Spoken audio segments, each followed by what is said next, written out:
Hello everyone and welcome to the CS Asia Championships 2026. My name is Lucy, this is Brandon. We'll be taking you through bright and early the Beast Team action, Brandon, as we get into the opening best of ones. Yeah, it should be a really good morning or afternoon wherever you are in the world for Counter-Strike, and you're here bright and early, so are we, and I'm really excited to walk through all of this action with you, Lucy. We obviously have got to have a little run through of everything that is going on in the CAC in terms of the event info, what teams are attending, so we can pull up some graphics and have a look through as to what's going on here, because it's quite a big prize pool. It's split between obviously the take home for the teams, but also the club share. Before we get into that though, here are the participating teams at the event. Notable ones, obviously Falcons are in here, Legacy and Pain, who finished pretty decently at IEM Atlanta as well. You've got BC.Game with Simple and Senzu, 3D Max looking to sort of right their wrongs, and you've got New Look NIP, who have now got a Danish flag next to their name, which feels a little bit strange. Yeah, you got MOUZ also just coming off the run in Astana as well with Falcons. You know, both those teams, well, Falcons obviously coming second, but MOUZ going into the top 4. So yeah, some good results from a lot of these teams at other events. They come here to try and get, some of them, as many reps as possible going into the major. And for others, just a chance at glory, right? Especially with the local teams that are qualified through, teams like Lynn, TYLOO, names that we're familiar with, but have not necessarily had the most reps at a big competition in a while. So I'm excited to see how they go in some of our opening games. I think we have Lynn versus MongolZ as one of the openers on the A stream, which is a fun regional derby to kick things off. But I don't think there'll be any disappointing matches when we look at the caliber of teams here. Yeah, no, absolutely. It's fun for Vision as well, right? Because it's their first European international event this entire time. Here are the total winnings. The fact that you can get $1 million immediately, as noted, that's split between the prize money and the club reward as well. It's very top heavy, so you want to be performing well, which sometimes can be a little bit worrying when there's best of ones in the mix, because there's potential for a lot of upsets, especially for teams that are coming in through these closed qualifiers with a point to prove. Yeah, I think so, for sure. And also, like, as mentioned, a bunch of these teams have just come off other events, right? And these opening games have been known for a while. If you're one of these underdogs, you're putting everything into these best of ones because, yeah, 3 teams from each group go through to the playoffs. It is a 6-team playoff bracket. That means that these opening games have a lot riding on them, right? Because if you lose this, you have to win all of the lower best of 3. So you can see Group A, I'm going to be honest with you, Brandon, it feels very stacked when I look at the teams here. Like, MOUZ, Legacy, BC.Game, all in the same group. Sorry, not BC.Game, Falcons taking on BC.Game. I mean, Simple, the GOAT, in this group as well. And I think Pain, definitely not a team to sleep on either. No, definitely not, especially after their recent results. And you can really look at Group A and say that there is a lot of favourites. For Group B as well, actually, I think a little bit more open, especially when you look at the way that it's distributed. PARIVISION will be coming into this with a point to prove. Obviously, Dastan's been given some really honest insights and unfiltered conversations, especially on PGL events recently, and it's been really nice to see that. As mentioned, you've got the MongolZ Vision down in the opposite side of the bracket, and Bait versus NIP is a very spicy best of one that we get to see a little bit later on.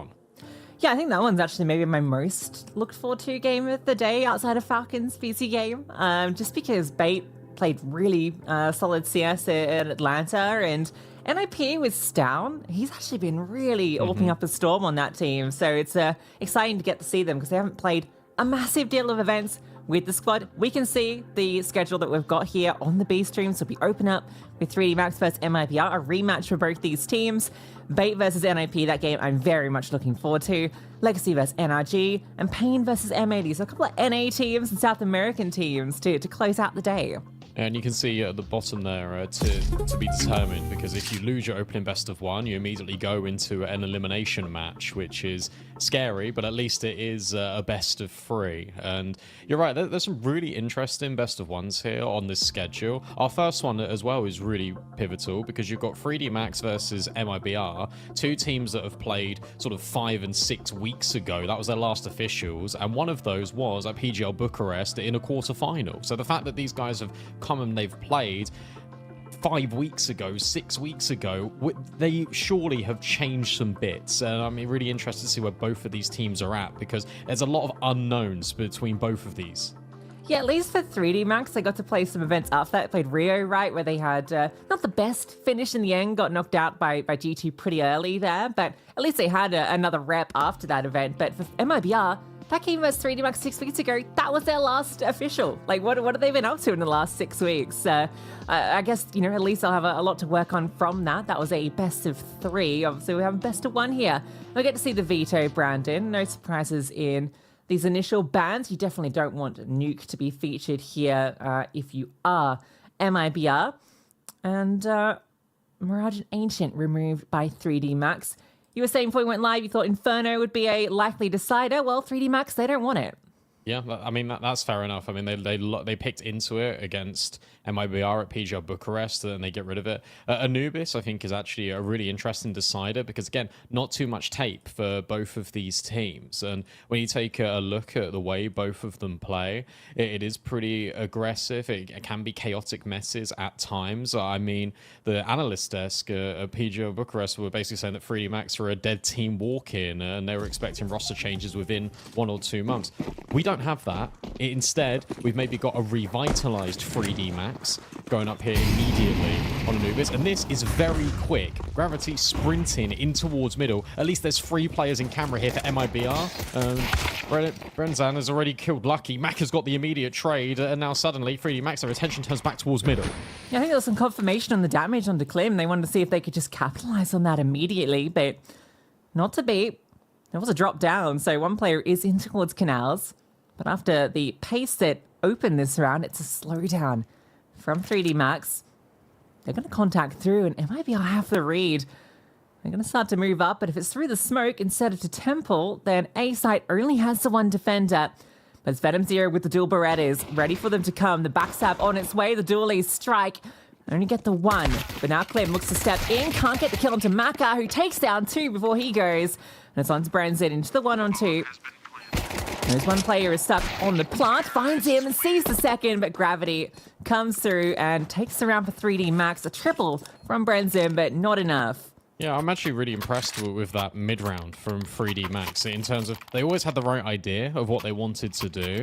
Brendan's able to get the opening pick, and their attention immediately turns back, and then they think, no, actually, let's commit to what we were going for. Let's commit to what we were going to do initially, and it's that lack of hesitation, it's that instinct out of 3D Max that has definitely been lacking for this team over the past couple of weeks or so when they last played events. It's that killer instinct, it's that trust and belief in the team. That this team's gone through an awful lot of shifts, just not so much personnel-wise, obviously bringing Masuta in for body, but also leadership ranks, because Gravity was in-game leading this team for quite a while. Maka then stepped back in and took over leadership rank and is now pulling rank over on this team. And I think that's going to help this team an awful lot. The fact he also gets a triple kill definitely it improves the matter here for 3D Max, but it's the decision of, look, we can just wait out the smoke.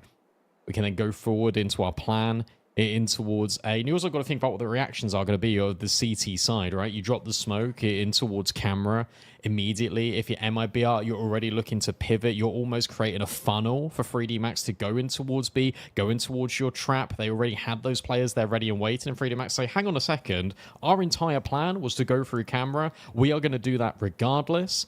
And I'm really happy, again, to see this team back in action. I'm glad they haven't swapped up too many pieces yet, and they're obviously riding out the season. We'll see how it goes, especially at this event for 3D Max.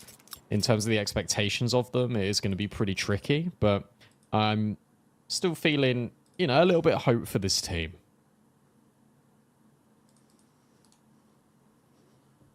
I think for me, I'm most interested in what MIBR have to offer at this event, just given they haven't played a lot of European competition since the additions of Clim and LNZ. It's just like, it always felt like such a random pick up the LNZ one, I think in particular. It was like, okay, what are they cooking here? But obviously in South America, they've been doing some great work. And in fact, if you look at their Anubis record, they've only got the one loss on it the entire year, right? They've played it 9 times. That one loss was in overtime versus Imperial.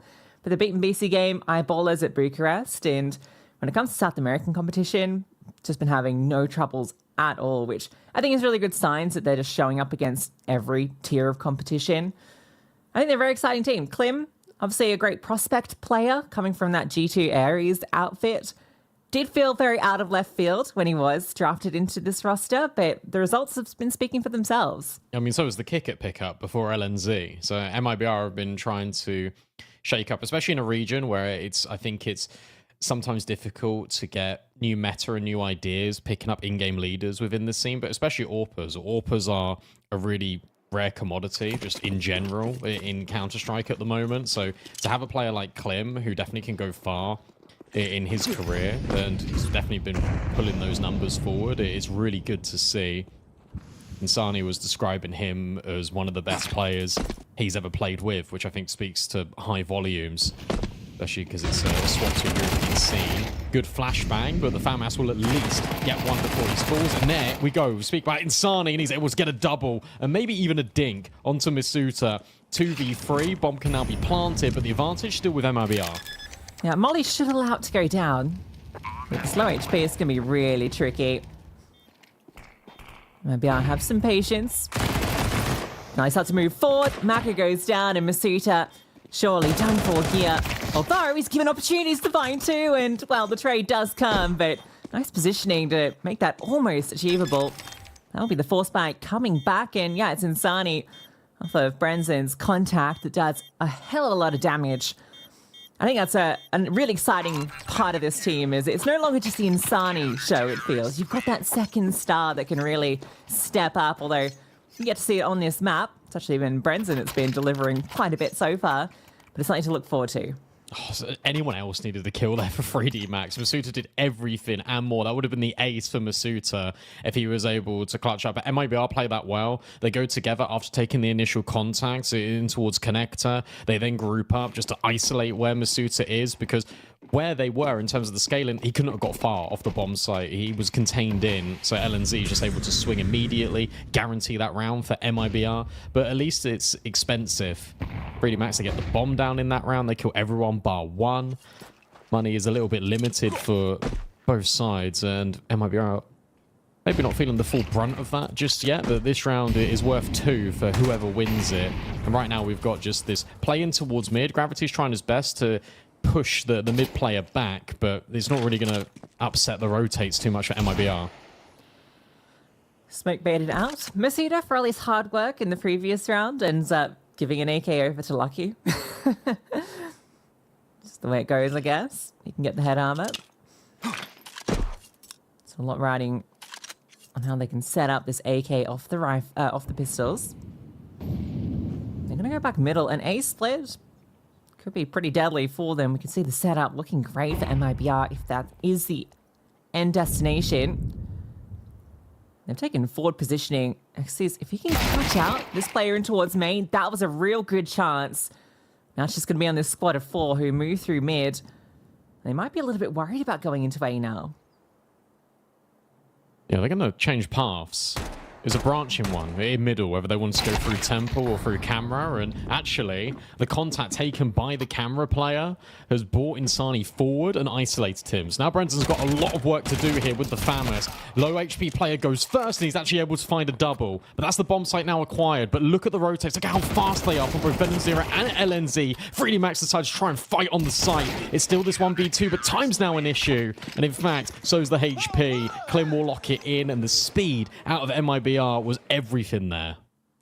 Yeah, I like the decision from 3D Max. It felt like the right play at that moment, especially once they got the information on the player playing at Fountain on the A-bomb site. But yeah, trading was effective. It was just ultimately the fastness of that rotation so quick through the canals that 3D Max just weren't able to fight. And MIBR made the call. There's 15 seconds left. Let's just take the fight to them. pays off perfectly. As you said, that round worth 2 as 3D Max now forced to go onto the eco. And a great start on your CT side feels wonderful if you are MIBR. And what you've just seen there as well, just in that previous round, is how good the fundamentals are for MIBR. I've already spoken about the win rate on Anubis in particular, but as a CT side, it's really prevalent to take a lot of control in the mid-round. Go searching for clues, try and take map space back. That's why you saw that free-player shift at A, but they weren't being static. They were being proactive. They flashed forward to get the opening kill. I think it was VenomZero on that MP7. So it's good because that means that they then have that quick rotate to be on that site in time and to deny 3D Max the chance to plant that bomb. Very slow burner here from 3D Max. They're just trying to realize the potential of just getting all the utility out from MIBR. It's not going to work out too greatly. They have to commit to a site eventually. The only space they had was to outside A. So this is where the full commitment's going to be. Yeah, that's where the 3-player lean is. So best of luck getting into here, especially with this setup from LNZ. You'll be able to take contact, get the kill as well. Fade in VenomZero perfectly. Spray. It's pretty crazy, but it's because VenomZero can capitalize, and it's just one lost rifle. No bomb plant allowed. MIBR happy with the outcome of that one. They are off to the races with a very strong start to the CT side. But now we'll finally get a full gun round versus gun round coming out.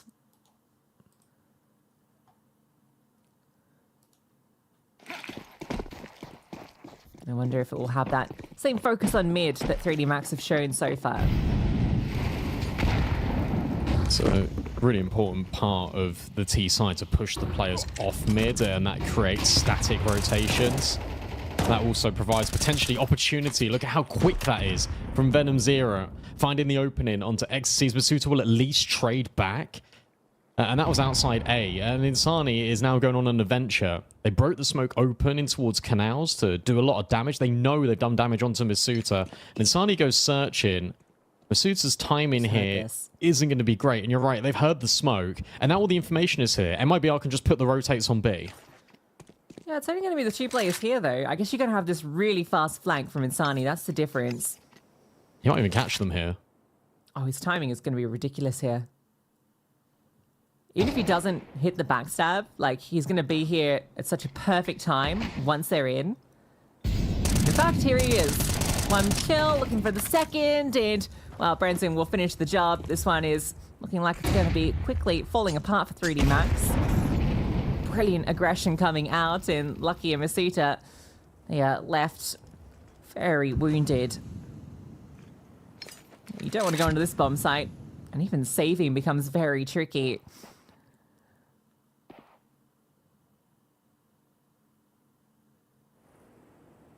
They're going to have to commit, surely. Yeah, you have to. You don't want to run the risk of just getting hunted after time. The layering's really good here as well from MIBR. So as soon as one person takes contact, like LNZ is just going to be baited in, and Brendan can just trade. This has been really inspiring so far from MIBR. Obviously, it's been the big story of 6-week gap, 5-week gap for 3D Max. What's it going to look like for both of these teams moving forward? But for MIBR, what we've seen so far on the CT side, a lot of variety.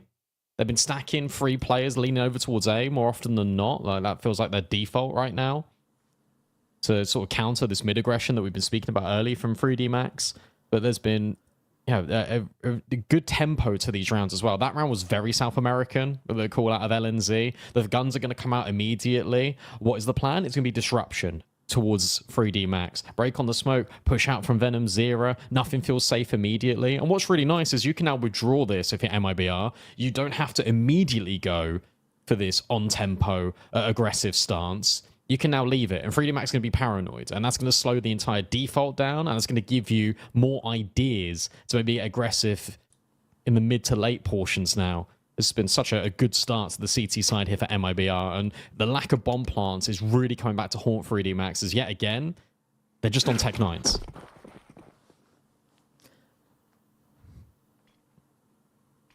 I mentioned how good Anubis has been for MIBR domestically. It's mostly their T side that does a lot of their heavy lifting. We're talking a 72% T round win percentage. absurdity. CT's side about 50 odd. So the fact that they're getting off to such a good start, it's going to be feeling brilliant for them. And it's so skewed towards their T side.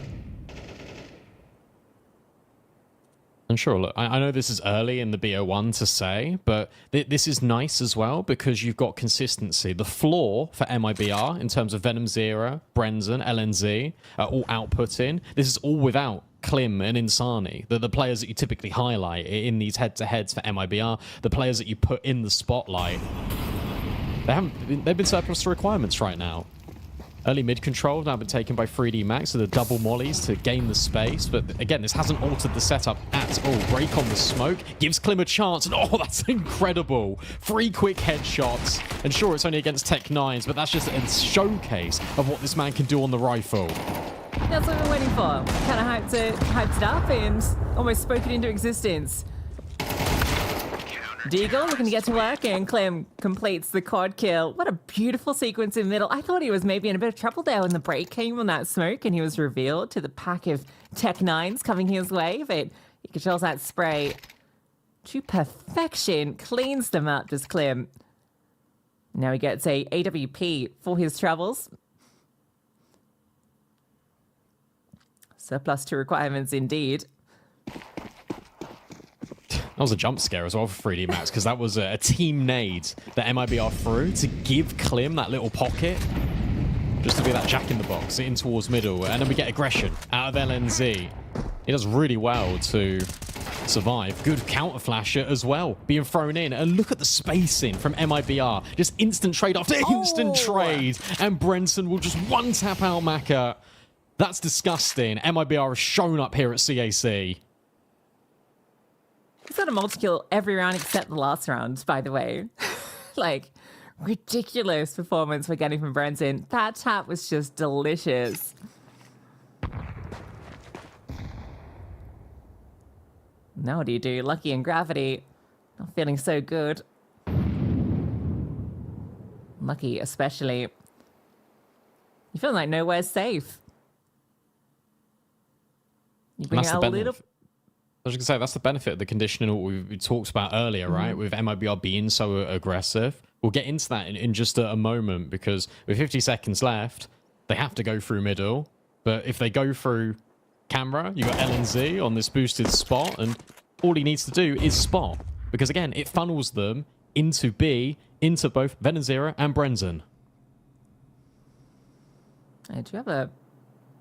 I suppose you don't need to smoke off Temple. Lucky's making footsteps, but it's all just a bit of a misdirect as the bomb goes on its own and it's dropped. So that's going to be that. Anything for Lucky? Does manage to find 1 kill before he goes. It's just consolation fags at the moment. MIBR feeling fantastic here. 6-1 start to their CT side. And it's not even feeling close. 3D Max want to take a bit more aggressive control that round into canals and immediately get shut down.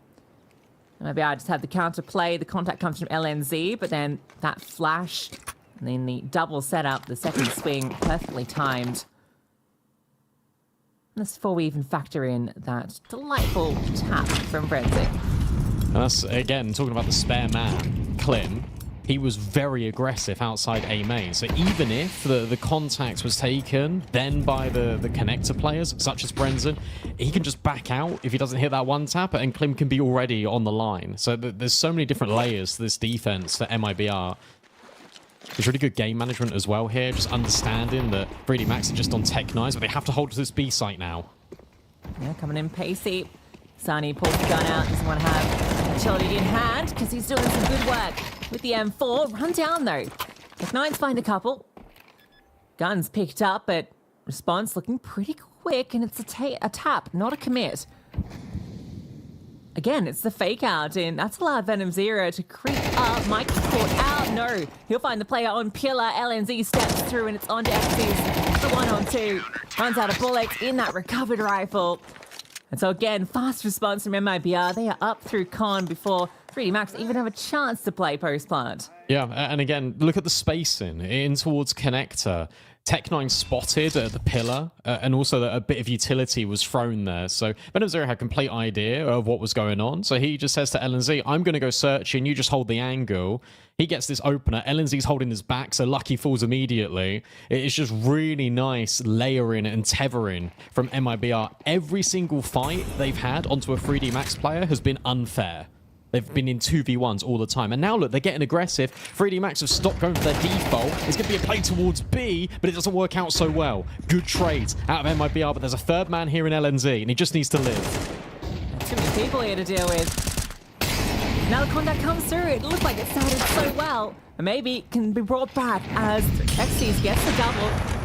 But then Clem, you're never expecting the AWP here. Start of the clutch goes well. He sees that second player trying to fake him out, goes around off the pillar. And Clem denies that first gun round.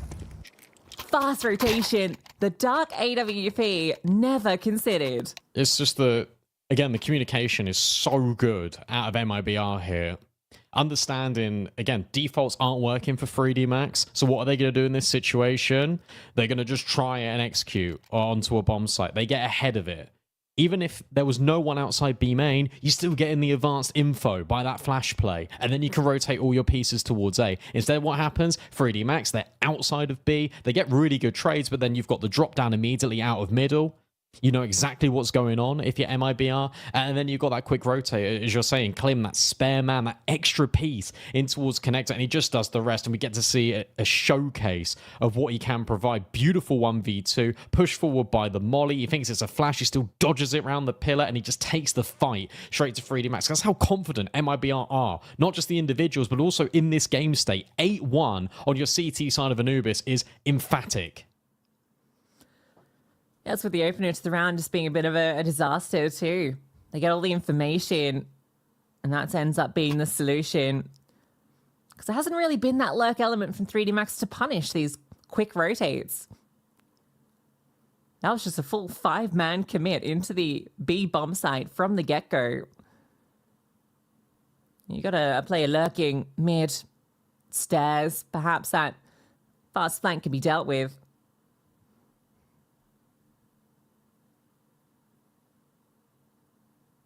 Maybe I've been very consistent in being quick on their tails. This must be an absolute headache to play up against. It's so dynamic. There's so much variety. We've seen a Canals crunch. We've just seen that B main push. We've seen MIBR lean 3 players over towards B early. We've seen 3 players over towards camera. It's just really unpredictable Counter-Strike, and they're just in flow state right now. And for 3D Max, the solution for them would be pushing players off middle with utility, and then full executing in towards a bomb site in the next gun round. I'd really like to see that. Have we even seen an AWP come out yet for Maka? I don't think so. No. Just really limited stuff. And now they, again, look, B did not work, so they're going to go and try A. This time they've got a lot more utility behind this site hit. Yeah, it's just the whole 5-man pack looking to give it a go.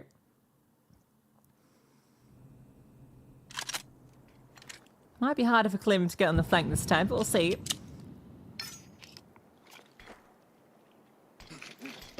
Smoke thrown out towards main, but that's going to be disrespected. They look to just pop through, and venomZero, LNZ just get aggressive. They don't even let this hit get started. They see that utility, they break the smoke, and they immediately fight forward. They shut down this round before it can even get started, and it's 1 kill for the Tech9.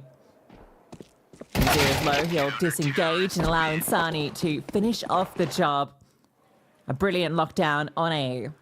Yeah, it's interesting actually, because there's some A-pops, especially on low buys, that you actually see a little bit over the last couple of weeks, where you do smoke, if you're 3D Max, this choke point here, and then you burst through the smoke on a timing. But venomZero, LNZ, completely aware. Even before the hit came in, even before the utility came in, LNZ's already lining up a pop flash, so he's ready to support his teammate, and then he can be there to trade. 3D Max, I don't even remember the last time they got into a bomb site, let alone planted. Clem getting aggro again. Maybe this is going to be punishing. Masuta's Molly is going to force Insani back finally for the first time. There's a bit of uncontested map control for 3D Max. They want to keep going, and that ends up being to their detriment. Insani ready for that play, and Maka will get traded out. Insani low HP, needs to hold on. Let's have some support.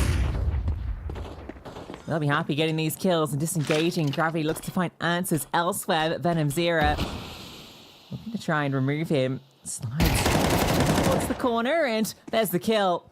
Quick to it. Oh, look at this. A boost up through the hole, and mid-jump LNC just about lands to get it done. Backstabs constantly. It feels unfair.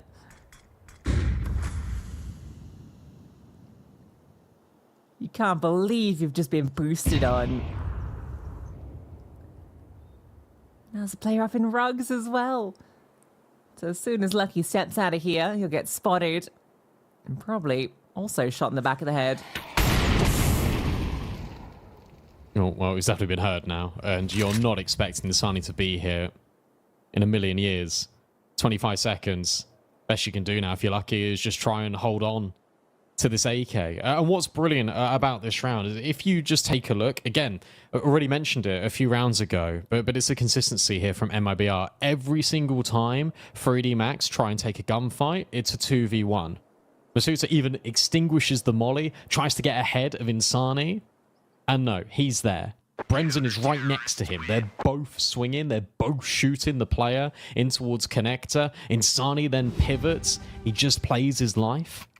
And then immediately you've got VenomZero on the angle in towards middle. After they hear the smoke being dropped by 3D Max. Klim, what does he do? He immediately gets on the edge of it. He can then take the contact after VenomZero. The point is it's a 2v1 and another 2v1. And then you've got the boost that's a cherry on top. Teamwork is at an all-time high for MIBR. Yeah, we're seeing what they've been cooking the last 6 weeks, right? They've not been sitting on their backsides. And that's an opener immediately. 10 seconds into the round, and Gravity's dealt with to spam through the top mid smoke. He's going back this forward, flashbang. Oh, and it's brilliant from VenomZero. Staying around as well, and LNC oversteps in middle. They're still double layering from all of these CTs. And they're still active. They're pushing top middle. It's suffocating. This team never rests. They might have missed the timing. Well, I don't actually think they've got a great timing. That bomb is dead in a matter of moments, and Lucky doesn't look through the window again. Mac is going to be looking forward rather than backwards, and Klim just pre-aims him. And now you know that Lucky's in towards middle, 50 seconds left. This is going to be an 11-1-1/2 for MIBR. And they've looked like the better team by far. 3D Max, obviously, I think, consistently been invited to these tier 1 events, especially last year as well. They've got an awful lot of experience, and yet they're playing like the team that doesn't have much of it right now. They are being absolutely outclassed on the server by MIBR. This game plan has been fantastic, and you're right, they never rest on their laurels. It's just been incredibly impressive to watch as LNZ call-in fits this South American flair perfectly. Yeah, it really does. 11 rounds in a row as well, mind you. The pistol was what 3D Max took. Even that one came down to a 1v1 in the final moments. What a brilliant showing from MIBR. Any concerns about, say, European IGL slotting in and taking control of a South American team, and any kind of issues there would be with comms and calls and team play? You throw those out the door. This is one of the best. That was one of the best CT sides of Anubis I think I've ever seen. Yeah, no, I agree, and it's fun because LNZ, the way that he called that Sangao team when they rose through the rankings a couple of years ago, it is very reminiscent of this MIBR style, and I think it makes the most sense for him to be an in-game leader of this project. And what was one of the best maps for Sangao? It was Anubis. I don't think it ever looked this good, though. This is just going to be another A hit straight out of the gate. They're going to have good trading.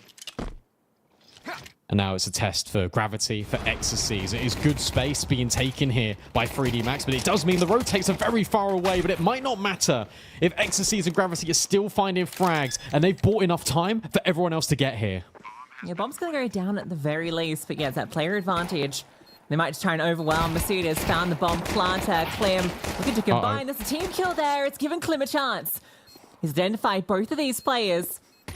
Masuda starts to crawl closer and will take his head clean off. So that's another triple kill coming through for a 3D Max player in the pistol to secure it. Bomb goes down, so you know the pressure's going to be on, but at least it's something. Here's an obvious stat line. This is 3D Max's second round. This is also 3D Max's second pistol round in the game. These are the only rounds they have won all map long. Both pistols. You know the bomb is being planted, so you know that MIBR are going to force back into this. And the pressure immediately being applied by this T side. It's a great round out of Masuda. Even if he gets a team kill in the mix. I guess it's a quad kill. I suppose so. But it was really good and inspiring to see Ecstasies and Gravity buy as much time as they did, because those rotates were looking like they were a world away, but they got there just in time. 3 Galils to contend with. The 3D Max, very site-centric. 3 lane B, double setup on A. It might be a hold for some initial pushes. They have a look outside top B and a glance in middle. Pacing over the smoke into toward canals. They see nothing. 3D Max are also playing a little bit in the dark. They need to bring a player over to scout out middle. They also get curious in towards A main. This fight could be pivotal, and it goes the way of Ecstasies. Trade comes, but he gets another headshot. And then Lucky able to step through. Can't quite make it too. It's a 3-on-3. Minute on the clock. They don't need to commit. It looks like they might. Maka on the line, and he'll find one from behind Cake. The Flames putting him in trouble, but he still takes another. And it's Insani into the 1-on-2. If there's anyone you want in this moment for MIBR to try and clutch us, it is Insani.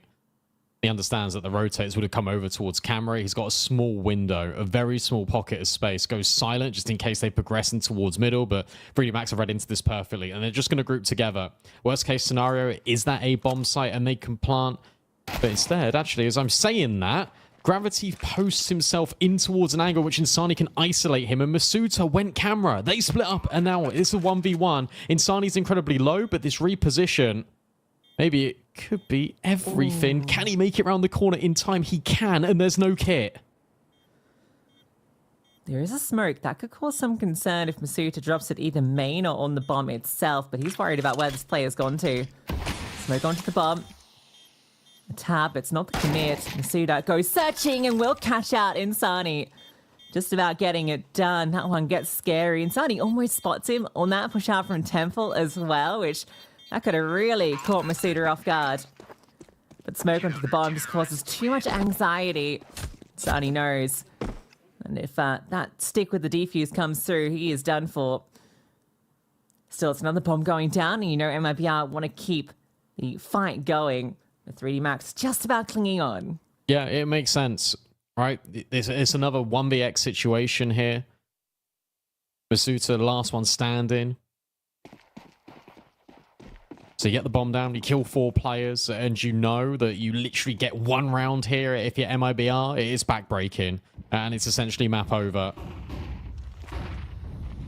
This one felt to be a little bit more aggressive out of 3D Max. They actually cancel that plan. They do not go through the connector smoke. And MIBR, it's the same staging early. They don't put pressure in towards mid. They've left Brendan over towards B to be that little bit of a lurk element to see if anyone pushed early, anyone's gathered any information. They haven't. So you know that the defense is probably pretty static. The time to go on towards A is in the next 10 seconds. This just feels like a mirror of the last round, doesn't it? Exact same initial setup, the exact same responses from 3D Max. This time it's utility into main rather than a forward fight. And 3D Max want to get middle control That's going to be the difference. They bring 3 players here to clear it out, and XC's left to try and keep them at bay. Good smoke does slow them down, and they want to commit through. He's been feeling this pressure, but they line up. He barely sees a thing there, but he still manages to take down 3, and that is a simple hold. 3D Max able to deal with that play out through A with simplicity. Yeah, well-timed smoke from XC's as well, and towards the mouth of A main as 3D Max are taking the mid space.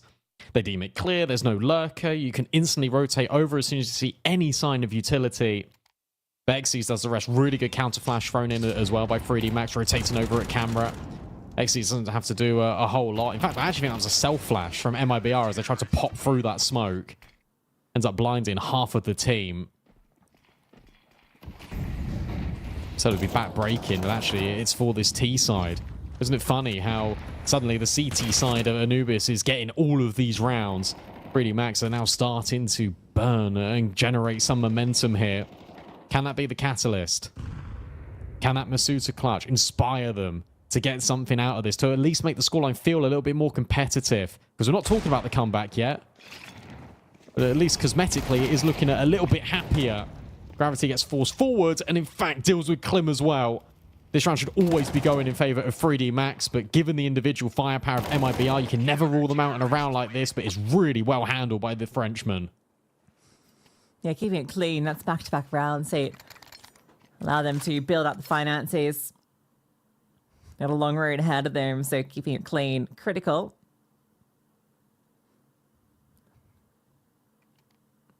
Pistols finding little there, but now MIBR will have everything. First round where they actually get the full slew of rifles and utility. Won't have the AWP to contend with.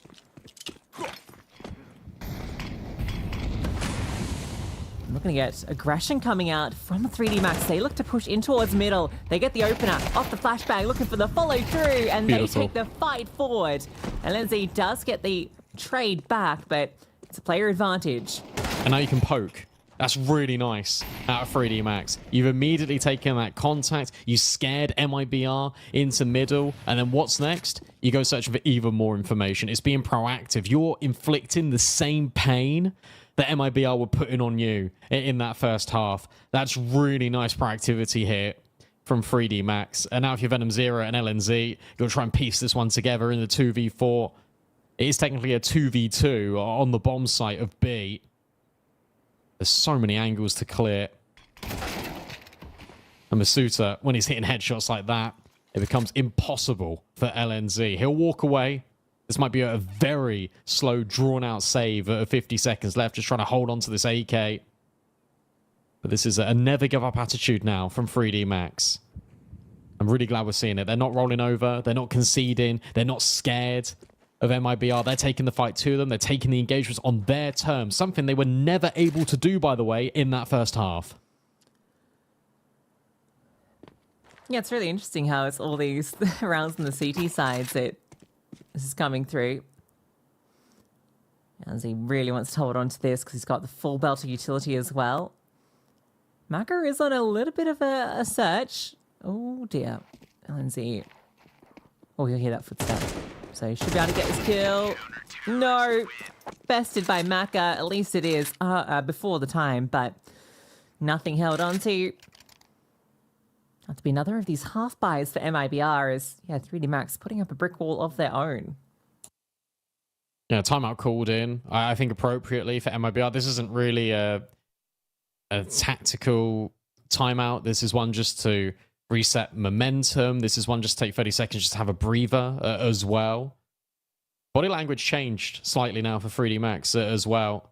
See Maka's sitting forward, leaning up a little bit more, thinking, okay, actually, we might have something to say here in this map of Anubis. If you're MIBR, maybe do you reach deeper into the strat book just for one of those golden rounds that you can pull out when it matters most? I don't think you're at that stage yet of complete desperation. Give him a fist bump, come on. There we go, Venom Zero.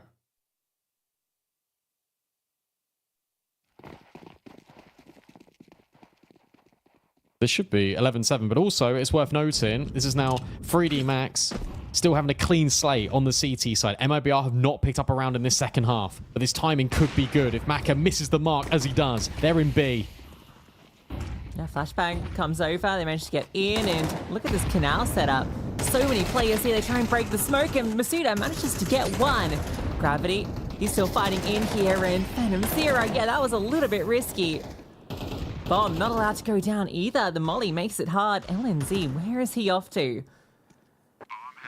Bomb finally getting planted. I think it's 4 temples. So LNZ is going to be this very late activation. And the Tech-9 just goes forward. Clem, that's disgusting. Gravity sure gets the trade. Oh, hello. Oh no, that is disastrous. Knives out. But it's the pistol from Maka that just about saves the day. Oh, and it's because he has the knife out and Mac is so slow.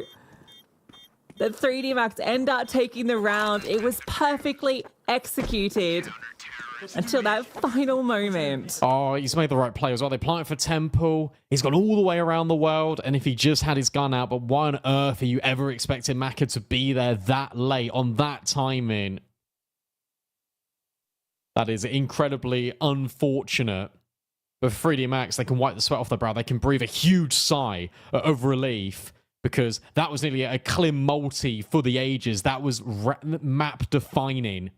And instead it goes the other way. 2 individual moments. One good, one bad for MIBR. But remember, that was just the half buy. That was just Tech-9s. And now they've got everything. Sure, no Klim AWP, but he's very capable on this rifle. Gonna fight mid. MIBR have not taken this control once. And oh, the utility is devastating. That was ridiculous. Yeah, you get mid, but at what cost?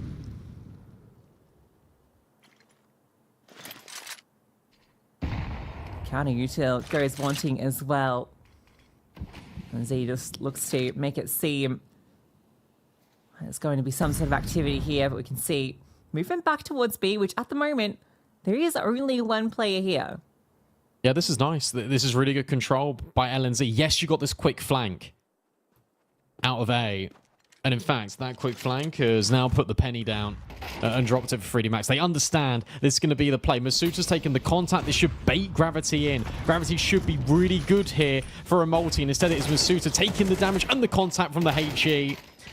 You don't really need anyone else. Gravity will finally find one, but everyone chimes in. And that's all because of that push out towards A. They understand what's happening. They don't hang about in towards middle. That's exactly what LNZ wanted. He wanted 3D Max to be so focused on mid that their rotations would be slow. And the way into the bomb site would be enough. Instead, it isn't for MIBR. And all of a sudden, 3D Max are back in the game. Yeah, now you're really feeling the pressure. 1-2 round this entire map, and we are this deep in. 19 rounds played. You can see there was a get out clause there. LNZ was holding the con push, and there was going to be the disengage and wrap through to A, but Exercise had already pushed all the way out from A, was flanking through spawn. Putting some of the same aggressive pressure on.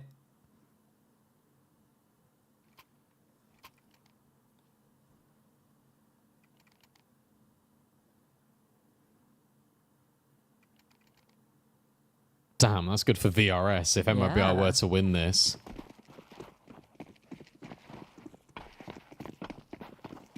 They're now looking for just a set exec straight in towards B.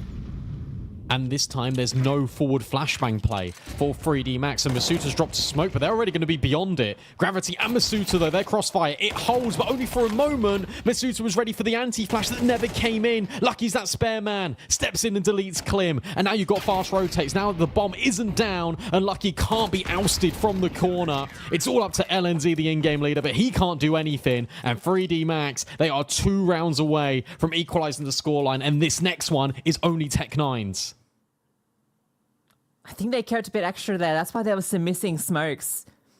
They just wanted to try and pop through and see if they could scale as quickly as possible. So there's no smokes in for CT. There's a penny saved to allow that loss bonus to fill out the round. And yeah, maybe that actually could have been the difference in that one. Meant maybe there wouldn't have been some of those open fights and they could have taken some control. Yeah, within 2. just not really had a default yet out of MIBR. I think finally we're getting a bit more of a standardized opening from them. Waiting outside B for extremity pushes. They did go for a default in one of the early rounds, and there was that mid push coming through, and then the push out through B main. So I think that kind of had them falling into some more set plays for a little. And speaking of, a little bit of aggression out from B main. That's being set up, flashbang, and they're just going to tuck. The bomb is here, so if this gets caught out, you're in trouble, but Clem, he's not getting caught. Then Branson steps in, and it's the patience that might just reward MIBR their 12. In a fantastic position, 5 on 3. MOUZ AWP looking for the timing shot. It is off the mark. And look just to scale through. There is some support. MOUZ's been pushed off. Exercise does step in with his kill. Bomb's not down yet, and here's a chance to cause further damage, but no, it's Insani that steps in, trade through the smoke. Unlucky. Okay, can't deny this bomb. There's coverage being made from Pizza. It's like he just hopes. LNZ steps out. Maka is on a long flank. You know they're going for this. They got all the money in the world. I was hoping for this overextension. And said, yeah, it's MIBR. They are going to take that fight to them. It's not from the angle Lucky expected. Maka now comes through from B main. And sure, get the backstab onto Clem. But time's ticking. Chances dwindling. A 12 for MIBR to be secured. As Maka misses the chance. It takes them 8 rounds to do it, but they finally find 12. Yeah, they play that really well. They just wait for the aggression. They just play patient. Klim hits a expert one-tap onto a jumping gravity. And from there, they're just able to trade out effectively. Look at this. Oh, never mind. It's just instantaneous. Brendan then follows through. And then in the 2v1, they understand exactly where Maka is. And they've got to be thinking at that point, well, why aren't they going for this retake? Why is it taking so long? There has to be a flank play. There has to be someone coming in. So I love that. They get space beyond the bomb site. They don't just act passively and idly. They swing together. That was the trademark of MIBR in that first half. And it comes back to reap rewards again. 3D Max take their final timeout. They did so well on this CT side to build back in. And they've won 3 rounds in a row before in this half, but now they need to do it again when pressure is at its most highest.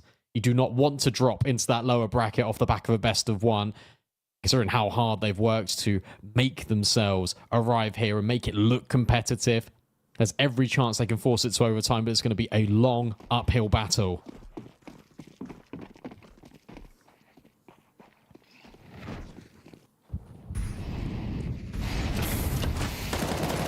Crashing towards middle, and it looks to work out for Lucky. No. How is he alive?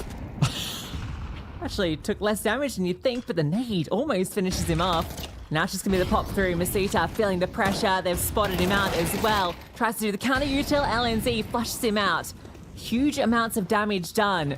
There's the lack of the fatal blow. Venom Zero looks to plant. LNZ. Oh, this is tricky. Manages to catch out gravity. That low HP. Lucky surely set the trade. No, LNZ. A remarkable round from the IGL as he takes 3. And he might have just brought them over the line off the back of his own kills.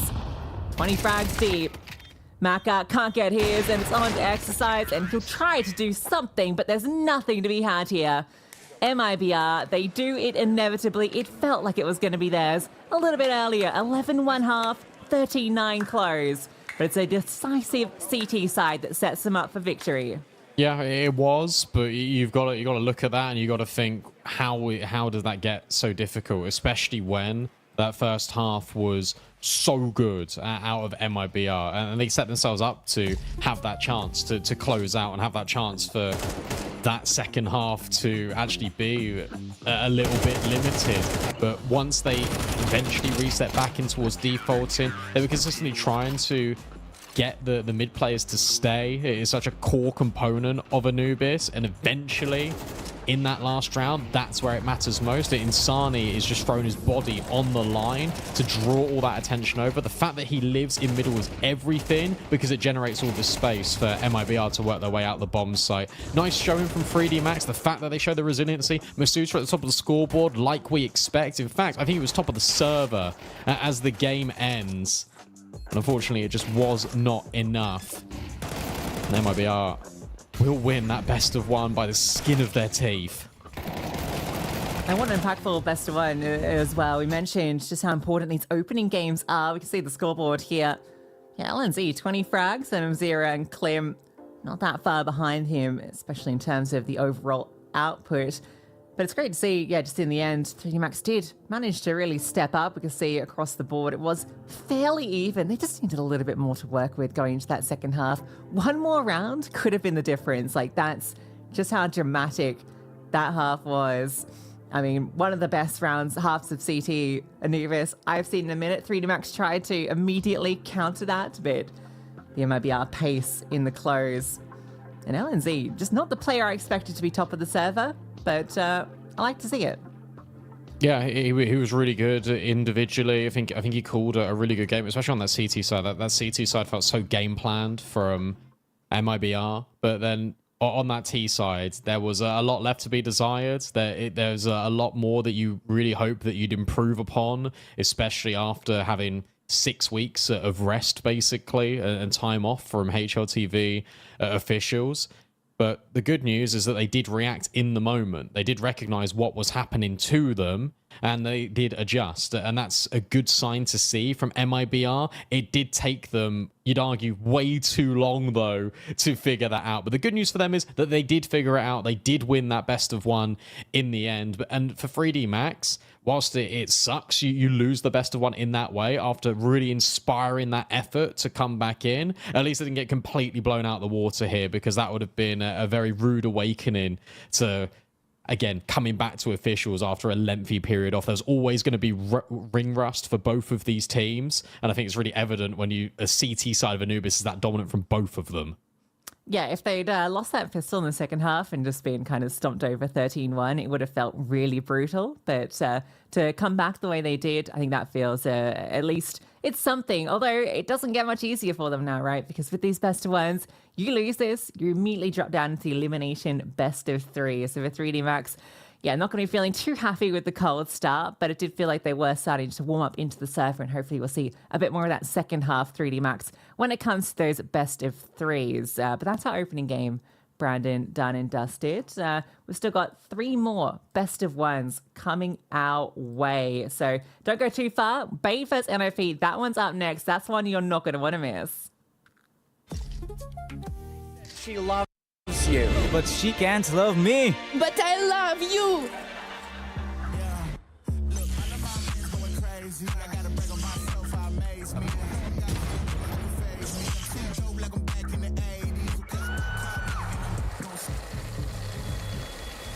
I won't play window anymore.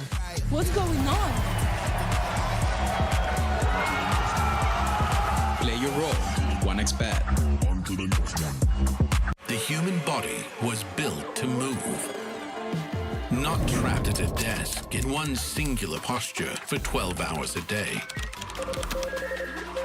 It's time your chair evolved. This is Secret Lab Titan Evo. Ergonomically engineered for you. Gamers, hybrid workers, artists. Backing your every move.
Welcome back in, everyone. We got another best of one here on the B stream. It's going to be Bait taking on NIP. On the A stream, PARIVISION took down Liquid. That was also a 13-9, where the two AWPs went head-to-head. And here, I set that one up because the AWP head-to-head is a really interesting conversation here with Sizzy, a newly promoted player from Spirit Academy, who wasn't actually on the main Spirit Academy team, finds his way in towards Bait. And you got Stown, that was second AWPing on Heroic quite a long time ago, now primary AWPing for NIP. Yeah, I think this is the game of the day here for the B stream, maybe until we get some of those decider matches a bit later. But yeah, I'm very excited to see this NIP. We've only seen them play the one event so far with Stown, and that was CCT. They came third there at the global finals, which I think is a great result for them on their debut with Stown. And I think he was really doing what you'd expect from him. So it's, I guess, in this very small sample size, been good to see. But it's going to be a real test for this team, right? Not just this event, which obviously has a lot more tier 1 teams, but also I think a team like Bait coming off their recent run at Atlanta, where, sure, didn't get through to the kind of playoffs, but I think they played pretty good, beat out Foot, which I think was a very huge win for them. And then actually some decent performances from players like Sizzy against Vitality. So good showings for Bait in recent history. Gets me excited for what they're going to show at this event. And for the veto, we get Ancient, which is a great map for Bait. Yeah, I thought it was going to be either D2 or Ancient, to be honest. So the fact that it's right at the end between the two of them makes a lot of sense here. For me, it's going to be really interesting to take a look in particular. We've spoken about AWPers. We'll dive into them a little bit later. But obviously, Exkapersky has been trailblazing for NIP, and you go up against, I'd put MPL in that bucket, but also Kenzies, like those two aggressive riflers going toe to toe is going to be really interesting to watch here. But as you mentioned, like Bait, this map for them, this is always a staple. This is the Ancient is always the map they'd always pick into when RMRs were a thing, as they were qualifying through to try and make the major. It was historic actually, because it was always the BO1s that Bait would win on Ancient, and then the BO3s they'd normally struggle with. So the fact that you got Ancient in your back pocket here feels like a really good sign for this team. But with NIP, with renewed energy of picking up Stown, it's going to be a really interesting fight here. Yeah, I mean, you can look at the kind of history there for Ancient, for NIP, and I take it with a grain of salt, because obviously a lot of those games are pre-Stown, and obviously one play doesn't make a significant difference, but Stown, I think, is a very good Ancient player. Seen that on Heroic previously, Astralis too. It's always been, I think, one of his stronger maps, and in the small sample size that we have of them playing Ancient, which they've picked into, mind you, when Nuke's not been available. It's been a primary pick for this NIP squad. It's been emphatic. 13-5 versus Big, 13-7 versus Sharks. I think that 13-5 versus Big in particular is a huge statement. And it's down with a 1.6 rating across both of those maps, which has been the big difference maker. So I think having this extra star alongside Exelspersky is going to make this NIP team, I think, a lot more threatening than they have been previously. And I think in the last 6 months, they were still a team that could threaten. So the fact that they've now got this extra piece that elevates them to another level, I don't know, I think it makes them a bit of a dark horse here. Yeah, especially in this matchup. It's going to be really interesting looking at the different styles of AWPing between Stown and Sizzy, especially recently, because what you're going to see quite a lot, especially on the CT side for Bait, is they're going to be setting Sizzy up with a player always in close proximity. If you take a look at the riflers for Bait, they're always looking to enable Sizzy, try and help him get a kill, and at the bare minimum get a trade immediately. On the T side, he's a lot more supportive, and that's where it sort of diverges away from Stown and his comparison, because Stown is a lot more active. He goes for a lot more opening kills on this AWP compared to Sizzy, and I think that's where the difference is going to be. I'm not sure if we're going to actually get a true AWP head-to-head between these two. It's just going to be picking your poison. It's going to be Sizzy accompanied with someone else, and if you figure that out, if you're NIP, maybe you can easily pivot in towards a different bomb site. There's going to be less reinforcement there, and equally, if you're Stown, you can then go for these opening picks, which he's had a lot of success doing. He's got 32 opening dual attempts since joining NIP on the AWP. That's a lot. Like having your AWP / rifle going for a third of all of your opening kills, especially in this day and age in Counter-Strike, that is an awful lot of responsibility, but he's been thriving within it. Yeah, I think that's probably necessary for NIP too, because you look at some of these riflers they've got, they're not necessarily always the most willing to throw their body on the line for the openers. Normally Snappy will be the one that kind of is the bait to set it up in an almost Carrigan-esque fashion, but you kind of want someone that's going to have, I guess, a little bit more success on those openers that can go for them. For Bait, you're kind of looking at Kenzisol for that, and I think the conversation of the riflers is quite interesting on that team. He's been having some mixed results. He's been doing really well against lesser opposition, but when it comes to the tougher games, he's been having some struggles. I guess that's always going to be the case, right, when you're that kind of aggressive playmaker kind of rifler. But yeah, so he's definitely a player I'm keeping an eye on here. MPL, always, you can just assume he's going to have that output, right? I think that's to be expected. But it's these other three pieces that for Bait has always been the question. Is, what are you going to get out of Essential? What are you going to get out of Kenzisol? What are you going to get out of Alex? Yeah, it's a really interesting conversation, because I remember when Essential first joined this team, it took him quite a while to acclimatize, but he's now part of the, I think, very consistent floor you get out of Bait, especially with Alex 666. Alex 666 on this map is always produced like really important moments for Bait, and you're right, the fact that your in-game leader can be so reliable as well is such a key piece, because again, playstyles just clash and are so different between MPL and Snappy, because Snappy is a lot more self-sacrificial. MPL is a bit more of a playmaker, fragging, in-game leader. And I think what's good here about Stown is, in touching upon what you said, I think it brings a lot of balance. One guy I'm certainly looking for, especially at this event though, when focusing on NIP, and obviously the Stown news has broken. We've now seen an event with him being played. Exelspersky's doing really well, but what about Ken? Like Ken was brought in as well to be the sort of second aggressive rifler, be the backup to X-Kaspersky, or even like put his body on the line for X-Kaspersky. And the result, I think the jury's still out on Ken, where he sort of sits in this team. And I'm really interested to see what sort of event we get out of Ken in particular. Yeah, a lot of questions around this NIP team as they get their first proper, I guess, test against some serious Tier 1 competition here on LAN. Sizzy's been a very fun player to be keeping an eye on. Mentioned just as we kind of came into this how strong he looked against Vitality. Even though they lost that series, he was going toe-to-toe with the very best in the world. And I think he's a player that's really come into his own, even in the last couple of months, right? I think his year started a little slow, but he's kind of thrown into the deep end, right? You mentioned coming up from not even really the Academy project, yes. right? You kind of just a piece that was being groomed to go into that project, and is taken into bait, 16 years old, immediately thrown into the deep end at Tier 1, and yeah, sank a little bit, but he's starting to swim now, and I think that's the key thing. He's going to be a player to keep an eye on over this year, and especially for bait as they build up closer to big events like this one. This is where I'm really hoping we get to see a bit of that Sizzy that we've had glimpses of in some of these matches in the last month or two. Yeah, let's take it one step further as well with the Sizzy journey and where he's been, because I think unfairly criticized when he first came into the team. This guy was playing in ESEA Intermediate. Think about that for a second.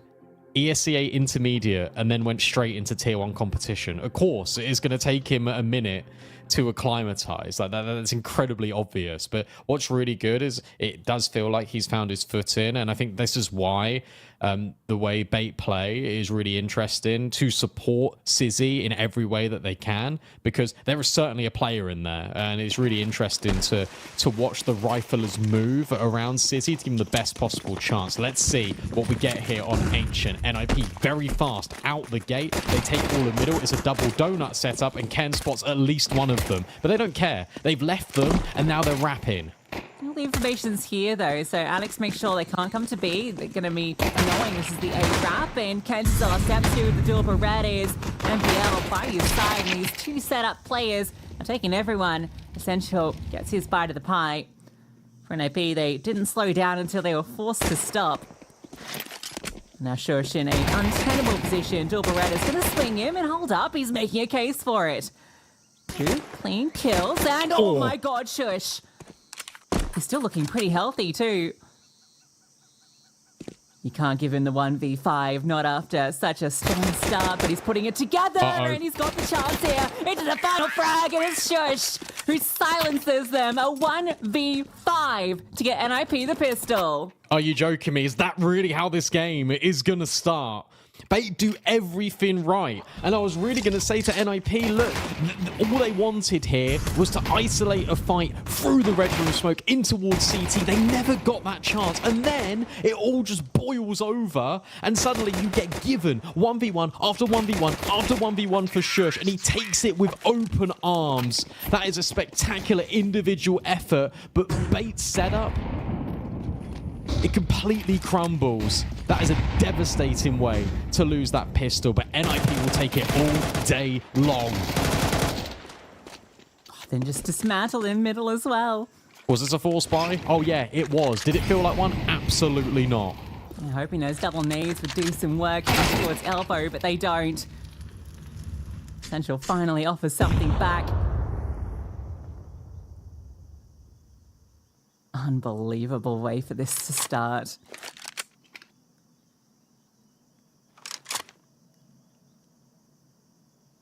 Shush is even holding for this possibility, and will manage it.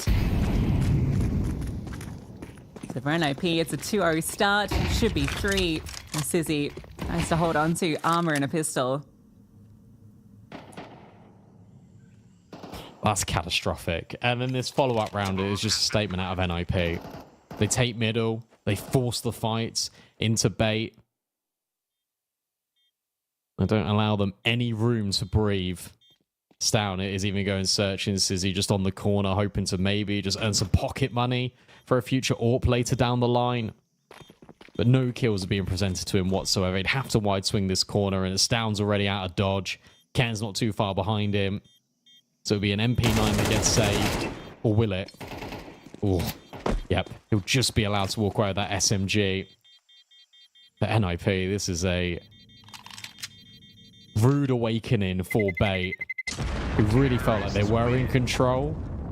And suddenly reality has come crashing down very early in Ancient. It's just so much worse than just losing the pistol, right? Because you lose the pistol, you're like, okay, well, you know, just go into the next round. It's fine. This happens. To lose it that way...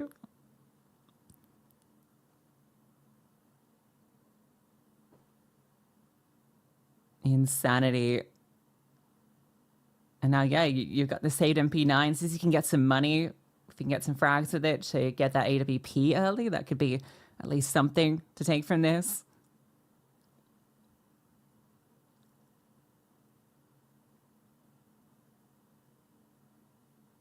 You just get so dumbfounded by the way that plays out. That third kill, just the instant headshot onto default. You know he's winning it after that third kill as well. Like there's something about CS clutches. The instantaneous one tap, you're like, all right. Round's probably done. It's interesting because Shush is a player that was like the superstar of this team in a way. Yes. Started last year, right? And for a long time when they were building up for that big VRS grind. But he's been a little bit quietened, no pun intended, in the last 6 months or so. It's good to see we're getting some of that Shush that we came to expect to get things started. And pressure MP9. As the major threat of the round removed, it's some upgraded pistols. A lot of utility being thrown at them. This is nice from NIP. You're just trying to dot your T's and cross your I's in a round like this, but Alex has removed Stout. And he goes searching for more, but Snappy's there. It's Kenzie's all that's dropped, actually. Alex with the Deagle, hoping for more than just one kill, but he's been smoked off at the pass. And crisis averted, you feel, for NIP. Shush puts it beyond all reasonable doubt, and now for MPL. He just got to walk across the bodies of his teammates and towards this site, hoping to grab a kill on the way out, do some sort of damage. He knows that a couple of these players are low. But he gets put down by Snappy. That's 3-0. This is the best possible start here for NIP. And now they can try and control the game. But now we get Sizzy on this AWP. And now we get to see what sort of reaction we're going to get out of Bait. Are they going to be feeling a little bit disheartened? Are they going to be a little bit timid after losing that pistol? Or are they going to stick to the game plan? Come out all guns blazing and try and fight for this mid control? We get down on the AWP as well. So we're going to have that head-to-head, perhaps. Always fun you get to see on Ancient. This round early. In fact, Sizzy almost gets removed. That nade. Oh, does do the job. Perfect from Escaspersky. He doesn't slow down. Just the pace, solo pushing this bomb site. The rest of the team's not even here. He's killed 2. He's got 3 players on him. And NIP are about to plant on the other bomb site. Escaspersky is 1v5ing. They got another player that can do it. Look at how much trust they put in Escaspersky there as well. The reliance that he's going to be able just to sprint forward. And in fact, he's on for the ace too. That's remarkable. Out of Escaspersky, Bait have been smashed to smithereens early on Ancient. And I tell you what, after 2 aces in 4 rounds, genuinely, there might be no coming back. Just like, yeah, I mean, that was good. But, I mean, I did it in a 1v5. It's not quite the same. So this is beautiful. He knows he's got that damage, throws that HE forward, and then just keeps scaling. Brilliant shots. Just the crosshair placement is perfection. Yeah, I'm excited for this NIP. It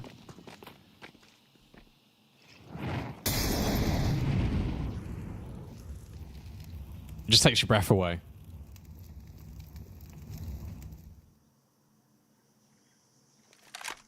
And again, this is good game management coming out of NIP. They understand that the money is completely broken, smashed to bits. Says he didn't even get a chance for that AWP in the previous. So you go through the motions, you group together. More importantly, there's so much util coming down. It's so claustrophobic for Alex on site. And the rest of his team are completely isolated from each other. But Sizzy and MPL, hang on a second. They've just found Deagle headshots instantaneously. Shush and Stown now put in a really compromising position. A break on the smoke doesn't expose one of the bait players. Shush fakes the plant, tries to entice these players in, and the spam is very good on MongolZ. He's even swaps to the USP to try and deal more damage. Stown will bail him out. And maybe there's a chance here for Shush and Stown, but the HP is the real difference maker. The bomb not being planted doesn't put a time constraint on bait, and they can just wait. 40 seconds. Essential thinks, they could be backing out here. They could be moving forward, so he steps in towards Jaguar, tucks himself on this off angle. This should be lock and key type stuff for Essential. There's the first and the second, and bait. They will not go down without a fight here early. Yeah, what was that multi-kill from Sizzy? That came out of nowhere. Double digs them, and bait get their first round. NIP had a great opener, and it felt like they were just going to scale through. Here we go, get to see it. Just brilliant shots. A double setup towards long. You see NIP wanted to fight that. They kept that space open. It was the smoking towards short. It was the molly in towards cave. And yeah, it's the desire to fight long, but without a flashbang. Open lines for these Deagles to hit some great shots. Where's the smoke on long? They go before it clearly, and now Sizzy has opened up on towards Shush. That's over on the B-bomb site. Shush has got ahead of the smoke, it looks like on the mini-map. So he wanted to take an aggressive lean, much like Eskapersky did, but this time bait are ready for it. But Snappy's just out A. This timing is wild. MongolZ's going to have no idea. That's the fight back. Oh no, he's missed the tap, and he's hoping for more, but MongolZ will punish him. That is a big mistake out of the in-game leader. Oh no, that was the round. That was the way back into it. Stown's going to give it a shot. Nice kill. Kaspersky, I mean, it is the two players you want into this 2-on-5. Disengage. That was the bomb spotted too, so Stown needs to fall back. Problem is, you go in towards this cave position, and that's where the AWP is right now. So Stown decides to just crawl through contact. Surely he'll just get pipped at the post by Sizzy. Oh, missed shot, and that's allowed Stown a chance. That molly not going to upset, but Kaspersky goes down, and Stown can't see him behind the flames. It's fine for Sizzy. It's okay in the end. That is a moment to forget from Snappy.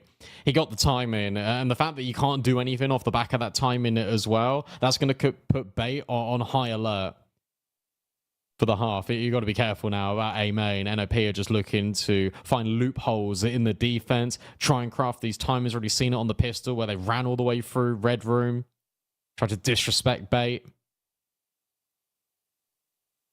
So yeah, an unfortunate one for the in-game leader. Stown will at least be having an AWP immediately back into this round. But the last thing you want to do if you're NIP is let bait back into the game. You've just let them get consecutive rounds in a row. That is exactly the right way to go about it, because your money is on its last legs. You lose this, it's going to be a tied up scoreline.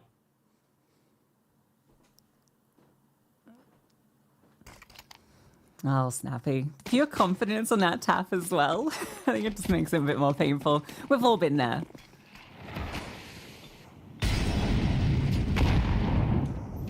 Got aggression. Sizzy. Another opener onto Shush again. Back-to-back rounds where he's found this, but on opposite sides of the map. Yeah. Now they've got full A control. They can lean bodies elsewhere, and for NIP, feels like they're funneled towards B. And this is what I was saying in the pre-game, right? You immediately have a player with Sizzy, and then you can just rotate away, let the rifler step in. You can be a lot more flexible. Sizzy's firing on all cylinders.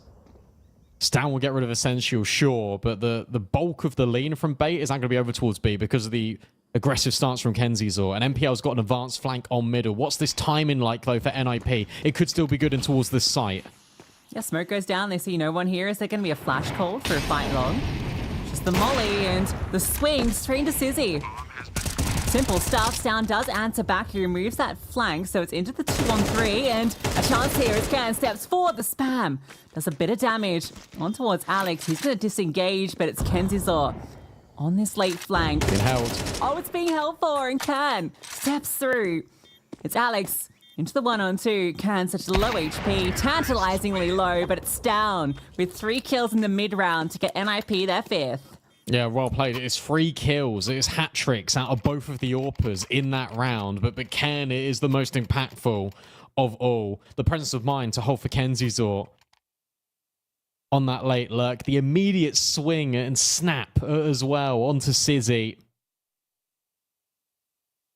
I really like his movement in that round because he gets the kill on long, he puts the spam down range at short, and that forces bait away, and that gives him room to move from cave to ramp to then be able to hold that flank. And he has to do that because Stown is then taking his time in to get on the angle at short from cave. Really good understanding from Ken. He played his role perfectly. There's a little bit of a tech timeout, but that's a shame for Sizzy because he got the opening kill. He then found a second in towards middle. And from there, it felt like Bait were going to make this happen. It's a 5-on-3. It gets turned on its head. Here comes 2-on-4. Can's awareness, brilliant. Both of these flanks caught out. That's got to be frustrating for Bait that you've double layered your flanks at such ridiculous timings too, and both are accounted for. So now their money hangs in the balance.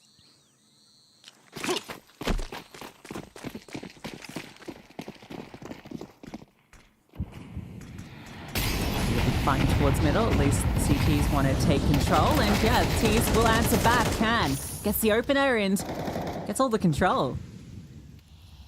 That's an interesting decision that's been made by KenZor just to go by himself. Like, Sizzy set up a flashbang for him to peek, sure, but MPL actually backs out of the fight.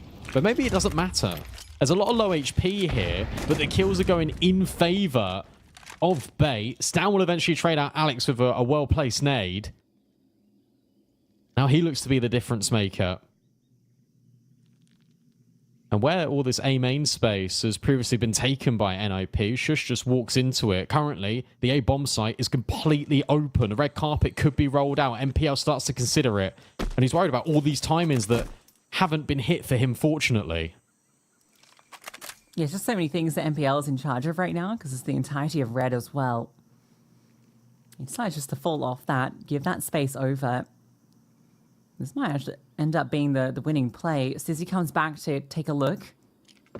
It's down. I think he's going to miss this timing. Oh, beats out the AWP. And that's going to cause MPL to move. Oh, but that's a great adjustment. Is he going to be ready though for Snappy? Well, certainly now. Snappy was caught throwing utility. Has to try and recover this bomb, but Stown's repositioned over. It's a great spam onto MPL, but Sizzy is now in Temple, but that's a sharp shot. MPL replies back with the spam, and now Stown has to clutch, and MPL just keeps being dynamic. Bait are brilliant in their repositions, but it's the MPL kill on Shush. That is the most important one of that round, and that rescues it for Bait. Yeah, it's a risky move from Shush there, right? He's deciding to commit into the fight rather than just take the space. Because he could have just kept scaling towards big box. He kind of holds to see if there is going to be that CT player, and losing that duel ends up costing him. So you've been able to get to big box, just snap your eyes at the smoke, and then maybe there's a chance. Got the force bite in from NIP as well. Tech9's looking to just go fast onto this B bomb site. And they got really quickly. Essential is just run down through the smokes. Alex feeling the pressure too. There's a push through from another Tech9. That's covered for. Bomb to go down. Plenty for Bait to work with in the retake, and it's made a little bit easier with that spam onto Shush. Yep, and now they're all just peeking one by one. Just trying desperately to find a kill back. Right idea from NIP to at least get the bomb down here. Pushing towards short too.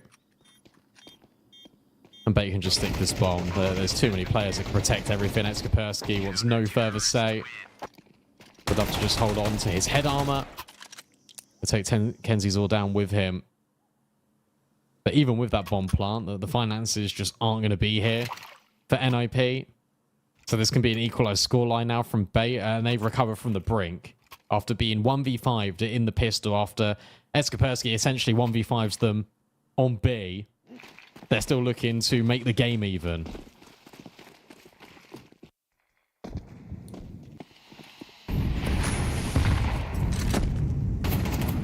MPL wants to find towards middle. Needs to be careful. Kaspersky does have the AK and, well, bested. That's scooped up, but he gets his kill and he gets out. He's happy with that outcome. Allows Essential to step in from heaven. Down does get one. And it's going to catch apart here, and it'll all be quickly dealt with. Just a single frag coming through. Bait ties up 5-5. Long's always going to be tricky. Just hoping to find that kill in middle with the AK and scale from it.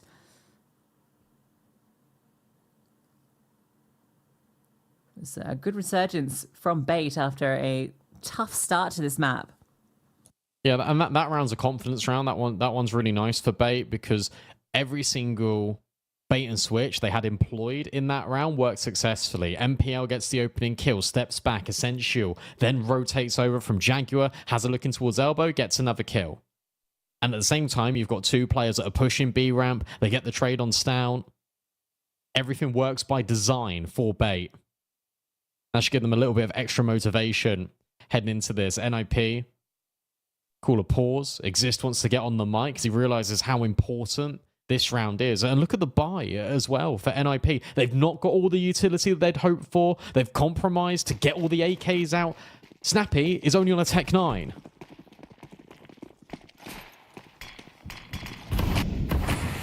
He'll always be that sacrificial lamb, won't he? Chili bombardment, mostly dealt with. And Essential spot out a little bit of something. It's going to cause him to drop his smoke early. MongolZ is just pushed on forward. He's got support behind him. You can see Kaspersky is holding for this. But now Kaspersky's going to have to worry about a lot of different angles. Essential just trying to be noisy, so they're not expecting this lane presence. Oh, this is a little dicey for NIP. Yeah, this is all facilitated by the fact that Sizzy started solo A.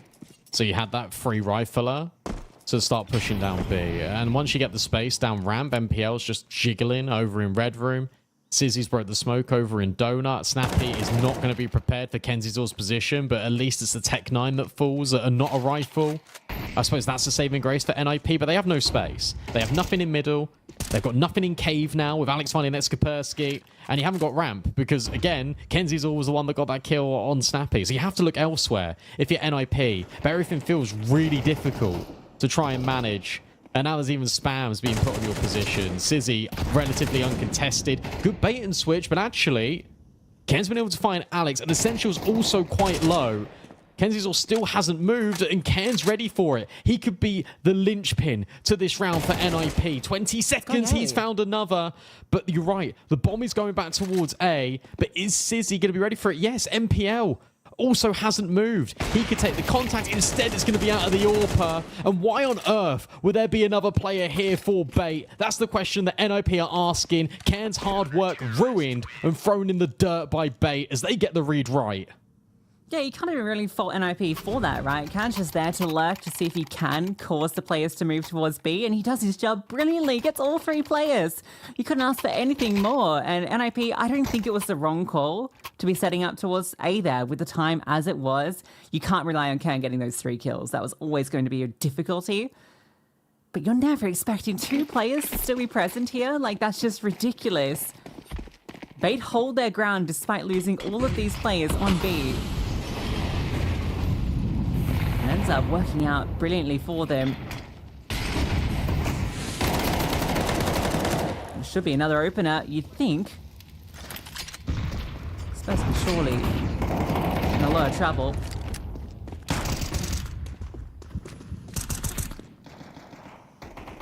And it's a backstab from MPL. Oh, look at this. Oh, it's a snappy moment. A snappy of it, yeah. But he ends up recovering. Spamming to allow Alex to swing. It's complete collapse. Shush. A 1v4? Possibly. Oh, maybe not with that gun. So a 7-5 half for Bait. End up winning it out. It's actually really impressive, considering where this game was at the start of the map for Bait.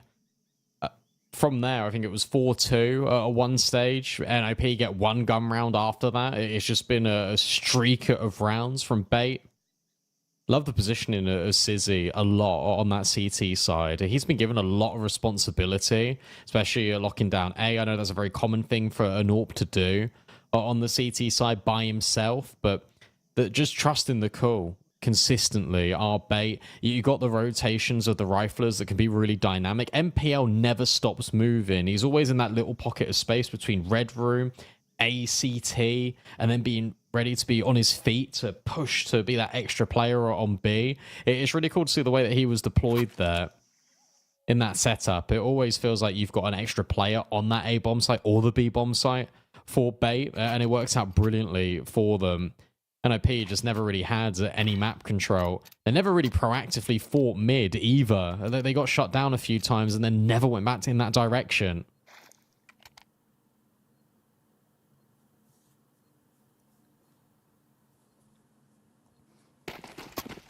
You basically wouldn't scale past kind of where Donut can see in towards middle. It's like there's a line that NIP wouldn't cross. For Bait, they also want to go towards Bait.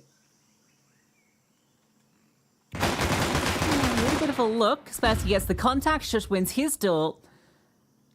And both pistols will be NIP as Kaspersky just keeps on swinging, keeps on shooting.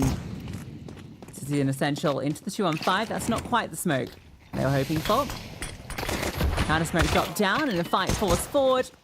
Sizzy left in the 1-on-5.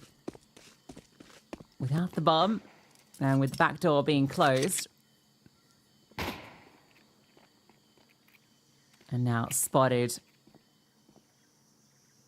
You know, NIP aren't going to make the mistakes that Bait made in this situation. They're not going to overextend. You'd hope not. So he has to make the first move. And as soon as he steps through this doorway, there's going to be a big swing coming his way. Double layering in spawn as well.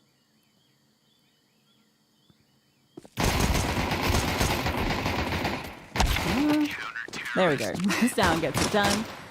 And it's the pistol for NIP. Yeah, that goes about as you'd expect for Sizzy. Nice little movements here from NIP. This time they actually fight mid immediately in towards CT. Double push. Down elbow. MPL removed. And from there, you get rid of the elbow player. That gives the confidence. And obviously after the contact being taken in Jaguar, for these players just to keep stepping forward. If it was Kaspersky, they just wanted to go around the corner and just take the fight on towards ramp. Pretty uncomfortable moment for Bait. They didn't get to do anything that they wanted. With no bomb plant. That spells the eco almost immediately. So NIP, for all intents and purposes, will equalize the scoreline now. Maybe back to the drawing board again for Bait, but they've been here before. That's the key detail. They've worked their way back into a solid foundation once in this map. Doing it twice? Maybe that's a bigger ask.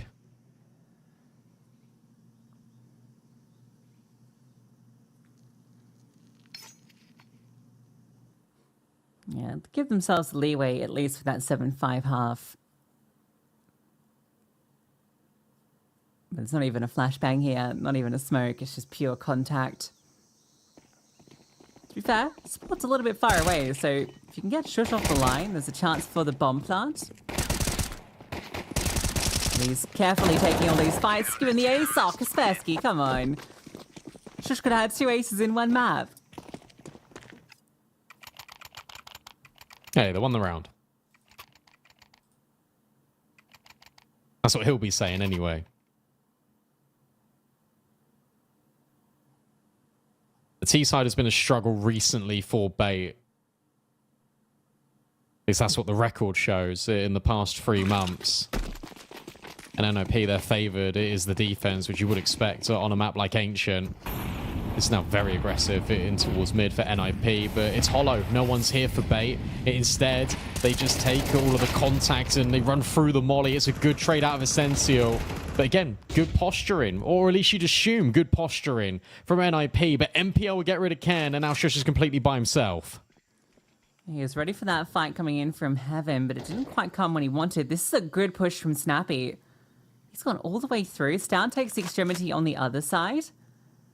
So NIP have great positioning here. And there's just no way you're expecting Snappy. The thing is, yeah, he doesn't want to make the same mistake, and he won't. The MP9 burst gets the kill. That's going to force Bait to move back towards B. Snappy acknowledges that as well, moves back around. Shush will slide out towards the short side. I got to catch this bomb on the cross. Yeah, brilliant. Didn't get spotted. Knows there's an opportunity here, and now NPL into the 1-on-3. And the MP9's just peppering him up from ramp. He'll get that kill, but brought down so low that Shush has an easy time finishing him off. Yeah, Miss Molly as well being thrown in from Bait. They wanted that to go deeper in towards short to really push Shush off the angle, make him go in towards long, give them space for the sight. Instead, it doesn't happen. Snappy's push, I mean, that's something you're just not expecting whatsoever. He made that time in that push play on the T side very early on in the first half, does the same here in the second. And it's the lack of control in towards mid from Bait that ends up costing them quite a lot. It gives the opportunity for plays to be made like that on the extremity. Don't even get the bomb down in that round, so it's back to Tech 9s, back to square one. And the control shifts hands again in this map. NIP now feel like they've got the lion's share of possession. They can dictate a lot of what they want to do here.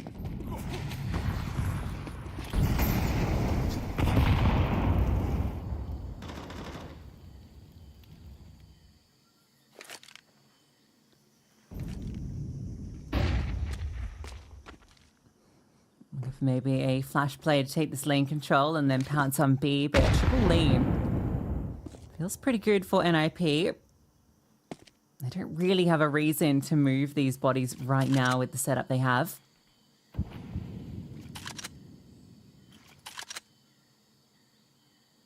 Now, Smoke will signal to Bait that there's some space to be taken, so they can get to a staging area. Okay, yeah, this is a tough one to deal with. Snappy, that's a crazy angle. Right in the middle of the open rather than next to the Vox. Let's see how it works. Here we go. Immediately into this setup, and yeah, I mean, how on earth are you expecting Snappy's forward position? Nice shot out of KenZor, and in fact, he's found a double. Is there any way this can get a little bit weird and funky here for NIP? It's a pop flash through. It's a missed spray out of Stown, and KenZor's found a third. Now the bomb's being planted. Shush and Exkapersky put into a troubling situation. Exkapersky should have the jump on KenZor, but his hard work has already been achieved, especially with Essential finding Shush. It's now all up to Exkapersky. This is the guy that you'd want. The star for NIP. Trying to isolate these fights is going to be difficult, especially when they're all tucked in the corner. Alex locks it in, and Bait, they win an unlikely round off the back of KenZor's triple. That's a disaster for NIP. You get those first two kills, you've done everything, and then KenZor, mentioning the player that we're going to keep an eye on into this. Great kill on the Snappy. The fact that he's able to get down there is a cool flash play. Down commits to the spray on that crossover and then just punished by the close swing. That one was not one NIP were meant to let slip.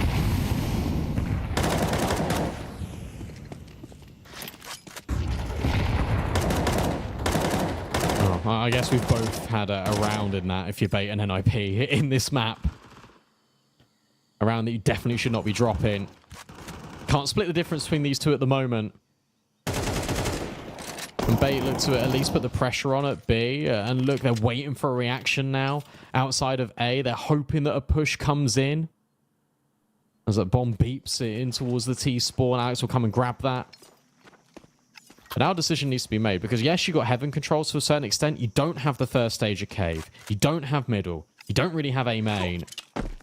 Where do you want to spin this if you're bait? It looks like mid control is now the next primary objective for this T side. But Stown is here with the AWP, but it might not matter. Kenzie's or an MPL have both found kills, and Ken's been brought down incredibly low, and he needs to get out of dodge quickly. Still another player here. The bomb starts to move through spawn. Oh, chance here. Shush gets the lineup. Skewers these players, and now it's going to be forced into Stown, who falls back from A. Oh, this timing looks brilliant for bait. Stown's worried about red. And they're just going to walk straight in. He might even get backstabbed. No, he turns around. Does he have a timing here? No. They're going to try and pounce on him, and they do. Swing out, and Can with the MP9 gets the kill. Time. Bomb needs to go down. Can swaps guns. AWP scooped up. And Shush low HP. Both these players limping through this. And a nice angle from Alex. No clutch allowed. Alex takes the forward fight. And Bait find the timing on A. Yeah, a little bit unnecessary on that swing there into CT from Sizzy as he picks up that AWP. But the lack of smoke actually comes back to favour Bait because they don't ever signal to Stown that they're there because they can't. So they just contact walk through. Shush hits a massive timing. You think the round maybe is all said and done. And Alex will lock it in. That's a familiar feeling. Or Stown as he watches Alex clutch up again on the A-bomb site on Ancient. That's the economy broken as well for NIP. Bait can get double digits first, barring any howlers. And there's been a few howlers in this map. Not going to move the stack around.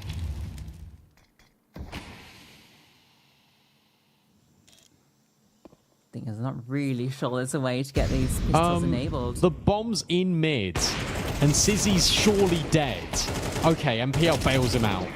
That's fine. That was scary, though. You could really see that maybe going out of hand, but the in-game leader steps in for Bait, and it's crisis averted. Yeah, Sizzy did get caught, but simple cleanup. Yeah, flashbang would have been very effective there, I think. But obviously just didn't have the tools for it. Double digits for Bait, 2-round lead. No AWP here, forced down either. God, the Mongols destroyed Lynn Vision, by the way, on the A stream. That's 13-3 in favour of the Mongols on Ancient. Kenzie's AWP fights out middle again, and sure, he doesn't get a kill, but he gets all the space. Meanwhile, space is also being taken by NIP. The spam through the smoke, though, goes the way of Bait. Not once, but twice. It's that man again. It's MPL. Consistently delivering for his squad, leading by example as he gets a nice double kill. Sizzy now patrols in towards middle. There's a boost up as well for Essential. The spam nearly connects on another player from NIP. I felt like they just had something they wanted to do that round, and they wanted to do it no matter the cost. Bomb can be dropped. Molly. Every single player turns. Hold up. Chance here. Sizzy needs to stay alive. Kaspersky misses the opportunity. Stown does have him locked. Does he?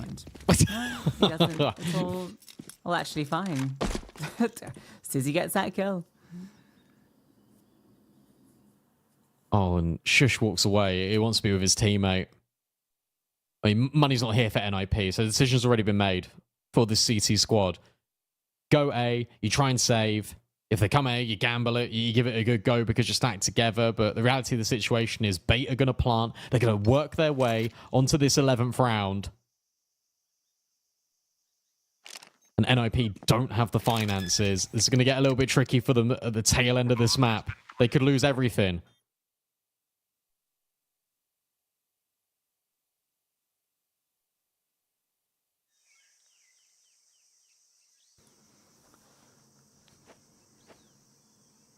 Even a boost up just to try and take these positions. They're just crawling through on this hunt. I think you're going to lose Kaspersky.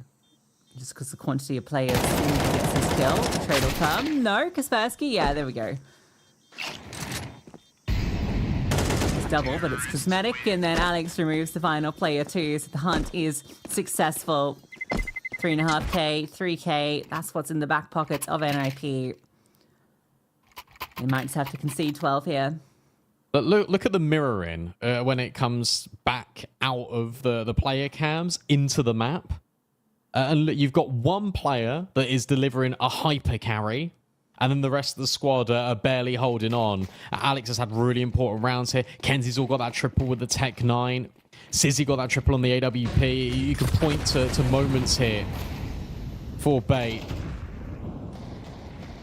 Stound's impact hasn't really been that measurable for NIP on Ancient. Ken's had glimpses. We haven't had the same Eskapersky we're used to seeing.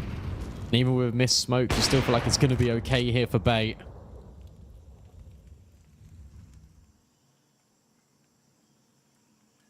Because this certainly should be map point.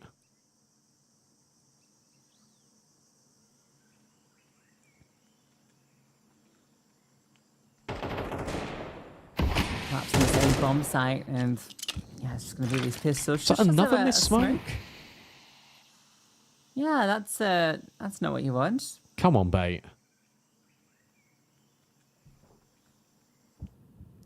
Oh, that one smoke potentially is just put them away from A. No, they're just going to make sure that no one's in towards middle. They can't get undone by an untimely push. And where it's taken us on, NIP are thinking, no, they can't be A. I have to reinforce B. And that, unfortunately for them, is the wrong read. And yet again, Bait have got zero utility when it comes to blocking the choke points on A, but it's not going to matter. They're going to be fine. Bomb down, round over. Yeah, you can't blame NIP for going for the gamble. Just made the wrong coin cost. Snappy does remove Essential. Time's going to be ticking. Maybe just throw your bodies at this. You're buying the next round anyway, so you can achieve, and another kill comes through. Time now a limiting factor in MPL. It's just taken heads left, right, and center. Quad for MPL, 12 for Bait. So you have a commanding control of this T side. I mean, what can you do? What can you do about this performance from MPL? It's just on another level right now. Starts to get a little bit scary when Snappy gets that opening pick in towards elbow. The walls are closing in as well for Bait, as I don't really have too much space off the bomb site, but it's fine. Everything's okay in the end. Everything works out. No calamities. Plenty of money to drop Kenzie's Ore as well. And since the sides are swapped, since NIP have gone to the CT side, it's been really limited. Bait have been in complete control. They've been taking all the map control on their terms. Now NIP have got to win 4 rounds on the spin. Perfect rounds of Counter-Strike. No mistakes. As the hype bar fills up for Bait as they've won so many rounds in a row now. Big fight in towards middle. This could decide the entire map, and it started well. Continues even better until Stound said he'd been quiet, and he's looking loud in this one. Stound showing us why he's taken up that sniper. A quad kill in mid, and NIP continue to fight. Yeah, lovely from Stound. Just keeps fighting and fighting and fighting. Doesn't want to let it up. Bait also want to get the control back from him. They break the smoke, but they give him just more angles to get rid of Sizzy. Beautiful sequence of events from Stound. There's that flashiness. There's that AWP prowess. And there's maybe that glimmer of hope that NIP needed.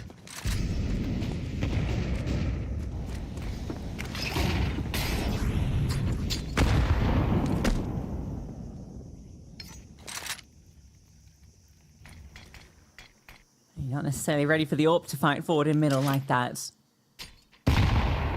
Snappy, just be careful. Just gonna replenish this smoke in. Okay. He gets caught on the retreat, so Sissy It's a nice opener. Damn, that's horrible timing. Also, speaking of timing, look at Alex. Alex is just out A, by the way. Another break on the smoke to try and get Sizzy an opportunity to get a frag back. Alex hasn't actually ventured out on this A bomb site yet, so that's why Beta is still hanging around by the B doors. It all comes down to this timing, but look at all the attention being put forward by Bait. Surely Alex is going to walk out in towards A now. Especially with the confirmation of the AWP being here on Heaven. You just go. You just take it, and you bring the bomb over. You might have missed that opportunity now, though. Absolutely. Just goes back in to plug that gap, and now you've got 3 players on B. Are they just going to commit into this? Bomb is here, but doesn't stay. That smoke is missed again. Here we go. Alex starts to step forward. Oh. Essential can see the sniper, and the bomb starts to move over. Shush, about to get shot in the side of the head. No, Alex missed his charge. Not again. Oh, but he will recover it. And now MongolZ on his flank. Missed opportunity. Can has found his, and Alex fights forward. Bomb's not down. 9 seconds. But the coverage is there from the sniper only for a moment. It's down. Plucks one. MongolZ.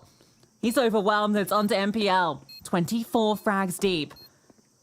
Can he close it for his squad here? Yes, down on one angle and finds Ken on the other. MPL has the read. Beautiful reposition. Tuck in. Stan has no idea. And now MPL creeps forward. The backstab. And it is brilliance from MPL. A 13-9 victory off the back of the IGL. Who else? Who else but MPL in that round? Unbelievable stuff. The instant snap onto CT. He fakes out the def cam as well with his movement. And you're right, Stan's got no idea. He thinks he's gone in towards Temple. He thinks he's gone back deep in towards CT. That's brilliant from MPL. He's just able to make that happen. There were so many moments of what if for NIP. Obviously, the Shush 1v5 is exceptional. NIP also got full eco back with the Sizzy Deegs. I think it was it in this round actually at 4-1 after the Etskafersky highlight moment on B. But I think the in-game leader was doing everything for Bait. It's got to be said. He was undeniable. And NIP, they try and take all this space. You really think Alex has missed the timing in that last round? No, instead, it just goes the other way. NIP, they just can't close the game on the CT side. Bait are just too strong. But actually, it isn't just Bait. It's one man. It's MPL. Yeah, there's like 2 rounds in that first half that, NIP, that backstab from Snappy that goes awry. And we just saw as well when trying to set 3K over on B, and then that one doesn't pan out. Just a few, I should say, what-if moments for NIP. I think this game maybe a bit closer than the scoreline suggests, even though it is a 13-9 scoreline. Could very well have been an OT intended map, but instead it is Bait. Winning it out, we can see, yeah, MPL, 26-13, 2.0 KD, 102 frags, and 1v2 to close it. Shush, yeah, there's a few padded stats there from the 4K against the Eco, but he got that 1v5 to get us started, and it was good to see him in form. Stan, definitely quieter than I thought. Yeah. He kind of ramped up towards the end, but we expected a little bit more out of him. Yeah, look, we'll go one step further as well, because you take a look at this 13-9, you think, wow, that was really close, and the scoreline was very close for the large majority of that game. But when you deep it, both pistols were secured by NIP, they won both forces, they won both conversions, and they won a gun round afterwards. What does that mean? It means I had 7 rounds from getting the pistols. They won 2 gun v gun rounds. In fact, 3, if you want to throw in the 4v. So 3 gun rounds in the whole map, in the entire map. And one of them was Stown getting that 4K. That's it. That was one individual moment that can't really be repeated. They were just being picked apart. And Bait had that more team cohesive feel. They were a lot more comprehensive. They had to battle back. The fact that they win that game so comfortably after losing both of those pistols, after being 1v5'd as well, is incredibly impressive. Yeah, it's going to be a question as to why they took it to Ancient when they had opportunities to go elsewhere. Like, the veto ends up with 2 of Bait's favorite maps kind of available. And, this could have gone towards Dust 2, could have even been filtered in a different direction. But Ancient is literally their second best map. And it's the map they end up getting to play. And they get a CT side start. Sure, it doesn't exactly pan out how they hoped. But you kind of gave Bait exactly what they wanted coming into this best of one. And with so much importance placed in these best of ones, it was a bit of a risk. And I guess you can see, based on kind of their recent results on Ancient, why NIP wanted to take it there. But it was always going to be tricky against a Bait that is so solid on this map. Yeah, it really is. It's really difficult for them. And of course, Bait always picked that best of one of Ancient when it was the RMRs. It's a map they've relied on for years as a core. That's 2 best of ones down. We've got more for you. It is Legacy taking on NRG right after this break. Loves you, but she can't love me. But I love you. I gotta brag on myself, I amaze me. Like I'm back in the 80s. I won't play window anymore. What's going on? Play your role. 1xBet. On to the next one. The human body was built to move. Not trapped at a desk in one singular posture for 12 hours a day. It's time your chair evolved. This is Secret Lab Titan Evo. Ergonomically engineered for you, gamers, hybrid workers, artists, backing your every move.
Action-packed series to get us going.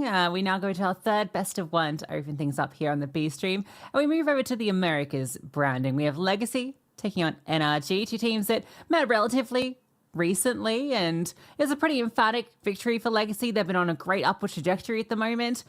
NRG, without really having to go deep into it, are definitely the underdogs. Yeah, no, they absolutely are. And I mean, Legacy played a blinder, IM Atlanta, straight into the semifinals. They won their third place game as well over BetBoom team, and they were looking really good. And I tell you what, Wonderful got the MVP at that event of a 1.31 rating. Was he the highest rated player at that event, though? No, he wasn't. Lato was on a 1.32 with just as many maps played. So impressive. I think this is going Mirage. Oh, okay, NRG ban it right at the end. So that puts us on Nuke with Legacy started on the CT side. This is going to be interesting. Oh, that's spicy from NRG. Really because, spicy. I mean, Mirage has been really good for them, but Nuke is not.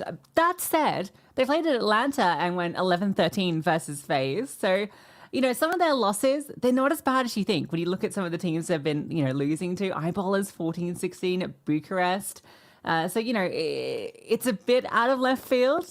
But I kind of rate it just to kind of try and catch an obvious favorite off in a best of one. Yes, but that means you're putting a lot of stock into your T side of this. Like, this certainly was not expected whatsoever. I thought it was going Mirage the entire way. I imagine Legacy did as well. And this will be... a very, very interesting one to break down. The CT side for Legacy has a near 70% win rate on it, though. And in that third place decider game against BetBoom team, they beat them 13-3. They also beat Astralis on this, 13-6. They beat 9Z, which I think is important to mention because of how good 9Z looked at the Astana event. So... I think maybe this is a gamble, but I'm not so sure it's going to pay off, to be completely honest with you.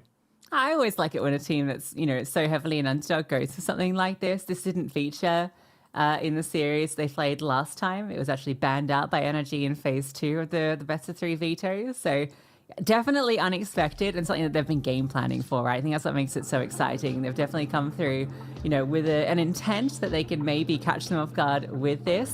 And I think for NRG, for me, the big talking point around this team is Grim coming into this roster, right? Kind of expect a little bit maybe more out of him since he's joined this team. He's had some good maps, but overall when it's come to some of the international games, including the last matchup versus Legacy, he has been a little bit absent. And when you look at this team, he's kind of a player that you're really expecting to be at the top of the board. He should be the star of the squad. Yeah, inconsistency has just plagued NRG. Like when you look at all of their maps recently, it isn't one standout player. one player will play really well on one map of a series and they go to the next map and they fall off a cliff a little bit. One player that I think you put a lot of stock into, though, on Nuke is Sonic.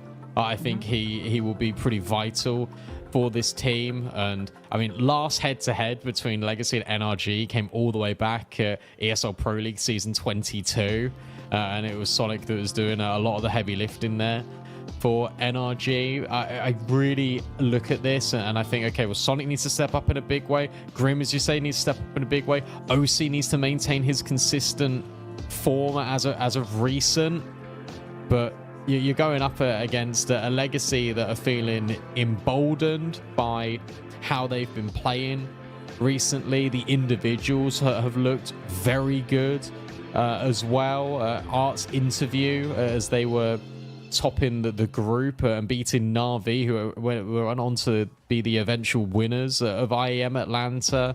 They were just saying that they've had a mentality shift. They've all sat down together and they've now got the trust in this team. And I wonder what the trust looks like for NRG in a moment like this and how they're feeling towards the back end of this season. Because what you've got is one team that are on the upwards trajectory, obviously changed in-game leader, bringing in Art, dropping Lux, really shaking up the hierarchy of this team. And it's gone in a forward trajectory. You look at NRG, obviously they brought Nitro back in from the game that shall not be named, and he's been okay, but it's been, I think, passable performances. I compare NRG probably quite a lot to 3D Max, where I view them in terms of what's happening to their team at the moment. Yeah, I think the Art pick up by Legacy was such a crazy move at the time, because I felt like Legacy were in an okay place. Like, they were pretty consistently getting into kind of mid placings in a lot of high-end events. And he thought, okay, just give them more time, they'll build up into it. But changing IGL, a massive shake-up to make. But I mean, I'm a big fan of Art. I always have been, his play style. And it's cool to see him with this roster and finding so much success in it. To change such a crucial part of the team and to barely miss a beat, I think is a good statement to just the structure of this squad and how they're able to adapt. And it's just, I mean, it's been great to see Jamal and Lato be such consistent pieces that Art can enable as well. I feel like Jamal and Art is such a killer combo too, right? When you've got such an aggressive piece in Jamal and Art, a player that also loves going for those sort of fights. It's such a fun wombo combo to have to set you up in a lot of these rounds. Yeah, Sadzin's also been, I think, going under the radar in this team because he hasn't been sort of the player to pop off in a massive way for Legacy, but he's been consistent. And I think that's what's needed. If NRG wants to punish Legacy here, I'd look towards Nissim, seeing where you can find him and maybe exploit him. This is the curveball put out in the best of one by NRG. Let's see what Nuke has got to offer. It's a triple ramp lean right now for Legacy, and NRG are going to walk straight into it. Yeah, looks like it. Straight into the firing line, and they try and draw some of that fire, but there's just so many bodies until 2 hit the floor. But at least even it out, and we're into the 3-on-3, straight down towards B. Smoke to go in towards Single. Scaling. Just to make sure they get double control. Ladder needs to be careful. They are right up here, and they'll spot out OC with that bomb. I think it's better of overcommitting, at least until he has Jamal. This is the combo that you're looking towards. Jamal gets flushed out after one, and it's looking good. Art, they last saw him at Hell, and, well, hold up. Okay, he's going actually down towards ramp, so he's missed this timing as they go on to A. Good little timing swing out of NRG. They don't commit the bomb plant in towards B. They actually wait for Nitro, swing the door open. Everyone goes together. They create that pincer. And Art's like, wait, hang on a second. This isn't B after all. Now what do I do? Not a whole lot. You got no kit. You got no HP. NRG have won this round out pretty comprehensively. They walked into the gauntlet over at ramp, and they're able to get those first 2 kills instantaneously. So the setup crushed by NRG. Art will get a consolation kill, but it's Grim with a triple. Questions asked, and he's answered early.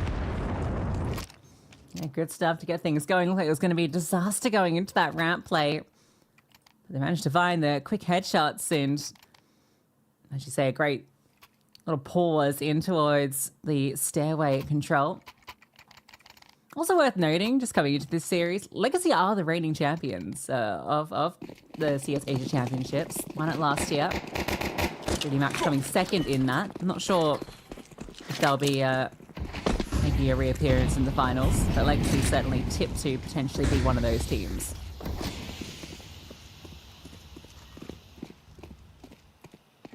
This is just nice out of NRG, just putting the smokes down, not mucking about in a round like this, using the range advantage by going outside.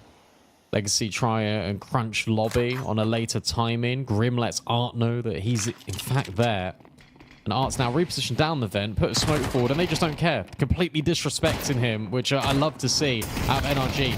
Now playing with pure confidence, isolate the frag, on towards Art. Rotations are here out of Legacy, especially with Dumao creeping up close. Maybe he could be the difference maker. There goes the first and the second out of Dumao with the MP9. You still got the scout in tow, but maybe all you need is this SMG. He's found the triple. Nissim catches out Grim, and Sonic is left in a world of pain. A 1v4 with 50 seconds left. There's no safe breathing room at all on this map.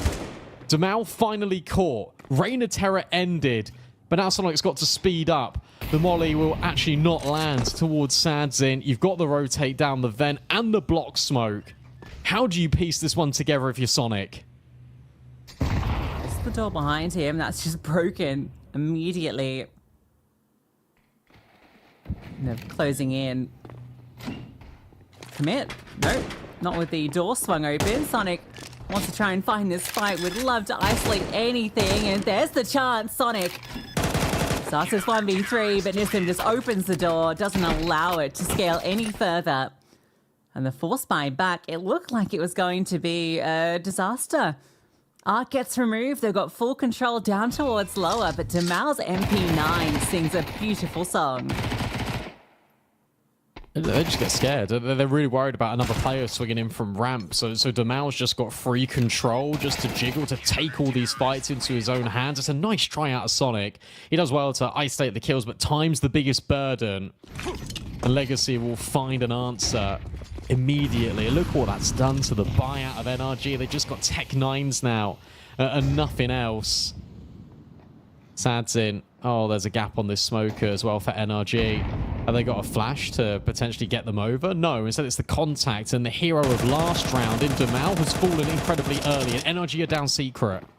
All right, so they managed to get down in 5v4 situations once. Now Art, a bit more success this time around. They're still going to try and run him down, and they'll succeed. That's an AK. And still got plenty of time to work with. Got Grim up top side with his M4. Oh, no, you don't. Lado has flushed him out. So that's a huge kill. This now does mean that NRG are limited in options. Yeah, you bang on. Because you had that escape path. You had a lot of flexibility where you wanted to take the round. I mean, you can still go A, but that means re-clearing outside. So that means going back through secret. 45 seconds instead. Plan's been formulated, but it's this angle I'm looking at from Sadzin over towards double. Nissim can take the contact. This baits in Sadzin perfectly. Ollie will be put forward, but that isn't onto his position. Good trade, but that's where actually Nissim will step in and get owned by Nitro. 20 seconds left, 1v1. It's all up to Lato, and he takes his time. Last known location of Lato was in main. Bomb now scooped. Fake plant. Nitro's trying to play with him. He walks around the corner, but that's where Lato's just holding. He takes the fight right to Nitro, and he's able just about to clutch up, but it's a difference of 9 HP. Yeah, Nitro had the right read there. It really felt like he was making a pretty cheeky, big brain play, but Lado just pauses, waits. There's nothing room to do but wait for the Smolly anyway. This is the pick that ends up changing the outcome of that round. So he trades very effectively into this bomb site. Lato just about closing it. That's frustrating. That's going to be another force buy back, and they want to try out A. Damao fully blinded and run down. Thought he was set for frags. Instead, just gets run over, and then Grim finds another. A bit of pace seems to be the answer. As across the board, they've found success. Sadzin just hiding out, and now they'll know where he is. He'll get flashed out. Grim, what a round. Yeah, I'll tell you what, look, this is 2-2, but every round from NRG has been assertive. Every round has had a clear game plan of what they've wanted to do, and they've all bought into the process. Really nice flashbang timings in towards A, immediate pop. Damao just can't do anything in that moment, and Grim just works his way through into the main smoke. After getting the kill on Damao, Art didn't stand a chance. And this is just going to be pressuring the economy of Legacy. Remember, last round came down to a 1v1. This time an overwhelm with the Tech 9s. Now it's you that is left with bare bones. One scout, one MP9, the rest on pistols. Can they do it again? Can they keep the dogfight going? Because this is a bloody brawl. Triple setup at ramp. We've got a double push, and then we've got Sadsin holding deep. Sonic's just taken this liberty just to continue walking forward. Now, the thing is, there's only, what, 3 Ts? There's a chance that they might just lose the bomb and everything if they extend around this corner. You think with the pacing and the fact that they're paused. Oh, okay, that's one way to get the kill. Just take the fight forward. Grim gets backstabbed. Now the scout has a chance to do some damage. Replay is very low, but bro, on the backstab, and Sazin wasn't ready for that. Yeah, really important. And that's what they were waiting for here in radio. That they knew they had the space outside. Maybe Art can find something here with the 5-7. He's going to be ahead of this Molly. But there's also a backstab right behind him. Sonic is just the insurance policy of the round for NRG.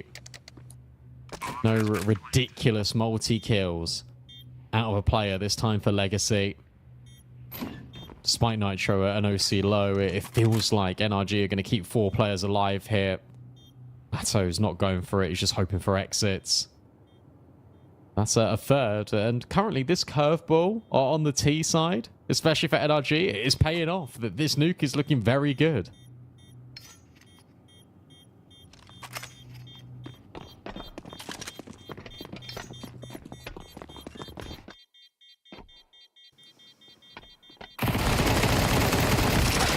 Righto. Actually takes out 2 before he goes. Only Sonic lives, but that won't be enough to incentivize any purchase into this round. NRG have earned themselves, you imagine, a 4th, I say that, but those kills have enabled an M4 to be passed to Nissim. So Lato willing to give up that money. Does mean I suppose Hudson will have enough for an open to the next. Let's see what Nissim can get up to.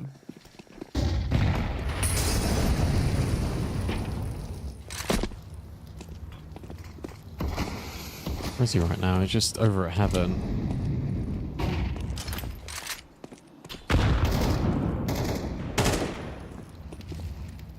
I don't see anything. And Sonic, every single round so far, he's made it down secret without contest. Taking all this space early, our NRG. Nissim's put himself in a position where he's anticipating that NRG are going to wrap and go forward in towards Hell. They're just going through the motions outside. Molly main. Deep smoke's about to be put forward from Nitro. That's going to land on the Hell windows. But there's that rifle, but it only finds 1 kill. You now know that these players are just going to run forward and try their best to do something, anything, but Lato's just entangled in all these smokes. Art goes searching. That's what Grim was holding for. He's 9-3 right now. And NRG surely are going to get this 4th round on the board. Yeah, it wasn't really a doubt. There was a small threat with that M4. A chance for a multi, but the first kill is just a little bit too laboured at long range. That's in towards A. Over the top.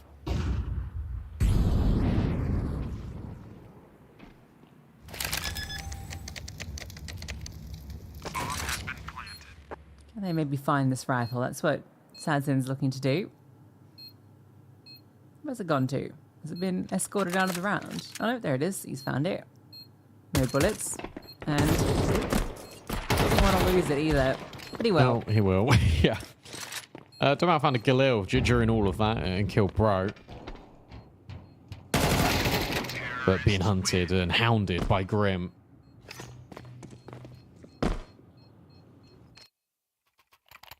There's 4 on the T side already for NRG. Now we get a full gun round here. Out of Legacy, Sadzin will have an AWP. Nissim goes down to an MP9. He accepted the trade. So he gives the M4 back to Lato in this first full gun round. I wonder what aggressive stance Legacy are going to take. Are they going to fight for outside a little bit more? Are they going to have a player start down secret early? There's been a lot of conditioning down secret for NRG in the early stages. So Satin will go down there with an AWP.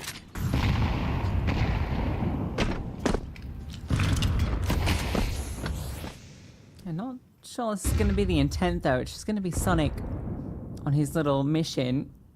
Sadson might be able to pick him off, but we can see NRG grouping up towards Hut to look for a fight, and Lato's angle supreme for dealing with it. He's just going to stay on top, fakes out the drop down, and can't quite make it too. In fact, it only made it the 1. There is this push from Nissim.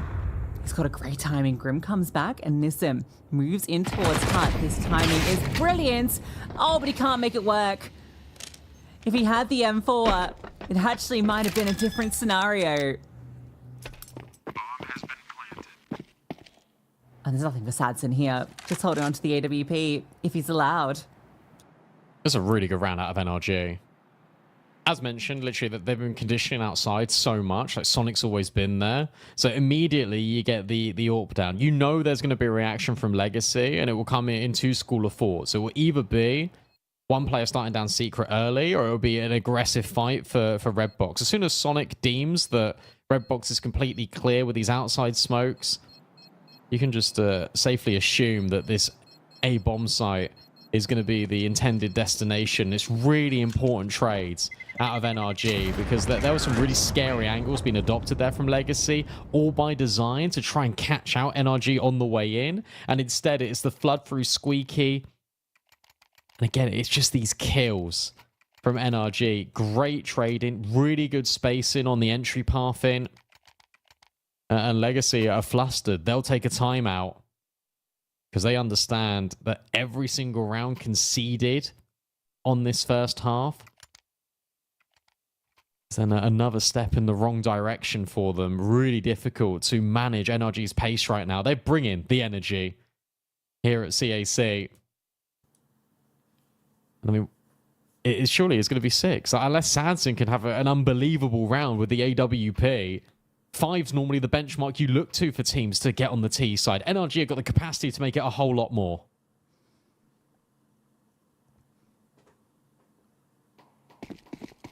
I'm glad this match is living up to the hype when we saw Nukas C as the final match cheers in.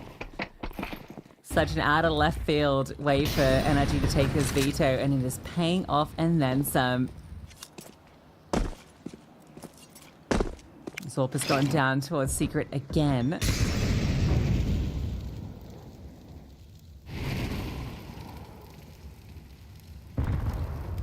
Second layering of smokes, but again, NRG aren't committing behind this. It's just Sonic here. And as soon as he gets confirmation of this AWP, if he does, the rest of the squad can just start making moves. There you go. And now you burst. Yeah, look at the immediate reaction out of NRG. Straight in towards ramp. Molly is going to block. Doom out. Where do NRG want to spin this round? Do they want to take it B, or do they want to wrap Heaven? Currently, it's looking like the Heaven play. Doom out. Skirts just around the edge of this ladder. He is holding with the 5-7. This isn't hard cleared by NRG, but Dumao rattles off his position and gives the game away. Time's going to be the big limiting factor here for NRG. 35 seconds left as they start to ascend Heaven. It's going to be a ramp flank from the AWP. Still superior weapons. And in towards heaven, Jamal. Oof, gets spotted. Has to drop down. Lado by his side. Now they start to commit through. They still have the better weapons, and they can just fight their way forward. Time, sure, a problem, but guns, certainly not. So despite an opening pick, there's nothing to follow through. Now concedes the control in towards heaven, and they just walk straight through. Yeah, I'm really surprised he fell off the rafter there. You've got the player at a top hut that obviously was feeling very vulnerable because you don't have the information on what's going on outside. You only know that Sonic walked down there, but that's it. They just weren't aware that the quantity of players in towards heaven.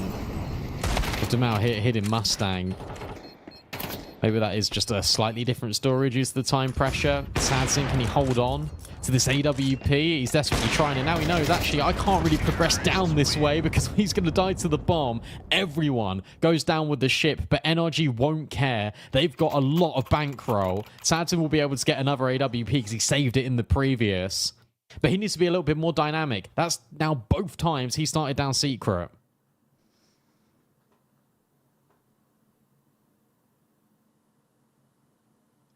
Yeah, they saw NRG go down there for the first, like, 4 rounds. Like, okay, we need to send Sads in here every round to make sure we can't get through. Maybe the case this round, Sadson starts ramp instead.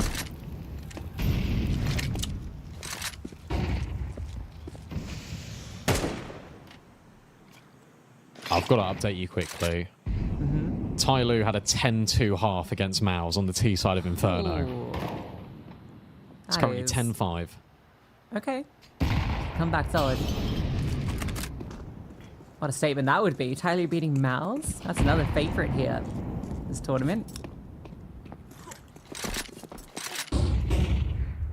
Flash forward, Sonic looking for the fight in towards Garage. Nissim is heavily tugged. I think he's going to have this timing for sure. He wants to make it 2. I think just needs to confirm it at this point, and he will. Pulls that out as long as he possibly could. And potential follow through. It does spot out Nitro. Isn't that a little bit tricky for the T side? Gonna want to try and fight heaven or just commit down secret. Yeah, they've been stunted here. Where they got caught out by Nissim, they don't really feel safe anymore. And Art is just picking them off at range. Nitro's dropped, and so too is the bomb, and it's a good find back from OC. But look at the HP. Grim is really trying to wrestle control back, but that's where OC is going to step in because he knows he needs to get the bomb over. And Bro is just tucked behind main. No time for him really to work with. Even if he gets this kill on Sadzin, he just simply cannot win the round. So NRG have put all their eggs into the garage basket. Sonic doesn't properly clear the deep angle. And from there, there's just no space, no room to breathe for NRG. Legacy able to grab that round back. But can they make it consecutive? If they can, there's a chance that this can be 6-6 because the money will be gone for NRG. Jamal throws his body at the end, so it's still kind of tight here for the CTs. Innocent was really searching for that second kill, but ends up getting enough, and just open firing lines that the CTs are more than willing to take fights on. 15-5 for Grim. Head armor for it.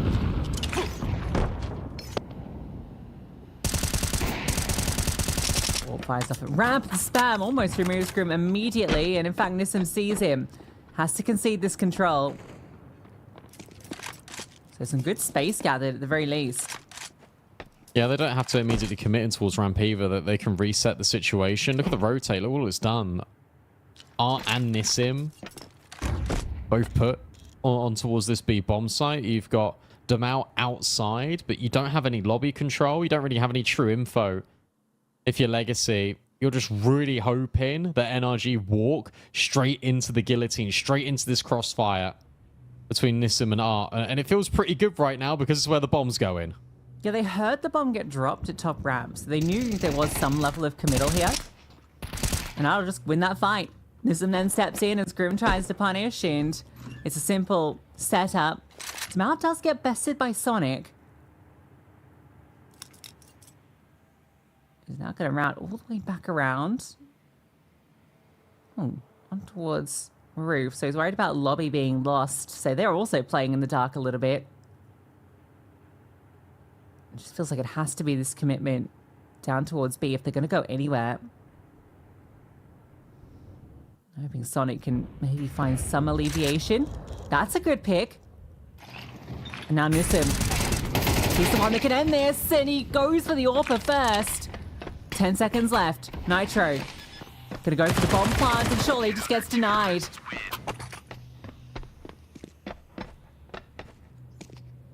What a really good round out of Nissim and Art. That crossfire is brilliant. It just buys enough time and they don't really overpeak. I mean, I know OC gets the kill on Art eventually, but it's then Nissim that stands forward. Normally, you'd be thinking that he's fallen back at that point, especially with the time being low. They just completely overlook him. Sonic also loses his life to the top hut player. So as mentioned, that's 6-4. That's Glocks now for NRG. They've still done more than enough in this first half, to be fair to them. 6 rounds on your T side of Nuke. Maybe a chance to get a 7th right at the tail end. That feels amazing.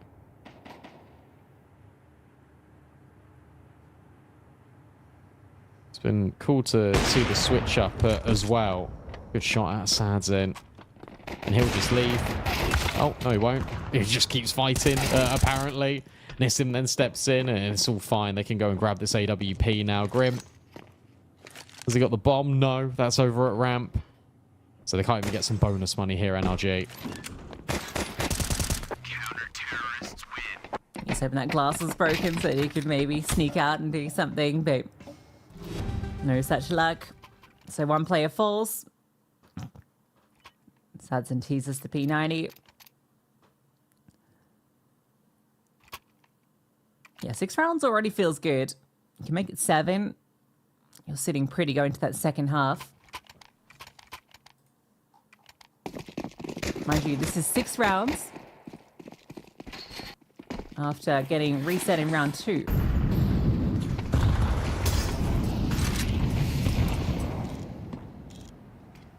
Next question becomes who's going to help Grim. Sonic and OC feel like good candidates. Bro's also really picked up. He was 0-3 at one stage. Gap on this smoke, but the flashbang over is enough to skirt by the AWP, but Art will spam out Sonic. That's an important one because that denies all the map control down secret. The thing is, Sonic's been a lurk so often. I love this, by the way, this little boost. OC's almost on, a little travelator. NRG is still able to get a kill. How's Art found that one? Oh, sorry, not found that one, I should say. Bro was full blind. I don't know, that's just pure, just firing as you've been flashed. Unlucky. Assassin's on the line, and oh, they just wide swing past him. There's Lado to deliver the kill onto Bro. Now they know these players have crossed. They can have the rotation come down. There is going to be this lurk from Grim that's coming through ramp late. So Nissim has a lot he needs to be worried about. Are they going to be ready for him? That's the question. That's in. Sees Grim. What a nade. Here we go. Nissim gets his chance to shine. Just the one. OC going for the commitment on the bomb plant. There's this creepy crawl down. The distraction comes and almost doesn't work out. You know where Grim is. He starts to move forward, and it's this player in from door. You think we'll have him, and yeah, Demal will instead step out from double to get it done. A 6-6 half. There's a way back into that one for a brief moment, but Legacy recover. What a really good rotate from Sadzin. Spots Grim over at ramp, throws the nade on him, immediately repositions, goes up heaven, jumps onto the A bomb site, down vent, just so they can establish a crossfire and guarantee a trade. He even just sprints out of the single door. The rifler then goes wide. Good design in that round from Legacy. I feel like NRG might have something to say, especially when Grim gets close towards ramp, but he was spotted. The plan was foiled. And from there, Legacy just able to stabilize. They really did need that. 6 rounds now feels a lot more achievable. if you are Legacy. Decides to swap over, though. It'll be another chance for NRG just to prove what they've got cooking here on this map. What does the CT side aggression look like? We didn't see a player go towards red or push outside once out of Legacy. In fact, not even on the secret stairs. The most furthest advanced player from Legacy outside at all in that first half was the deep garage position. Or maybe even Art swinging round main right at the last round.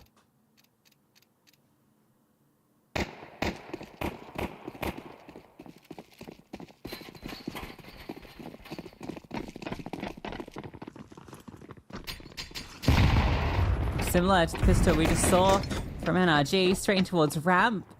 Not quite the hold here from the CTs. Bro disengages. OC falls back passive too. Grim has found a double up on his push through from behind.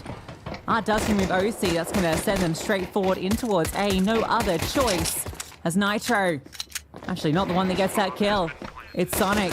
Bomb does go down, but this is desperate now. Nissim barely holding on, and now he's left completely alone. Up and down the ladder. It's all a distraction. NRG, take the pistol. That's brilliant movement on that ladder. That's so annoying to deal with. If you're Legacy. Really nice round out of Grim again. Grim just pushes 18 and 8. Being such a nuisance maker. Being so annoying to Legacy. Consistently putting a wrinkle in all of their plans. Just the immediate sprint. The MOUZ even holding for him. But you can't do anything against that instantaneous shot.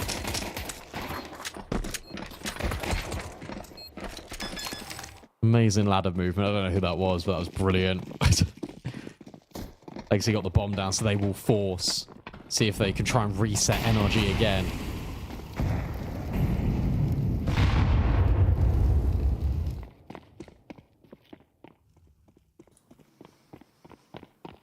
Kind of happened to you twice. That'd be brutal. It feels like it's got A written all over it with this bomb position. Maybe a wrap through main. Nitro gets up close towards Squeak.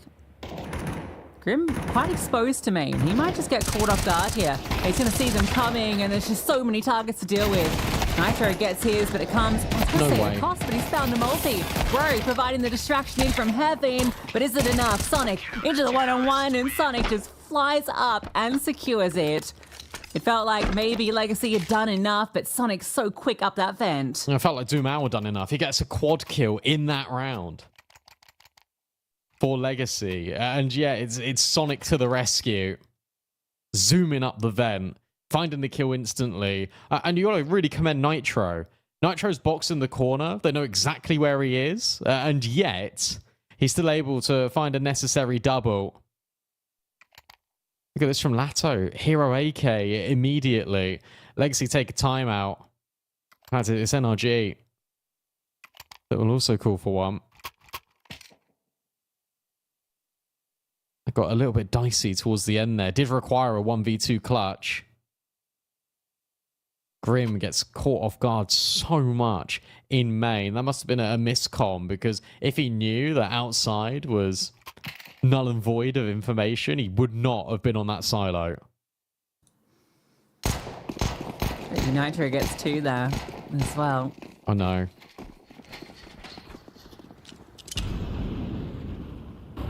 Alright, NRG. Looking set to get a 9-6 lead on the CT side. Lano has been given this AK to try and do something with. A gift from Demal. Nissim has some armor in case he goes down so that they can have a second shot with the rifle. Bro looking to be the first port of call. Nice shot. OC now steps through, and Lado's made it a double. It's a rifle now that Nissim can pick up. He's got an M4 in hand. Nitro just goes wide swinging, and he almost makes it a double, and it's because he has that support by his side. So it's Lato that has to ace out the round, and he won't get a chance. Grim just swings out double. It was a nice idea, but bodies get it done. That's such a wild swing out of Nitro. Just trusting the fact that his spray is somehow going to connect on one, and then Grim will clean up the rest. You're going to have that rotate down the vent as well from NRG. That round was always the one they should be winning, but Lato makes it a little bit more expensive. Now it's time to dig deep if you're Legacy. Now it's time to rely a lot more on that trust in the system that's been built through art over the last couple of months.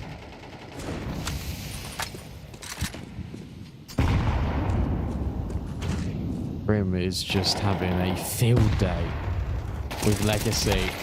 And Sonic's angle really felt like he should have got the kill on Demao. He doesn't, but Nitro will at least trade. OC doesn't see anyone scaling down on towards top main. There is a player there. Will now be flashed in, but Nitro's already rotated down the vent, and that's where the bomb's going. Lato's been heard. Nitro knows he's here, and the backstab is simplicity. Speaking of backstabs, look at Nissim. Nissim can walk out hut here and stop the rotate. Okay, that could be the difference, and they need something like this, although Nitro is considering it. Yeah, now Grim's in towards heaven, so that timing, maybe it still exists. So here's that fallback, and oh, that was the chance. Maybe you can still get this bomb down at least. Sadson's going to try and pull something back from this round. Demao with 20 HP. It's not even really a factor in this round. I think he's already decided he's saving this AK based on his position. This is going to play really late, but it's not planted for him. So it feels like it's going to be difficult for him to activate. You think that just the sheer quantity of bodies should be enough here. Sadzin, flash forward now. Demao does arrive, and maybe the timing is good because the kills come through, and Demao does find that follow-up. And out of nowhere, Legacy crawl that one back. They should never have had a shot. Yeah. But a 2-on-4 clawed from nowhere. Yeah, really good flashbang. Really good flashbang being thrown in from the control room window, because you start to think about this.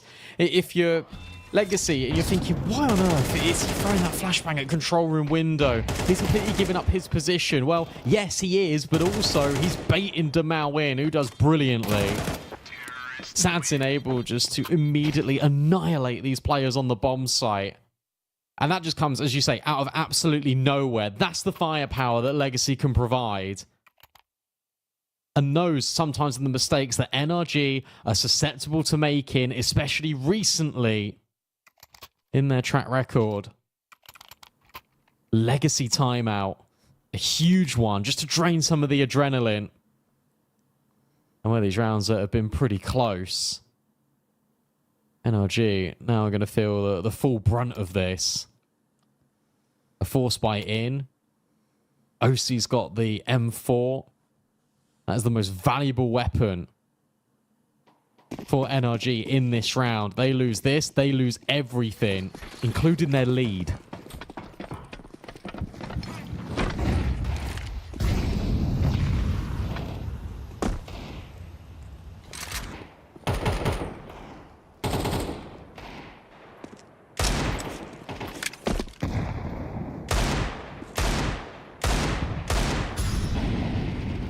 Firing off this Deagle.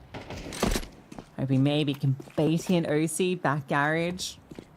It's a heavy hitting weapon, and okay, off the flashbang. Evil activate, art removed. Nitro now starts to move forward. He's got a good position if they go down. Oh, the flashbang is brilliant. Counterplay. Demao just keeps him stepping forward, looking to take further space. Nitro is being accounted for by this top main player. Lado. Just about gets it done.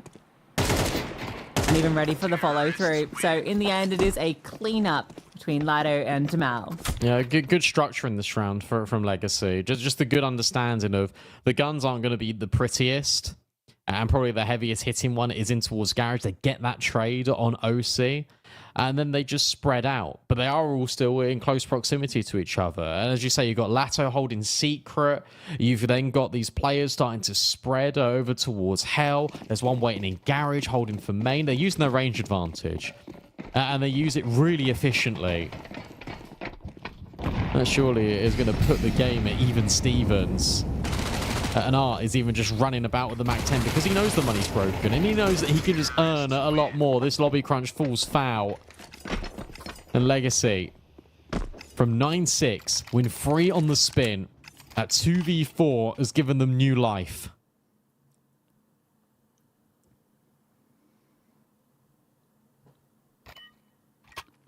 That one round makes all the difference.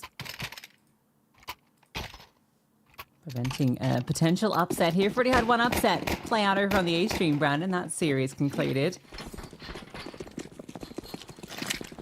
13-7 over MOUZ. That's wild. Fair play, Tailoo.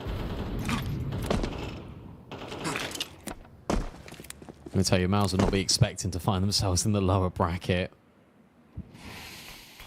That's BO1s for you. Tell you what, Legacy would also not be expecting to find themselves in the lower bracket. That is a dangerous lower bracket. NIP's in there. Now MOUZ are in there. Which one of Legacy and NRG are going to be in there? Nitro on the pirouette. We'll find the double. Then Grim steps in and drops the bomb. 3v2. In comes OC. He needed that one. But maybe surviving is the ultimate goal. There's a player in Vent that Lato's ready for. Grim then gets removed. They know about Heaven. I think they know about Vent. Where's this fair man? It's Bro rotating him from lobby. Oh, and he's gone too. So managed to bring this one back. Another 2-on-4. Really? Is that what Legacy have to offer up? Lato certainly thinks so. OC can't really get involved here. Bomb to go down. OC, you can see if he can catch a timing here of Sonic's distraction, but bested by Art and Sonic, who needs to find both backside. Arch just dancing, jumping up and over, being a nuisance. Sonic has to make this play, has to step forward. To be fair, he has crawled pretty close and he had a chance there with Art so low. But it's another 2v4 coming through from Legacy. Yeah, and again, it's just their accountability and their angle management in this round. Dealing with Grim as he rotates over towards Squeaky. Accounting for the fact that, well, they've seen one in Heaven. They've seen one in Vent. Where's that last player going to be? A walk back, a clear in towards lobby. Enough to get rid of Bro. Every kill was a 1v1. That's the ultimate exclamation mark on that round. That's why Legacy are able to claim it in the 4v2. Because every single gunfight was a 1v1. And that is something that you cannot do. These are fundamental mistakes you cannot be making when the pressure is this high.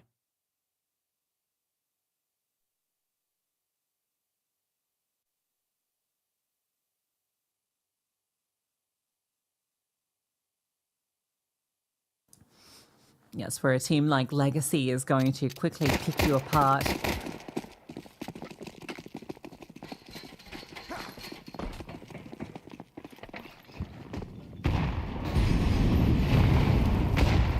half by.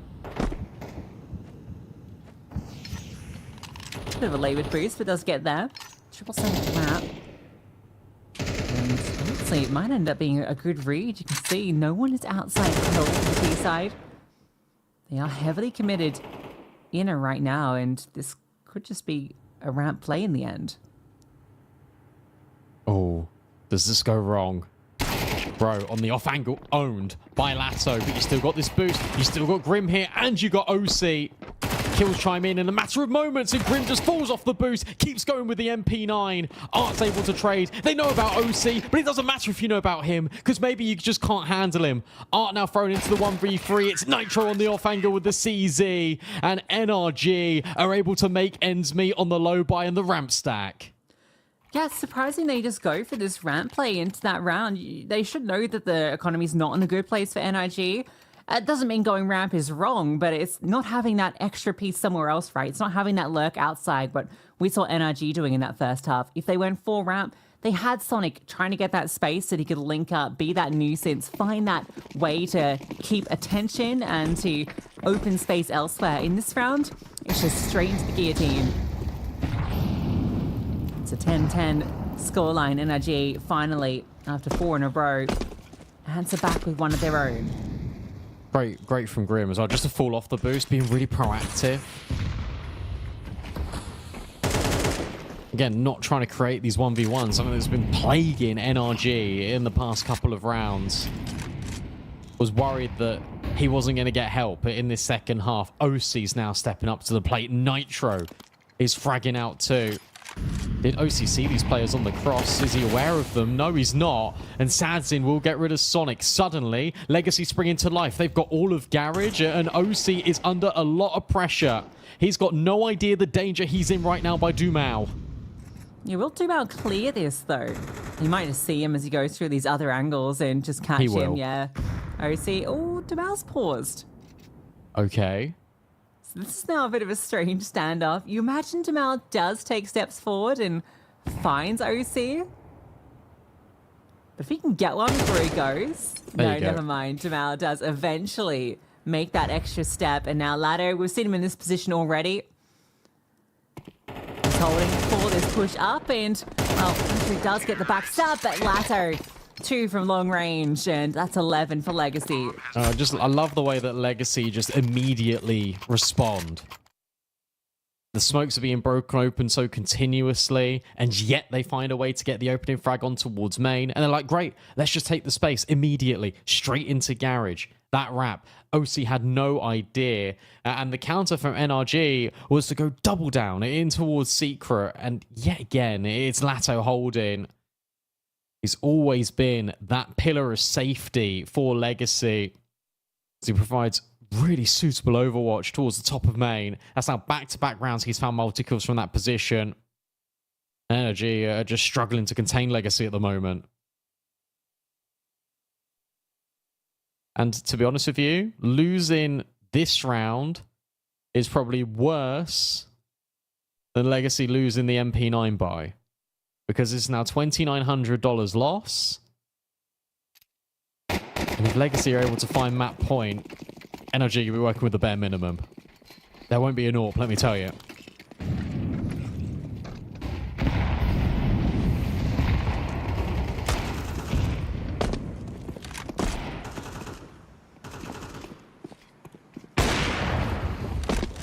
Sonic gets picked early. Oh, simple stuff for Sadzin. Back rounds where he's found that opener.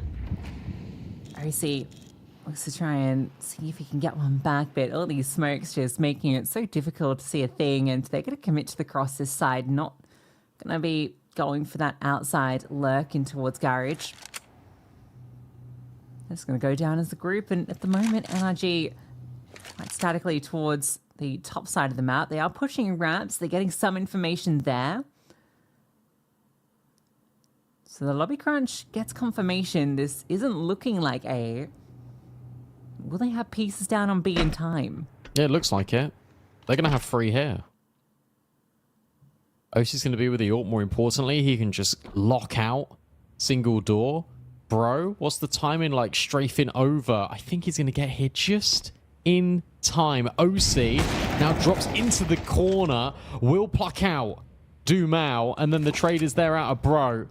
Legacy just think, oh, damn. All right, well, we need Nissim to find a kill, but it's Nitro that is patrolling the vent. Great trade out of Nissim. Now this bomb can go down in the 2v2. And they found that way out. They had that piece up top site to allow that trade. Bro starts to move forward. Art in towards main. I don't know if Bro's going to be ready for this. He's not. Focus on this angle. The now starts to step around. He sees the shoulder. That's enough. It's Nissim into the 1-on-2. He's worried about Heaven, but we can see that's not the threat. Oh, great shot onto Bro. But the question for him is, where is OC? Oh, did he get the information there? It's been commed. Eyes locked in. OC patrols forward, and Nissim, it's a clean headshot. Perfect crosshair placement on both those fights. And it's another round that you feel like NRG put themselves in the best possible position, but still Legacy find the way in. And this is so important. Obviously, he wins the clutch, but it's the trade on Nitro. Nitro's been parking himself on the opposite side of the vent near the squeaky door for a few rounds in a row, so it's pretty telegraphed. Trade immediate. Comms immediate too. Thank goodness someone spotted OC in towards Hut. That's the bailout that Nissim needed. He makes no mistake on the execution. And as stated, the money in dire straits is a pop. They realize they haven't really got the utility to hold this back, NRG. So in go Legacy, but it's down the vent from Art, and it's very loud, and Lato is just going to tuck himself into the corner. It's Squeaky. He then finds Nitro. Bro will get the trade, but little do they know that that's the bomb. Yeah, meanwhile, Art's just on this little adventure. He's just going to catch out this player at ramp any moment now, surely. Yeah, OC is done for. There it is, and now you just group up down ramp, go down towards B.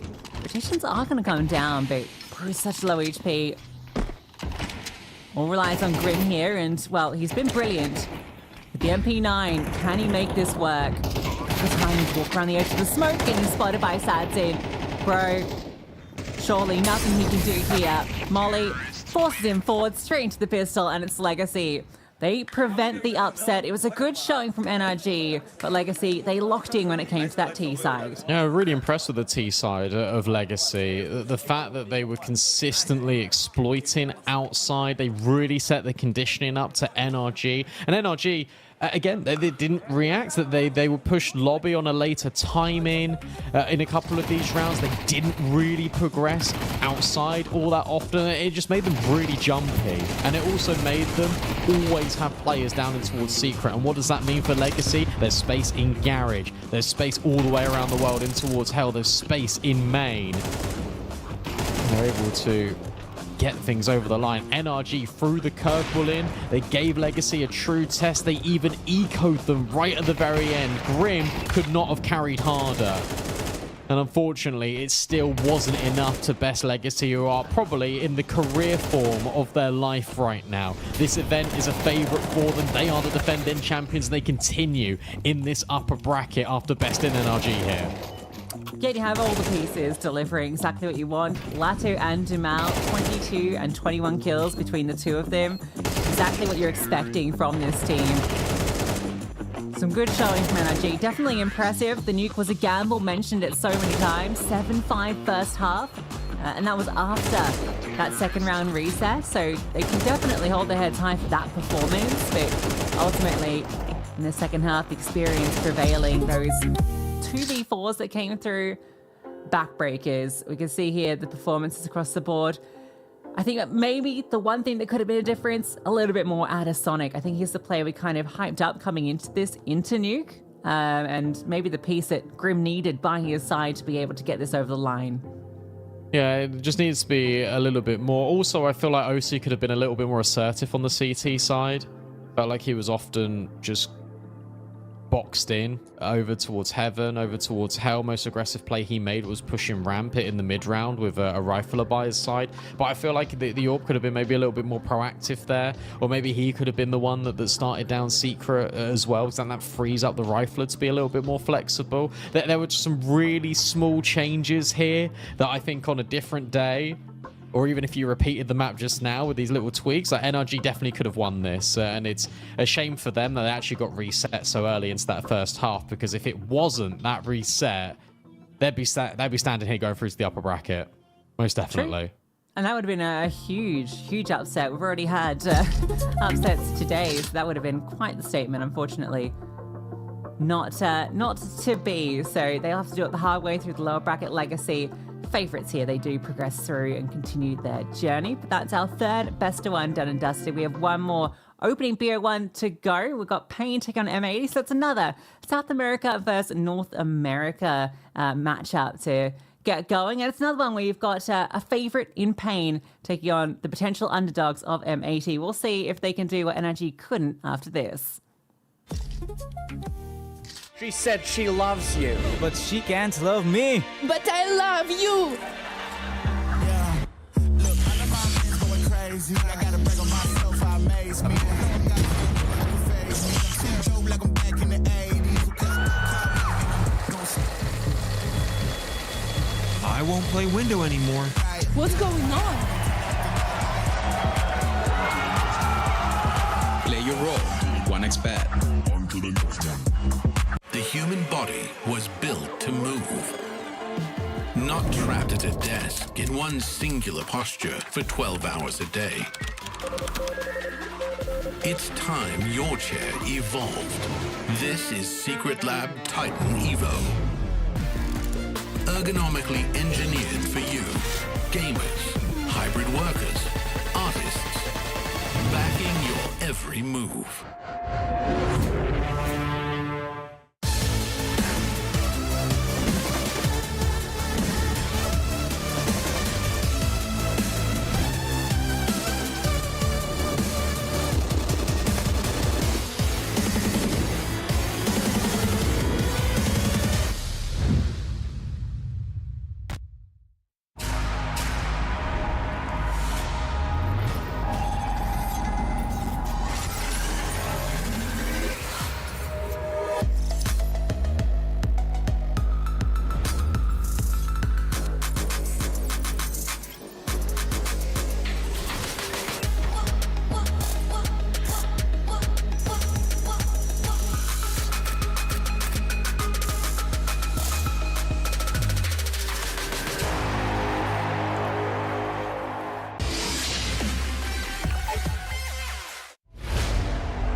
our last best of one of the stream here. Pain take on M80, and what should be a really interesting match, because for M80, they're on a little bit of a downswing at the moment, and for Pain, they're on a bit of an upwards trajectory, especially considering how good they looked at IM at Atlanta recently. Pain, I'm expecting good things here out of the squad. Yeah, quarterfinals, nothing too bad to sniff at, with some pretty good victories along their way too, right? Foot, FaZe, decent series versus BetBoom and Gamer Legion. You know, I think they've been on a pretty good run, and considering they've made big changes, right? We're talking VSM, we're talking Safe. I think the VSM one may be the bigger talking point than Safe joining, although it did kind of surprise me that Safe joined this team over NQZ. It kind of felt out of left field a little bit, but definitely a player that I'm excited to have in this roster. And yeah, it's so far looking like it's gone pretty decently for them.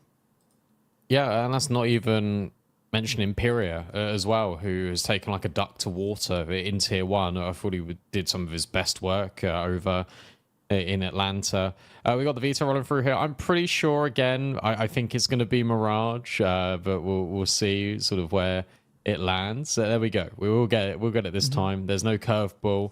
Pain start on the CT side. This is a good map for both of these teams. It makes a lot of sense. The conversation around M80 that I want to have is, over the last couple of events, has actually been the international boys that have gone missing. Slacks and Sin. Slacks especially has been a noticeable absentee. And you're going up against an AWPer such as Safe. It's going to be a really interesting dynamic here. For M80, they've got some really good riflers in here. I think Jaber has been very solid since he's come in. You know what you're going to get out of Swisher. You know what you're going to get out of Lake as well. It's just whether Slacks and Sin can arrive to the occasion at this event. Yeah, it's interesting, right? Because I felt like when Slacks did join this roster, which was many moons ago at this point, but he was absolutely farming, right? It was that move that kind of came through, and it was a bit like, okay, what's going on here? But he actually was brilliant when they were playing in North America, and was always a very consistent piece. I think elevated them, alongside Sin, of course, to be able to become an international contender. Obviously, it's gone through some iterations since then. Jaber at the start of the year, I think a great player to pick up over Hexed, and one that had a lot of hype when he first kind of broke out with Wildcard. I think this is a roster where we might be able to see him go to that next level. Not sure we're seeing it just yet, but there's a lot that you can understand going into this roster, why you could be excited for them, and why I think that this matchup, sure, Pain are favorites on paper. We saw in the previous series how much that really actually means. Best of ones could go any direction. But I think that M80 are another real sleeper contender here. Yeah, no, they definitely can, I think, step up in a big way here. On Mirage, though, you've got to talk about Pain's results recently. I've played a lot of domestic teams, but have got wins over FaZe Pro League in March. They beat G2 in overtime on this map as well. And yes, the team has gone through a little bit of roster changes and iterations here and there, but I think that with the pieces that Painter have got, I really do think that they will come into their own here, and it will take a little bit of time potentially, but I think Atlanta was a good springboard, and they're now hoping to generate that momentum moving ahead towards the end of the season. And I think that they definitely should come into this the favorites. They definitely should come into this match against an M80 feeling like they should be on top. But you're right, that there's some really good individuals here from M80, and we know what they can provide. Like we really know what this team can do. They can do good damage and punch upwards quite a lot, so I'm definitely not trying to rule them out. They've even beaten G2 at Pro League. They got destroyed by Foot, but they beat Monty at Draculan. Obviously Monty are a stage 2 team at the major. They lost it very recently to Legacy at IM Atlanta, but it's one of those where I really do think that M80 can pack a punch here on Mirage. Yeah, it's just going to be a question of how well they can deal against this scaling up Pain, which has been a real crazy talking point for this team, because you essentially rebuilt the core of this team over this year, right? Like that's a significant change to make for a Pain that has kind of like Legacy, right? They were always a heavy hitter, never necessarily a team you expected to kind of finish in the top 4 consistently, but a team you always expected to have the possibility of a playoff appearance. to go through this complete rebuild. You were a big fan of Pyria. I know that much from his tier 2 time. I know you're very excited when he was picked up by this team. So it's great that he gets that shot. VSM, I think, was a bit more out of left field for me to come into this team after he kind of, I wouldn't say fell off, but he took that time, a couple of years in tier 2 after kind of being at the top for a while, 5-6 years ago. Interesting that he ended up in this roster, but he does bring a lot of experience, right? And when you do have some of those newer pieces like Pyria and even Snow, even though it's been a little bit now since he's been in this roster, he's still a bit of a youngster. It's good to have some of these older guns in the squad, and Safe's another player that brings that high level of experience. Even for Gen, that was a change that I didn't see coming. Yeah, I really do think that they did need sort of that experienced role moving forward. I think they needed a rifler that they could have under their wing to really integrate Pyria and even Snow a little bit more. I agree with you. I think the Snow transition has been quite bumpy. He was sharing a lot of roles with Kawez when Kawez was still on this team, and it almost felt like there was a revolving door of pain. And I mean, that's evidenced by this season with the fact that Bigazera and Snow are the only pieces still left of the original roster that made waves last year.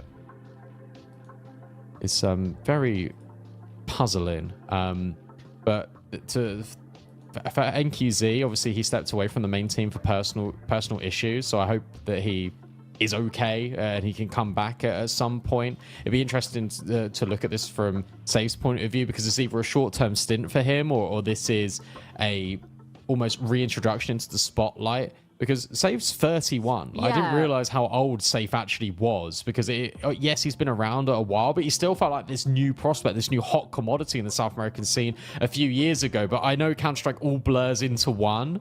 But for sure, the fact that he's 31 years old is still like a, wow, okay. Like, this is pretty incredible, to be honest, that he's 31 and he's still outputting this performance. Yeah, I mean, when he first joined Pain back in 2020, he was 25. Already it felt like, you do get these players that just show up kind of later on. You say later on, it's not like it's old, but it's just unexpected, right? Especially in an AWPing role, which generally the older AWPers are IGLs, right? They go down the Fallen path.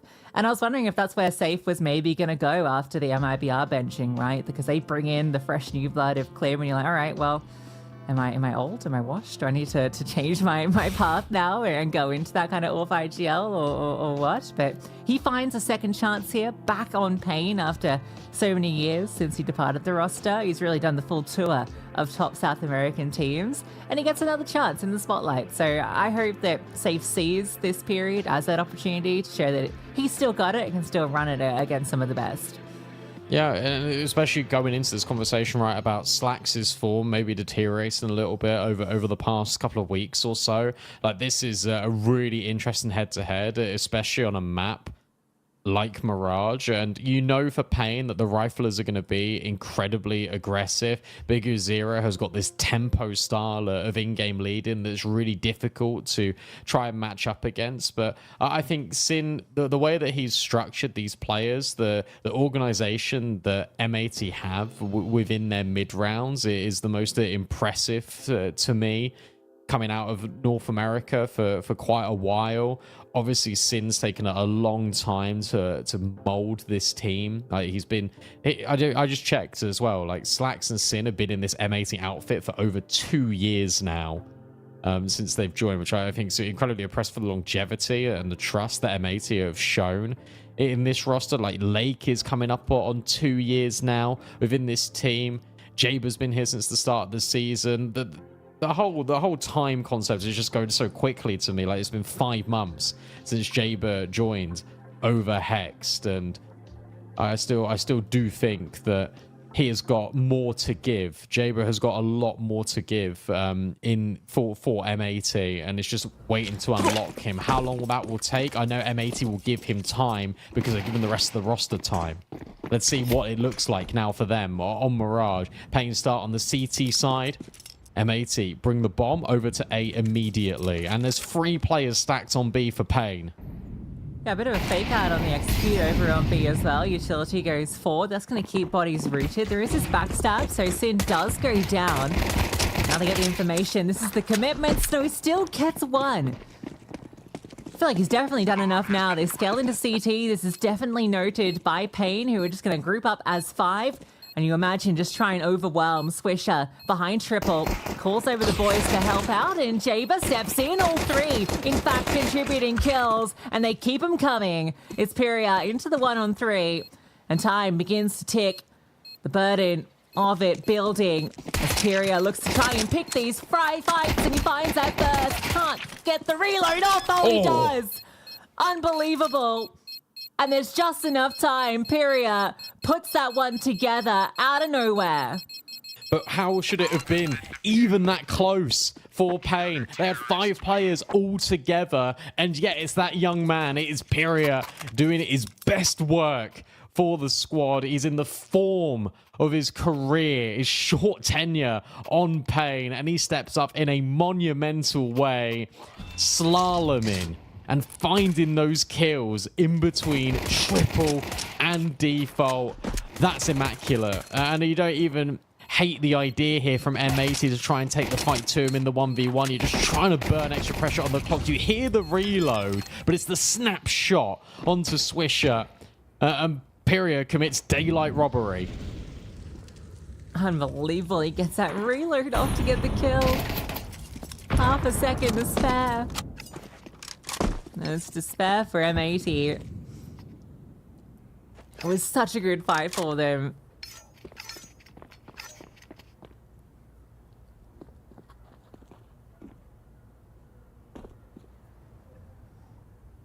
Now for force buy, we've got these triple Galils. They spread out default to begin with. See if team we're going to get aggressive anywhere, but you see they're not. So now it's going to be a retake in towards middle, maybe an A finish. The focus in through connector. Setup feels very good for Pain right now. The fact that you've got BC.Game and Safe close over by connector, they can set up a crossfire. You've also got VSM that can take contact initially towards short. It would be Swisher that jumps in the window. There's already a dink. I say a dink, it's actually not that much damage on towards him. BC.Game, this is the true test, but the molly hits him and that gives away the audio. And Swisher will find VSM. There needs to be a trade here out of BC.Game, but the pressure is really closing in on him. But Snow and Safe step in with the Famases. BC.Game can now just have all his attention forward on towards connector. And whilst Jabo was able to get a double, it's Pyria that finds the final kill, all because of that quick rotate in towards the murder hole, allowing BC.Game to focus on Khan. Yeah, BC.Game takes the contact too onto that player that's in towards window, then just completely ignores it, baits him in towards Safe, and BC.Game a huge double kill there. The second one, you only had a bullet or 2 to spare at the end of it, so it had to be clean. That's the force buy from N80. They don't get the bomb down, don't get enough kills. So there won't be much into this round.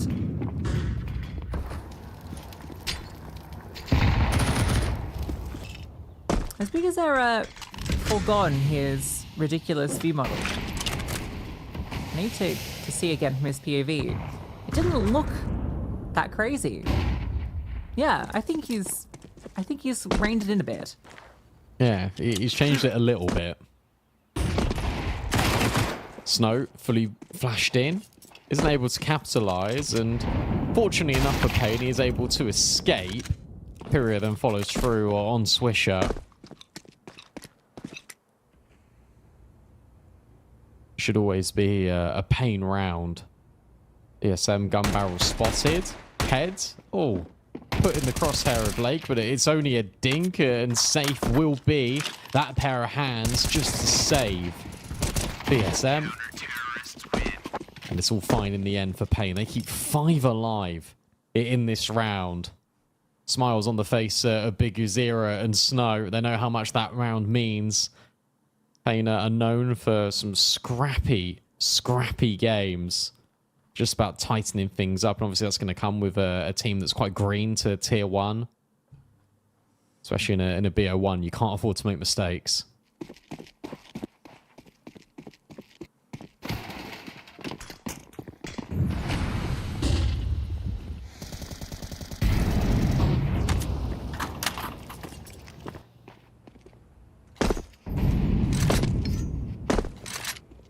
mid control for MAT. It comes pretty readily.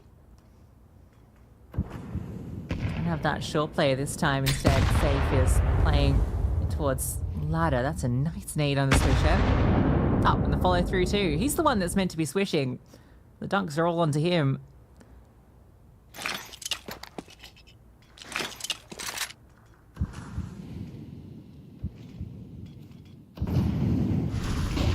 At least there's mid control. At least there's a bit of mid control now for MAT. Feels like again that they're going to try and split up through connector. They've been having a lot of joy somewhat getting in here. Oh, that molly will spread to him really late. Safe doesn't burn alive, but he's left on the sliver and surely gets cleared by Sin. That's unlucky for the sniper of Pain. And now the pressure's on. Snow's just in the smoke. VSM, a lot to do, but you still don't know about Snow, but he gets traded immediately by Swisher. This round goes a lot better for MAT. It's just the timing of all of the pushes. They come together in a concentrated effort, and Pain can't hold on to the site. That's just so sad for Safe. I just wonder if that molly doesn't spread, it's probably a very different outcome. Because he's the one that would provide that support in from the short side and potentially prevent that play up from Con. But that last second spread and, of course, the molly building in damage over time. So even though he gets the smoke down, he's left with nothing. But a great first round for MAT in the end. Only losing Jaber through that. Mysteria take out one more. Oh, guess not. That's a firm handshake. Okay, I won't kill you. You won't kill me. I'll keep my M4. Okay, sure, says Swisher. That's absolutely fine. It's a nice little conditioning set that's been going on right now for MAT. They've been taking middle. They've really been pressing the issue in towards connector. Pain will need to adjust their defense accordingly. Interesting to see if they have a change up and start fighting a little bit more proactively in towards middle. That's what MAT are expecting. Double flashbang forward. It's a change of tempo. Sure, there's players still over towards connector, but this time you've got Sin over towards short. Spotted, surely. VSM, no. Communication just not there, but he's only able to get one kill. Good trade out of Swisher, and he also gets rid of Big Uzira. And there's a lot of space in this B bomb site. Piri has moved in towards window, so he might be able to catch out Swisher here. Oh no, doesn't fully commit. And so Piri leaves, but he's lost the bomb site. I don't know if he knows it, but Jaber's already scaled through. Piri is considering the possibility of it, and actually could have a timing here. Yeah, great pick on the Jaber. Gives the advantage back to Pain, at least for now. Look at the weird flank going on as well. Snow is in hot pursuit of Swisher. And he's going to stop moving in time to give away audio. But Swisher has also relocated. He's just chasing this shadow, Snow. Oh, but he's got such a superior timing. He doesn't see him, no, but he sees Sin at the bench. Now it is all on Swisher, and Snow just jumps out the window. It's a fall from grace from MAT, as they're able to get one, but they can't get consecutive. And that is miraculous out of the youngster. Talk about snowfall. It's a blizzard in from the apartments. They are iced out, and a unfortunate situation for MAT after Jaber gets the bomb site control, but doesn't extend far enough and just gets caught off by Pyria, who just catches him on this fallback. Yeah, he had to take space there, Jaber, especially with his timing. That's just, yeah, unlucky. Unlucky for Swisher. But yeah, Jaber was stuck in two minds there. You can see that he wanted to take the site, but he also wanted to hold just in case there was going to be these rotates. Had to take space in towards market there. Had to give room for his teammates. Instead, unfortunately, does neither. At least Slacks can have enough money and the capacity to bring out an AWP in this one, so safe sniper will not be uncontested. We get an AWP head-to-head very early on in this map. Not really hard to say either of their names too much, but this round might be the difference.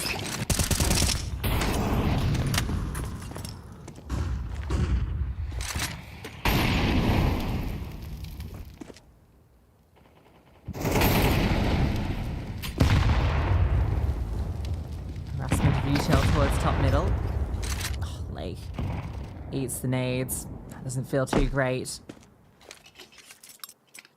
HEs in general have been very effective from Pain across this map so far.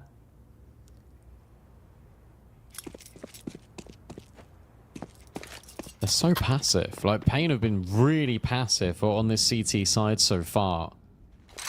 There have been a few flanks, sure, but that's come right at the end of rounds. They've not really been searching too proactively for information. Pyria isn't quite on an island over at B, but VSM's attention is being taken by the short play, by the re-smoke in towards window. Lake so low, battered and bruised by the grenades, but it's actually Sin that finds the opener. A lot of pressure now on Pyria. The flashbangs come over. He waits patiently. First shot is immediate, and he holds left click for another kill onto Swisher. Bigazira steps in. Surely has to be cleared by Jaber, and maybe this time he's done enough to give MAT the round on B. It feels like it. They already acknowledge it. Money is not good despite all these rounds.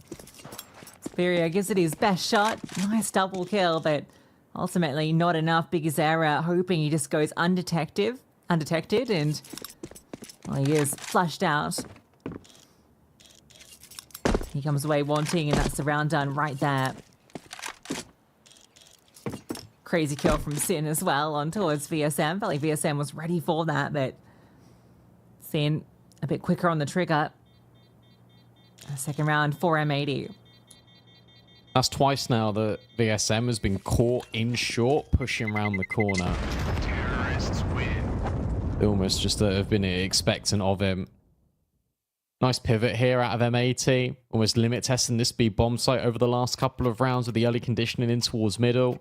And they've really noticed that Pain haven't been actively fighting for the mid control. So you can get a lot of space. You can escalate up catwalk pretty easily. The only fight that has come in actually from mid has been VSM swinging that angle in short. That's it. There's been no refighting towards connector. There's been no early push from Pain to maybe go underpass to set up in towards top mid. Finally, we get it, just as we speak about it. But the flashbangs are brilliant from Sin. And maybe that's why they've not been fighting middle. Beautiful sequence from Lake. Had a quiet start, but a great entrance into this round. Now Snow is on a very, very difficult position. He's feeling like he needs to take some initiative, and this might be to his detriment. Yeah, you're never ready for that angle from Jaber. That's just now going to be surely the commitment into this bomb site. Safe to maybe catch off one, and maybe he can turn his attention and get something done here. The flashbang blinds him. Tries to find a little angle to hide on. Just not finding these fights. When smokes land and bomb to be planted. He's gifted something shortly. You imagine he's just going to try and leave. Yeah, I'm surprised he's hanging around as much as he is, because Pyria never wanted to go into this retake. He left ages ago. And now Safe is at risk, getting caught out here by Swisher. Yeah, Swisher's going to follow him. Instead goes top mid rather than under. Safe will escape round the corner and actually put himself on the angle in case Swisher tries to hunt. This is a really nice out of M80. Beautiful flashbang sequence to set up leg. They realized that, hey, actually at some point in this map, Pain will adjust and they'll start fighting towards middle. It was this round, and they accounted for it. Good protocols in place to punish that aggro.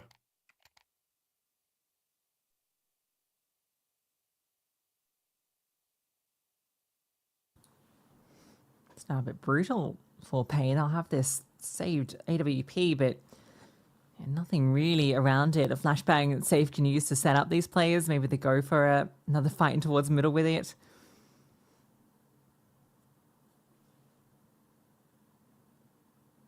See what the call's going to be, because there is asked for some utility.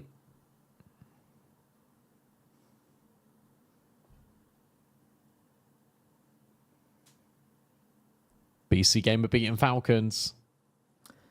That would be a very shocking start to affairs. But to be fair, I mean, Falcons come straight off that grand final loss. I don't know. They might be a little bit worn from it. It's 8-5. Oh my god. It's about to be 9-5. That's safe. Looking for the fight up through short early. Good way to get the AWP active. Break on the smoke. That's what that HE was purchased for. Sees nothing.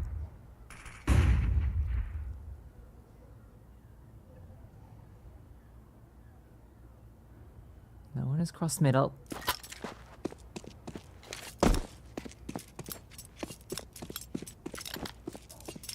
I mean, you know this AWP is saved, so for them it's about isolating where it is, making that commitment into the correct bomb site. They're going to be grouping up in towards Palace. So it should end up being the correct play, given that AWP's in towards short. But it's going to depend how this fight unfolds here. There's the flashbang. Perfect. Forces the AWP off the line. Late gets the kill. And Pistol's come up wanting. Now it's going to be this commitment in towards A. Safe won't be here to stop it. The bomb can get planted. Yeah, this is, again, just a really nice tempo shift out of M80. Understanding that, again, they've pressured B so much and taken middle to the point where Safe will have to be either on B apartments holding or in towards short having a little look in. So A always felt like the safe play. Ironically. At least he gets to hold on to this AWP. But M80 are really building back into this first half. Really nice out of the rifle core as well. Swisher, Jaber, Lake have really had important moments to push their team over the line. Jaber's been getting some really nice lurk timings in both Palace and B apartments. It feels quite fluid.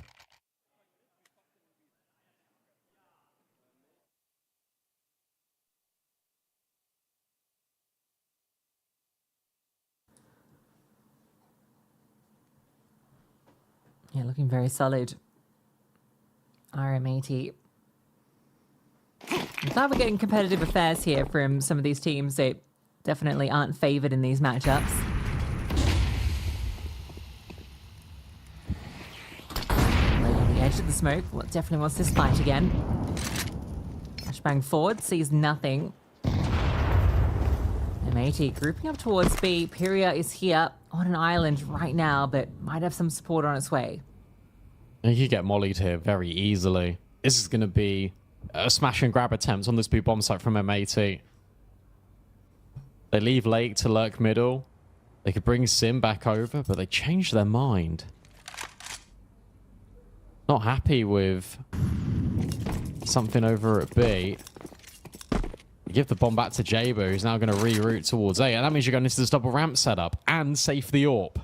Yes, it's just because Lake's seen nothing in middle. They're worried that it's a more heavy site commitment. Snow's holding the smoke just to block ramp, but we can see it's going to be through Palace, at least initially. Yeah, they reroute back for an A finish.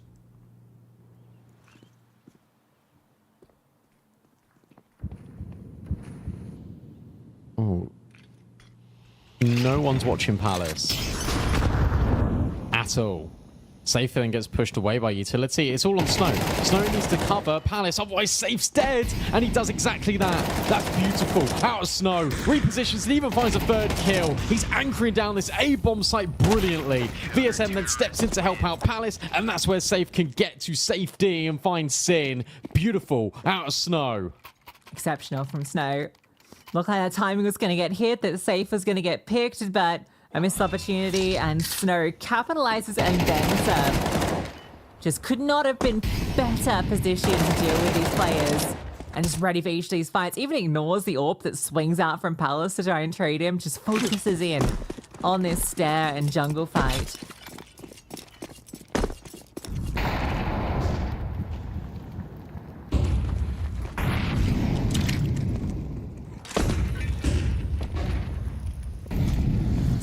Safe. There it is, an opening pick.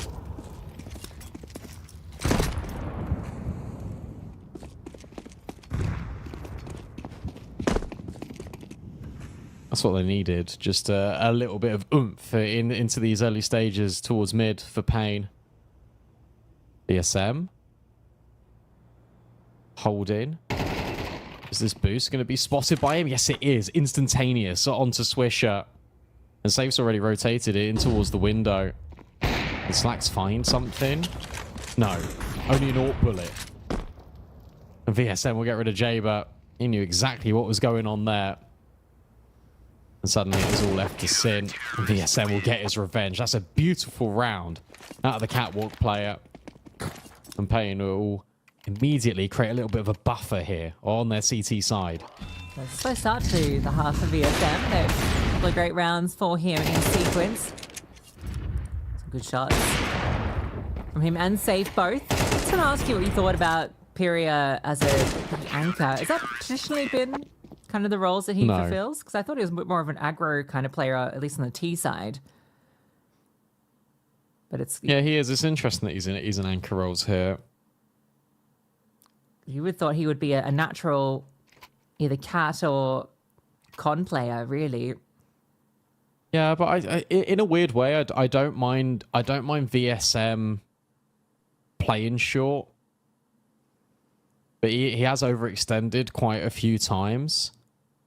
Pyria's got very good clutch potential. So I think keeping him alive is very valuable on the CT side. And when VSM can have rounds like that, I mean, his position is justified.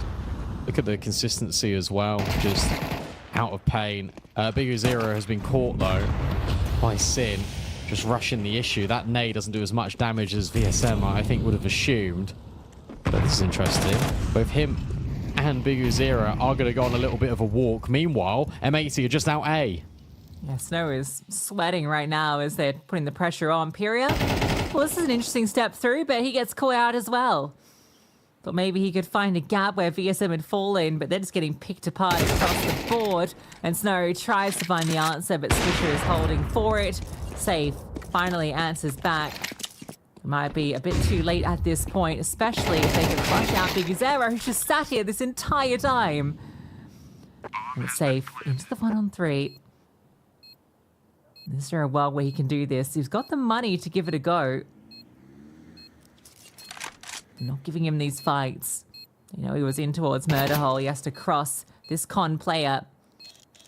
And now he holds on towards default, waiting for the swing, but that was never the fight that he was given. Swisher now from long range to get M80 their fifth. Yeah, nice fundamentals there in the post plant from M80, because you died too safe from a player crossing Murder Hole, so you know he's either jungle or CT. You can just wait. You let Swisher just take all the contact. He has a great round here, Swisher. Finding this triple kill. And nobody peeks. And that's the beauty of it from M80, is you don't give Safe a chance to clutch if you never give him the opportunity to get a kill.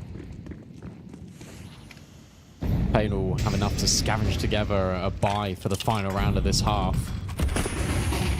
But M80 looking like they might have done enough to split the difference in this first half. VSM's been very loud. Pyria's got the secondary. AWP can't hit the flying player jumping out the window. It's Jaber to go round the corner. He gets rid of BC.Game first, then comes back for Pyria. Sin follows through on VSM, and suddenly Snow and Safe in a really difficult position. Yeah, Pyria had no idea it extended that far. This is a lot more explosive from M80. I thought VSM was set for success in that position. Safe Snow feels undoable, and, well, definitely now. So 6-6 goes the half, M80. Keeping it competitive, as they will tie it up with the final 2 rounds of the half.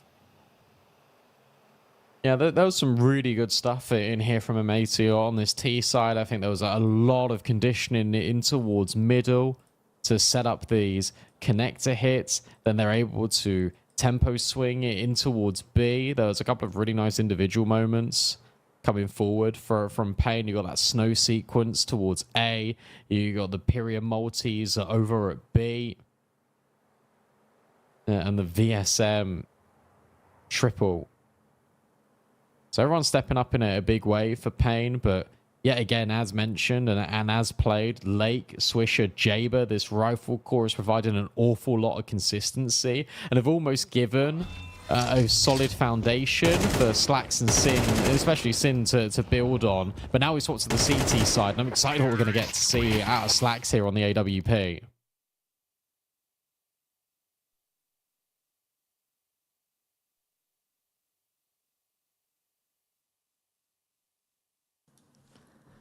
Lot to be gained for M80 with a victory here in the VRS and also with these best of ones.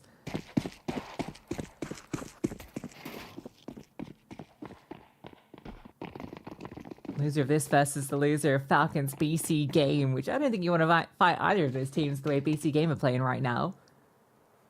That one's far closer than anyone would have thought. Yeah, 4 rounds in a row back from Falcons. That scoreline is now 9-9.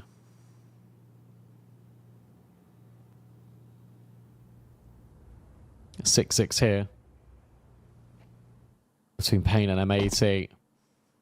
Payne going for a slow staggered approach in towards middle. Smoke will bloom towards Con, cutting them off. Instant dink onto Slacks, hurts. Imperial's been given the room to work with. Split now, coming forward over towards B. Now remember, this player is boosted up. It is Swisher with dualies. It is Slacks trying to hold Pyria. And Ingo Swisher with these dual Berettas, but only able to find one. But Sin's still alive at the back of the site. And now he's got this rotational support. Maybe Big Uzira can get a couple of kills, but winning the round feels pretty improbable. Especially when they're all swinging on him at all these different angles. Slacks locks it in with an instant headshot, and M80 will get the pistol round. Yeah, brilliant. They deal with all the pieces that Payne wanted to throw at them. That'll boost up the smoke mid-site, causing some concerns, and yeah, they just play around that in the end. Great shot from Sin, sort of sitting in the flames here to get this way. That's a T smoke, is it? Or a CT smoke? Either way, it works out for the CTs very well. Some brilliant shots. No incentive for Payne to bring anything into this round, so M80 can start to build up a lead. Yeah, they've been playing really well at M80. Even in that round, just players staying alive. Allowing time for the rotate. Sin's trying to do the same here on his jump spots. He has got support in Swisher. But Swisher won't arrive instantly. Should still be completely fine, though, for M80. Unless there's another fall-in jump headshot kill. Slacks is here too. And that smoke's been putting in a really good moment for M80.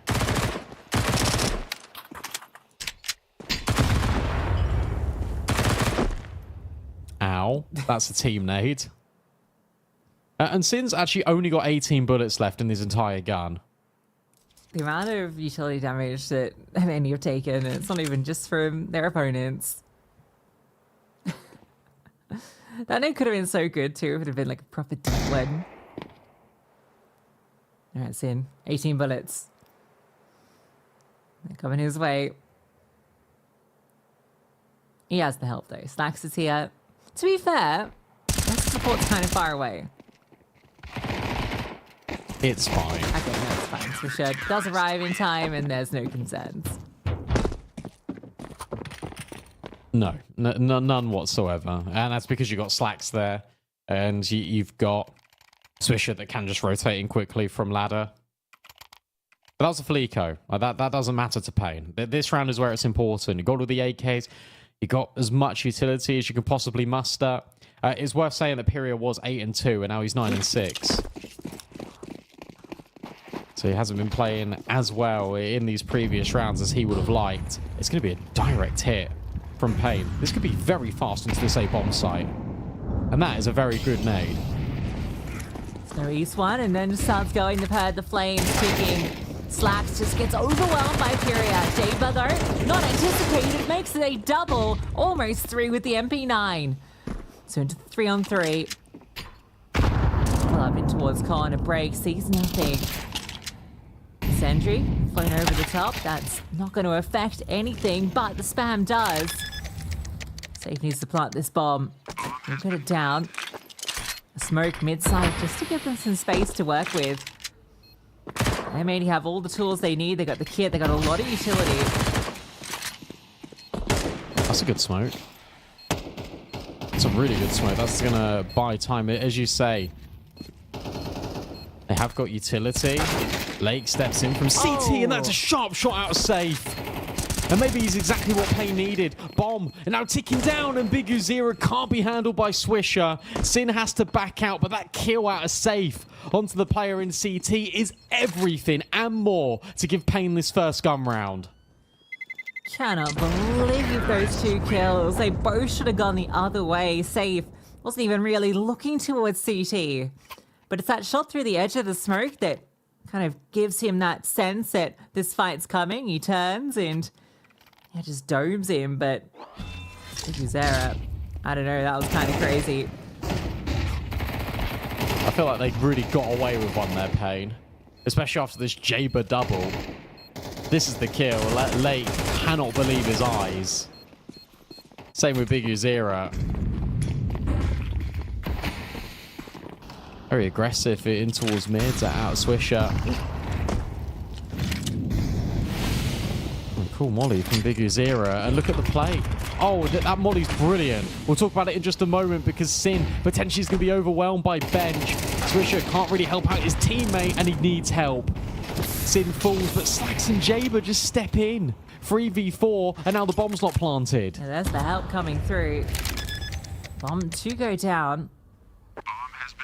The flashbang. There's a lot weighing on it, waiting for the right timing to strike. Here it comes, and, well, they do see them, but no one in the open. But Pyria finds the kill down short instead. He's going to reposition. A good angle, but found by Slacks. Snow scoops up this AK. Big Uzira in the apartments left to close this one out. Bomb being stuck, and, well, Slacks just finds him in through van. So as soon as you feel like Pain are going to get this T-side rolling, M80 slam it in their face. That's a really cool molly that they've thrown from Big Uzira. Because it does 2 things, I believe. The first one is it obviously cuts off the players that are taking middle. It cuts off Swisher from rotating to help out the B player and isolate Sin. But also, I think where they throw the smoke at the same time, rather than the smoke bouncing and taking ages, it literally lands on the molly. That's a really fast way to go about that execute if you're Pain. It's a really cool idea, but it's the Slacks and Jaber show on B. They're able to hold on. They're able to give that relief. And now M80 have got such an easy chance to get to double digits.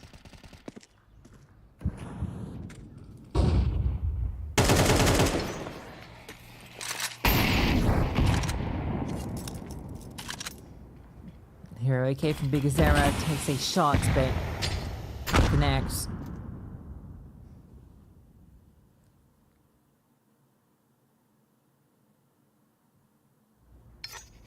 So now you wanting to definitely move about with this rifle. It's going to be that threat now in M80's mind that maybe there is something a bit more substantial into this round, given they've only heard this AK sound out. And it's literally that and a couple of pistols. Oh, VSM. Hoping you can catch this timing. They maybe have gone on an information gathering mission through lowers, so they're seeing a lot of signs. It's going to be this A finish, and, well, now they get the confirmation. The scaling starts to come. Jaber drops that rifle. It scoops back up, and maybe there's a second chance that can be found with it in the hands of Safe. No, nothing to be done. VSM does get success on his lurk. It's 1v5. He needs to find a way into. Slips off the mantle.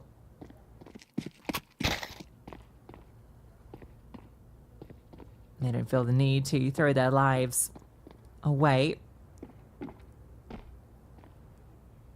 And VSM decides he doesn't want to either. He's got the head armor, he's got the AK. If he can hold on to this for the next round, I mean that Big Uzira, his investment won't be in vain.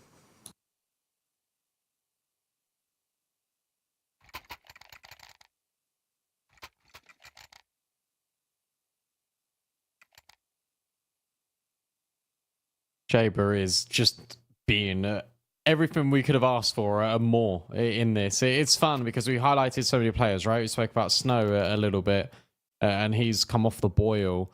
Pyria's been pretty much that difference maker for Pain. as and when he's needed. The issue is he's needed quite a lot. But Jaber has been that steady hand. He's been that consistent force for M80.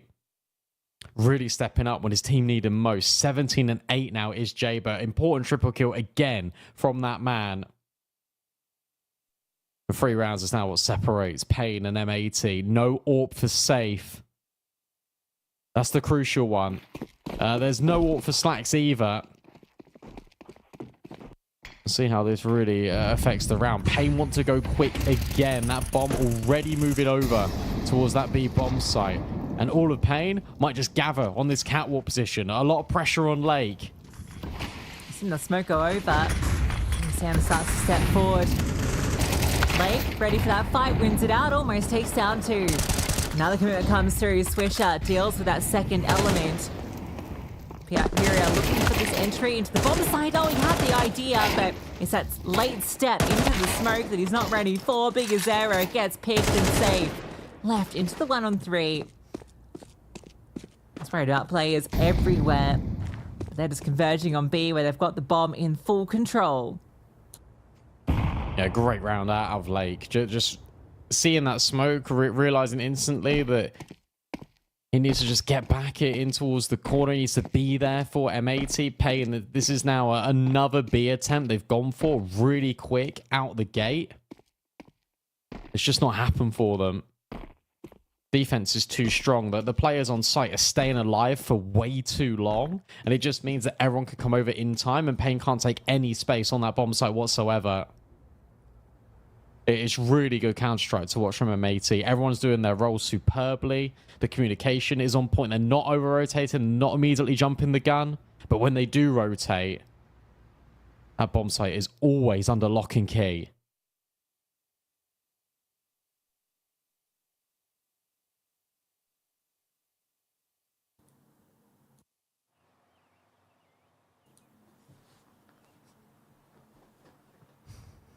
This is a brutal one to lose. 11-7. Sure, loss bonus is built up, but yeah, you're barely looking at $3 grand on most, because Zero can buy a rifle. Are you wanting to buy around this AK? It feels like you have to, given it's 7-11 and Safe is out of whack with the rest of the team. No, you're not going to. Okay, so it's going to be kind of a hero rifle around some weapons. A second AK gets brought into it. So still a chance to be threatening, but when the gun rounds aren't being threatening, these ones with 2 rifles going to be. It feels like the answer's no right now. This is, again, the same opening. This time it is just a little bit faster from Pain to take mid-space. They've not really investigated connector at all or on this T side. Got this crossfire once more between Jaber and Lake. You got Swisher that has already identified players deep in towards middle. That means a rotation can also come over from M80. They haven't dealt with the mid threat, but they've pushed it back, and they've been very annoying. That's a good boost. Oh no, timing's really bad. Pyria is able to get rid of Swisher. Great boost, but a bad time. At least Slacks will find that timing onto Safe. And they're just going to fall back. Are they just going to group up for a B finish? Pyria is looking to sell it with some util elsewhere. At the moment, Sin is completely isolated on this bomb site. BSM's looking to see if he can spot him out. It's a passive angle. It should be good for 1. Can he make it multiple? Keep them at bay. Tech9 starts to step through. Snow is going to keep extending. Sin is just walking around them and is so locked in on finding this fight. It almost works out. But it's bought enough time. Maybe this will set up Slacks for this flank. It should. I mean, there's only an AK here on Pyria, and that's it. Oh, but Pyria hits the headshot instantly on Slacks, and that's the bailout. Also, look at BC.Game's position. They know about Pyria, but they won't know about BC.Game. But Pyria falls in the meantime, and no, he doesn't. What? I thought he died instantly. No, instead he rotates around the pillar, hits the headshot on Lake, and Pain just about survive, all because of BC.Game's position. So maybe it is the hero rifles that get it done. Pyria with a 3-piece off the back of the one gifted to him. An opener found on that boost up fail. And then a brilliant post plant setup. BigZera just tucking into the corner. Sin was trying to get cheeky with it to find his second kill after a very clean first on that hold. I wonder if maybe he just held his ground and looked for the one-on-one fight rather than trying to get sneaky around empty. It could have been different, but it's a difficult position to be in. That POV completely bamboozled me. I thought for sure Pyria was a dead man walking here. But no, instead it goes the other way. And he's able just to smartly reposition, hit the instant headshot, and keep his team alive and kicking in this. One more buy. That's it for M80. It comes with consequence. Sin's now down to an MP9. They've got all the utility out here for M80 at the bare minimum. Slacks is on an AWP. They need this round to stick. Otherwise, that's their economy broken, and that's Pain right back in the fight.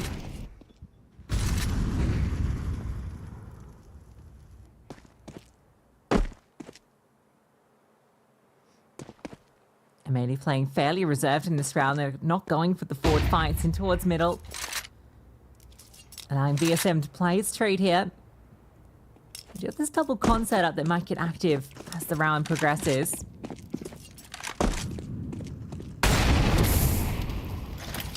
Superior and Sin just poking and prodding. Oh, okay. Oh. That's lovely. See ya. Catches him on the fallback. A brilliant opener. That's not going to shift your rotates. Nice break on the smoke, just so Lake can have a little peer in towards middle. He'll see nothing. He'll deem it clear. And that means that Safe has to find purchase on Jaber, who's just going to tuck in. Now suddenly, his ore is invited on this line. Flashbangs over the top. Pain starts scaling in towards this bomb site. The molly's missed. The nade doesn't, but the molly missing is everything. Bomb can't be planted safely now, and Lake and Swisher are stepping in. And surely this is going to be map point. Now for M80, Snow and Safe can't really do anything. They can't fight their way out of this one. And if you're Safe, you just got to try and tuck tail, run away with this AWP. He'll get jiggled. Lake will secure the kill, and that is M80 finding map point. Yeah, and look at the money for Pain. You've barely got 2.5k on most of these players. You're going to have 1 AK into this round. Galil's pistols on the rest. That one's brutal for Pyria as well, but I love that spam because Sin is known that Pyria sat in that molly and is falling back. So she just gets on the line, removes him. I just say it just allows these players to stay rooted in position on A. Some misutil in towards Ticket. And it all falls apart for Pain. They run around like this before. They need to do it again. That's true, but is it repeatable? Because it was a Pyria hero moment. This time he's on a Galil, not an AK. VSM's already been chunked down by this grenade. 1 minute 20. Smoke gets puffed it in the face of Lake. They're trying to create a pathway. They're trying to get it in towards window. Meanwhile, there's a smoke that obstructs the players progressing out of Palace for Pain. They've only got one avenue. It's in towards jungle or bust. And look at the rotate. There are 4 players right here for M80. But when is Sin going to turn around? Is Sin going to turn around? Yes. Yes, he is. Yes, he will. And you'll find both players that were trying to get cheeky with it. That felt like the winning move from Pain. And now Swish has spotted this player in Palace. Sin steps in again. BigZera. The Deagle into the Galil, but you still got Lake in towards ramp. This won't be anticipated, surely. This second body over here, about to lock this in. Sending Pain down to the lower bracket. That Snow can come in clutch, but the bomb's in towards Palace. Time is ticking. Just fighting these fights is proving to be so difficult. I've given him some space. He knows the player's locked in here. 13 seconds and Slacks peaks at the final moment. M80 do it, sending Pain down to the lowers. The North Americans taking out the South Americans in this opening best of 1. Yeah, really impressed with the CT side out of M80 in particular. They worked really hard to gain equilibrium on that T side, but then as soon as it swaps over to the defense, they're always in control. Pain have got one option, and it is rush B, full exec B. That the mid defaults weren't working. You had some really nice individual moments from Pyria, especially in that map. As well as Snow, but ultimately M80 is that consistency.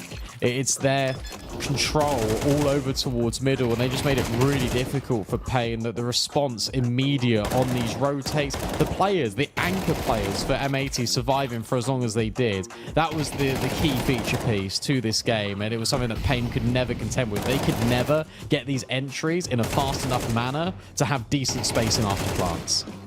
Yeah, absolutely. It felt kind of almost night and day between the halves, and that's with M80 recovering this first half as well to make it even.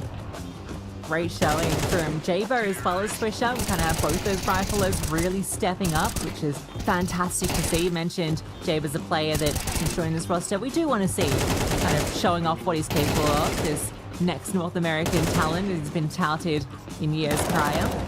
It's good to see it on display here. Brilliant. Looking very comfortable here on Mirage and securing a brilliant win. Yeah, 17-17 for Swisher and Jaba, but the rest of the squad, the floor, pretty high. Yeah, it was nice to see Slacks, I think, really step up in the last couple of rounds. His round swing towards the end of that game would have been quite high. But it was really impressed with him, especially when he brought out that AWP towards the end. Sin was solid. This was the conversation, as you're saying, Lucy, that we had towards the start of that game. But what are Sin and Slack's going to look like? They look pretty damn good. And this is even without Lake popping off like he normally does. Jabra and Swisher had a blinder, and there was just no help for Pyria. 75 ADR, you felt like he did more in that game with the amount of rounds he was pulling forward for Pain, but actually no, it was quite a middling performance, and the rest of the floor for Pain completely fell out from under Pyria.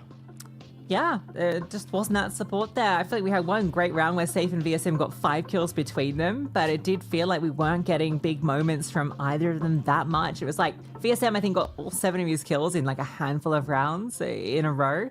And sure, we had that great round from Big Zara and Safe that came through on the T side that kind of maybe was going to kickstart something. Didn't. We can see kind of in the run of rounds here how little that ended up contributing. They got that round and then there was nothing else to follow through afterwards. So for Pain, a surprising result on that T side for it to come up so empty on a map that is arguably one of their best. Yeah, especially when you consider the T side and Big Zera's call-in as well. Like they win one gun round and they win one hero AK round out of Pyria. And these rounds just aren't repeatable. It really felt like they were really struggling to gain mid control, and then they almost gave up on it without even dropping like that much utility. They just had a player, I think it was VSM, just lurking the majority of the time in towards middle, not really finding that space, and that's not sustainable, especially on a map like Mirage, especially where mid control is so pivotal. I think M80 did a really good job just keeping Pain at bay. Yeah, really impressed by M80. Their run gets a little trickier now because they have Falcons as their upper semi game in Group A. BC.Game weren't able to get it done in the end. That was a 13-11 victory for Falcons, so a little bit closer than anticipated. But that's now all of our opening games done. Our upper semis and our elimination games have been set, and it'll be Tea Time and Yumi taking you through the next 2 best-of-3s as we see which teams are going to progress on day 1 into the upper final. Those are coming up after this. She said she loves you, but she can't love me. But I love you. Yeah. Look, all of my men's going crazy. I gotta break on myself, I amaze me. Like I'm back in the 80s. I won't play window anymore. What's going on? Play your role. 1xBet. On to the next one. The human body was built to move. Not trapped at a desk in one singular posture for 12 hours a day. It's time your chair evolved. This is Secret Lab Titan Evo. Ergonomically engineered for you. Gamers, hybrid workers, artists. Backing your every move.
Welcome back to the CS Asia Championships 2026. I'm Tea Time, joined with Michael Yumi Cassidy, and we're going to be heading forward. I was about to call myself Michael, but we can't always be what we want to be. But today, one of these teams wants to be a champion. The other might have to say goodbye to the upper bracket. It's MongolZ, it's Bait, and they're facing up against each other, coming out with very different showings of form, Michael.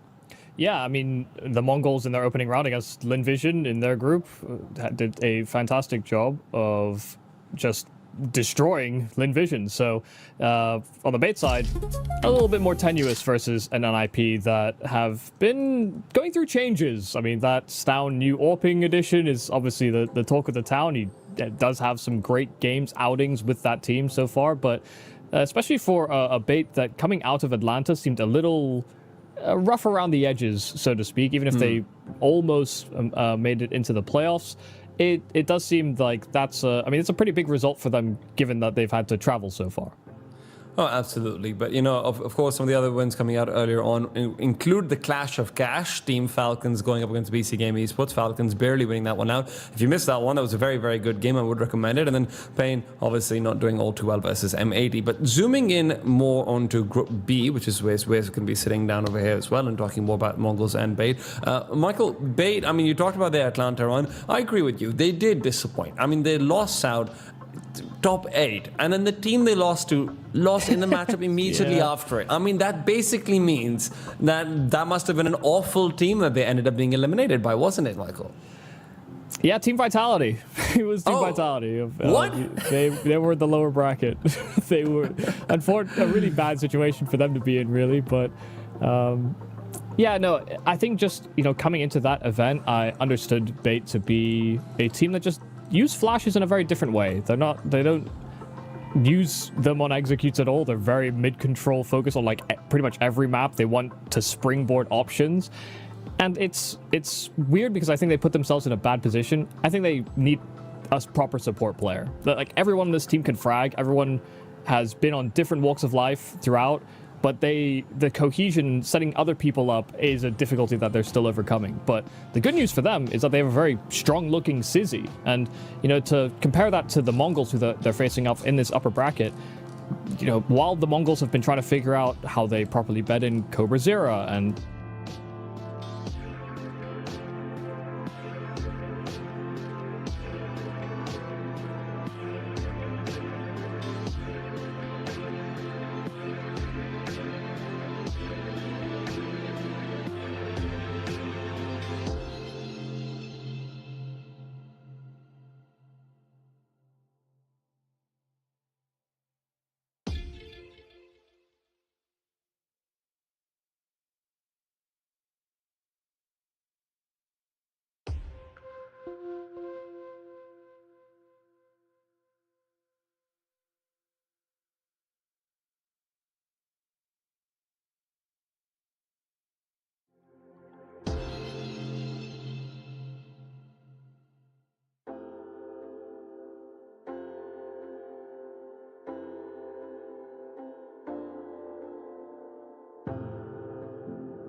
Yeah, I can see it Can here. I can't hear Michael for VMix anymore.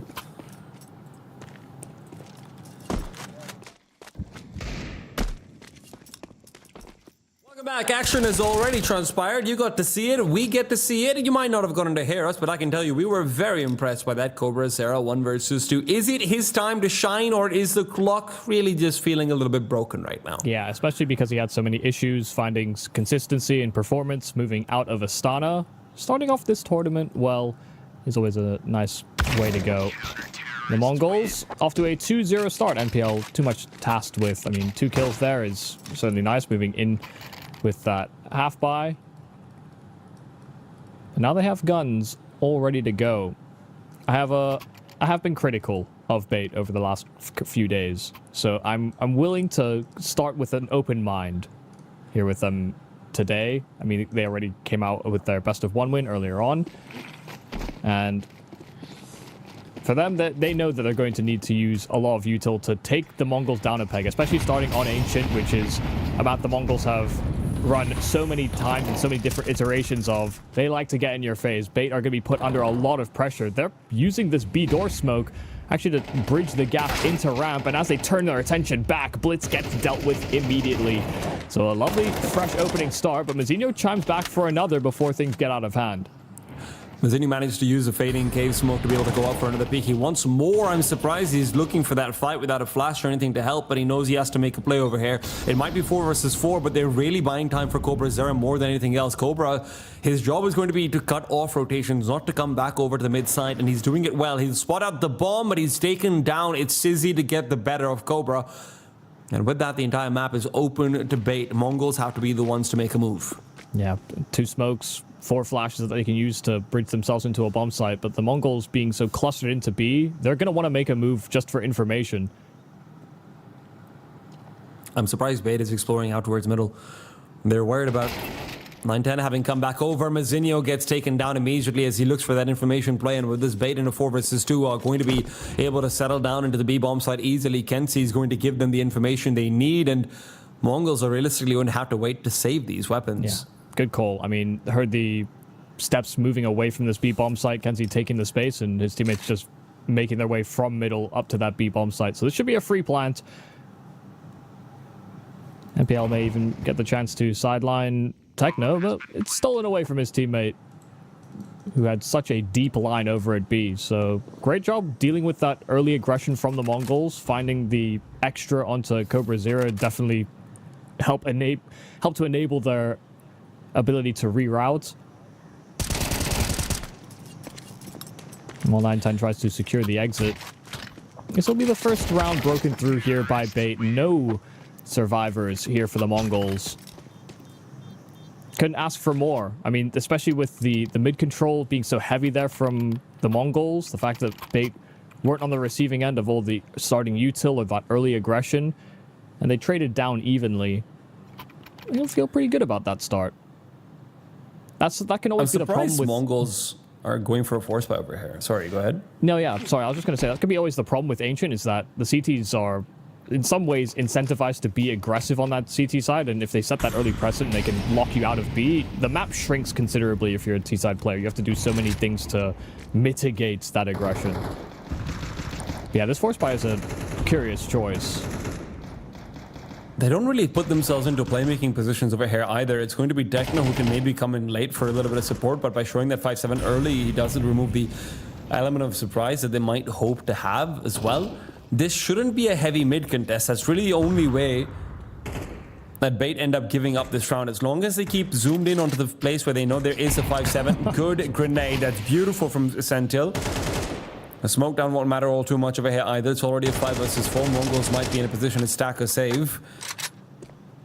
Top three things you do not want to hear as a low HP player. The nade bouncing at your feet. Little tick, tick, tick, boom. Next is probably like a PP Bison or a P90 or something.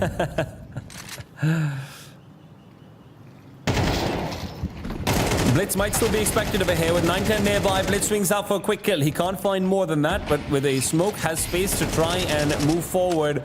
Smoke will continue protecting away from that Molotov, and it really comes down to Cobra Zero. This is getting troublesome for Bait. They've got 30 seconds and their bomb is isolated, so suddenly you feel like you can't really back off on the other side too easily, and even if you do, Mazinho's made the early move. That could be something he regrets, but Blitz has recovered the weapon that 9-10 had left behind. Cobra will be left solitary. Blitz stays in B, and as Mazinho moves to cover up the cross, it is a 2 versus 2. Blitz can be fast on his rotate and inside A. They do not have a smoke to prevent him from taking a peek early on, but he won't dodge the flash. The second one as well keeps him well white, and bomb planted right in the nick of time. Sizzy will take the duel, and Cobra no longer feels like he has much of a chance into this one. Well attempted by the Mongols, but an attempt is all it is. Yeah, they weren't sure if they were getting sound baited. Sizzy making very audible steps running away from Cave. They actually caused a bit of a rotation there for the Mongols to try and cut off that A reroute, but then they weren't entirely sure if they were falling victim to that bait, so they doubled back into that B bomb site. That hesitation actually does cost them, because if Blitz had fully committed to this A reroute, he could have gone into Temple far earlier than Bait would have anticipated, could have cut them down and had a forward spot to challenge before that retake even really properly begins. Oh. But again, once again, managing out of a pretty bad situation where Bait...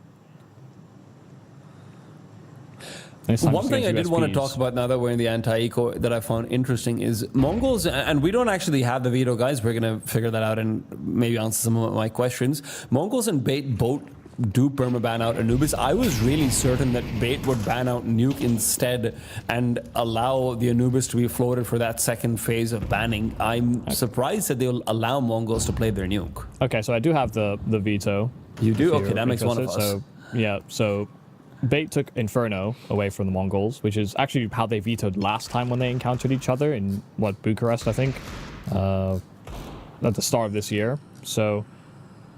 or sorry, Cluj-Napoca, I believe it was. Yeah.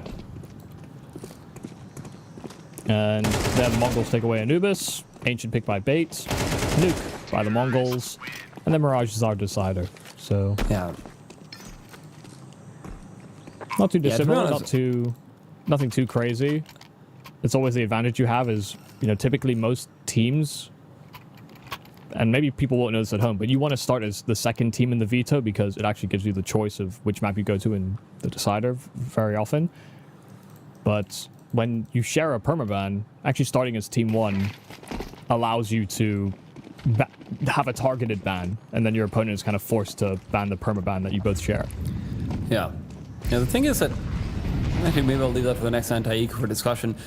Because right now, Mongols is once again trying to get up to some moves. This is going to be where it does feel a little bit make or break for them. This round is going to be absolutely vital. And as NPL moves out and about, he loves to be on that entry path, but he's now been entryed instead. Messing with the wrong man over on this B-bomb site. 9-10 was the man we highlighted, and that's for his highlights. As Sentil trades out IGL on IGL death. But there's a lot more damage been done done to bait. Alex is not feeling good about it at all. Yeah, says he just nestling himself inside of that cave with the package. And so while his team evaluates the threat over on B lane, the Mongols are trying to be proactive elsewhere. Doubling up over on that A side and clearing things in A main. But this will still take 15, maybe 20 seconds to fully realize a stacked rotation from that Mongol CT side. 910 entrenching himself deeper and deeper behind enemy lines. But it's really about the timing for Mizinho to get into this B bomb site, because bait are coming. Cobra does have an incendiary to continue to delay, but the lack of flashes is what's going to be problematic. These smokes still have plenty of time on them, and with 910 dying on the early rotation in through the back lines, this feels like an impossible play. Mizinho needs to move through the smoke. He feels it as well, but with his teammates still stuck on the reload while the bomb was being planted, there wasn't really much of a chance. Now smokes dissipate, and they'll just take the straight duels. Two players still alive and waiting inside cave. Alexic is barely alive at that, and if Mizinho can just take the peak, he should be able to win this one outright. Alex, Molotov at the ready, peeks outwards, crosshair nowhere nearby, and Mizinho will deal with him. So Mongols, despite being nestled into a bad position in the 4 versus 3, will still be able to get the better of them. Yeah, the smoke didn't feel perfect over at long, so they had a sight line that could limit some of the post-plant positions. They could only really eliminate one, but I mean, really good heads-up play there from Essential to understand that there's actually not much resistance being offered on this B-bomb site. Checked the flank, dealt with that 9-10 backline's presence, and once that was out of the equation, yeah, because they got locked out by utility and they weren't putting that forward pressure on, if they don't get these early kills on the retake, then the Mongols would have been in a very bad spot, but it is well handled. Some nice timing there from Mizinho as well to find that final kill.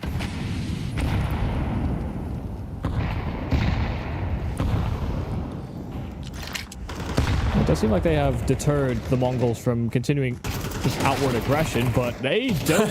Essential heard the steps, but just didn't react. Techno jumping around the corner as well. But there's still a threat on this B-bomb side. MPL finds his kill in cave. That splits down.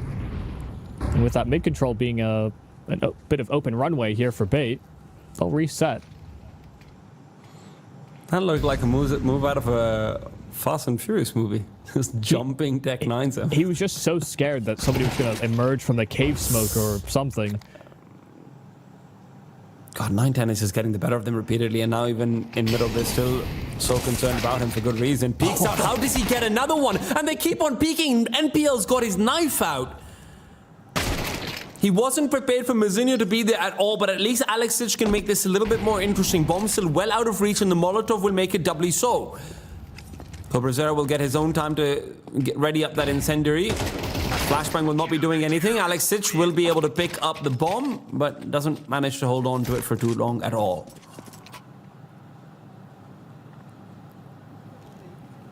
Yeah, just having that double presence into Donut, throwing them off completely. I'm surprised to see NPL pull his knife out in that moment, but yeah, he gets caught with his pants down, and the Mongols are able to convert after, you know, maybe ceding some control inside of middle, but they had their own aggressive move to offer up elsewhere.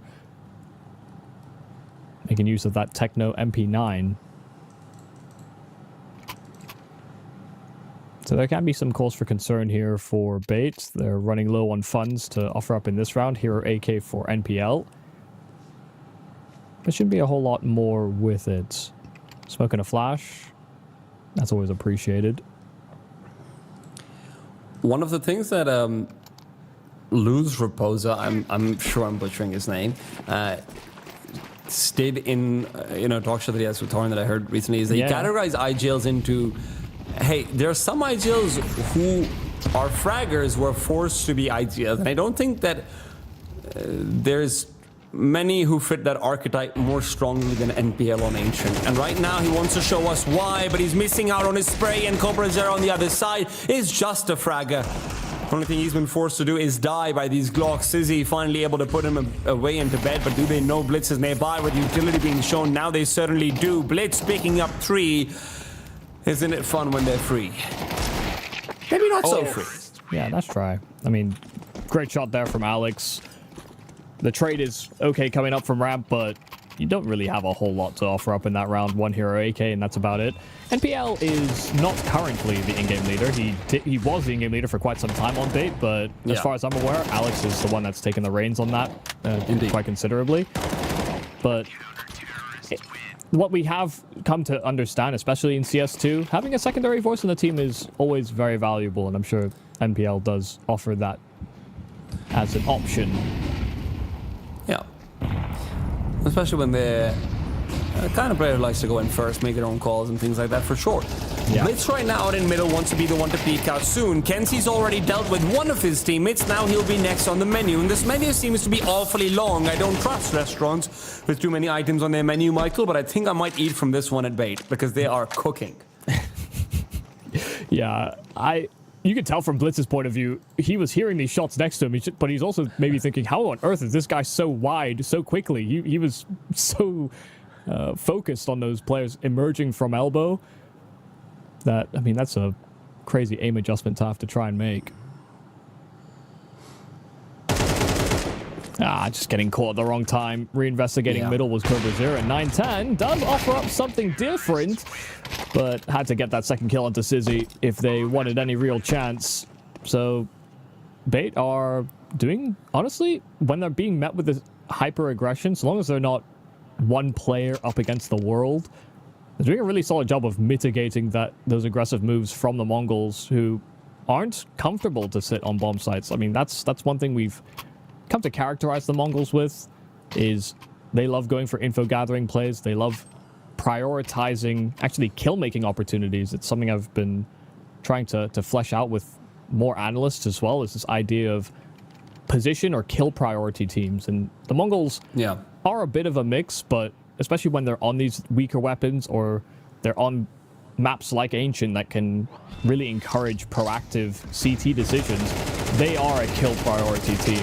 They want these scrappy engagements, and very often they'll win or come ahead of them. But that's also the type of playstyle that Bait have. You know, they love operating in mid to late rounds with fewer resources. They kind of simplify the board. This is a full fake instant A setup that's come through. It's baited back CobraZero and Mizinho into the A site, but no one's taken mid control in tandem, so honestly, CTs can feel reasonably comfortable holding out on B. 9-10 will rotate back. Techno in his forward position is going to be caught fading away, though, and that's the difference maker. So suddenly, Bait, who've put in so many resources into that early play, are able to at least find one low-hanging piece of fruit. Yeah, just hoping that they find the right timing. Good nade onto elbow from Blitz. But they've still snuck themselves out. 9-10 still hyper fixated onto lane, and while Blitz trades out inside of middle, it's 3-on-4 where they're contacting up ramp now. 9-10's coming back at a good time over here. This could still be a crunch down on Bait. This is not a comfortable position in the slightest. Essentio will be turning away. 9-10 gets a first, drops the bomb. Mazinho's able to turn around and peek in for more. And Sizzy, who was supposed to be backup, and they knew it as well, is always going to be nestled away. Mazinho does deal with him. It's labored, but it's enough with a miss to help. And Alexic is feeling a little bit worse for wear. Left in this 1 versus 3 with a Molotov to interrupt his pathway forward. There's no real chance over here for him to do much. Mazinho continues to play containment. 9-10 doesn't want to take a peek, but he might be forced to. Alexic is definitely at least putting his name in the conversation. Bait would not have been able to buy the next regardless, so he'd rather at least do some damage to the money of the Mongols. Yeah, it's a bit of a curious call. I would struggle to find you another team that would exhaust all 5 of their smokes in the opening 20 seconds on a fake that has no immediate call to action somewhere else on the map. They threw all that util and then paused, froze, found a kill via Sizzy, great. But there was no immediate move after the fact. It's a little perplexing, puts you in a pretty bad spot when you do commit to a bomb site. Yeah. The Mongols will take that in stride. 9-10 is putting himself in a very good position here. And then he took himself off of it. Damn it. That means they got to move, so I mean, a very audible retreat. But now the util comes out, he knows he's in the right spot. Taishi out to the back lines, but a straight Tech 9 headshot is going to help them get into the site. It's 3 and one of them through the smoke. None of them feeling fair. Blitz. An incendiary that is ducked down and made to delay the plant, but a delay only for a second or so. MongolZ honestly probably should consider saving over here. And as they look to back off, CobraZera doesn't feel like he has room to retreat. He doesn't have room to breathe. And instead he asks Blitz to come over, provide some oxygen into this round. Sizzy, another shot missed. There's been a few too many of those. And now finally the punishment is there. Dear. Not once, but twice. Blitz now rotating in from Donut. Looks to be the surprise factor. But with the smoke down, no longer seeming all that surprising. Where there's one, there's two. But Alexic is going to be able to come in from behind. Remember, the bomb wasn't quite planted for him. But still will be able to swing out wide and prevent defuse. Wins out Bates' 5th round with a big quad kill. That is ridiculous that he's gotten away with that. That Bait have gotten away with that as well. I mean, 910 is in a good spot with that AWP. Dies almost entirely to utility. Burned to a crisp. Kill through smoke as well there for Bait. And then, like you said, all these missed shots by Sizzy. It did feel as though the Mongols had retaken control of the round. But, I mean, really, really important clutch to come away with. To take on the game, but now this could end up as a 6-6 half. Kenzie and NPL forcing fights out in middle, and not a kill back. Xenio's pushed through A main alongside Techno, so Sizzy's probably gonna get flanked. It's not him, but NPL over on ledge, but they actually don't brave the smoke. And now Sizzy is aware of that possibility, turns back. And that was really the best chance the Mongols had of getting back into the round. Blitz dealt with, and Techno very lonesome on this long rotate flank. Quick shout out to our cinematic observer as well. Locks are always doing a great job with these. I was like, where's he going to take me through next? What kind of window am I going to go through now? Listen, I was watching Charter co-stream, shout him out one time. He saw that first cinematic move and it freaked him out. He was like, that was crazy. Whatever just happened there, that was kind of crazy. Bait have done well to be able to keep this at a 6-6 after losing the pistol as well. Is it enough going into the second half? Now, I'm just concerned about Sizzy's form because, you know, we have seen a lot of misses coming through, but the one good thing is that you're generally going to see him maybe reserved a little bit more for, you know, easier angles on the CT side. Yeah, I mean, I guess I'll extend sympathies in that I know that they've had to travel far, but there's quite a lot of teams at this event that have had to travel from one event or another. You know, some with larger time zone differences, some hung around maybe a little too long in America, perhaps. But the good news is that, like many in the circuit, I think we're starting to see AllPros have more success, and some of that feels like it's Anime Graph 2 related, whether that's placebo or real.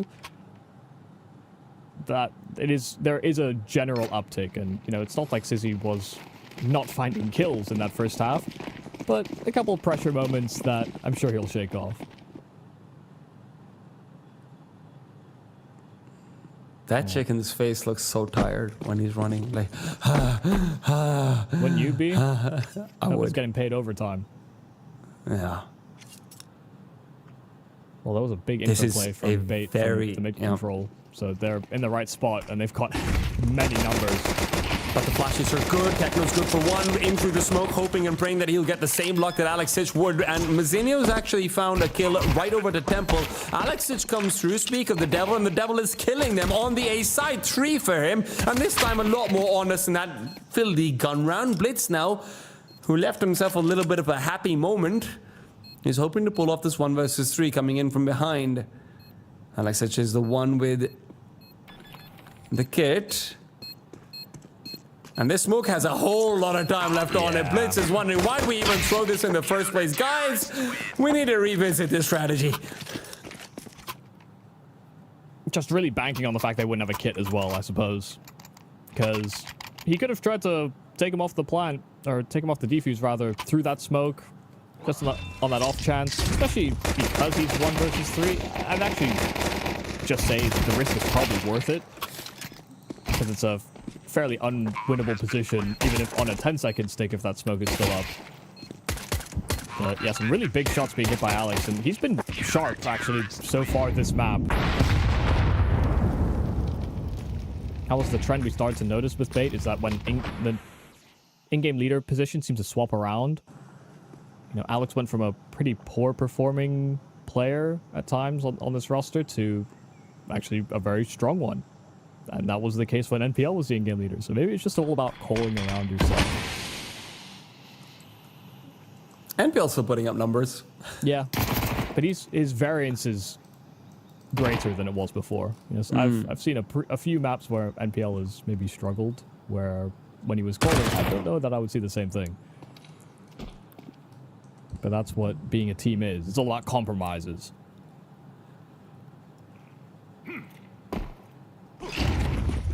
MongolZ right now hoping that they can compromise Bait's economy just by coming through, taking out a couple of quick kills. Sizzy finds the first very quickly, and now the pincer should be activating. 9-10 coming in from behind. Freebie, if you've ever seen it, 2 versus 1. Kenzizor does well with a double, but he needs to double the double, and he can't get it done. Walking through the smoke, it's a kiss of death from Cobra. And it's 7 aside for the MongolZ, who will burn down the CT banks. That will feel incredibly disappointing. The retake on the pistol was great, but this time, just holding onto that B-bomb site, they get swarmed. Some of that's good util, some of that's the spam through the smoke. You know, it eliminates one of the factors on that B play, but they clearly wanted to play for ramp control even before this hit even started, and then just kind of get caught between two very, very bad options. So, yeah, not great. Good solid nades, though. 3 thrown over towards elbow, but there's that presence out from ledge, and that's where that pincer can occur. But trades are still going well here for Bait. Goal on this kill here for Cobra 0. Down to the Tech 9. It should be a finishing of the job. Now 2-on-1, as Techno has also punished a play over on B ramp. So this is incredibly hectic, incredibly chaotic. And still a chance for Cobra to get sidelined as Sizzy reinvestigates. That's a beautiful shot on the Deeg. So Techno running for the high hills. Has information that he's over on B. So he can plant on A, but can't stop Sizzy from recovering a weapon. Yeah, MongolZ don't feel like they deserve to win this one, but just by virtue of how far away Sizzy is from a weapon due to the pathing he's taken, it has to be the Deagle all the way, and I just can't back him in this one. Especially with Techno as zoned in as he is onto Sizzy's position, coming in from behind. It's a knife already raised behind his back, but Sizzy might be short of Caesar.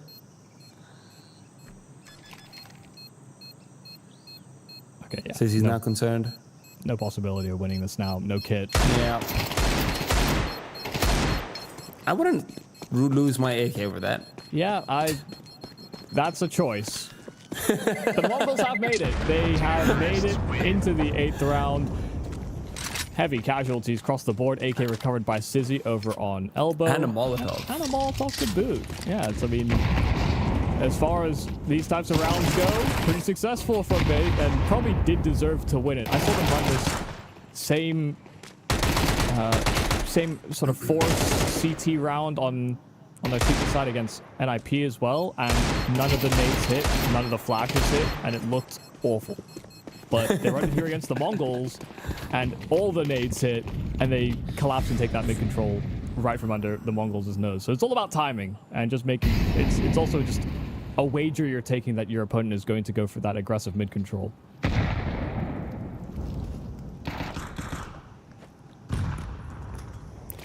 Force spies are all about variance and often introducing it on purpose. Alex pushed out into the open, no smokes help him out of the hair whatsoever, and as Sizzy is caught with an incendiary being chucked forward, he doesn't really get the chance to fight back, and Cobra's hoping that'll be true for NPL as well. A smoke coming in from behind gives him a false sense of security, and so does Kenzizor. So, another force spy from Bait is going to set them back into a position where they start to wonder, was it really worth it? It's so tempting. You know that there was no survivors the previous round. You do some extra damage into this round, or if you're able to just finish the job, you know their money is broken, you take control of the game, but now this is going to create this extra distance for the Mongols. It's another brutality on the B-bomb site. What started from a force by this time done with guns. The Mongols just have such fast scaling and progress on this B play that every player from Bait felt like they were caught off guard by the fight ahead of them.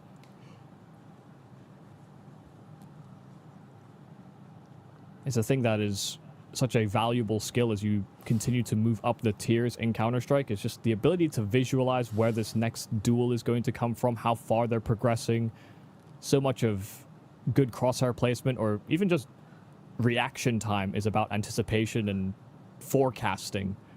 But Bait were a second, maybe 2 seconds behind on the forecasting on so many of these fights.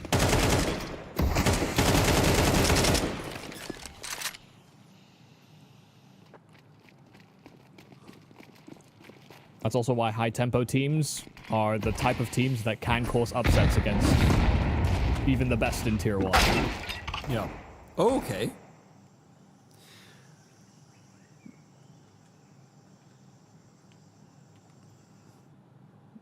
That's a good way to This start. is putting himself in a dangerous position had they wanted to go out for that weapon, but instead Kenzie will fall on the A side compromise.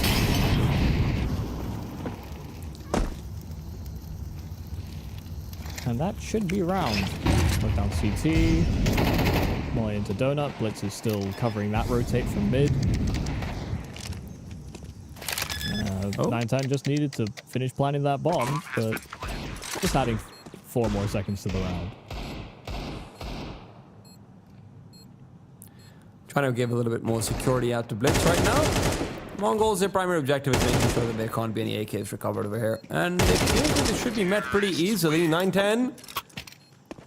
Picking up the scraps, and MongolZ up to double digits. We are finally going to have Bait on a full buy on their CT side. Yep, and that Sizzy AWP is out.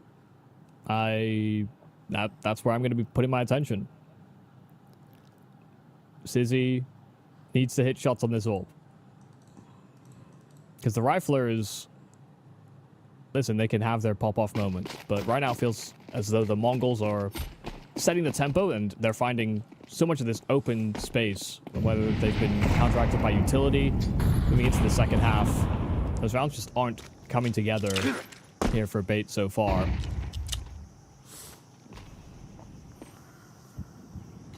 Should be positioned on that A side of the map. But the Mongols will be focused on middle to start. With them giving up so much of that B lane control and prioritizing mid, it's looking like they're going to try and... I thought it was just going to be 3 into Donut. But it might be 4 of them.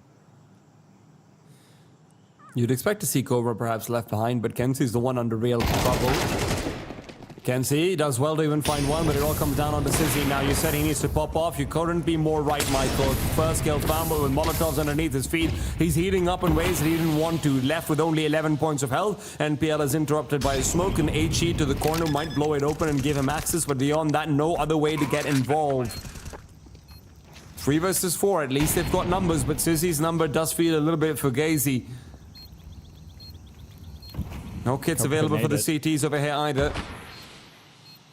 Sizzy and Essential. They've got another man coming in from behind. It's a 3 push out through Temple. This is not going to be easy. Not with Cobra's position where it is. Techno can play off of him as well. Cobra's found 2. That's all he needed. And with NPL going down, Alex does well to get 1. But where is 9-10 looking?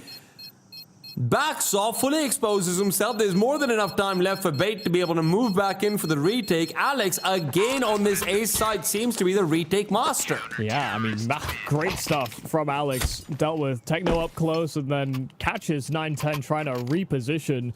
He thought he would have that extra time, but Alex hounded him down. Didn't give him that extra moment to think. But he overcommitted. The 9-10 overcommitted at first, and that's, I think, why he tried to back himself away. And sometimes all it takes is a half-second hesitation, and that's more than enough for your opponent to come in clutch. Gosh, I just saw his angle for the first kill. Never mind, that makes sense. Yeah, it wasn't a great plan either because they were worried about CT spawn. Sentinel gets one for free. They're in B though, and while Techno gets caught off guard, NPL is able to chew through the fat, so they lose that foothold on that B bomb site just as quick as they had it. Well, you guys feel like double upping? Because it is right there. You want to have a think about it? All right, probably for the best, to be honest. I mean, that round blows up so quickly. Listen, losing the 2v1 will feel bad. Losing the following round where you don't get a single kill, you get demolished breaking into the B bomb site, you don't anticipate the lane pressure. No, there's no flashes to deter the long presence either. These are it's also the types of things that become very deflating. How many times did we see MongolZ try the exact same thing and it does not work? Because every time Bait was, making sure, hey, we know they like to push forward, we know they like to blow up in smokes, we know they like to play with this. No, we're gonna make sure we're fighting back. MongolZ barely ever got an advantage through that exact same play. Yeah, I mean, you're looking at this 10-9 scoreline in favor of the MongolZ, but the way these last 2 rounds have gone back to back, how quickly it happened, I wouldn't be surprised if they start answering in a big way up against Glocks. It's a simple meal ticket here for Bait as they tie things up. I don't think we should use the word simple with Glocks for a little while, Michael. I think that's kind of it's a sore spot for BC Game fans. Yeah, well, that was a very disappointing loss. Why would you jump underpass against Glocks? And other questions we will never have answered. Against the best team in the world. Something left unexplained, but I tried to explain to you earlier, the momentum is fully in Bait's court now. kenzie, clean kill in middle, and just no foothold anywhere on the map in the opening 20 for the MongolZ.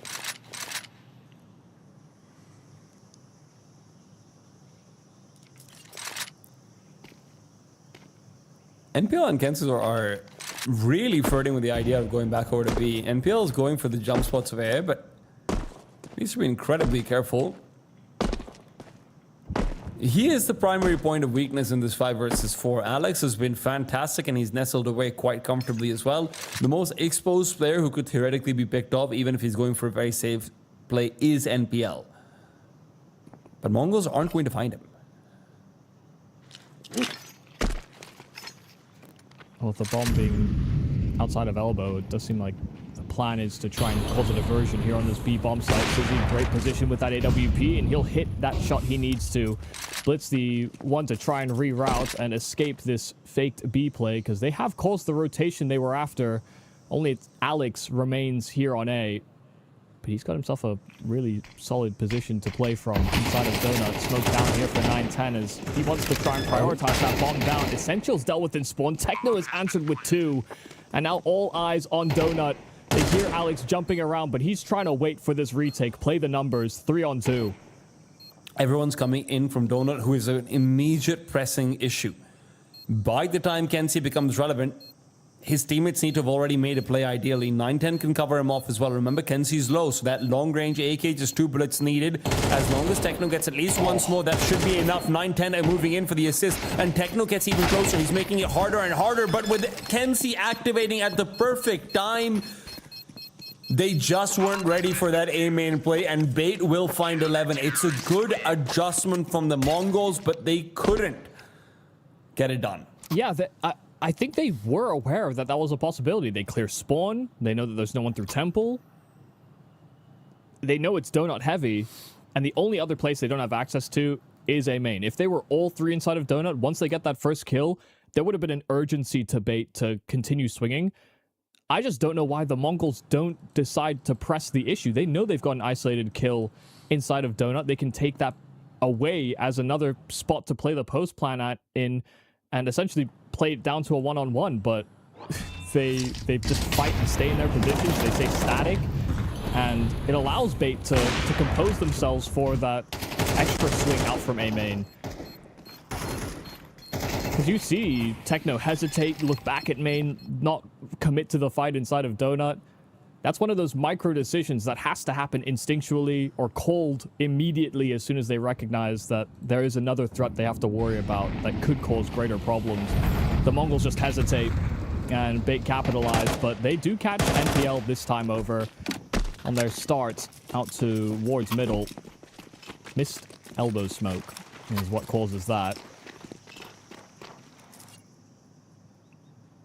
There's a new spawn T-side Molotov that the Falcons actually threw quite a lot against Spirit that disrupts the instant elbow smoke, but that was not what happened here.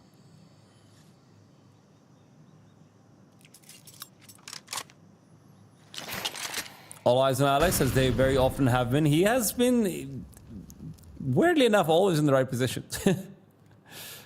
On the CT side, he's 20 and 10. And it feels like every single one of those kills have been incredibly impactful. In-game leading's not a role, it's a lifestyle.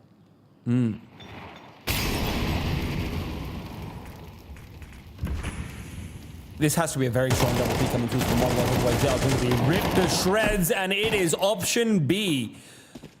Cobra with the bomb wants to commit through for at least an attempt at a multi-kill, but in the meanwhile, Mazinho plays distraction and will be able to carve a pathway back out. Somehow, despite their success, it's 9-10 who has undone them. Essential will be faster rotate in, but Mazinho's even faster to send an incendiary out. Essential takes the peak. Do they need to fight him? Or at least thinking about it. Double swing is going to be planned out soon. A smoke down from Cobra. He's not fighting with Mazinho, but it doesn't matter. Mongols, off the back of their extremities players, are going to dig themselves out of a hole, and I don't know how that's even physically possible. We love talking about Blitz and how he plays chess, and he's, I forget the rank, master or what? Grandmaster. Yeah, or Grandmaster. Okay, maybe I'm underselling him a little bit. But there's nothing that probably pains him more to see how scrappy these rounds have been. Because they shouldn't have been able to find a way out. That kill from Mazinho inside of middle gives them that extra grace. And just as Bait start to reconsider, okay, we've got these 3 players on B, but the trap card inside that mid control is dealt with. 9-10 finds these 2 ever important kills to keep those B players, well, 1 dead or busy. Far from the most composed, but damn did they battle their way out of it. Puts Bait in a really problematic position now, because money will start to dry up if they don't convert here, and that's the last round of regulation. So this is a must-win on both sides of the coin. Money for Mongols also won't be great.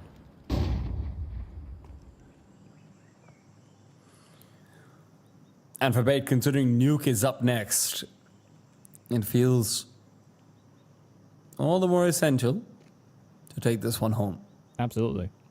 And they've put themselves in winning positions, either by trading or positioning. The setup they did last round with the double elevation Cheetah. inside of Cheetah, or inside of Cave, I guess is more accurate. Perfectly played. Until the Mongols fight through it. NPL has to make sure he doesn't get taken down by Mazinho again. That flashbang is very good. Mazinho will be able to spot him out and backs off. He doesn't have the HP to really make this a proper fair fight, but information has been gained. How does the Mongols react to it? There's 40 seconds left on the clock, and everyone's off to make a move. Good flashbang forward. It's an AWP. That's never going to be able to give you the help you need, but at least it can give you the vengeance you asked for. It's going to be difficult for Techno to get even a single kill over here. It's 2 versus 4. The Mongols back against the walls would at least be able to give themselves a little bit of extra money going out into the next round with almost a guaranteed bomb plant. If that. It's slow rotation from the CTs, and there is a world where 9-10's able to make a move and find himself an early kill. Instead, Mazinho finds an early death. Stabbed in the back by Kensizor, whose timing was completely suspect, but now 9-10 looks to try and make this happen. Could have isolated Sizzy as well, who gets aggressive, but it will be Bait to come through with round number 12. Just so much hesitation by Sizzy there that there had to be other threats to worry about for 9-10 in that moment. I mean, so much to account for in a 1 versus 4. But another moment where the Mongols just get shut down. Bait being very proactive in this round. They got the information that NPL was inside of middle. They don't commit to killing him as a threat. And by leaving that rotation open, NPL actually just continued to press and push in from behind. Found the kill on Blitz before activating and flanking out that presence inside of Cave and Cheetah as well. So really solid stuff. There's a lot of players that would have been in NPL's position, identifying that they maybe got spotted on that mid play, that wouldn't continue to commit to that attack. But because he did, a heavy risk bears a heavy reward. And Bait have a great opportunity to close out at the 11th hour here on Ancient. It's times like this where MongolZ generally goes for a spawn call, and very often, more often than not, it is towards the A-bomb site. I'm surprised we've not really seen any of that so far coming up from them. It's been a lot of attempts at making these mid-rounds work out. Going for tricky plays, trying to throw their enemy off guard. Kenzizor will at the very least have Mazinho reveal, but it comes with a corpse, not with a gift. Sizzy now pushes forward. He knows what's coming over. He knows he has to get the skill. Critical hit, and where he was missing shots earlier on, now it feels like he's magnetically locked onto them. Flashes galore. Gensi will dodge them both. And as Cobra Zera pushes forward, convinced that the flashes would have done their job, Bait have signed away this map in their favor, but can they maintain it? Or will this contract be burnt up? 9-10. Blonding away, barely any HP, putting himself in behind the smoke, just trying to look for a headshot angle. That's the only way he can really get involved, and Blitz is now left solo, coming in from Donut, coming in from behind. He's had an incredibly difficult game, so few rounds where we've seen impact coming up from him, and now with kits available, he has to wide swing, and it's right into debt. Essential will shut him down. Bait with a close shave, sure, but really looking like the better team all throughout that Ancient, Michael. Yeah, I mean, there were many moments that just were scrappy here from the Mongols, having poor timings, not coordinating together in 2-on-2s or 3-on-2s, and that's where the Bait side, they love reducing the board down to those types of engagements, and they played very well off each other. Had really, honestly, just a stellar map from Alex throughout this entire Ancient, and without that extra firepower, the extra fragging, the retakes kills that he kept getting, they probably don't actually convert on this map. Even with Mongols playing a little scrappily, they could have potentially won out here. I mean, a 13-11 scoreline, you don't need me to tell you that it's a very close game, but Alex was very important in so many key rounds, even with the Mongols being a bit rough around the edges. And sure, in the first half, some of that conversation was like, oh my god, how are they getting these kills? They're getting a little bit lucky in some of them as well, through smokes, through this, through that. But we also did see a lot of Bait in terms of stopping MongolZ' aggression in ways that MongolZ wasn't able to really bring to the table when they started their key side. And for a team that is so very good on Ancient, I mean, they took Spirit so close over on Astana just not long ago as well. This was a bit of a pedestrian performance, if I can say so, Michael. Yeah, I mean, people always like to label the Mongols as an aggressive team, and we just didn't see that killer instinct the same way that we see in other games. Maybe there were flashes, these small moments, you know, 9-10 getting a double kill over on B when they're trying to fake and find an exit over towards the A-bomb site. There were small glimpses in those types of rounds. Techno as well, 2 kills on the A site when they're in a desperate spot. But that's what it felt like. They were almost always getting these activations in desperate positions because Bait were coming away with early advantages or putting themselves in cheeky off angles and running double setups. The game was more cohesively developed, I feel like, for Bait coming into this map, and sure, it is their selection, but it is also a very prominent MongolZ map pick as well. So, I mean, great stuff from both the brains on that Bait roster. NPL having a real standout, especially towards the tail end on that CT side. We got so many more rounds of impact from him. Yeah, it feels like we got like 4 different multi-kills coming out from towards the end, but just in terms of multi-kills, I'm taking a look right now. NPL, Ken Cesar, and Alex, and Sissy. They have 4 players who are getting at least 5 multi-kills, and even Sento gets 4 of them. It felt like Bait was getting so many early 2Ks, early double kills, triple kills in positions, which even if MongolZ were able to bring it back in spaces, it was kind of surprising to see them looking this good when, like we said, they're technically the ones coming in from a longer distance, everything like that, etc., etc. But this was a very good showing from them coming out on Ancient. I think the only criticism, if any, would be Sizzy taking a little bit of time to get activated. But even then, in the end on the CT side, looking fantastic. And going into Nuke, this is going to be a scary team, but MongolZ themselves have got a few of their own demons that they can bring out. Let's see who can begin the summoning ritual. We're going to be back after a quick break, and when we're there, let's find out who takes Nuke. She said she loves you, but she can't love me. But I love you. Yeah. Look, I know my man's going crazy. I gotta break on myself, I amaze me. Like I'm back in the 80s. I won't play window anymore. What's going on? Play your role. 1xBet. On to the next one. The human body was built to move. Not trapped at a desk in one singular posture for 12 hours a day. It's time your chair evolved. This is Secret Lab Titan Evo. Ergonomically engineered for you. Gamers, hybrid workers, artists. Backing your every move.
Back to the CS Asia Championships 2026. MongolZ are down a map after losing on Ancient 11-13. BC have a chance to bring things back, but they'll have to try and close out 2-0 into Nuke, which is a map that they historically have not had the most success on. I'm Tea Time joined by Michael, Yumi, Cassidy. Michael, how are you feeling about their chance over here on Nuke?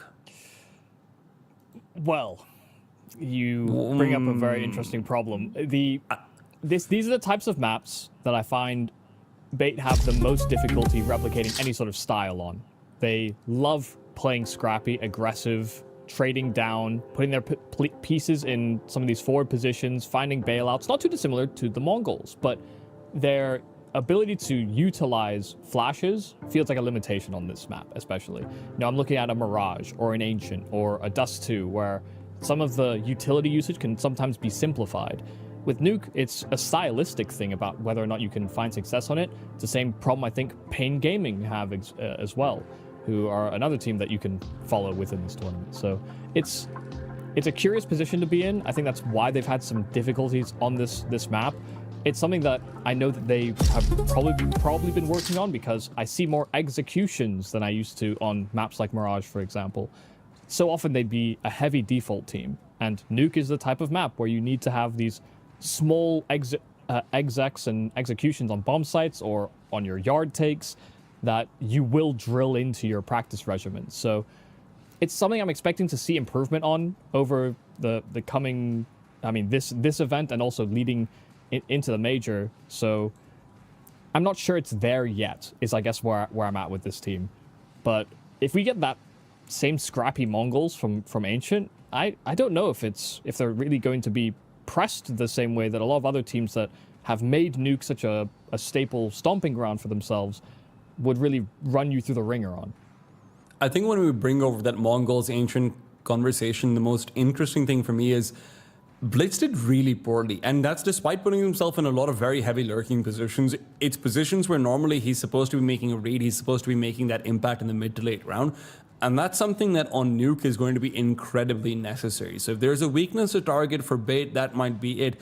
The reason why, Michael, I said that they should still probably ban out Nuke, though, is because as far as the statistics are concerned, I think Nuke is Cobra Zera's most improved map since he first came onto the Mongol side, and where Bait had a very good showing on Nuke versus them at Cluj and Poka. That was in the very foundational period of Mongols betting in Cobra Zera. Cobra's rating has gone up by an average of like 0.1 or something ridiculous like that. I think he went from 1.05 in the first 3 months of the year to 1.18 now currently on Nuke. He's been doing very well. They've put in a lot of work on betting him in, and considering that 9-10 and Mizinho are at the very least always going to be stable, I think going out versus what should be on paper 3 very good fraggers leaves a little to my imagination to see how Bait can improve so radically that they can actually win Nuke versus the Mongols here. Yeah, it's also just I've noticed with a lot of teams that are sort of rising through tier 2 into tier 1,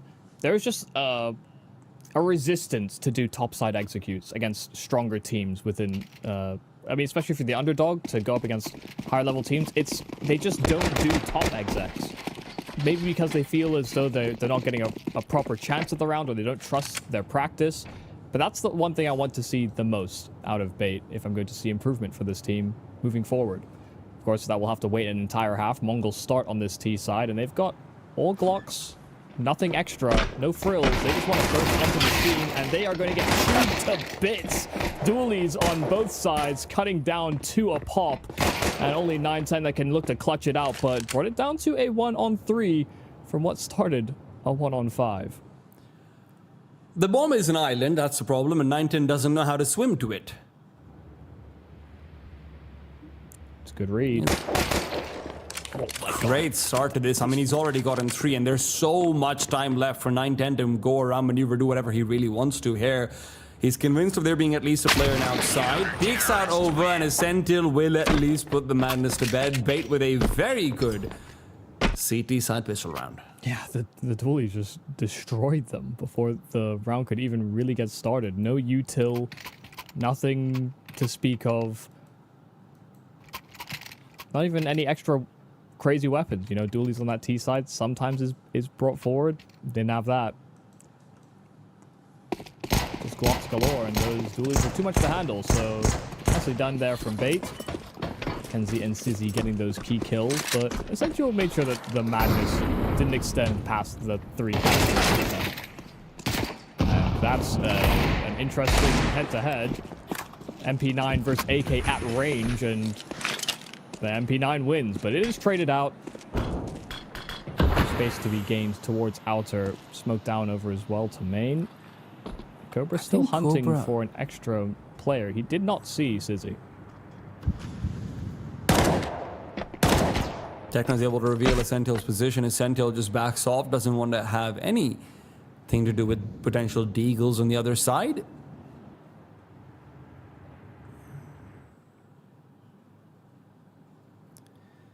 This is not a very comfortable position to be in for Bait. You're being pressed on both extremities. You're losing out on information. There's extra rotates that are available to the Mongols as a result. Sizzy locking them down from getting access into Hell will be pivotal, but there is a timing that could be struck here. There's a pistol that's found, AK to trade things back, and another rifle that can be recovered. And now they want to try and pair things up with Cobra at some point. Cobra needs to be the one making a move, and as he comes in from behind, there's going to be players with their backs turned. Fortunately, they're still covered off, but he'll be given so much headroom into the bomb site itself. Smoke goes out to block and give Cobra more pathways forward, and with a Molotov out at the floor of Hut as well. Mizinho picks up a critical kill.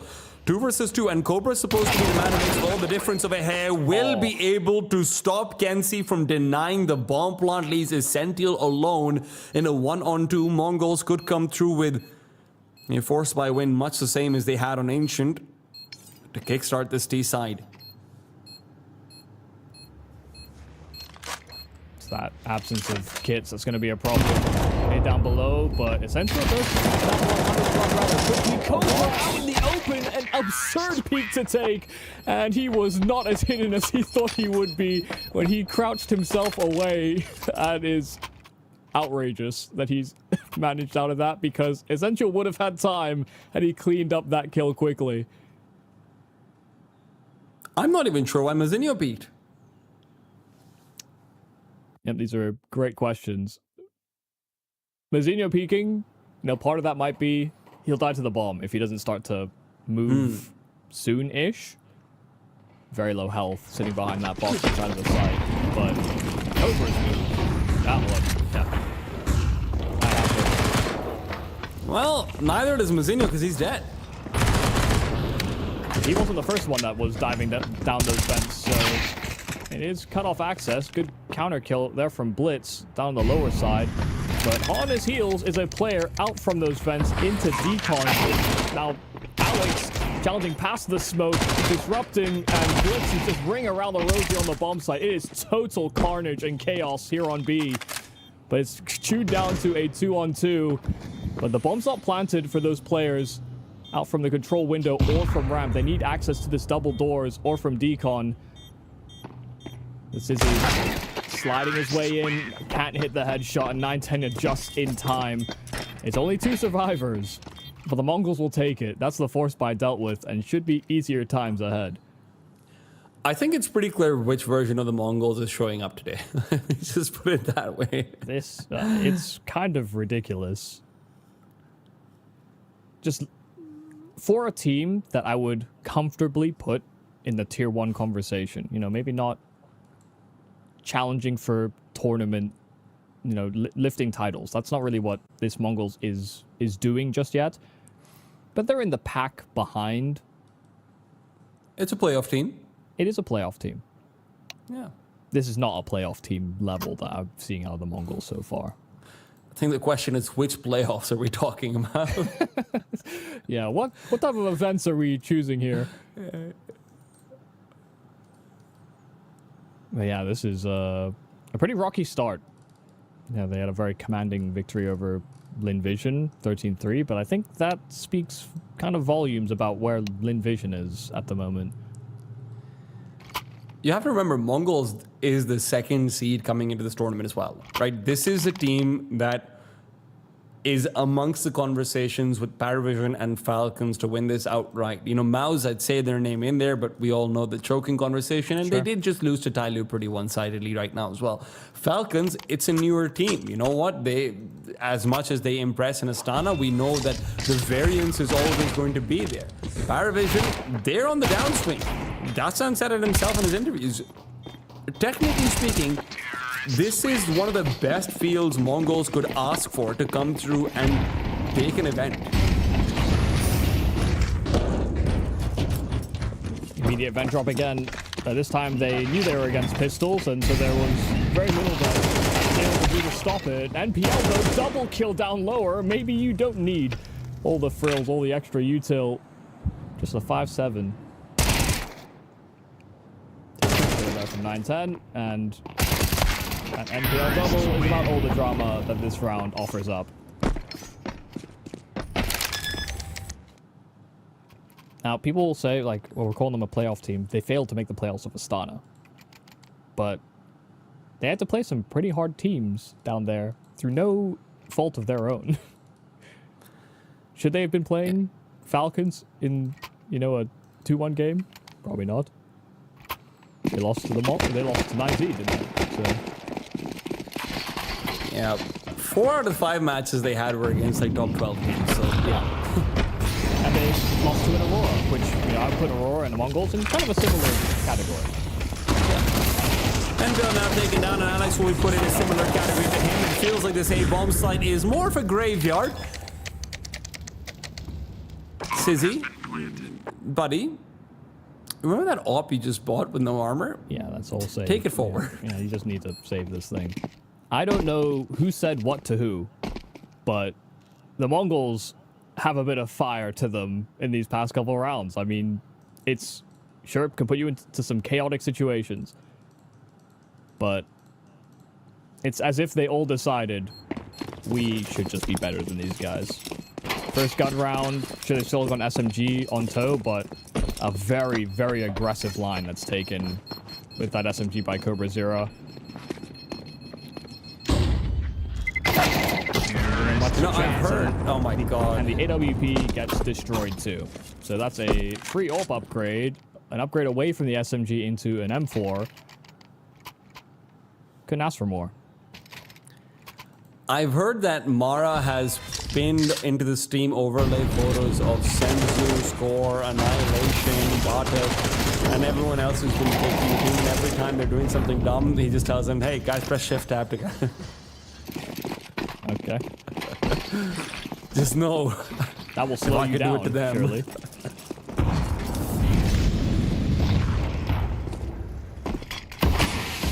Bait are really committing heavily into these half-buys. And you can see why they found success from them very often, finding at least a couple of kills every time, but you're also not leaving yourself a lot of padding. Yeah, I mean, you look at the best teams in the world on Nuke, so much of it is revolved around outside control. And your ability to counteract those smokes with either good incendiary timings or good HEs to mitigate the cross. So having as much utility as possible is key. That's not from Alex, as the 5-7s have often had, but will fall the same fate as the 5-7s have often had. Yeah, I mean, causing casualties over time is cool, but at a certain point, yeah, these 5-7s are essentially losing value if you're not getting a kill each with them.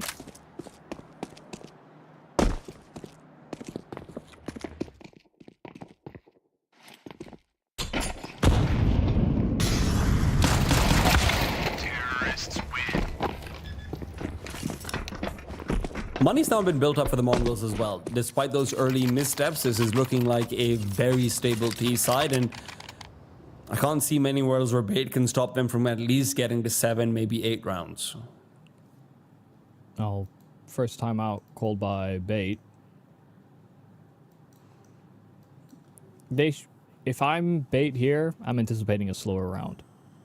But it's one of those calls you have as a CT side where even if you're expecting a slower round and them to do outside control, sit lobby, see if they can catch you on a push, getting extra information is something I think Bait will want to do.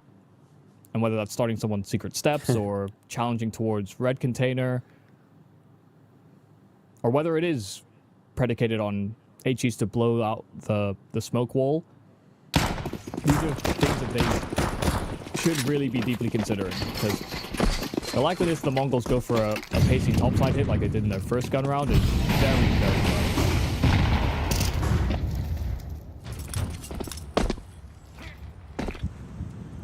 They're agreeing with you. NPL, what are you up to? Having a gander in the vents?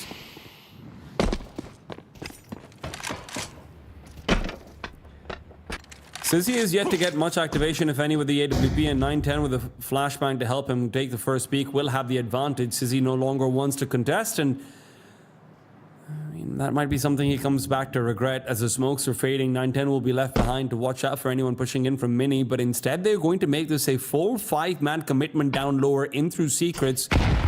Stairs.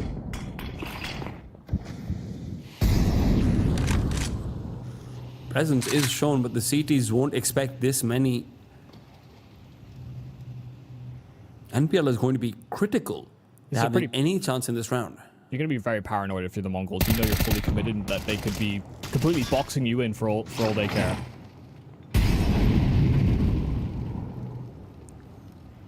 Paranoia extends both ways. Bait have got no idea of what's coming over to them. This could be 2 players, this could be 5, this could be none at all at this point.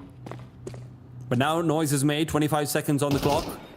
CTs are well positioned. NPL has a lot to do. Coming in from top side, low, good for 1. 9-10 will trade it out. Can't get the second one. NPL is playing evasive maneuvers, but his USP is not going to assist him in that. 10 seconds as the bomb starts to be dialed in, and Techno somehow find a way to stab in the back, only to have his own back turned around and exposed. 2 versus 2. Sizzy covering off on the off cross. It's 9-10 left in a 1 versus 1 with a player, and Squeaky knows he needs to get it done. How has he got them both? 13-2. Mongols come through with a safety net they have no right to have. They didn't know where 9-10 was. I don't think they can believe that it was all 5 down secret steps locked behind this MPL smoke. They do well to get these first couple of kills. They hear that third Molotov. They know there's at least 3, but they never get full confirmation. Sizzy gets this kill. Wide swings out from ramp just to try and deploy some utility. And 910 playing it perfect around the silo. That's a real kick in the teeth. And that one's going to hurt as well. Sizzy taken down just before all those smokes arrive on that top side.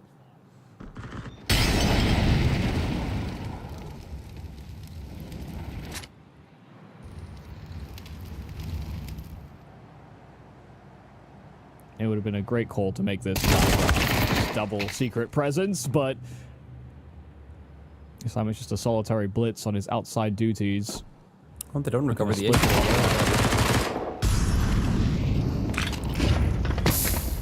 Suddenly killed. Cobra's going to be able to make the crossover. Kenzie's the main man to watch out for.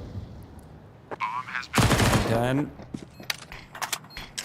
Will have heard Alex now. So with the smoke covering up, Mini 910 can continue to zone into Squeaky and Lobby, where he knows that there should be at least one player waiting to come over. Good for the first. Now he turns around, worried about a push through, and rightfully so, but he's given up his position as NPL can come in with a quick shot to the head. Nazinho has so much to do. An early peek might be necessary, and where he goes for it, all he does is set up Cobra for a single. It's not enough. Bait will find their second round off the back of some great kills in the MP9s. Yeah, I mean, piecing it together over time, but still put themselves in a really problematic position where it's only one player inside of Hut that could cause some interference, even with that double push and linking up with the ramp aggression. And there was maybe one more number than the Mongols didn't anticipate, but if 910 had just locked in on holding off on that flank, then things could have gone really, really bad for Bait. Still, they'll manage past it, MP9 by, like you noted, and find a whole deal of success. Mongols calling a timeout after things go a little poorly for them in that post plant. But I don't think there's any real cause for concern. 6 rounds already on this T side is kind of job done. You want 5, you'll take 6. Everything else is gravy.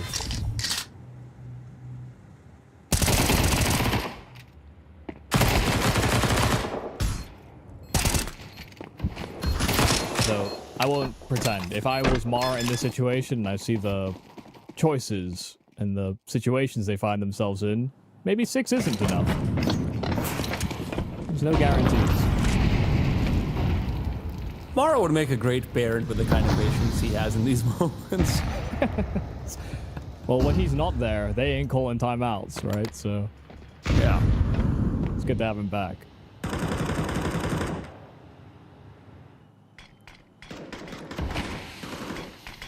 Second round of smokes. Does NPL want anything to do with it? We've not really seen many moves made to try and interrupt outside walls in any real fashion. Blitz reveals position. And that's going to be enough for a Sentinel to continue spamming away. M4A4 will be good for the 1 through the smoke. And with this advantage, Baitfield pretty nicely nestled in. NPL's also ready for the backstab, Michael. This could be big, even if they're not going down secret. He is in such a good position, but no support whatsoever. And he'll start to take a peek. This comes through. Taken down 1. NPL will be happy with that. 4 versus 3 with CTs having 2 on the upper bomb side. This is a good look. He likely would have gotten information on 2 as well. Spotting Techno just as he falls. So for this next move here from Sizzy, great angle to hold. Techno trades things out. Still a man deficit here for the Mongols. 30 seconds on that clock, and the Techno bomb on back to pursue that lower side. It's all on that duel between him and Alex, who sits already in that control side window. And this is just an angle that Techno does not expect. Now no chance for the round here for the Mongols. 910 fully detached and just now holding onto this AWP for a future moment. But yeah, it was really on that NPL position. Got the kill he needed to, some relayed information, and his team adjusted appropriately. Yeah, that plus the Essential kill initially just meant that every single 1-for-1 trade just felt like it's bringing them one step closer to losing the round.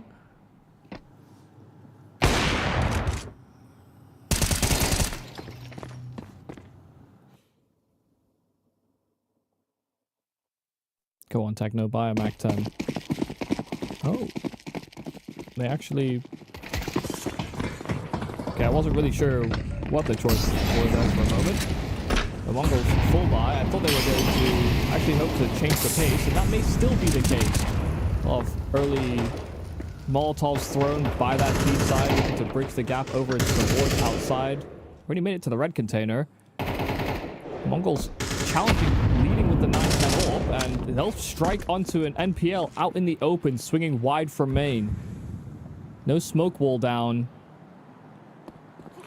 But they wanted the vision. Now they might decide that crossing to secret could be a great opportunity for them. Yeah, last round they saw Essential looking for the spam and Sizzy playing out from ramp early on, and if they wanted to take the risk of checking whether that'll be true again, 9-10 able to find that first kill because of it, and CobraZero has put himself in a very good position. I mean, the only problem is the rest of his team doesn't really look like they're set up for success when it comes to trying to target out onto the A side, but a lot of utility has been forced out, and even that's a small win. But with 40 seconds left, Essential falling is an even bigger one. Sizzy will be largely useless as long as they can keep a hold over Heaven. There's no real chance of it rotating back over. Sizzy will not be given a free kill over here either. Cobra can just continue ducking away. This is entirely going to be left down to Kenzie's, or he's the only player who can do anything about this. And with the early audio cues coming out, he just can't do anything. He has to get out of here. He's done about as well as he could have in the circumstance. Again, spammed through that hut wall, gets his kill, but down to 19 health. He's the best player that really could have had a foothold on the site, but based on the way he's now positioning himself and just how separated everybody is, this is a save situation. Sizzy just doesn't know where is actually safe because CobraZero was noted inside of Heaven. Well, that kill will secure his exit only momentarily. 9-10 cuts him down before he can make his way to spawn. So, survivors either side. But the Mongols just continuing to rack up rounds here on this T side. And it is that extra pace, this dry duel outside via 9-10's orb. And then some nice forward smokes to get that CobraZero in deep position. Just so uncomfortable for any CT side to operate around. I see what you mean about that chicken. He does look, yeah, overworked. Awfully winded.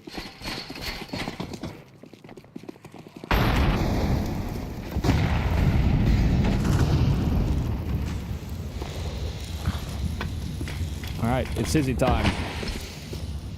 First kill in towards door, and the immediate drop down the vents. Use the fast drop too. Yeah. Unpatched method. Great place to use it in.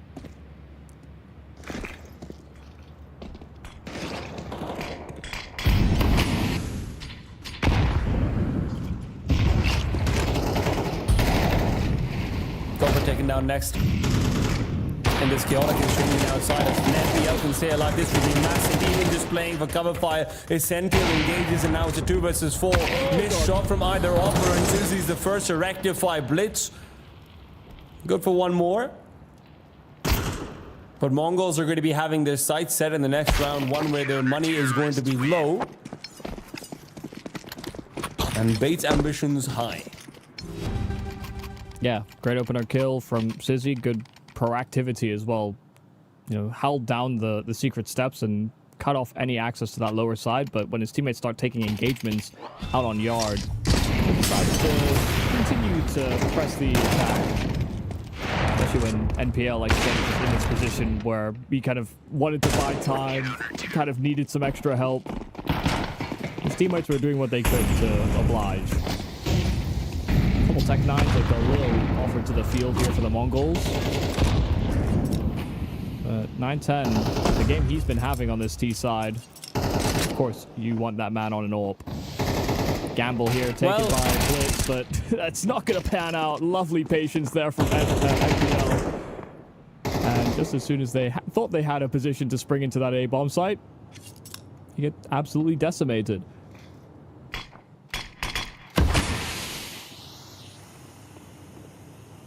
That's what I wanted out of base. The CT start felt a little standard.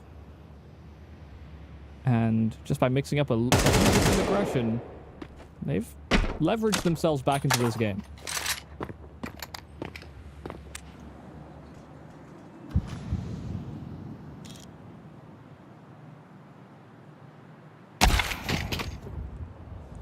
Yeah, should be a comfortable close of ahead, a 5. I think T side was where there were always slightly more concerns than there would be for CTs, but had the CT start continued to be as poor as it was, it would have been a conversation we wouldn't really even have been able to have. Now, I am curious to see whether they will be coming in with sort of the diversification that you asked for, right? Those little mini executes, maybe even the full site takes and things like that, which sometimes they can be missing out on. Or will they still be largely relying on, hey, can we isolate Cobra Zera? Can we isolate Blitz? Can we maybe look for 1 versus 1s where it says you can take down 9-10? Those are workable strategies, but often only for 1 round a half, 2 rounds a half, and then everything else is built around your basics. Yeah. I mean, the key thing I note with Bait is they have solid players that can make really solid intuitive decisions, but when you rely on intuition and map feel or game sense is the way we like to call it, then you're just gonna have games where that's off. And I love that they reduce the risk of coming into an off game by having a few more set pieces, a bit more info gathering plays that are well designed. Does feel a little bit absent from their playbook, but again, it's something I know that they are working on. Double Molotov for Bait. Oh yeah. They got plans for this.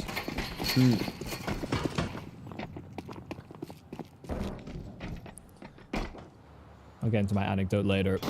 Looking like a topside burst.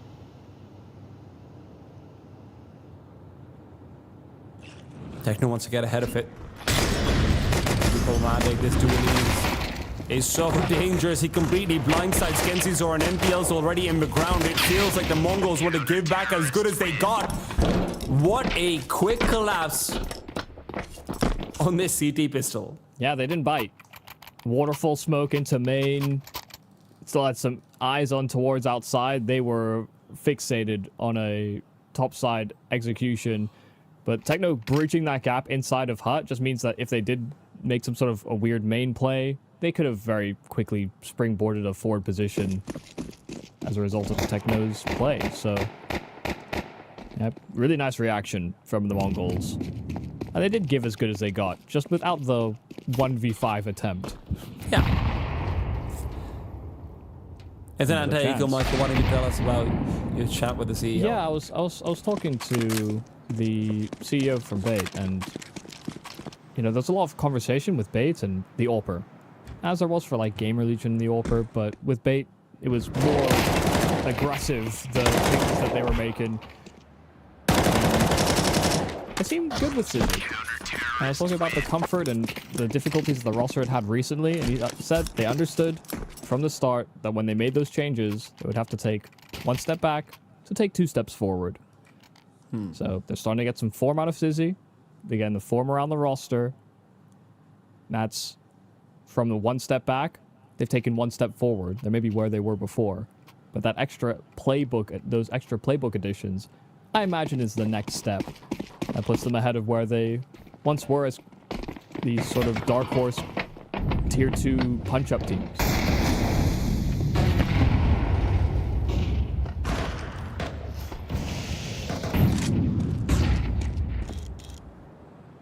Well, they'd really like to take that step before the major here at the CS Asia Championships.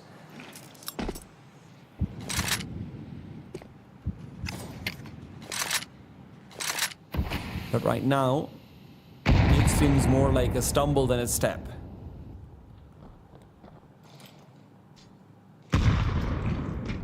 (9-10), the biggest of big greens, 20-5, is hoping to continue his largely unblemished record here on the CT side as well.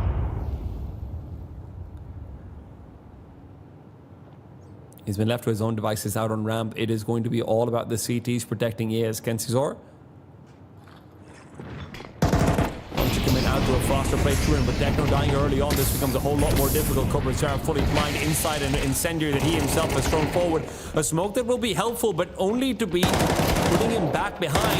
Gives him one free kill. Can there be more? He jiggles out his crosshair and it can't be found. 9-10 pushes in. Blitz with a big double brings it back to a 2 versus 1. Unexpected as he came in from behind, and now the bomb on the ground and Alex has to recover it. No reason for the CTs to display positions. They're trying to double up in from heaven. 9-10 has to be so careful, and he catches the perfect timing to find the guillotine. Can you see just how confident 9-10 is feeling? Because you're right to flag that as a risk. 20 seconds on that clock because Blitz's presence was noted from behind. There was this extra paranoia, obviously, in the 1v2. But 9-10 capitalizes. He expects that reroute and just took the chance. Because why wouldn't you at 21 kills?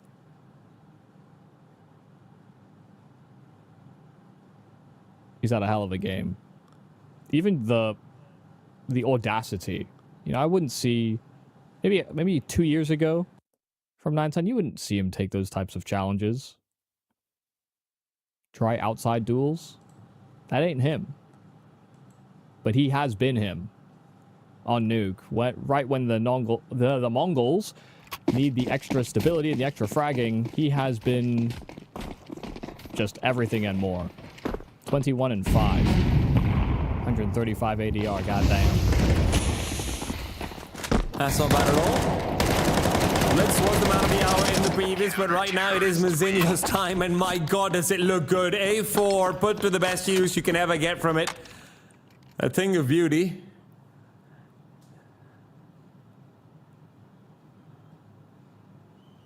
We need more of those. There's nothing I can get. If it's Rop's robot aiming 3 players at ramp holds as a whole are just very satisfying to watch.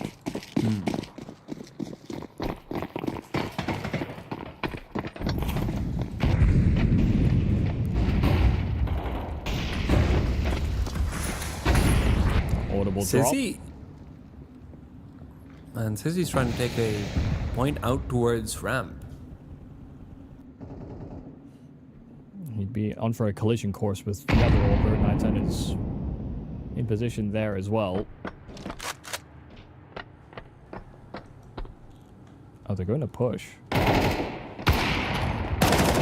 Oh, Sizzy finding himself one. Get away immediately. Mazinho needed a double up, and this time Cobra coming in from behind can only add 1. 2 versus 3, Blitz. The theoretically hidden man, but Alex is going to be spotting him out and taking him down right as Blitz gets ready to move away from the angle. Bait will get the better of him. Well, Cobra's trying to move to save, but Alex is in a great position to try and cut this down. Wide swing from Cobra, and Alex will find him instead, so AWP there for Sizzy. And an opening round here for Bait on this T-side comeback. And it is too early to call it a comeback, but we're doing it anyway, because the Mongols are that close to closing their map.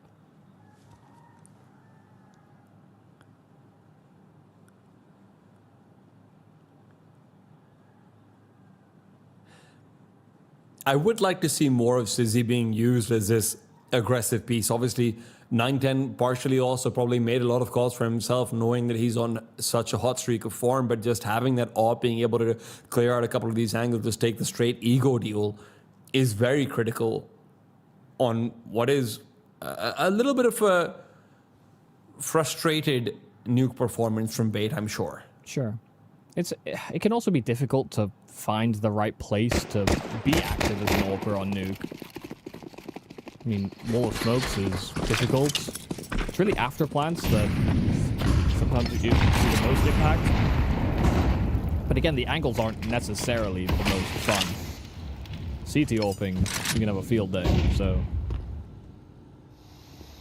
Like 9-10 had so much production on that T side, I would wager is more of an anomaly. It's a bit of a risk, is also being taken by Blitz, just jumping outside. Sizzy was trying to hold for the cross, but didn't rattle off a shot.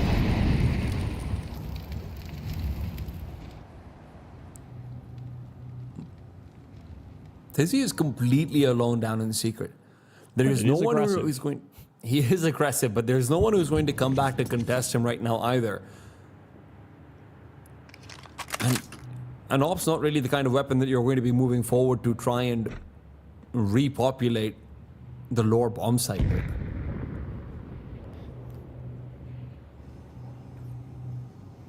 Maybe the chance will be given over though. Two players underneath, and MongolZ would really like some information soon. He wanted aggression. He's just doing it by himself. I just don't know how you use that to springboard an attack, because it's heavy lobby presence from Bates, and Sissy's been smoked off. So if he's trying to cause chaos down here, it'll be difficult. That's not the open window. It's the one on the left. That's why the smoke's coming through. All right, he's got it. Bazina's dead. Surely. And now they're coming down lower to try and play off of it as well. Techno, can he interrupt his Sentinel before he makes his way through? Mazinho taken down over here. Sizzy will be traded. 910 is already fallen. Alex coming in from behind, and somehow Sizzy might have been the linchpin of that round, but it's still a 3 versus 3. Entirely doable retake for the MongolZ. Yeah, I think they're calling it quits. They don't feel enthused about this at all. I'm surprised that Bait managed to dive the vent so late. The MongolZ are probably frustrated that that's been allowed to happen too.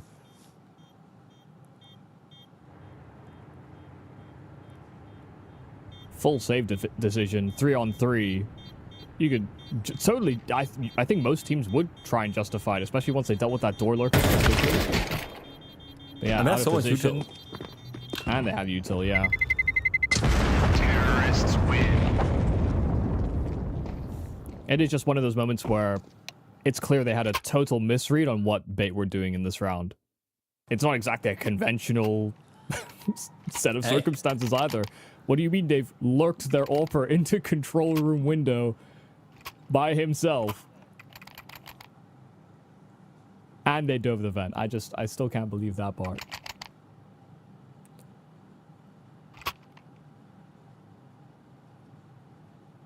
Well, yeah, that'll be annoying. But last time out being now used by Bait actually gives Mara some time to speak. And when Mara speaks, the MongolZ listen. Hopefully. You'd like to think so. Yeah. It would really take away some of the mystique we've built around Mara over the years if that wasn't the case.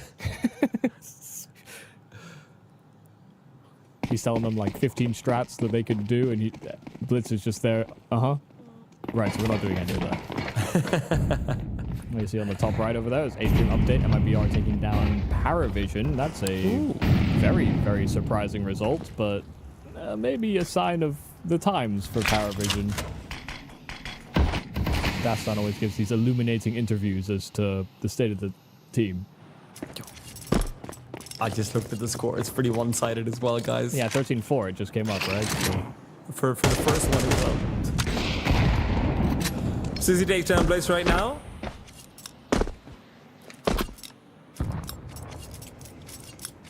And it's another great advantage found by Sizzy's aggressive T-side opening. I told you he hasn't, Michael. I knew that stairs push with the off solo was going to work. Oh yeah, you weren't kidding. 13-4 was only one of the maps. 13-6 as well. So that's a really big upset for MIBR. They were talking about how they were feeling good coming into this tournament.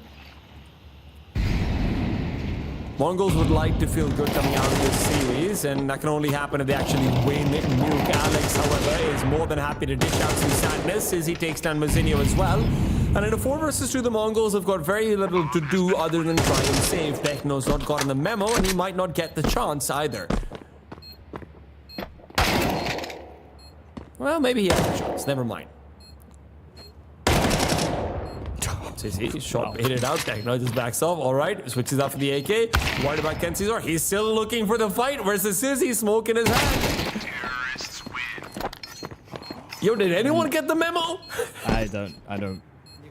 910 was safe for the most part, but I think because of what Techno was doing, tried to help out at the end. This is his for the struggle. And there's some of that aggro flair there from Sizzy.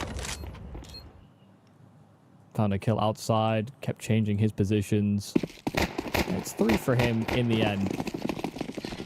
3-round lead here for the Mongols still. And they come in with a mid-range buy. AWP for a 910, but it's on an M4 and the rest on pistols. They're saving some extra money for when it really matters. I was hoping that 910 can continue to find the impact that he's had so far this map.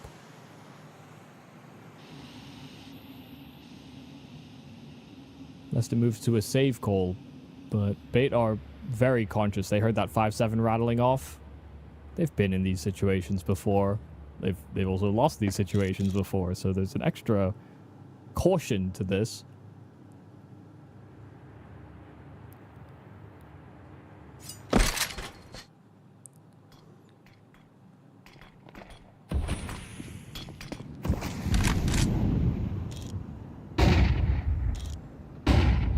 Nine10 has a chance over here. Will be a very slim angle to try and do anything with at all. NPL out and about, but so is Alex already in garage. 910 not expecting a player to be playing that far forward, and that's his error that will be quickly punished. What a shot from Alex. Are we seeing ancient form coming back in as Bait are lining themselves up for a 9th round here?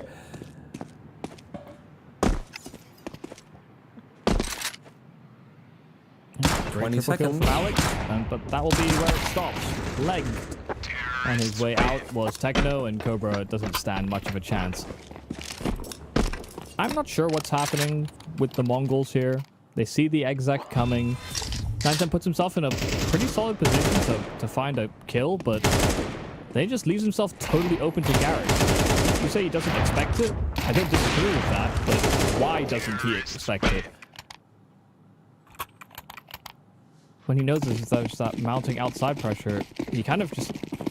He had to take to his spot, or hope that he could have had that assistance from heaven from the M4 that could have alleviated some of that garage pressure.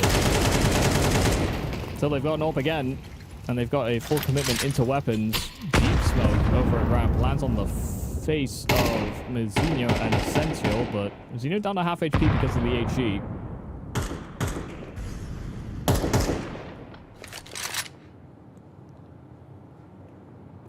That position should get Molotov. That will be the call. Or they have moving to try and trade it. They have very few Molotovs left. So you might see them getting greedy with it, and that could be what gives them a little bit of a good old bite in the bum from Mizinho.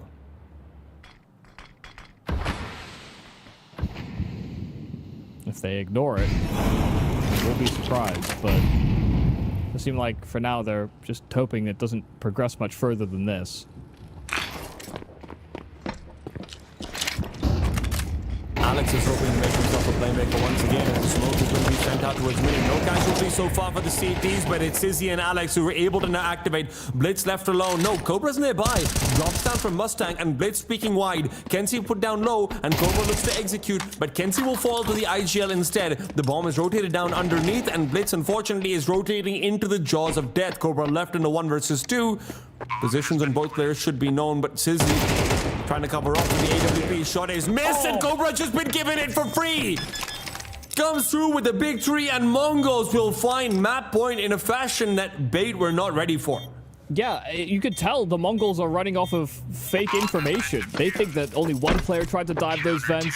Wrong. Blitz dies for free, and the fact that it was so separated, and Cobra had this isolated 1v1 with that Astralis plant. It did feel like an overcommitment, but they tried to catch Cobra out, but he is simply too sharp. That is a huge clutch to win at such an important moment where the Mongols seem to have misread quite a few positions. But by hook or by crook, or by Cobra Zero, they will find their way to 12. Alex running past, but there's a CT in the... What in the world is that from Alex? 910 thought he was a sneaky one, and unfortunately, he's been proven wrong. His T side has been a masterclass from Alex in every sense. Be it by calling or by fragging, Mazinho's been left alone, 1 versus 4. Bomb has been planted. Not much to do. Yeah, okay. I mean, super pacey, very aggressive. The POV I think we were watching was NPL, but then Alex is the one that got the kill, so it looks okay. It looked pretty All cool, right. but I don't think it was the right I don't think it was the right killer. It's okay, NPL also got a double. Yes, We yeah, take I mean, those. again, it's these two guys. Two guys who've called and enjoy finding friends. Ragtag combo. Terrorists win. Mongols have to let this go to a guaranteed 24 rounds here. Well, based on the investment, I would agree. They should not be buying even this much. I would also agree with that.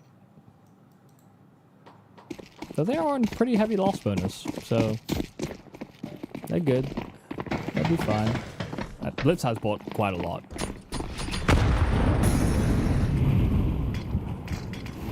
You can't tell that man what to do. He's the one that tells everybody else what to do. Yeah, Mars that on a logic checks timeout. out.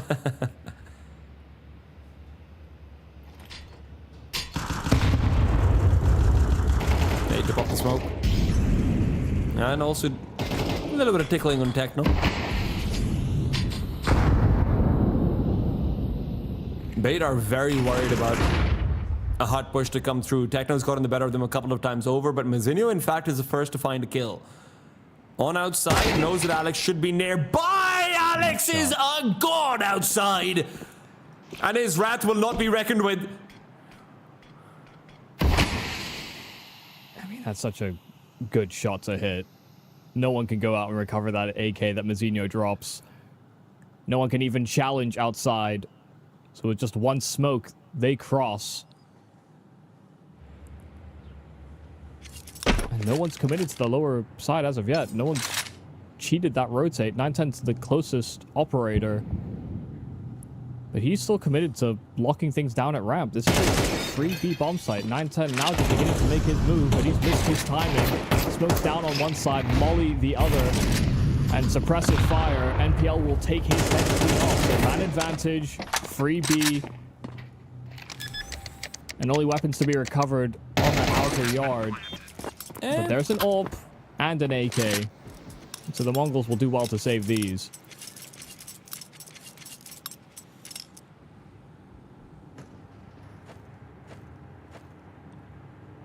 If Mazinho had locked them down outside, the options for bait would have felt very limited. It was a pretty heavy resource commitment and pretty heavy manpower commitment as well. So really key kill from Alex. He's been the decider in so many of these situations. From Ancient to now, he's been having a great series. And I was very skeptical of the idea that bait would allow Nuke through rather than just letting Inferno be the map that they can face him on. But Mongols, clearly, there's been a lot of research being done into them. And clearly, research is paying off pretty well. Mongols have one more chance to try and take this one home before overtime, and it feels like even the one round they got to turn 11 to 12 was kind of miraculous in the first place.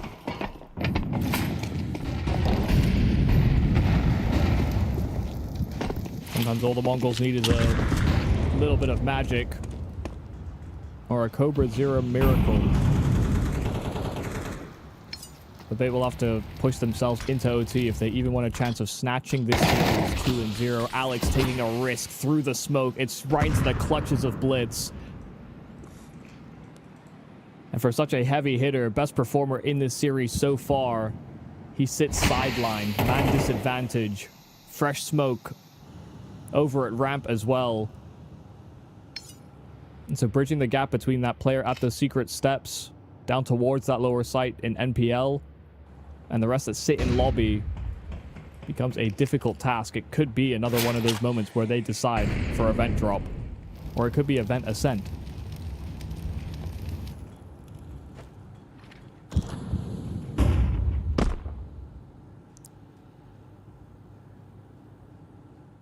Although NPL is in a very complicated position,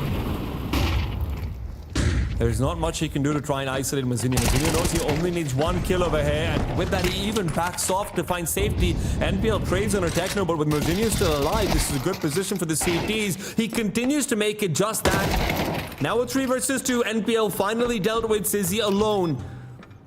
The open counterpart of 910 has done well on this T side. This would be asking for far too much. Surely he can't get himself out of dodge in this one. Surely not. 910 will take the peak. Okay, gets out the deagle just to make sure. MongolZ will take it at 13 and just barely get over that hump. Look at Mara's face.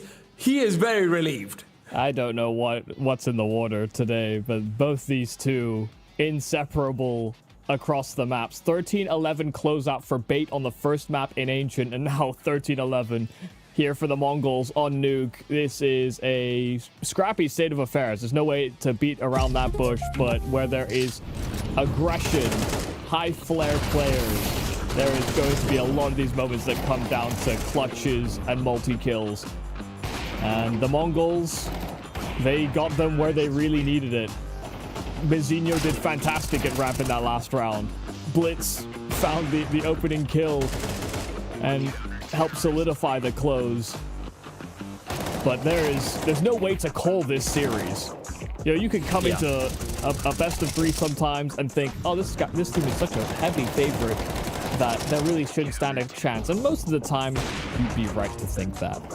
But with the MongolZ being this heavy favorite, Bait answering in that fire department, especially with the uptick in performance we're getting out of Alex in this series, I do mean this genuinely. It's anyone's game to take. Especially when you consider that 910, once he quiets down, right, he starts at 20-5, and then into the second half he ends 24-12. That's not, look, that's fine. I'm not blaming him for that, but where's the standout performance from elsewhere, right? Cobra, Mazinho, Blitz are all getting a kill here or there, and that's how they're keeping their numbers honest. But this is a team that started off 6-1. Your KD is just generally going to be batted up pretty heavily by those one-sided wins that you were getting earlier on, by those eco rounds that you're dealing with and whatnot as well. I know that kills-wise numerically this doesn't look like it's that bad, but outside of Cobra Zera, MongolZ were struggling in some of the firepower department over here as well, Michael.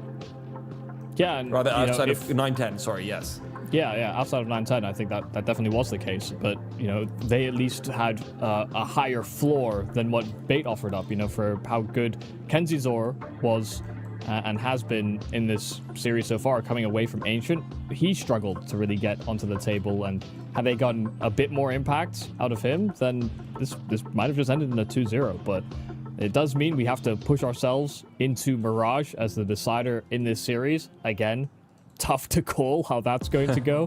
But this is a map that this is where I have seen actual improvement in the tactical abilities of Bait.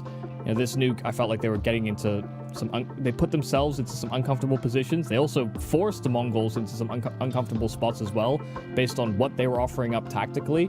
But Mirage is one that they do simplify a lot of their gameplay and their game planning. They do try and chop and change and switch things up, but they have been implementing more of these executes that, to be honest, were kind of absent from their playbook on Mirage in the sort of opening 3 months of this year. You would see them do a lot of mid-control into contact plays that just doesn't work as you start to play tougher and tougher opponents. So the MongolZ will have to know that that's coming, but they also will have recognized that they're not necessarily on their A game. They're not fighting or out-aiming these Bait players. In fact, I'd argue it's the other way around.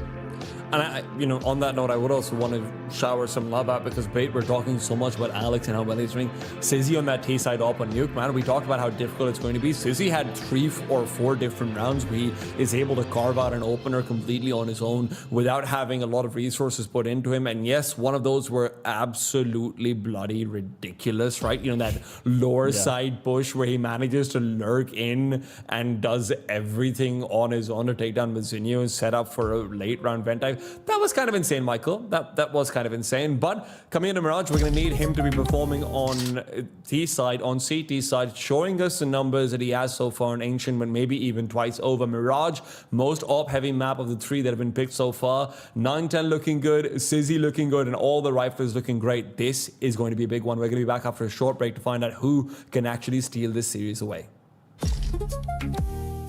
She said she loves you, but she can't love me. But I love you. Yeah. Look, all of my men's going crazy. I gotta break on myself, I amaze me. I know I got to phase me. I'm still dope like I'm back in the 80s. I won't play window anymore. What's going on? Play your role. 1xBet. On to the next one. The human body was built to move. Not trapped at a desk in one singular posture for 12 hours a day. It's time your chair evolved. This is Secret Lab Titan Evo. Ergonomically engineered for you. Gamers, hybrid workers, artists. Backing your every move.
Welcome back to TS Asia Championships 2026. It's MongolZ versus the BC.Game Esports camp, who have almost taken out a 2-0, but not quite, off by 2 rounds. Blitz right now is hoping that he can maybe be a little bit more successful over here without having his head taken off. 9-10 continues to tear them apart. 1-for-1 trade initially. Bait, however, still have one more man to deal with, and it is 9-10 on that A bomb site, quickly taken away. And now that we're out of the bloodshed and into, you know, a little bit more calm time from tea time, I'm talking about Michael Yumi Cassidy. Yeah, very, very nice pistol from Bait. Very spread out. So actually not tons of positions where they had solid trading spots, but they won out a lot of their fights anyway, so they don't get punished for that respect. And because they were so fanned out, the Mongols were looking the wrong direction in quite a few of those duels. So doing a really solid job of, I guess, masking intention. Started the round out fairly slow, but once they started firing off those shots, it got hectic very quickly there for the Mongols. Force buy here from them on that CT side. Scout for 9-10. And an incredibly strong opening half on Nuke. Replicate that success. The pace is up here for Bait. They run straight into the stack here on this A bomb site. Mazinho able to take distraction while his teammates do all the heavy lifting. A lot of damage felt, but not a lot of room taken over on the A play. Alex, all that remains behind the smoke. They barely get out from ramp.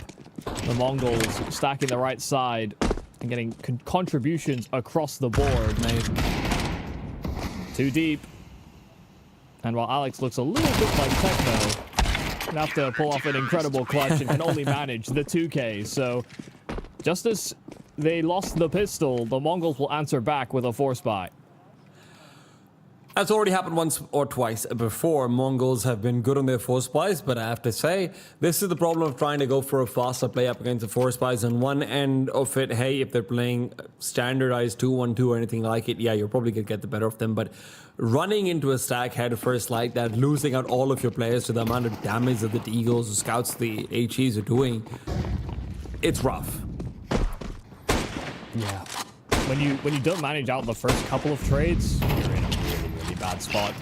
Incendiary out is well placed. Alex is going to be out and about in the open. 910 really wants this early kill. Blitz is going to be the first one to fall. And when there's one in the ground, why not make space for two? Real estate seems to be free. At least for these guys. I can tell you it's not free for me. Damn, those prices are high. Ah! It's okay. Inconsequential. As long as nobody died. We'll still have that heavy man advantage.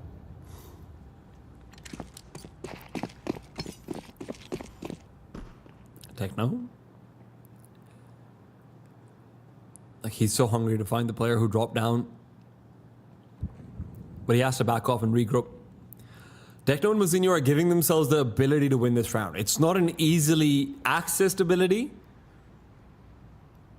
There are some voodoo mantras, some rituals, probably like a baby goat that needs to be brought in as well. But MOUZ is in a good off angle, holding on for dear life. He can't make this a clean win. That had to be an early kill. But Cobra Zera comes out with two, and maybe there's still something to do here. Backstab from NPL is the problem, though. As Cobra gets traded, Techno can't turn in time. They would have won that round if MOUZ got that. Yeah, I mean, just also beautiful timing there for NPL, because his teammates were in a real dire spot. They were getting full around the edge of the smoke. They couldn't get access to the stairs to cut off that rotation or trade appropriately. So NPL is the big bailout there for bait. And it is a full-on force buy war at the start of this game. Reading the top left, 13-11 wins on both the maps played so far. So to see it go so back and forth at the start of this map isn't that surprising.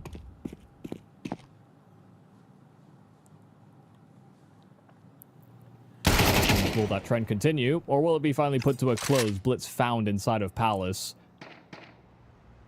Certainly teeters it to the latter. That's the thing about the CT side. Very often, the battle forces can leave you out to dry. 910, I'm not sure how he stays alive over there. Maybe a little bit scared of challenging back in, but 3 versus 3 is not a bad place to be. And especially if this is going to be a B site finish. MOUZ taken down, and it does feel like Cobra will have another chance to shine. They have to be diligent. If they're going to collapse on this B bomb site, they have to be very cautious. But 45 seconds. They feel like there might be a gap. SMG jumping out. There's that first kill for Cobra. And the second is great as well. Just jumping, bobbing and weaving. And now adding smoke as a layer as well. He can escape. Sizzy spams at it. But he's now crunched in from the other side. 910 will be hot on his heels. And so the force buys will continue. That's a 3-on-5 that the Mongols have managed out of. Cobra goddamn Zera, dude. Something about that name, jumping up and getting shots too short, might not be with an AWP, but a little bit of a throwback. Yeah. Give this man wings, and he'll fly. Bait are going to be incredibly unhappy about this. I don't think either team is going to be happy with how this game has started, really, but... As long as Mar hasn't had a chance to chime in yet, I think MongolZ will be okay. And that's certainly going to be helping to alleviate some of their poor spirits, if there were any in the first place. Really 5v4, Essential's made plenty of noise. MOUZ coming in from behind. Essential, the Molotov actually ends up working out for him by not going deep enough. Otherwise, could have been caught with his hands looking awfully harmless.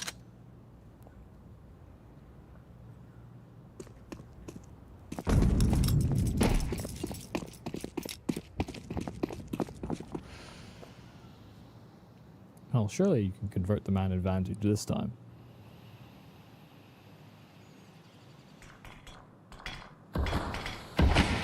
But for Con and Window, those are the last ones that Bait had to offer in this round. Mazinho sliding himself under Balk. Mazinho is very often in this position. It's something that should be cleared for, but emerging out from Palace as a 3-man unit might be a tough clear. He starts to reposition down to default, and just as they emerge from Palace, they get lined up from both spawn and that Mazinho rotation. So this round is a done deal. 20 seconds here for NPL. Bomb out on that A bomb site. And so this one ends spectacularly. Not a single casualty this time for the Mongols to deal with the force buy. And so now they can build some distance. Yeah, the thing about these wars of attrition and force buy on force buys is eventually someone is going to get a buy to the face. And right now, Bait feels like they're the ones who've been given the cream treatment. Even this next round is going to be maybe missing a couple of Molotovs, forcing to be on a couple of Mac 10s here or there, and you are going to see 9-10 pulling out the ops sooner rather than later. I mean, Bait will have nothing. They should buy nothing. No, I mean, the round after this. Ah, yes. The next investment round, yes. No idea. The next round. So I feel like we had to make that one clear. But yeah, I don't disagree with you. It's one of those spots where you're going to have to make a compromise because of how scrappy things were earlier on in the game. You note that AWP, that should be something that's absent for Sizzy.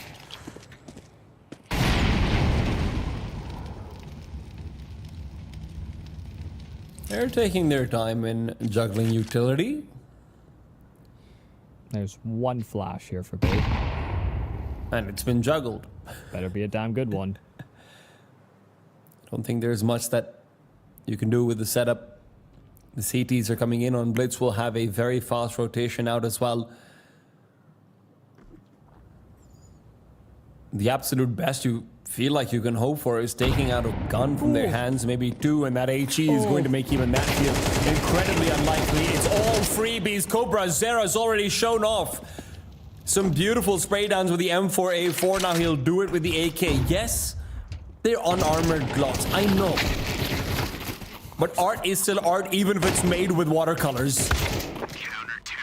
And Cobra Zera comes through with the full ace. Yeah, they even let him have it.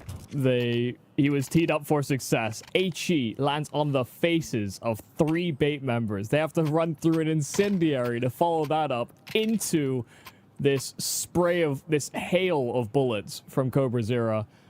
And even though he got dinged, he didn't want to give his life away. Once they realized just how much damage it had done to that final player, they let him have it.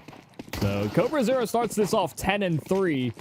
5 of those against Glocks. There's some people out there that would subtract 5. Just because. Those are some empty calories. But really it's just a bit about money stability for the Mongols. Dealing with the force buy with all members surviving. And also against those Glocks. Casualty free.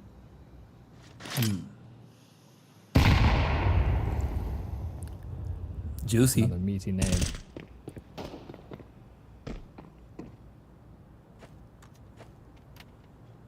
Techno's in a very good position to try and put this to bed, but they're both turned away from each other. Oh no! Oh my god, the timing. They've pulled off the angry couple after a fight in bed. No one's looking at each other. This communication gap is going to be a problem. NPL coming in from behind. This is a free round. Cobra Zera's dead. There's no way to come back into this round short of a multi-kill from Techno as they cross over, but he's not even going to make the attempt. Or is he? Goes out, takes the peek, gets some damage. But surely they save. Yep, they absolutely should. Too deeply out of position. Such great position to hold as well. To cut off rotates. Deep smoke. No chance. They know that they've been outmaneuvered. They've been hit by a solid timing.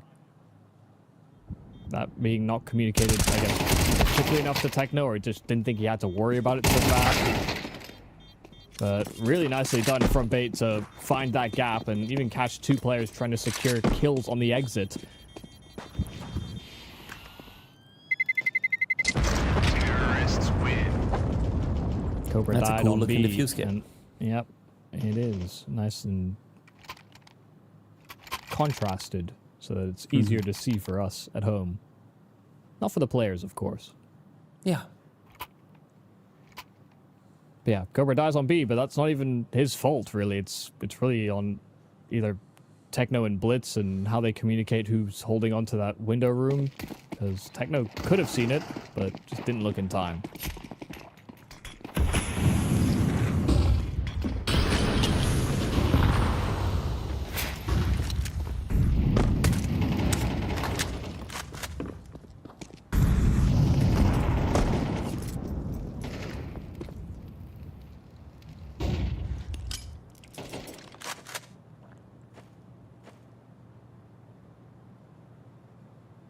NPL's taken a much more conservative line, but as the smoke will dissipate, Blitz will end up removing himself from the boost accidentally. And when you have a double op, losing out on mid control in that way is very critical. Yeah, it's... I don't know if that's... I mean, it felt like it was more Techno's fault for being in the wrong position, because you see from Blitz's point of view, he can't see what he needs to from that spot, and Cobra, deep position on that ult, gets humbled by NPL. Why are they trying for this?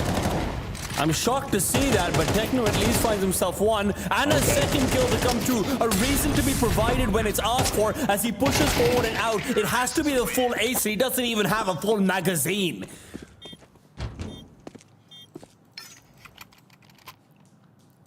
Mara timeout. I feel like that might be coming very soon. Maybe on the next gun round.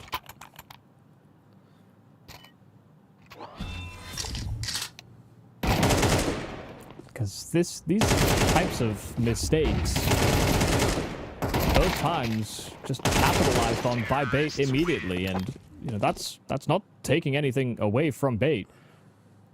To punish those types of moves is something that a tier 1 team should be able to do.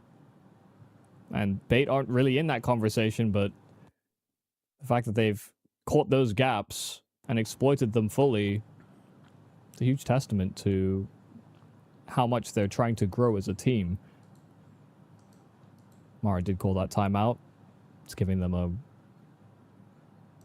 a whole speech, I'm sure.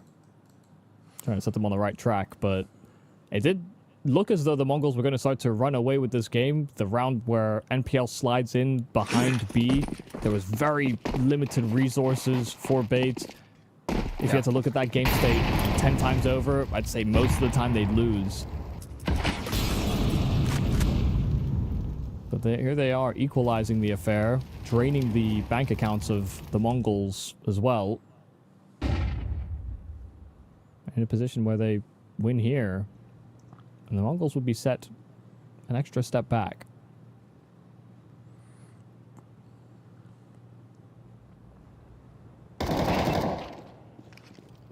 Cobra's able to activate initially. That means Techno doesn't have to reveal position. Mazinho is still playing in a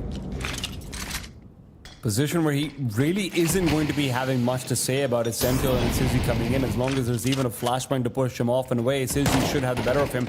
Cobra, it all comes down to him here. Techno providing what he can, but with Cobra falling and Techno smoked off, now Mazinho from that angle where he's not supposed to be doing too much, gets out of smoke that's very well timed. But he's only got a Farmus at the end of the day.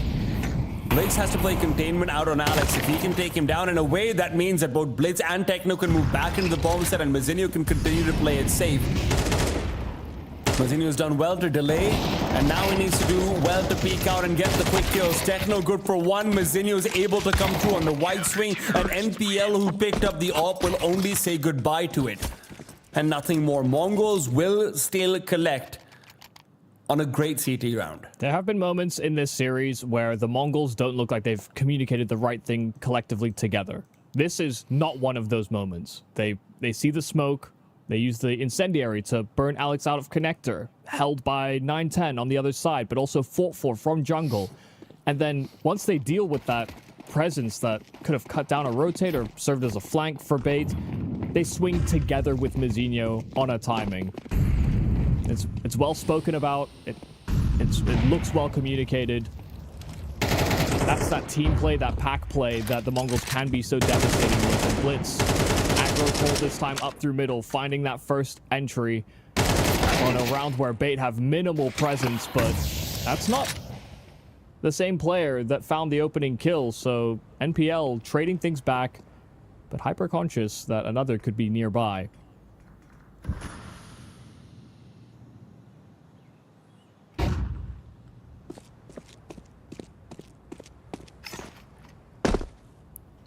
Full mid control abandoned by either side. CTs are going to have a lot more pressure to actually come down and reclaim it now that... well, maybe not actually, now that that smoke's been missed. Unless that is secretly a crazy underpass smoke, and that's going to be part of their plan, which I don't think it is. There shouldn't be really confirmed information, but Blitz, I think, is just going back spotted to check it. Yeah, Windows not smoke, they know. Flashbang dodged. 910 will be there. There'll have to be a re-peek back into an AWP. Mazinho, they're trying to deal with him. Sizzy's taken down. Break peeks from 910. Doubles up and now worried about connector, but he knows that the push is coming in from a main. Now Cobra and Blitz left alone. HE popped open the smoke and that gave them the kill on the NPL. Kenzie Zor, the one who underperformed in the previous round of the previous map, now coming in with a big kill, but he's not ready for Blitz's rotation. It's 1-for-1s consistently, but the rotation from 910 made such a big difference to that round. Yeah, but Blitz is so fast about making that move. He got his kill, immediately booked it in through CT, and because he was so quick to that draw, it's just not a consideration whatsoever. Big kills from 910 on this defense. Kept them guessing, kept them busy, and while they were dealing with those players out from Con, and just so much extra ground to be made up, they would have hoped to have scaled faster than that. Okay, so kind of a attack on all sides, primarily over at B, but getting hit by the incendiary, the one to follow, the HE that chases them. Not off to a hot start.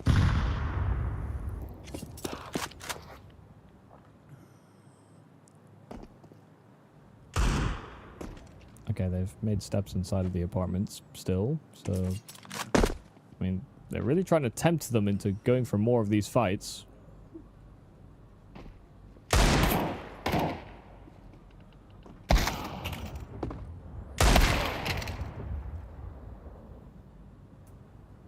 Alex just like that. It's all sizzled up. Hand up to his head. He's like, all right, man, it happens. Yeah, well, I mean, what are you supposed to do, really? Not even really giving them fair fights. How dare they? Well, Mara called the timeout, and it's 3 rounds straight. And as far as the light show is concerned, if we talk about the numbers, Bait aren't having that standout sort of Alex performance that we have in a lot of these late rounds across Ancient, across Nuke. And maybe that'll change later on, and hopefully for them it changes.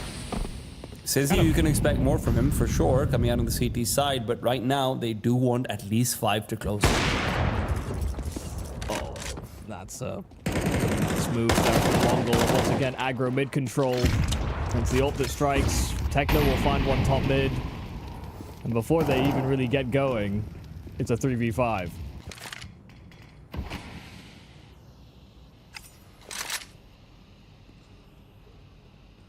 Cobra's constantly putting himself in such good positions.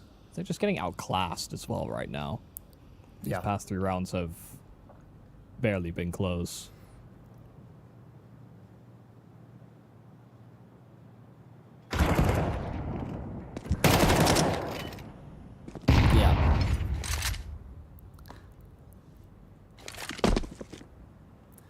This is MongolZ looking like they have forgotten about their problems in the first 2 maps and come through into map number 3. Looking incredibly good. 4 spy wars to start things off initially made it feel sweaty enough that Bait could have slipped through, but they will turn the heat down in this sauna and just a little bit cooler coming out of that timeout you mentioned. This series has just been so back and forth, and to move into this Mirage where it starts off exactly, I mean, more chaotic than the either 2 maps, and those both ended 13-11. For it to be that forced by war and to come down to some of these key moments, and then for the MongolZ just to right the ship and hit stability. They got the economic advantage. They built a little bit of a buffer. Then Mara called that timeout, and they just haven't looked back since. So, yeah, it will be a little demoralizing for Bait, knowing that they could have closed it 2-0. They maybe should have, given that the MongolZ hadn't looked this clean so far in the previous 2 maps in the series. And these 4 rounds, I think, have shown me that Mongol caliber that I expect from this roster. Yeah. That we just haven't gotten so far in 2 maps. And let's not forget, the winner of this is going up against MIBR, like we already talked about, to decide who gets to be in the semifinals. For Bait, this was potentially their best possible chance at putting themselves into a legitimate Tier 1 semifinals immediately. And they still have that, but the CT side needs to be inspired to come back from this 4-8 deficit.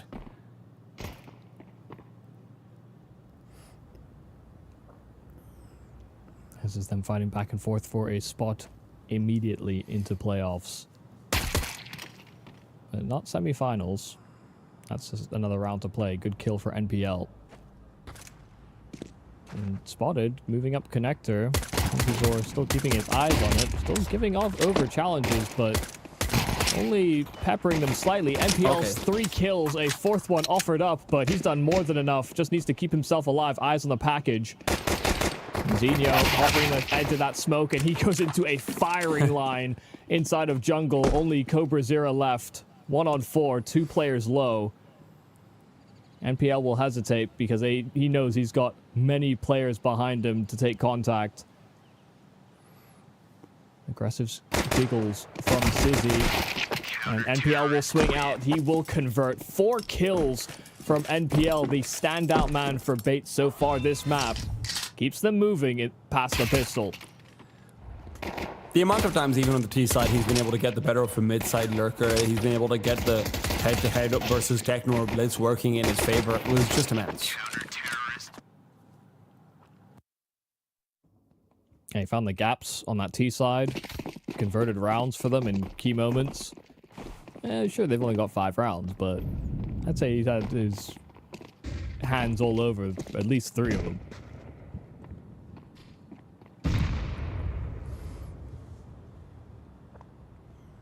The MongolZ didn't force buy. Gasp. I mean, with the way this map started, yeah. I know. I feel like there should have been an audible gasp. I almost gave it. Okay, don't worry. You can say it again, and I'll give you the right reaction. No, it's okay. No, one-time thing. Ah, damn. Essential's hoping for a one-time freebie with a couple of these blocks coming over, and he might have a little chaotic, but listen, they're going to keep all 5 players alive, and nothing more you can really ask for. All right, time to get into it. First gun round here for the MongolZ. Bait will know what's coming, and they've got 2 SMGs in their arsenal. There's some good spots to play with that SMG. On Mirage, you don't necessarily always have to be aggressive. There are some maps where you are enticed to. But places like Underbout, close ramp positions or Palace are very, very strong. And at the truck or underneath the window outside of the B apps as well, you can get into these spots that are fairly conventional. These SMGs are doubled up. Close side ramp. Might have finally missed the timing, but do they clear for Sizzy? Oh my goodness, that is a very heads-up play. Deep nade, and then they follow in its footsteps. Good kill for Sizzy, but they're being traded. They lose that advantage as soon as they get it, but KenZor instead catching a kill from Con. Very cute play out towards A main. Kenzie, freebie number 2. All right, why not?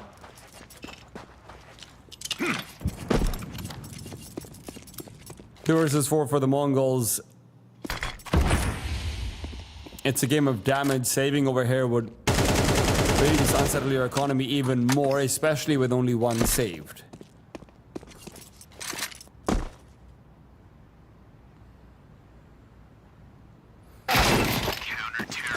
Okay, that's unreasonable. Yep, I thought he was going to get tempted. Audible drop, but there was an AK right in front of him. He kept his eyes on the prize. About the possibility. This move from Kenzie is really what shuts down any way out for the Mongols. Caught out by that cute play at ramp, and then they needed a reaction elsewhere. Kenzie didn't allow for that.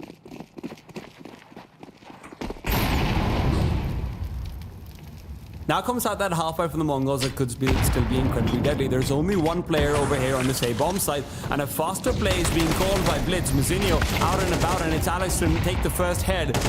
MouZzinho down Sizzy with another quick one, and damage is great. Alex needs to swing out before he goes for the reload. He knows it as well, but with the P250, he's doing more than his fair share of work. It's a quick quad, as Bait will take 8. He just kept swinging. He's down to 9 HP, knew he was in a tough spot, could get spammed back triple. Just keep swinging with that P250. And there were so many flashes. Alex gets a kill blind, Sizzy gets a kill blind. Players are turned the complete wrong direction on the Mongols, so I'm just gonna assume they blind too.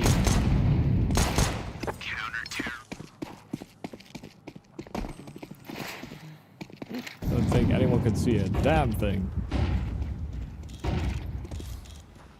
Stand still on their key side. The Mongols really need to break through. Bait haven't even had that full activation from Sizzy that we're expecting to see yet. It's not been needed.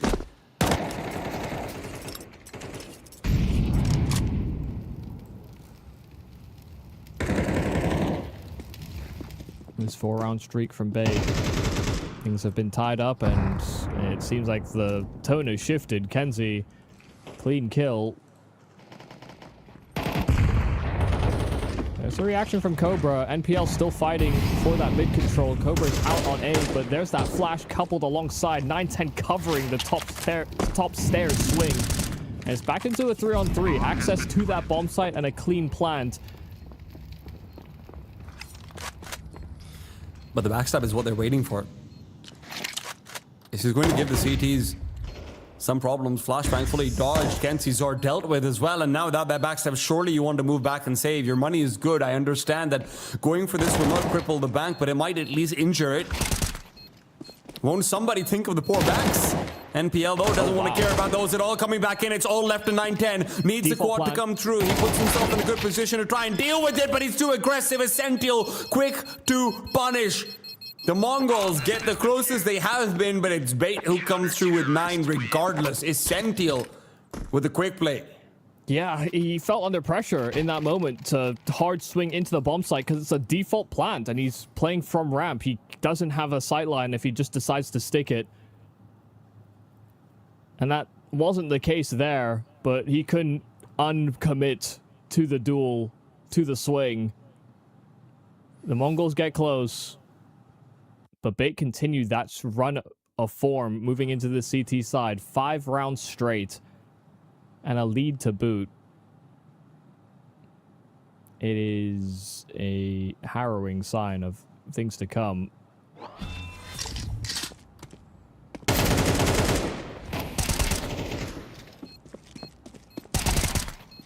That kill from NPL through the smoke onto bench is really what helped swing things back into their favor.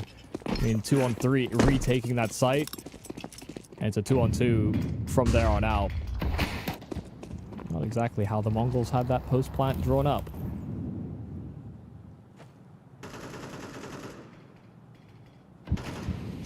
Three A start, 2 top middle. they'll want to do a quick con crunch.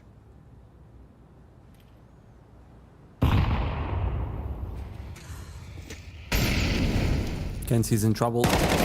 Mazinho? Checking around for the short peek that is definitely there, but it's going to be the quick kills back from Techno and 910 that even give them a chance of a hit. Re-smokes and flashes, and the Mongols seem flustered to find they have an opportunity. They've already given up a 2 versus 3 retake on this A-bomb side just in that last round, but with Sissy on the AWP, it becomes a little bit more difficult. The full belt is one of the reasons why they're being baited into going for this.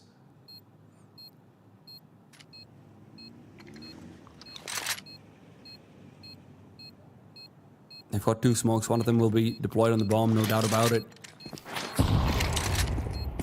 Nades, flashes, the works all over and about. Essential takes that first peek, gets an immediate kill, but with Sissy dead inside the smoke, there's no way for him to recover this round. AWP picked up and he's just looking for a kill. It's only going to be a statistic, nothing more, nothing less. Techno will die to the bomb just as he delivers the same. And finally, Mongols come through with their first D-sided round. And they got destroyed on the initial part of their plan. You know, 2 players working up connector to try and link up with the A play. They get shot from both sides, Popcorn and short, but it's this flurry of frags. Every actual A defender dying in an instant. That gives MongolZ that man advantage, the one they needed to have the survivors at the end of that round. Only 1 made it out. In a tight spot, SMG out, Sizzy. Top stairs challenge is fantastic, but they flashed all the way through. Mazinho taking so much ground. Alex gets ran over. A bomb site, open runway here for the Mongols, but they continue to challenge. They're blowing open smokes. They're stopping Mongols from making their move. And then potting. They're not able to deal with the firebox player. Techno still repositions away from it, just in case. The CT still have utility. And this play into CT is certainly a risky one. Essential. There's still some of that smoke left, but he manages to see through it. 9-10, despite being fully blind, almost gets the kill, but almost isn't enough. Essential pushing forward. Kenzie Source spotted out. Blitz alone will do nothing to aid the cause. Bait are coming in with flawless retakes. They just continue to apply pressure, especially around smokes. The Mongols are trying to be tricky about the edges of these smokes and playing behind them, setting up for the Mongols are trying to be tricky about the edges of these smokes and playing behind them, setting up for some of these post-plant positions. And they're getting punished by simply bait spamming away. Essentially almost killed 2 on this one spam, just onto the top of that trash can. And you can see that the Mongols in some ways were relying on having that as a component on that A defense. So yeah, it's crazy. It's hectic all the time, but they are making sure to respect those smokes and rattle off a few bullets through it. It's good with the last chance here for the Mongols. Buying down again, the loss bonus is heavy for them. Coming to this half with an 8-4 lead.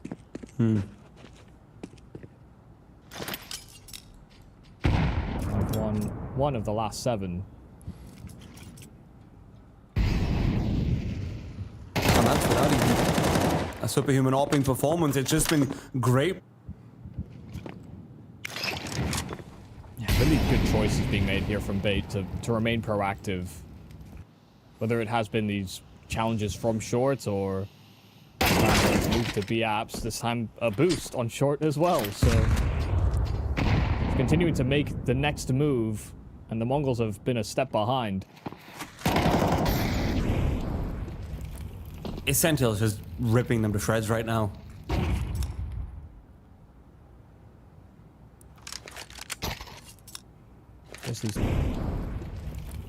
Essential is just ripping them to shreds right now.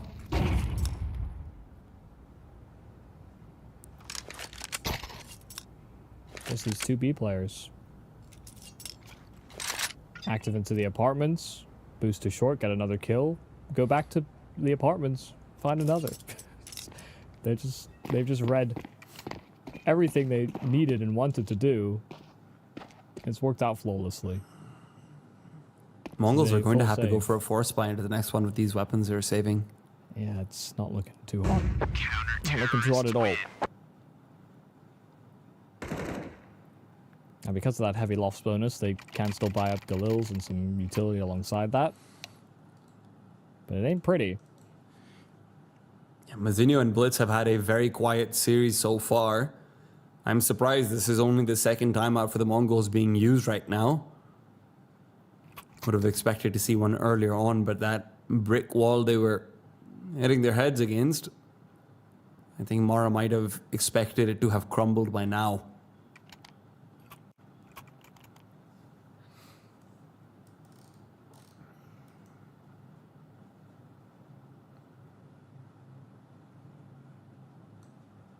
The worry will always be that, listen, 910 won't have his weapon of choice.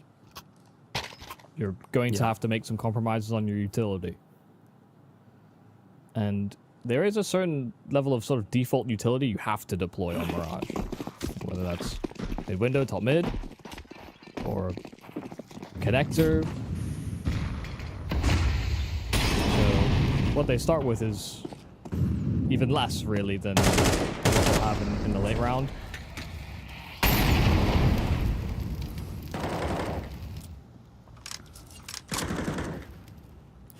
And they're trying to wrangle together a mid play. It's been a lot of proactive moves made by Bait though, so they're going to be consistently paranoid. Blitz here's the jump spot out onto short. Hopes to find someone in connector, but instead it's an HE that already chunks him down to 67. Every battle will be a losing one, unless it's a backstab or a crazy shot. That's a great good opening. find from Mazinho. Yeah. Gives them access to make this mid-window play as well. They'll wait out the mid-smoke, given that they have this man advantage, but they spot a player jump back towards CT. They'll wait for the smoke in front of Techno to dissipate, but Sizzy's taken down as he tries to make a move. Now as 910 and company will take a secondary peek. 910, it's a rare duel loss. Techno knows he needs to take the peek, but NPL is relying on him turned away. NPL turns around, takes down the bomb planter, makes it 2. And with that AK, he is ripping them to shreds. No questions asked. This crossfire gets deadlier by the second. And with his Sentinel added to the mix, NPL will make this a delicious recipe for success. I mean, perfectly played by NPL. And just really well controlled. You see how he has it completely dialed what he's going to do and how he's going to execute it. Even with this two-man advantage the Mongols find themselves with, he just looks so cool, calm, and collected in this moment. And like you said, this crossfire that's built towards the end is just far too much to handle. The Mongols got what they wanted. They got the advantage. They thought they found a weakened bomb site. But all it takes is one man in sandwich the Mongols to have a bad day. Right, one round away from qualifying into the playoffs over here at CAC, but Blitz wants to make sure that one round is impossible to achieve.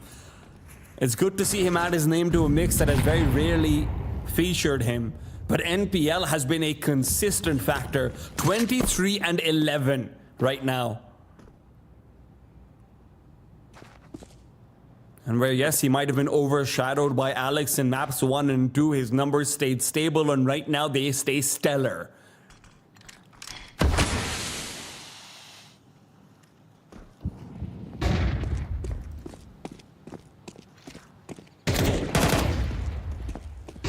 Techno leading him. A flash will give him at least one. But Sizzy with the AWP is covering off in case there's a second player coming in. They don't expect this to be a B-sided hit. That's why Sizzy hasn't made a move yet. It has to be Kenzie to come in from behind. At least the backstab works out. But it's Cobra whose position is going to be unexpected. His Sentinel clears it just in case. A Molotov will give him time and space to at least make sure the bomb can make its way over. But by the time the bomb gets hit, plugged down, that molly will be running out. Cobra has so much to defend, and HE that goes deep and damage that's decent, but on the sidelines, it's Kenzie. Can't win out the duel as Sentinel takes away Blix's life. Cobra with no HP, but so much to do. The Mongols are being snuffed out. They're running out of oxygen, but maybe, just maybe, he had a breathing tube. It's 2 HP on Sizzy, finally able to be involved where it was unnecessary before. Bait guarantee themselves a playoffs appearance here at CAC. Yeah, doing a fantastic job of being active towards the tail end of this game. That you could tell that there's a sigh of relief because these two teams felt inseparable. A very hectic start to Mirage, but it was chaos driven from Ancient in map 1 and then into a nuke that again had so many of these close 2v2, 3v3s, unexpected positions that became very difficult to read for all involved, really.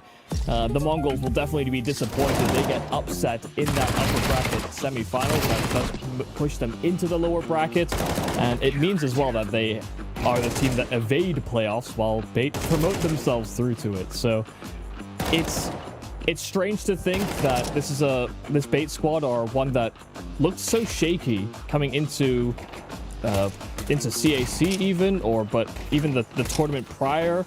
They've had to travel recently as well. There's excuses you could give for a team that should be potentially at this league below the Mongols, but they brought the Mongols into a hectic arena, and that seems to be where they thrive the best. And what a way to shut them down as well, right? Mongols, they get, what, 2 bomb plants, 3 if you're including this last round, across their entire T side. The 2 bomb plants they even get. Bait get such good, comfortable retakes on those. Incredibly well played coming out from the Bait on their CT side. And on their T side, yes, they look like they were struggling, but it's times like this where I would expect Bits to be doing his best work, where Mara's timeouts to be giving their most effectiveness. But instead, NPL, a man unleashed 109 ADR, and his impact was ridiculous. Yeah, I think that's the big positive you could give to Bait, and it's maybe linked to the criticism I have of them, is that, listen, they've got a lot of playmakers. They have people that can pull up in these big moments. They understand the timings that they can hit, and they know the importance of being able to pull off those types of moves. It's just sometimes they feel a little disconnected. They can get picked apart by a good flash play or somebody being proactive on the other side. But that just wasn't the Mongols we got for most of this series. And so when you get those deep positions, when you get Alex having these pop-offs, Kenzizor having these moments, NPL, of course, on Mirage was incredible. That's where this Mongols looked a little lost. And it's because they were actually losing out on a lot of these head-to-head duels that they get used to winning, even against some of the best teams in the world. Absolutely. It's situations like these where it's getting scrappy, where it's a post plan, etc., where normally speaking, Mongols gets away with it. But you could see they're playing these receded positions very often as well. That we could see how many, I mean, the one round they got, dude, it's a 3 versus 5 that they win, right? Let's not forget that either. 9-10 has to pull out a ridiculous double kill on the AK. Techno then gets another one. And even that one, I think, came down to a 1-on-1 or maybe a 1-on-2 or something like it. Mongols show did not look the best, but Bait forced them into this bad shape. And you know what? 100% deserving it going forward. And the idea that they get to now face up versus MIBR, not versus PARIVISION, not versus one of the other top seeds to try and give themselves a semifinals berth over here. This is best case scenario and a very well-earned position to be in. Yeah, and I also want to applaud their usage of HEs on one of the few rounds where the Mongols looked like they had a solid A execute. They couldn't even get into the bomb site because the smokes kept getting blown open. Incendiaries on the site. They had good protocols, I think, as well. So, yeah, no, really excited to see what comes next for this Bait roster as they continue into those playoffs. Absolutely. Now, we've still got more Counter-Strike featured and coming in very soon. Stay tuned. We're going to go to a quick break. When we're back, it's another best of 3 of fantastic CS waiting for you.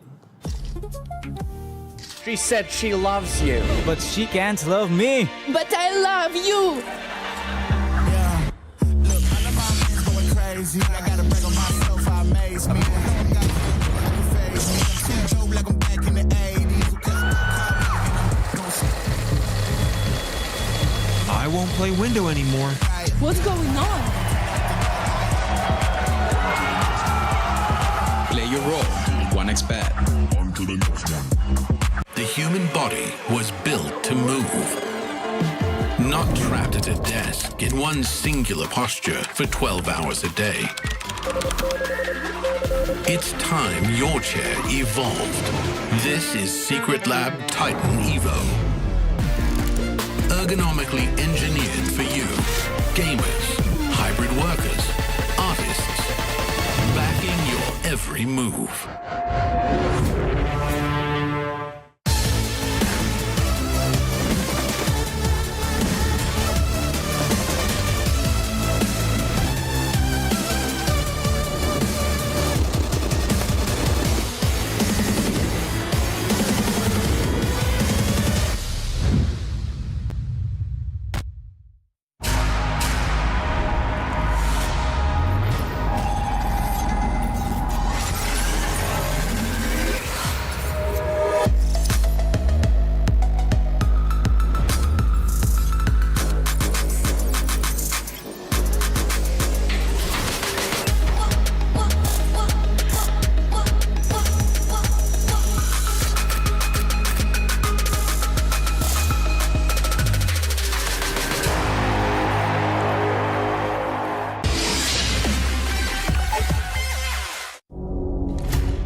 It's said that one of the biggest narrative clashes that Counter-Strike misses is the East versus West matchup. I would disagree. It's just you don't go far west enough. It's going to be time for one of our favorites. It's Asia versus South America. It's TYLOO versus Legacy. Two teams at very different stages in their current season. I'm T-Time with Michael Yumi Cassidy. Welcome back to the CS Asia Championships 2026.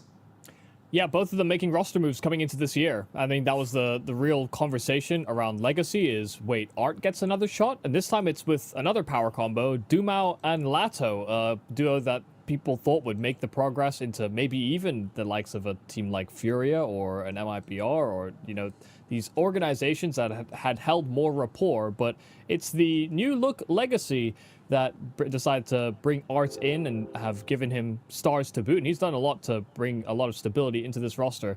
Veto coming up on screen, Dust2 and Anubis being removed. Anubis is a commonly shared sort of map that both these teams don't like, so that's fair enough. But then Overpass being selected by TYLOO, and Legacy go with Ancient, so Mirage will be our decider later on. There's actually a lot of overlap in some of the early picks that these teams like to go for, so it's surprising to me that we won't see an Inferno at all. Legacy banning that out, maybe some respect out to TYLOO's immediate performance, but when it comes to respecting immediate performances, Legacy has had a damn good performance coming into this tournament. I mean, third place right now at IEM Atlanta. We've not been used to seeing finishes like that, and sure, a lot of the top field wasn't necessarily there, and that's always something to keep in mind, but look, that is whatever. This is the same Legacy that came through and was dominating the tier 1.5 circuit when it was PGL Bucharest last year. For them to have a third place finish over here, nothing to scoff at.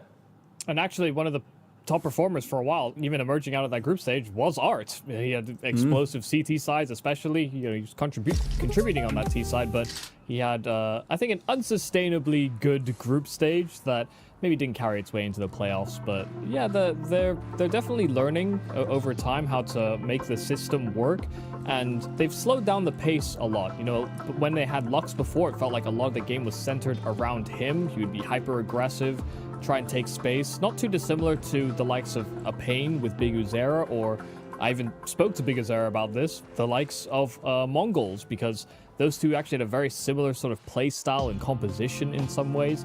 And so I guess carrying forward from that, learning from Big Uzera's type of calling style, Lux tried to mirror it in some ways, but that can only get you so far. And so Art has added some more executes, still maintaining some of that fast tempo, aggressive, chaotic decision making sometimes that Art is known for, but there's layers now that Legacy had been lacking previously. TYLOO, on the other hand, have a very stark contrast to Legacy. You know, Legacy, who also, just wanted to quickly remind everyone, were the only team to beat Na'Vi in IEM Atlanta in an actual series, even if that was in a decider situation. So, you know, you can make of that what you would. TYLOO, on the other hand, just now also were at another domestic-ish LAN event. ACL just happened a week ago, and they didn't even make it to the playoffs over there. A disappointing finish to their recent events, but they've been largely absent from the circuit outside of a small blast event here or there. They've been largely focused on just maintaining their own VRS rating, playing local LANs, making sure they're going through whatever qualifiers they can here and there, but largely speaking away from the overarching international narrative, despite having access to that. We know TYLOO's a team with resources. We know TYLOO's one of the most resourceful teams in the region, and when you're now facing up against a team like Legacy on home soil, sure, they're on a hot streak, but that also just makes them a better head to try and take off. Yeah, and they picked up a very good piece coming into this year. You know, they said goodbye to Attacker, one of the long-standing names that we've had in the Chinese circuit for quite some time. Actually, probably one of the most proactive players that TYLOO had, even when he was playing in his, third run-in with the organization, fourth run-in maybe. He was actually a big reason why they even had successful CT halves, but they bring in Zero, you know, another sort of up-and-coming Chinese player, and it makes the rifling core look really, really strong on this team.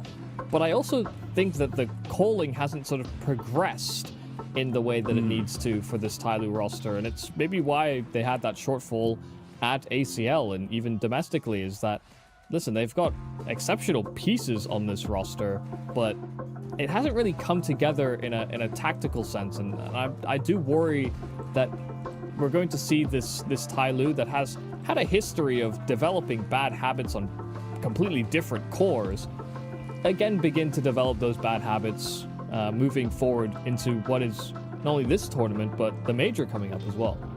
And of course, zooming in on the Jamyang, the player who is always ready to step up into an international tournament, but sometimes can be left with maybe just a couple of maps where he goes missing, and that's where TYLOO will find themselves completely demolished because of that. You're also looking to other players to stand up and stand tall, and where we've talked about how this is a superpowered rifling duo from Legacy as well, there's also the Sadzin versus G conversation that has to be had. Yeah, I mean, these are not exactly the strongest AWPers we have in the circuit right now. They're personable. Sadzin's, he's a good talker. G's a charismatic guy. And even though TYLOO had that upset, to put them in this position where they can qualify to playoffs with a win over Legacy right in this series, they beat MOUZ 13-7. Both him and Torji weren't really the factors we were talking about. It was really about the rifling cores again. So they do get shielded a bit because both these teams have been able to strike in with some successes, but it does. You have the occasional glimpse at what Sadzin can do. You have the occasional glimpse at what G can do in terms of being X-Factor players, but it's just so far and few between. And with the anim graph change, we're seeing some AWPers really succeed and start to hit their stride.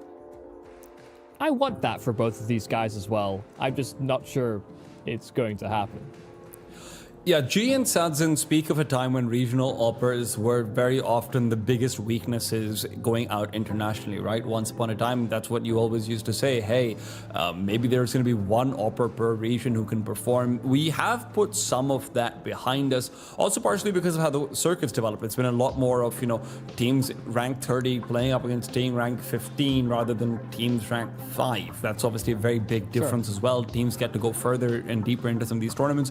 But right now, when you're seeing these guys go up against each other in a place where rifle versus rifle, I think it's a pretty close tie as far as firepower is concerned. I do think that whichever AWP manages to actually get involved on that CT side, make sure some of these rifling presences are negated, especially when you're considering, sort of what art is going to be bringing to the table with these fancier, more sport, maybe fancy is the wrong word for it, but some more complicated calls where individually he's doing a lot, individually he's trying to mess up the pacing. AWPers become very important. Yeah, and it's also become this weird conversation where because the AWP was it feels worse. I think in general most people would have agreed that coming to CS2 the AWP wasn't as impactful as say a rifle was. Obviously the game has developed and changed quite a lot, especially with the changes that Valve keep doing to subtick and the responsiveness of weapons and audio cues and view bob and aim punch. And there's so many different things that continuously keep changing, and the AWP has gotten better, it's gotten stronger. We still have top level players. We still look at the projected top 5, so to speak, and half of them are AWPers. So you can really have this conversation around whether or not there is AWPing talent out there that should be scouted out, or whether or not it should be a key point of importance.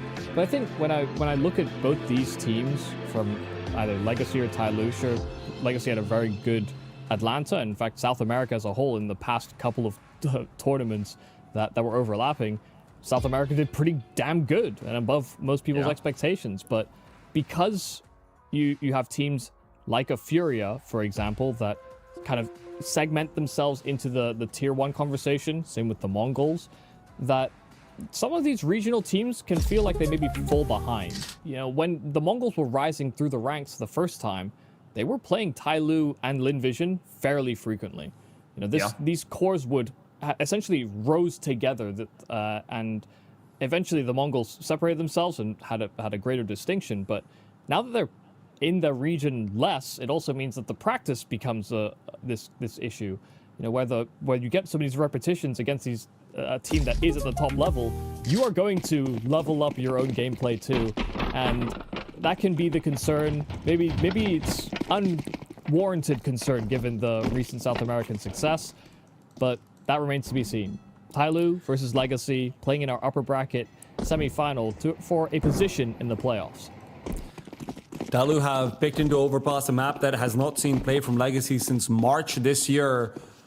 And even then, not against the strongest opponents.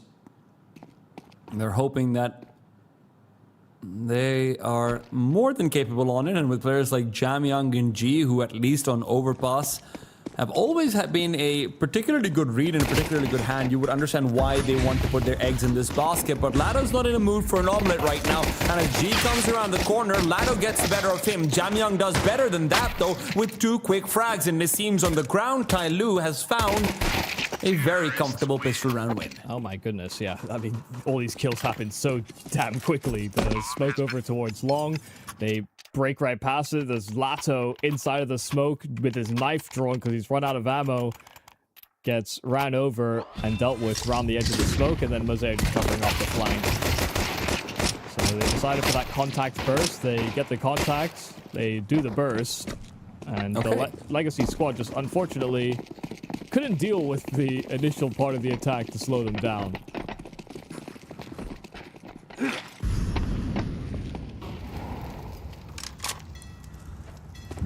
Legacy are getting ready for a stack of grenades. Yeah, you can time these right. Could be perfect, but they also have to come to be for that to be. Maybe they can go back over and try and stop the bomb from being planted with these things. They definitely could. It's just about whether or not they get the early warning sign. I've entered this weird thought process with Lato as of late. You know, Doom out Lato, yeah, they're a power combo. But sometimes I think Lato struggles in those pressure situations. Doom out, I think, can succeed. I just thought I'd plant this seed, this idea. When the games get tight or the games get tough, or there's high stakes on the line, look out for Lato. Sometimes he's not where he needs to be. Although they cheese might be where they need to be, but Nassim's bullets are not. He's not able to find even the 1. This is great damage being dealt, and the 5-7s should be able to come out for some sort of success over here. Mosea's not looking to clear this out, and more HEs will come forward. Dumao is lining up for success. This is a disaster from the Dragons. And Legacy, every single HE grenade will connect with multiple players. That is shambles for TYLOO. Yeah, they got the info they needed in time. They get the clearance over towards Monster. They get slowed down as they progress into the bomb site. And because they kept on tanking nades, and there were more CTs than they had initially thought, they never clear for Dumao. Beautiful patience. And a fantastic force buy.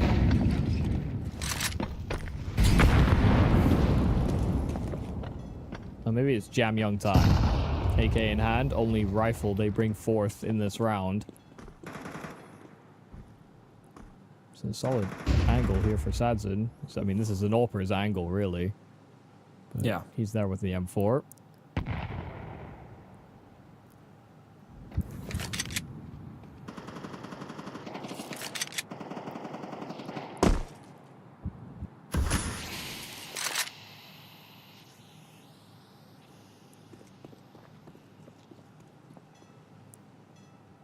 Sadzin is putting himself in a position to push forward. And with TYLOO taking the long way around back to B, if Sadzin can take control over connector, pair together with Dumao, get ready for what could be a double swing off the back of Nassim's utility, this is troublesome. This is not a traditional B-side defense that's being set up.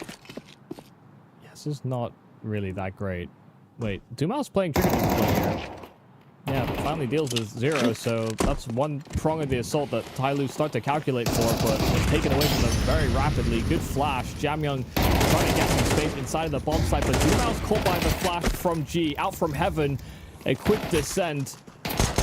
And Ard has restabilized back into this bomb site, but they're caught behind that smoke. They're juggling weapons here on the side of TYLOO, but they've got 20 seconds, little room to breathe. It's 4 CTs that sit in close proximity. And they have no ground to make up. They need these kills now. MOUZ finally springs in with the block, but it's low bullets here for G. Tapping away, finally finding a frag back. But Art will combine for 1, and Jamyang, playing trigger discipline for unknown reasons, will die. A very, very slow progress there from Tailoo. A hectic situation there for Legacy, but they managed past it. It's 2 rounds straight. Yeah, Dumao getting that early kill is certainly going to be helpful. If Tailoo had been able to put up his player, even to trade him out 1-for-1 and have control over short water, that becomes a very different story from there. Legacy loses a lot of money, but Tailoo know that they would be a little bit silly if they thought about force buying back into this one. Can you rationale why Jamyang just didn't shoot? He was looking for the knife. I know you don't want it to be true, Michael. I don't either. It's just silly. Listen, like I said, sometimes you gotta be ready for the disappointment. Yeah. I made enough bad decisions in life to see one, Michael. Takes one to know one. Man who's made bad choices.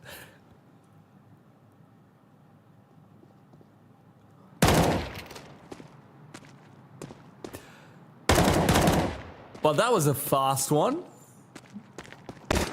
Yeah. Nice they didn't mess around. Just blocks. He really wants to not dive to that SMG, but that's not a choice that he's actually in charge of. Oh, nicely handled. All kills for Legacy. No real damage taken. There's a few nades, but that's what they're there for. To be thrown about the shop. Tailoo going in with a full investment. This is Galil's on at least 2 of their members, Zero and Mercury. The rest are on AKs, but they prioritize utility.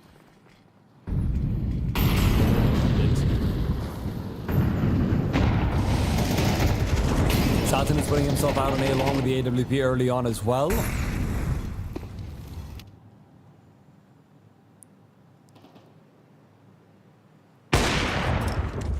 Jamyang taken down to that AWP. Very nicely done. And where he's already found one, they want to move back and regain connector control now that that smoke thrown out from Tailoo has dissipated. CTs are still only having their AWP over on this A site. They've not really looked to take that extra space. Deep smoke here from Sadson. Mozea's in a very good position to punish. Needs a flash.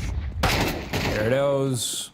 Sadson down and out. Art tries to rotate back over, but he's going to be stuck inside bank. Has to move out front with smoke. Flash in his hand to try and delay. It's a peek from Lando that goes punished. Flash hadn't popped out just quite yet, but Art will pop off regardless. Now that he's been forced away by the Molotov, the T side has space to plant. Nassim coming in for the backstab is the first one they have to deal with. Dumao and Nassim would like to peek together, but Nassim will be given the duel. Mosea can't find his 3rd kill. And despite Tailoo finding a good return over onto the A side, it's Art's double that makes a difference. Yeah, I mean, really nicely done from Arts.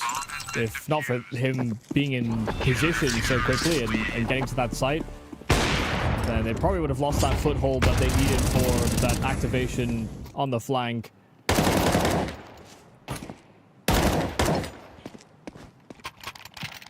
Nassim has been the player that's kind of surprised a lot of people in the opening 6 to 8 months of 2025. Wouldn't have pegged him as a really solid player. Probably the next one to get cut, actually, from Legacy. And then he went on a string of form towards the end of the year that he just looked like a completely different guy. Great impact, clutch rounds, multi-kills, in a way you'd never seen before. And he's maintained that form, even coming into 2026. So we'll go a lease on life to his career. That's what happens when you bleach your hair, man.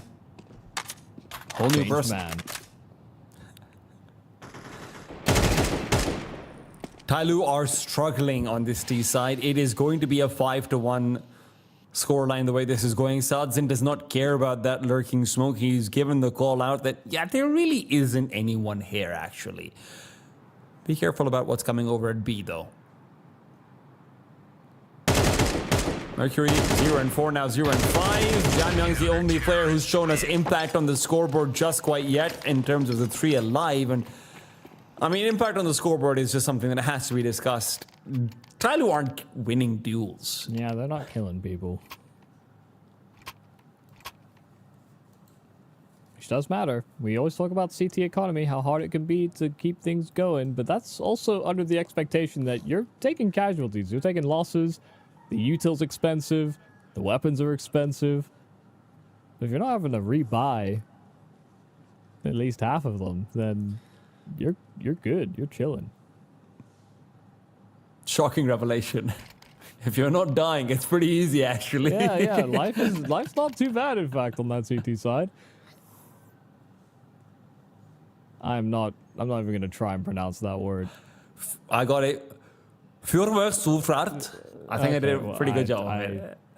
A German man out there is losing hair. Just one of them, yeah. At least one. I hope that's not like... Nah, they wouldn't put it in the game if it was a slur or anything like that. I might have to get all of BGL Twitch, man. That would be a fiasco. 5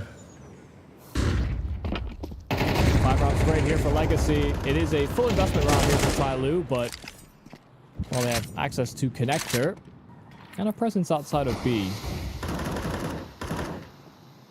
no sudden moves looking to be made. Flash from the B side to help support A, and Lazo will capitalize. So really nicely handled. Jamron's dealt with on the lurk. This could be a good timing for Tailoo to start moving in. The Legacy defense is all the way back in water, and with good nades, that could force them back. They need flashes to push through these smokes, and MOUZ doesn't move fast enough. Mercury and Zero are able to get at least responses that bring it back into their favor. Lato, the only CT who still had his name in the conversation, and unless this HE finishes off Mercury, this feels like a very undoable retake for Sadzin. Incendiary back out over to force G back. G is still burning. He dodges out that one last bullet, and Sadzin, who was hoping for a kill off the back of a wall bank, is still nearby and committed to the cause. Is he expecting Tailoo to be backing off in this position? They won't be. Oh, they're going to see if they can boost up and grab the AWP. I think they got it. They did, yeah. G let out a little yell at the end. Yeah, he's got that thing equipped. So boosted up, found the AWP. 2 survivors, and it just becomes another one of these hectic flurry of bullets from Tailoo as they breach into the bomb site. And that's honestly kind of the win condition. So much of their game is revolving around how strong this rifling core can be.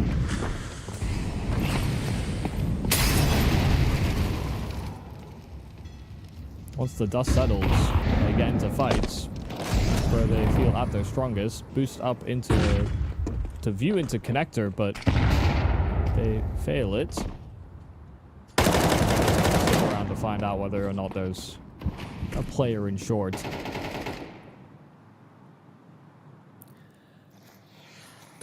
Jamron is taking an incredibly passive lurk position, and unless they want to go back over towards B later on, which the bomb doesn't make it seem like they do, they're going to have to take a little bit longer to make sure long isn't a problem point for them again. It looks like they're going back over to B. Hosea spotted out, trying to jump up to get the extra bullets in. Michael did just tell me about the triple boost and how we have allowed it to rest in peace. Maybe we can talk about that later on, because right now Tailoo still want to make a move into this B site. Bomb's making its way over the fountain though, so they're trying to run some kind of distraction here, but they're pretty resource starved. So I'm not sure how good of a distraction it'll be. They'll flash into the monster tunnel.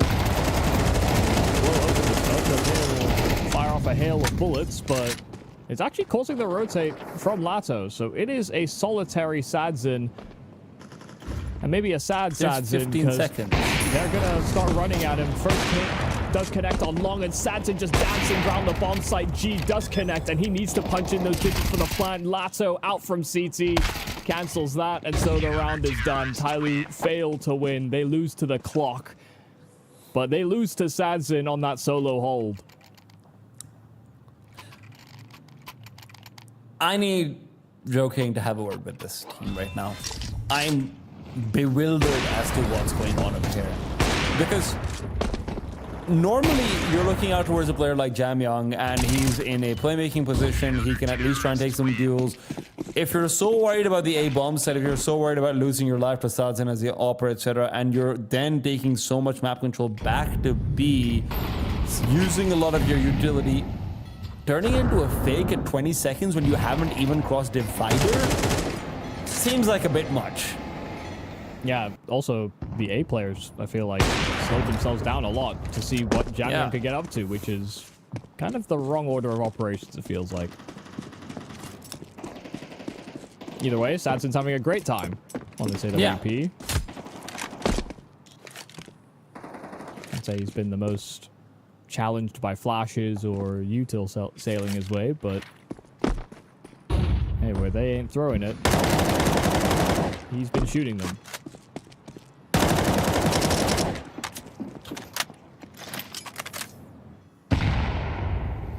Wow. Touchdown. Sorry, 0? He came up connector to catch that one.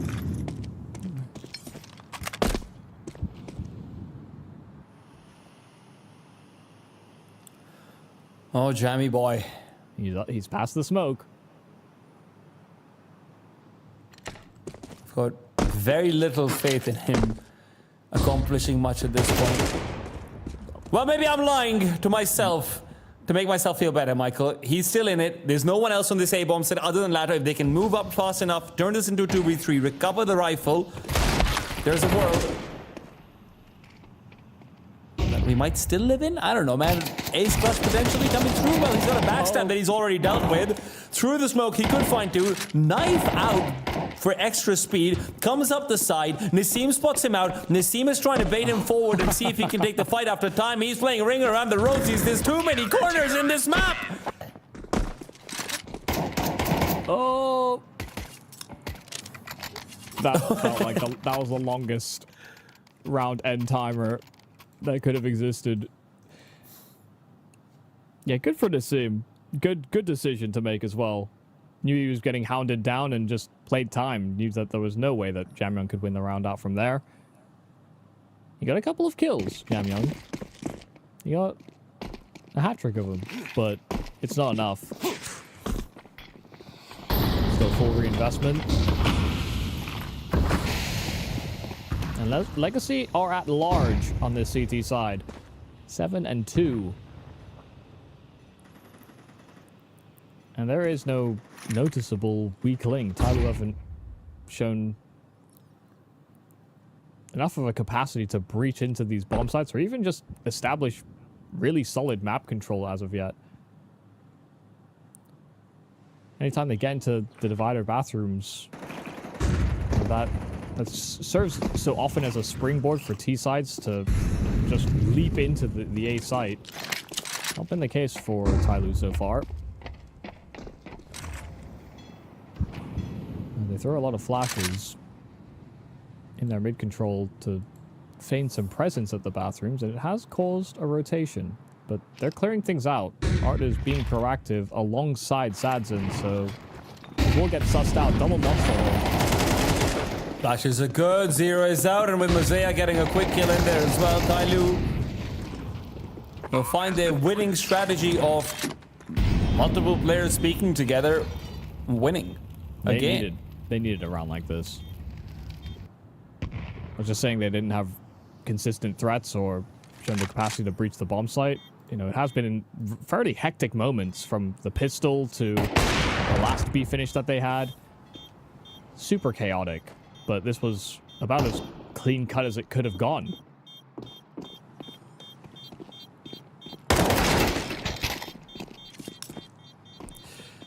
We're getting to a place where his Legacy has to worry about their money for these last few rounds, and Sadzin cannot afford to die here.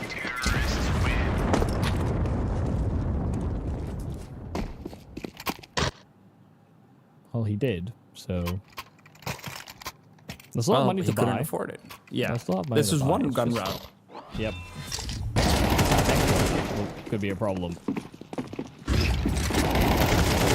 And if that ends up being the case, then, well, Jamyang's 3 kills, which looked a little bit more like a fireworks show in terms of it's nice, but it doesn't do much, could actually have been very impactful. And even now, Legacy running a little bit dry on utility. They don't have a kid over here either. They're probably going to have to call an earlier save if the bomb site is breached.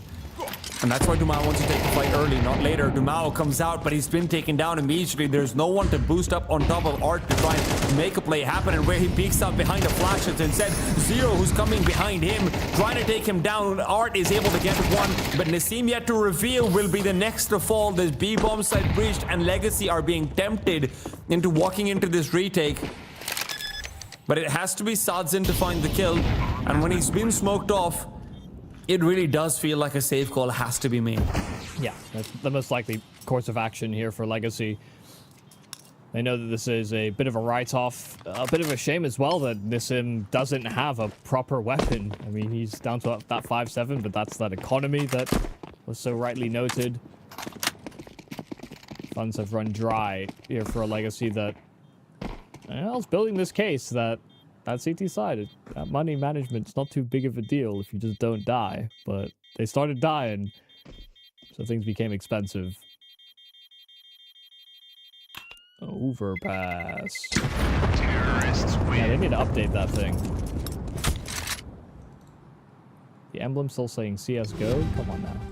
Damn.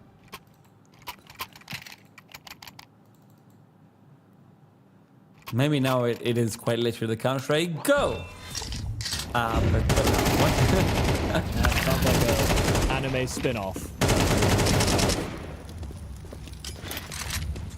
There actually do exist a lot of manga spin-offs, funnily enough. Shout out to Teen Titans, I guess.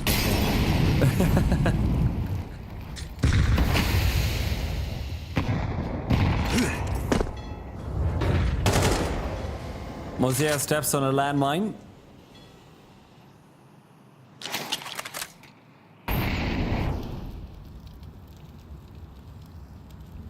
Was very committed to the B side. They're leaving Sadzin by his lonesome on A, which he's been pretty good at that so far. Not monster, but they're making their move instantly. Counter flash from CTs don't land in time. Dumao doesn't last. Art playing around the smoke inside of a Molotov into another one. They are just bombarding him with utility, and the flashes just keep on finding kills alongside it. Art finally dealt with, and in from spawn, Lato will get dropped on by Zero. So it's a 7-5 half in favor of Legacy, but TYLOO really rallying at the end of that half. I mean, absolutely shocking. 4 out of 5 of the rounds that come through are just straight up proper B-side hits and executes, good utility being used, swarming the side effectively, is using numbers advantages every time they try and shift away from that, every time they try and slow work out either bomb side, try and look for the mid-round. Sadzin's able to get involved, they get very little map control, and Art with his antics, where Art's entire CT side game style seem to revolve around just getting information out into short and into connector and using that effectively, which is going well for them, but it doesn't work if they're coming to the B side. Yeah, those B execs and the kills that followed were really hard to deal with, clearly, for Legacy. Successfully shut it down one time. Found success in stopping it on the second round force buy. But outside of that, pretty difficult. Maybe that's all TYLOO need to do, is run more execs. A little bit hard on the CT side. The Zoomers love this one. Oh? I was really hoping you'd finish it. No, I'm not going to do that. Okay, fine. What, numbers are just a joke to you now? Well, some people's numbers might be a little bit of a joke. Mercury and G hoping to step things up on this CT side. And they've been put together. Which means either they can uplift one another or bring this whole shit down. Jumping across, it's Mercury. Dacking it away. 2 kills found, and why stop at 2 when there's more to be had? G now hoping to end this in a quick way. TYLOO are likely going to be able to find that second pistol round win as well. See what Lato can offer up. Planted the seed of doubt about Lato earlier on this map. But he can still be pretty damn clutch.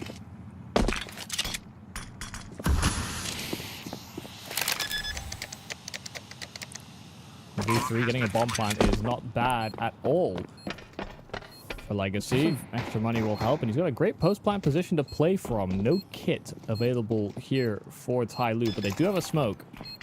You'd expect him to find at least one more, but as he goes in with the knife drawn, he might be able to find one with the knife. It's knife on knife action.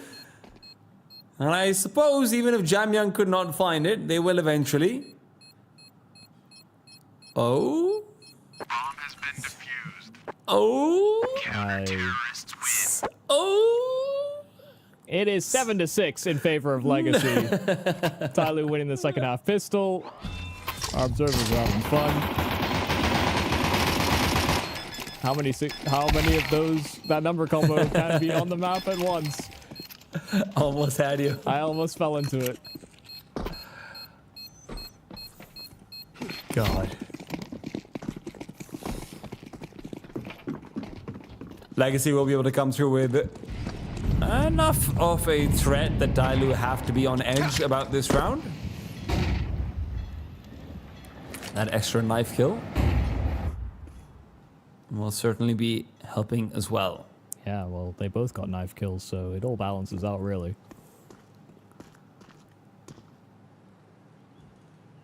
The flashbang through and Mercury's in trouble over here if Lato wants to take a peek. Mercury, never mind, he's not in trouble. I'm sorry, Mercury, for doubting you. Started off this half 4-8, right now 9-10, now 9-11. Still a 2 versus 3 where Legacy have done enough damage and can recover a weapon as well, potentially, to keep TYLOO guessing. Splitting up over here might be the move if they want to try and force rotations. If Sadzin can get a single kill on this A site, that would have certainly opened up the bomb. But instead, they'll leave Nassim to try and work his wonders. Yeah, I mean, he just has to get out here because the health is not conducive to a clutch here for Sadzin. Around the incendiary he goes, and, well, now it's impossible. Sadzin almost gets spammed by that MP9. Now just looking to escape with the AK instead. Tie game. Saving over here isn't the worst thing in the world. It still doesn't feel great. But they won't buy up around this. Yeah.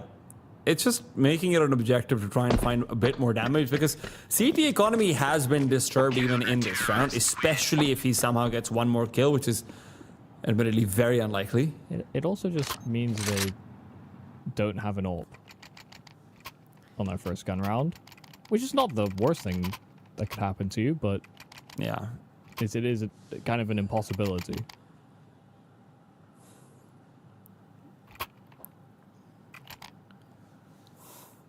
Oh, a little bit of util. Art has had some drop by Sadzin, also has a couple of flashes. They have a Tech 9 and Kevlar as well, as long as Duma is in a position where he can pick up that AK-47. This could still be interesting. A B-bomb side pop is how Legacy hope to break into this round. It'll be 0 to start off strong. First kill makes him look good, and Jamyang switching out for a little bit more spam through the smoke is only going to help more. Legacy, who were hoping that this AK would be able to deal at least a little bit more damage, are going to be finding themselves sorely disappointed. Art takes some of that disappointment away. TYLOO have been forced into honest positions, and as Nassim picks up one with a Glock, it's Art who will fall. AK recovered again. With the AK-47, always a chance for an honest fight, and in a 1 versus 1, he even tried to pre-fire it. That is value from a saved AK. And it died immediately. Sadzin was first out monster. If you put that together, you understand that's the guy that saved the AK last round. They must be behind the smoke. The fact they even came down to a 1v1 is shocking for TYLOO. Because they had to run through smokes to pick that thing up over and over again. Beautiful shots being hit by Legacy, I'll say that much. But how does G die to a Glock? And then how does it even get that close? I think that's a very reasonable question, considering it was just one belt of util and this one saved AK. They just kept on cycling into new hands.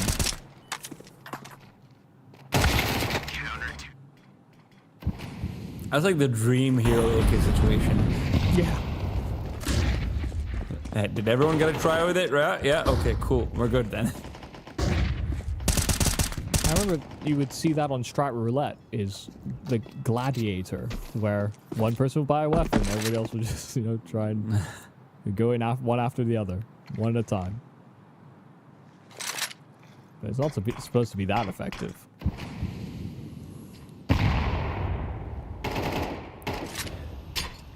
TYLOO.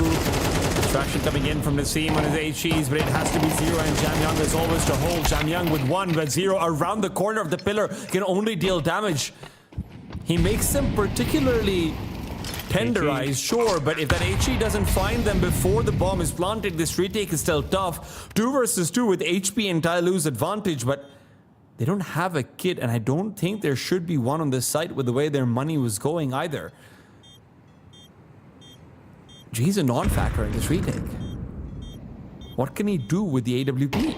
Trying to become a factor. Okay, Mercury just demolished coming out of heaven, and now with G cycling into that AK, decides against it to keep the AWP instead. This didn't look too hot for Legacy coming out from short. They didn't get the kills they wanted initially, but they did what they needed to in terms of, you know, finding the opening kill over at that wood wall, and there just wasn't enough of a collection from this player and pillar. You could see, you know, Zero trying to link up and deal with the monster presence, but he actually needed to be the one that addressed how much how much space Legacy were taking from short. How unfair is that? I mean, very big kill to find. It's just going to be a little disappointing there for TYLOO. They were not expecting a contact split from Legacy into B. And I think you are getting to see a little bit of that relative rookie situation that Zero is obviously in, right? You know, in position like that where he's the man who's been left alive, who's been given space to sort of choose his own duels around pillar, which is always the biggest advantage of playing that position. You'd hope that he could do more, even if it's very difficult to accomplish. Yeah, I mean, especially because his teammate, well, I think MOUZ from Heaven, you know, he's yeah, I mean, Jamyang is at Word, MOUZ is at Heaven. He's given time, he's given space. It's not like MOUZ just got instant destroyed and he couldn't swing off his contact. He definitely could have, but did not. Maybe he didn't have the bullets to, for being generous. Either way, tying round for Legacy and a very fast call just out the gate. Straight up long they'll go. Mercury here by him, a total lonesome with a double flash. So many flashes that it actually catches Art going and committing for the swing. The ladder wasn't blind. And now with the deep smoke inside, that's so annoying. They're just going to back off. Yeah, they knew that numbers were cold. At least 3 players over on long. No need to finish. G missing a critical shot, and that means Art has so much more room to work off of. MOUZ comes back with 1, but he's lost out most of his life for it. How has he found 3 big kills? He's got wings on either side, and it gives him a 2v2. Zero and Jamyang, the duo defending B, now left with a foot having been spotted. Jamyang closes the distance in the scene nearby. Off angle is good. Shadow advantage was there. Everything sets him up for success. But still, MOUZ, the only player who has drawn blood so far. 20 seconds. How do you make the call? call? And they still have to plant the bomb. How do you make the call where this man is going to be? Well, ask him apparently, and he'll be happy to answer. Bomb has been planted. That is an absurd triple kill. It just... How do you even get away with more than one there? He's down to 13 health, jumping into 2 fresh duels. Honestly, I'm happy for Legacy that they didn't lose to that, because that was some nonsense. Tailoo and their map pick are looking like they might be on their way out. Legacy, if they can't even be beaten by nonsense, then maybe they can't be beaten at all.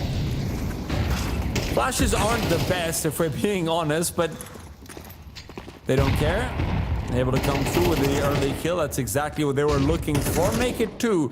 And in a 5v3, I've not seen too many ecos go the way of the pistols.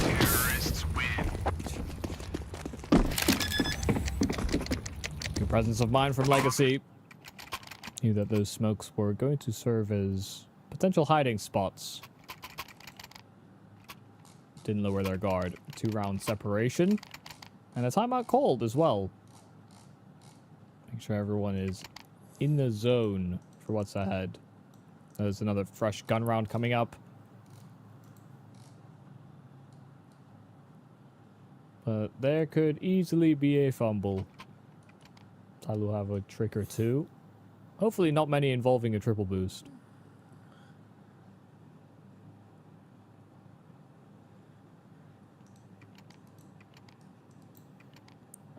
Watson pull out a triple boost and still get the headshots. That would be some Mercury's up to. I actually don't know if we're... I'd assume we'd be playing on the latest. Usually it's only like big gameplay changes that don't make it, but... You know, is a triple boost a big gameplay change? It is, sort of.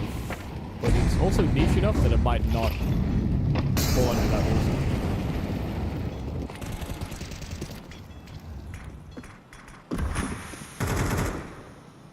Who hasn't affected the match so far. Well, now, this is kind of a triple boost of sorts. And it's paid off. Work. Oh, hell yeah. Oh, no. How has he just been domed down? Mercury, knife out, fighting for the second. I mean, Lado couldn't be given more of a free shot than that, and now he wants another 1-0. At least picks up 1, and he swings backwards to face down Lato, who's already up to 3 kills. HE, well placed. Sadzin, slightly unhappy with how he's been clipped by it. Sadzin is the one with the bomb. Starts to plant through. Jamyang coming in from behind. Timing is great. Zaya. Oh. All right, okay. So TYLOO, off the back of that initial kill of Jamyang's boost, will be able to find that 9th round. Yeah, Lado is looking really locked in. I mean, his understanding of the timing and where the next fight's coming from, the fact that there wasn't this continual pressure put on by the bank player, especially when the plant is coming in, you know, being very suspicious of that flank, and had actually a pretty reasonable chance to win the fight over Jamyang. But he was low health, so not exactly at an advantage. Bomb has been planted.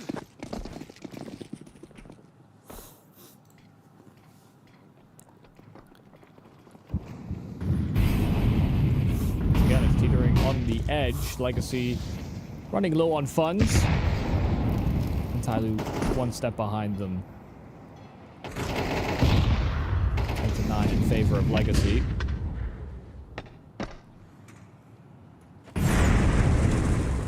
Good control being offered up by both sides. Actually, tag leg shot there from Sadzin, catching Zero just as they were beginning to fall back away from the short control. Nade won't track him down. Zero did not take the route to spawn.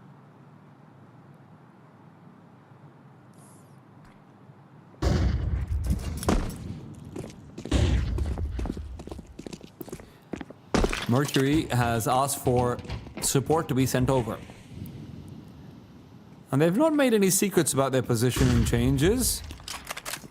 Deep flash through, HE to pop. They want to take more fights, and Duma's in position, but he still can't get it done. Great flash from Jamyang to give Mercury the advantage, and now he uses that toilet smoke as lurking material for himself. Jam Young trying to provide cover fire, fully blinded up. Nassim and Lato with a collapse onto A. Lato from long and Nassim coming right up through that smoke. Beautifully done to give Legacy their 11th. Yeah, I mean, just a fantastic flash as well. I mean, Nissim gets set up for those 2 kills, courtesy of that flash past the divider smoke. 2 players on Tailoo locked in, especially after the early aggression they went for to try and weasel out an advantage. I was actually very worried for Legacy, given that they felt a little locked in to this 1A bomb site take. And with them having to deal with the heavy rotations and those smokes in front of them, needed a play to be made, and that's exactly what Nissim did. So, an 11th round. 2 members will survive here for Tailoo to carry over weapons into that following. G with that AWP, which hasn't been able to get really much impact at all on this map. He's either been sidelined or caught off guard, or they've just gone the complete other bomb site to him.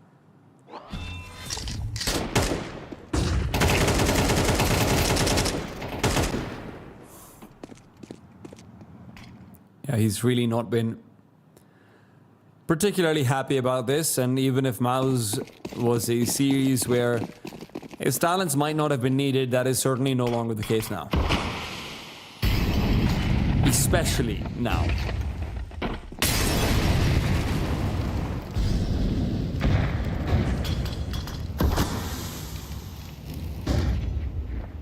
AWP is the primary mode of defense that they have left over from the previous round.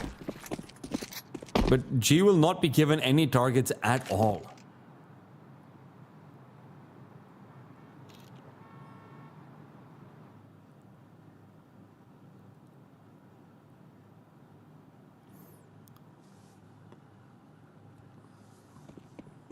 It's a good move for Zero to make. There's something out there. They hit the Legacy down at the same damn time. Zero does find 1 kill as he makes his way out to short. Deals with Lotto on the progress to B. MOUZ just chipping away at them from the other side on the USP. And it's still Zero challenging. Finally felled. USP contributing. But G out from heaven. Both players so low. Switching away from the KWP. Actually could serve him well, but as he fights them first, the quickscope won't connect, and it's the Glock of Doomau that runs him down. That 2 health, all he needs for another round for Legacy. And it's looking like Tailoo's map could come to a close as the Brazilians hope to steal it in this opening bout. God, that was right down to the wire. If G had just pulled out his USP after hitting that first shot onto Art, which was a great flick. I mean, he doesn't have comms at the last player's low, obviously, but he definitely wins that one outright. Yeah. He's going to be regretting that when he watches the replay. It's very upsetting because, like you said, knowledge on whether these players were as low as they were, hard to say. So many players kept swapping positions, chipped by USPs, M4 ammo as well, spamming through the wood.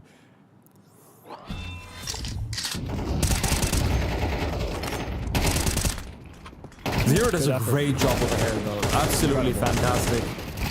And with the flashes delaying, the T's end up standing in Molotovs for a very long time as well. Zero is able to keep on delaying them.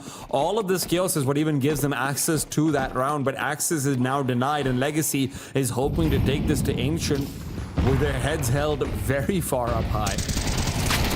Fast play into B, and MOUZ already found Zero. His success from before, now long gone. 2 for 2 all in all as they go into the B bomb site. So Tailoo's not without options, not without choices. G makes that one better. Deep grenade. Art, I think, was fully blinded out by his own teammate's flashbang, but he might have the advantage over here on the peek back over, but wants to use the smoke just in case. It'll give MOUZ more time to come in from behind. Nassim and a Mercury to come in from behind. Nassim fully blinded up. Great flashbang. Leaves Art alone in a 1 versus 2. Both positions known, but G shoots right through the smoke. And Tailoo will find 10. Okay, I mean, it's a bit of a miraculous moment there for Tailoo. G getting the better of Sadzin, and then also, you know, couple that with a flash to Monster, shot through smoke. A lot of things lining up rather well. Jam Young doing a great job as well of just kind of covering 4-0 in what was a pretty devastating opening loss. Died to a Mach 10 swinging monster. Not for Jamyoung's double. They maybe don't have the ability to fight back in. 2-round game. TYLOO trailing and only hoping that they can push to OT.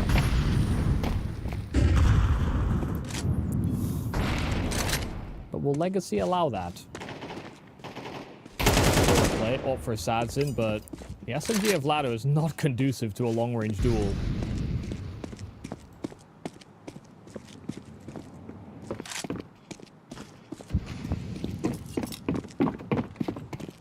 Well, they thought about it for a second, boosting G up, but decided against it. A lot of progress could have been made. No one covering from connector or serving as a presence inside of the bathroom.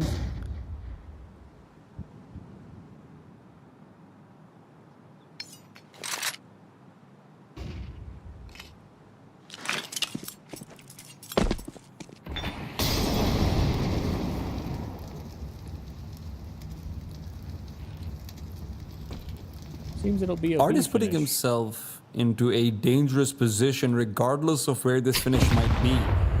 With utility being used, he should have an idea of where Mercury is. This flash delays, otherwise he's thinking of a backstab. Should Art find a kill here with the amount of time that's left? And G going down, Art can definitely make this backstab work. Comes in from behind, rotations will be called, and Legacy with these 2 kills have already won this game. Oh, no. TYLOO, no! Through the smoke, Jamyoung gets 2. He's been left alone just in case, and he is the true safety net. The parachute has slowed down the free fall, but there's still 10 seconds left. Sadson closes the distance, Glock in hand, trying to take a duel with Heaven, realizes he's got no choice and has to back off to safety. How have TYLOO won this? You were ready to write it off. I mean, why wouldn't you? Sadson and Art both get their kills they need to on A. The A bomb site is clear. Had the bomb just been hovering connector, what? They might have been able to route the right way. But they have to walk through a smoke and he get run down, spammed by Jamyoung. That's the only way TYLOO win the round. That's the only way. That kill onto G as well is just so slimy. Dirty. Yeah. And they don't have money anymore. It's a bit heartbreaking there for Legacy. Yeah, money's bad. Saving those weapons does create some threats. But they had an open. If they get 2 kills, they have an open sight.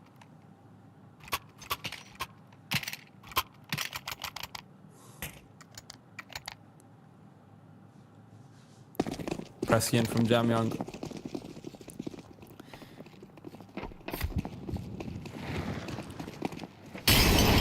And now, as long as they can get this round, TYLOO can forget about the struggles they've had on their own map pick. As long as they can reset to overtime, TYLOO can move ahead and beyond.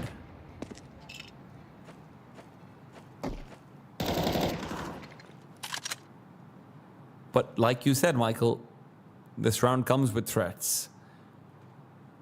And Lato, who is 23 and 16, now holding the AK, having Doomao debate for him, is certainly one of them. 0. Good for 1, good for 2, hides away. There's no Molotov to flush him out, no reason for him to peek, but he'll do it anyway. Under the cover of the smoke, damage dealt in through it. 4 CTs on B. I did write them off, Michael, but turns out that they don't know how to read in English, Michael. No matter what you write, great boost. Catches a kill, finally deals with 0. Problematic player over at the barrels. And Nissim is still hunting 4 more heads. Mercury out from spawn, wide swing, will catch a great timing himself. And it's a wounded Art and Sadson remain on short. Art will go out first. Sadson a 1-on-4 ahead of him, and there is simply too many angles to clear and not enough time to do it. It will be MOUZ that finally puts it to rest. We go to OT. TYLOO pushing the boundaries of it. They trailed 3. And it looked like Legacy were going to lock things down on TYLOO's map pick, but we run it back.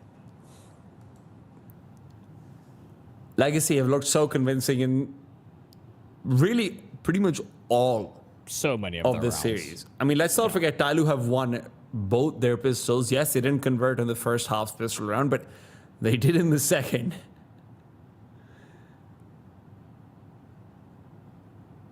And they'll know they'll have to reinforce that B bomb site when they swap sides, but right now they're trying to figure out a solution to cracking through the TYLOO defense, because they've come close, but they've not always pulled through on those moments.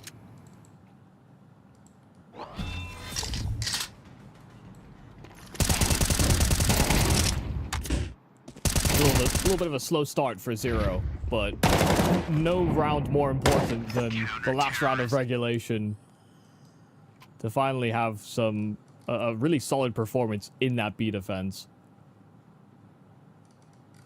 Locked them away from Monster, did so much damage onto a third player as well. Legacy will be a little demoralized, I think, with some of the rounds that they've lost, but yeah, you're gonna have to put that one behind them.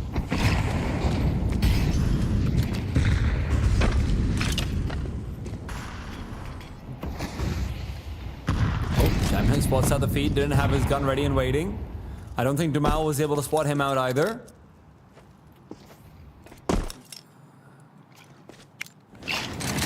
That's what's actually so annoying about that sandbag boost peering into con is that, yeah, as a T-side player, you actually can't see them. Camera. At best, you can chance a spam.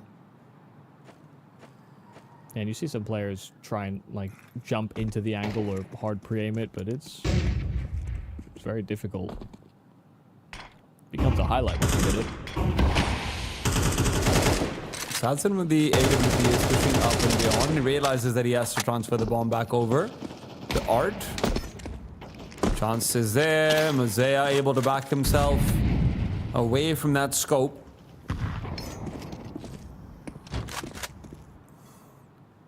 Mercury's the one to watch out for. He's up to no good. Knows that AWP was out on towards long. He would really like to be able to find it, but as he makes the call to rotate backwards, his B bomb site is going to be repopulated. Jamyoung once again prepared. 18 seconds on the clock. Mercury's demise should not matter. Jamyoung again in the perfect position, and as they start to move up and through short, they realize how many players they have to deal with. G and Jamyoung here on this B bomb site will stop the plant, will stop any thought that Legacy have of walking on and getting the plant. There was full belief, 100% confidence that they'd made the right call. There was a fake smoke thrown from long by Legacy into the A bomb site. They didn't bat an eye. No one hesitated, rotated back, or anything. They fully commit everybody that they can into B. And yeah, you're right. If you're Legacy, you're thinking, how on earth has this happened? First real hyper-proactive move made by Mercury to get information in a mid to late round. And they call it completely correctly.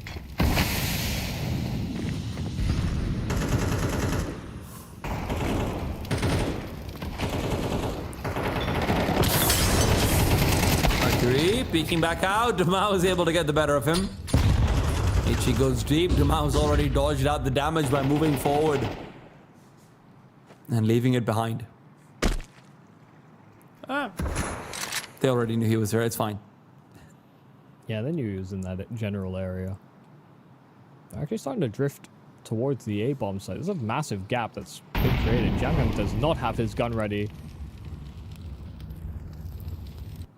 Zero. Oh god, brave. Zero is in an all or nothing position, hoping to find them with utility in their hands, but Art never want to make a mistake like it. Moves up, plants the bomb. TYLOO will be looking to regain control of a lost bomb site in a way which really doesn't feel possible. He still have a Molotov. They still have 5 flashes amongst them. So if they want to start taking fights, they even can. Hopped into that. Sadzin making his way over.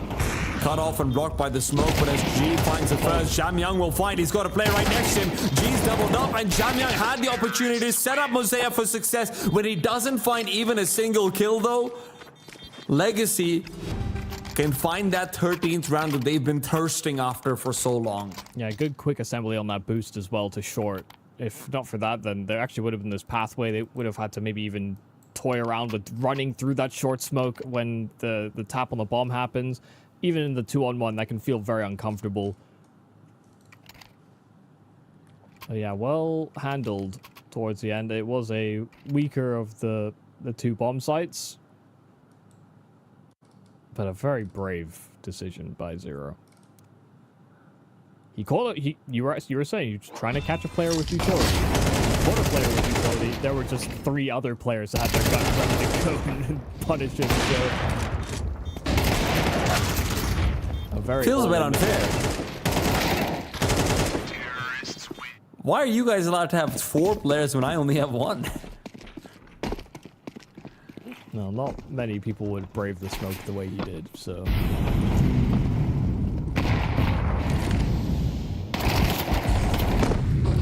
Jamyang's so annoying if you're Doom out. That's just how it is as a connection player. Not smoking it instantly, but Nissan took space on short and Zero gets his head ripped off. I'm surprised Nissan braves that when Jamyang had that boost set up early on as well. Awkward timing for Zero to be pushing over to wood, don't get me wrong. Hard. Over and around the corner he goes. He's really asking for trouble, and he will receive. With Doom out low, they don't really have any effective way of controlling Mercury in this position. Should he want to stay here, he can. G should, on paper, be enough to deal with what's coming in from long.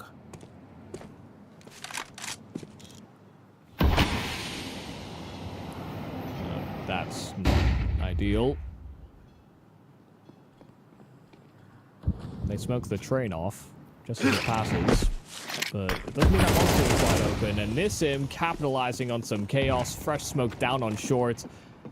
He's carved out the track they need to make their way to B, and done one better. Even catches the rotate.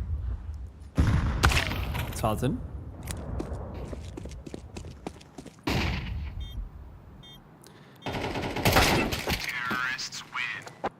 Yeah. Running rings around Tailoo. 2 rounds in the overtime here for Legacy, where those moments were fleeting before. They find a whole lot of success, and they outmaneuver Tailoo like they had done in regulation. But this time they close the rounds. Can they close the map is a separate question entirely. Let's not forget Tailoo's success over on the B bomb site. Even if it did feel awfully singular to the B bomb site.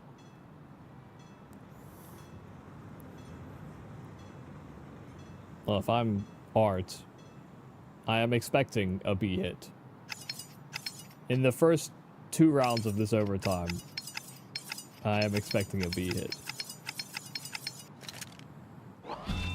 Like you said, that's the only place that properly had success. You're Art to me. Thanks, man. Wait, just to say, I thought you were washed until 6 months ago, and you actually turned out pretty good, man. No, that's fair enough. Yeah. We're all seeing an uptick recently. Like, just enjoyed the end of spring and the start of summer.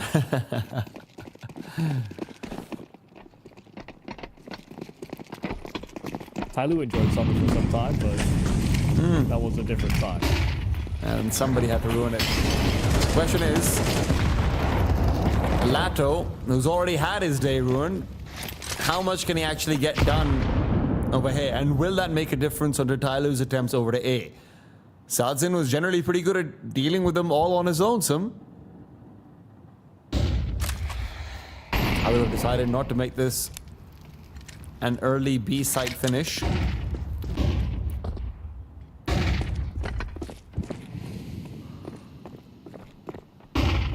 lurk smoke will make it very difficult for Sadzin to lock things down by himself. Limits his angle capabilities. They can also lurk through the other edge of the smoke, so backup's called over. Art and Lato joining the fray.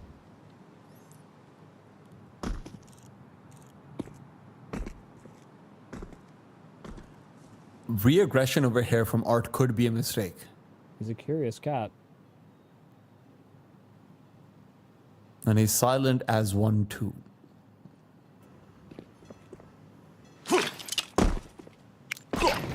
Yuta will reveal positions. Tailoo stall it out. MOUZ with the instant kill onto Art. Headshot for headshot, and the AK turns out the better. Lato will be low, but Sadzin at least brings numbers back in their favor, and Lato can take that MOUZ head-to-head. But while the bomb is planted, remember, Nassim is still far, far away. He's not going to be relevant to this round for the longest time. Lato wasn't giving much either. They've heard Jamyang, and now he's down on the ground. An advantage that Tailoo felt like they would have had in the post round now suddenly lost, and Nassim can become a lot more relevant when he faces down MOUZ on the other side. MOUZ has been given duty to watch out for this connector player, but Nassim just gets the better of him. Mercury and G closing out the distance. Sadzin up close and personal. G's able to take them off the bomb, and now he only has to play time. Sadzin is not on the defuse. G knows this round is won. Tailoo will take it away. What a performance in the post one from G. Yeah, both him and Mercury getting the kills they need, but in that chaos, Legacy knew they took way too much time once they actually get into the bomb site and they realize there's only one player with a proper foothold. As soon as G gets his kill, dealing with that flank, all eyes could just be drawn onto that bomb. I thought he might have made a mistake, if I'm being totally honest with you. He swung so wide on that first tap that it almost felt like there was a chance. But yeah, ran out of time there for Sadzin.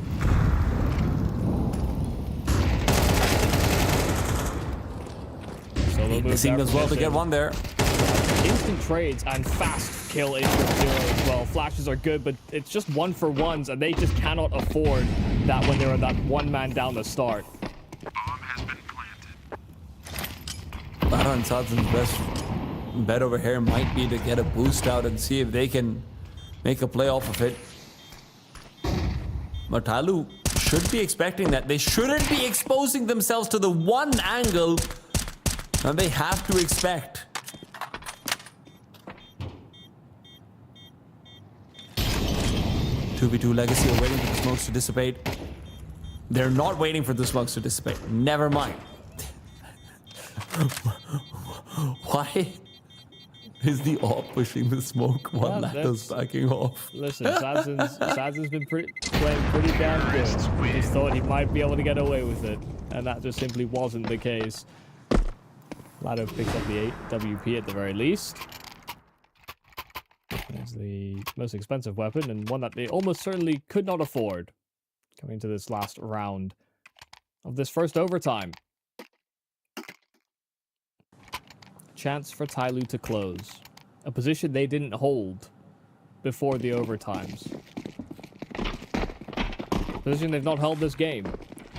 But here they sit with a chance.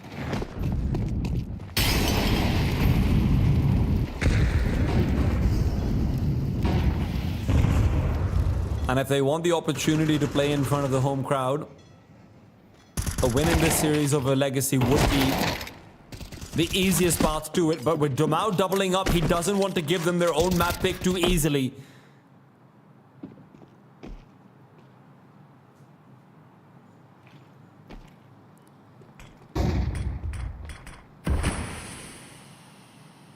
Kind of soft info on 2 players there for G, but going to get caught in awkward timing if they decide to swing into him. A little jiggle there from Art.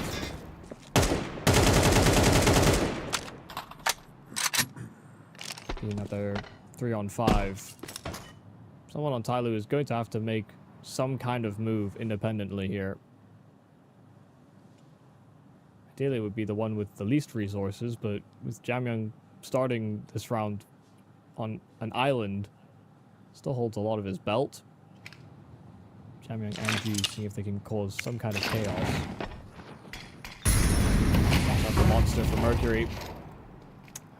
Nissim too good. So 1-on-5 now here for G. AK in hand and trying to just run into this A play. So there are 3 in proximity and they time the double swing well. We go to another overtime here on our opening map between TYLOO and Legacy. Neither can close on overpass.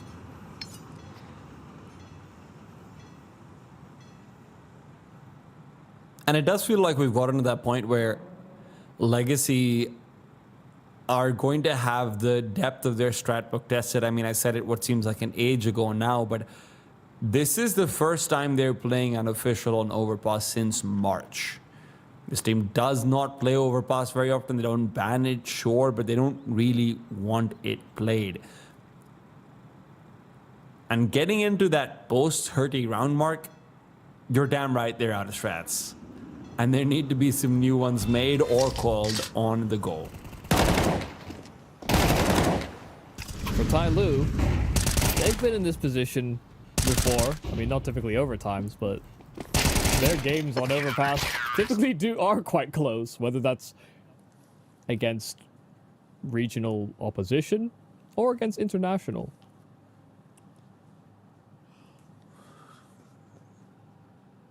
But let's talk about Look at the face. Look at the face of this elephant. That's what happens when you've been exposed to too much violence. He's so sad. The sun doesn't move here, and that thing has not moved in many years. That's why I always shoot the elephant, put it out of its misery. Yeah. Yeah, I'm nice like that. Can't tell It's also the only thing I can actually connect with. Then I pop the balloons. Sometimes taking 3 bullets. Must be the hitboxes. I agree. A little bit of a change-up. Sazin this time over is going to be on this B-bomb site. It is Lato who has been left as the caretaker. Yeah, minor change-up just to get that AWP engaged on the other side of the map, especially with TYLOO leaning B in regulation. Makes sense that Sadzin's there to disrupt any sort of monster presence, but nothing has really peaked monster for some time, and so reinforcements has arrived here for Lato.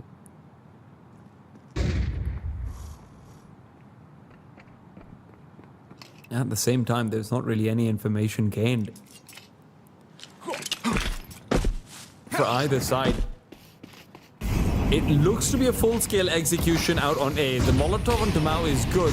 It does displace him, and a second one at the back of Dice means Art has been forced back. But TYLOO are taking their sweet time with this as a flashbang pops out behind Lato. He still gets taken down. TYLOO will just brute force entry onto it after a great set of execute utility. Well, it's the first round of the second overtime. Even if it is a 2-on-4, you still hazard a bit of a chance at it, but they just feel too out of position. They lost the site too quickly. So Nissim and Sadzin will save. I mean, that entry from Jamyang, he shouldn't win that. The flash went too far, lands behind the opposing player. He does like almost a 180 flick.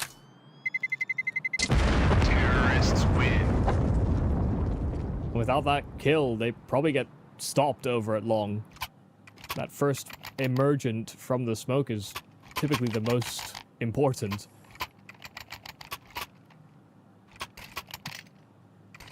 So yeah, they do just fight through the defense. Legacy did have the information they needed. The only problem area they had to really be concerned about was short or connector.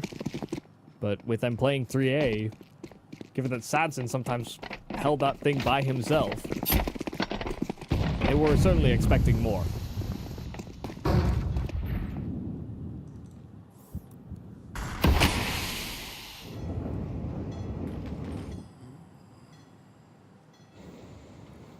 There have been many moments, I think, of genuine frustration here for Legacy. I find that frustration is often linked to unmet expectations.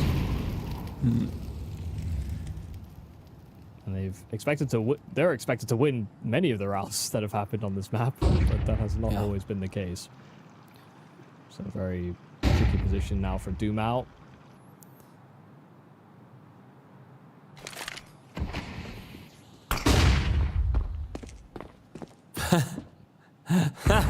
Hey, he might have been flashed, but if no one's around to see it, the man's spotting is impeccable.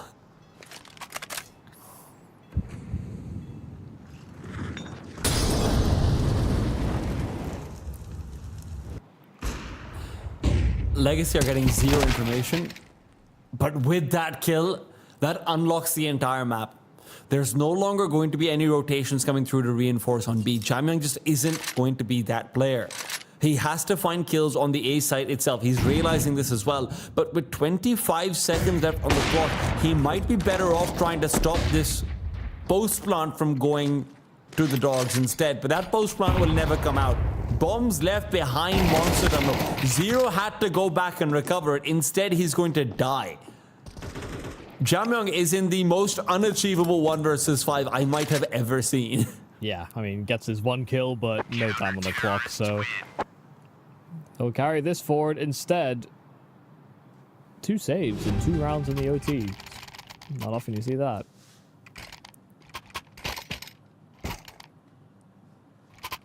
But I would disagree with your statement of no information.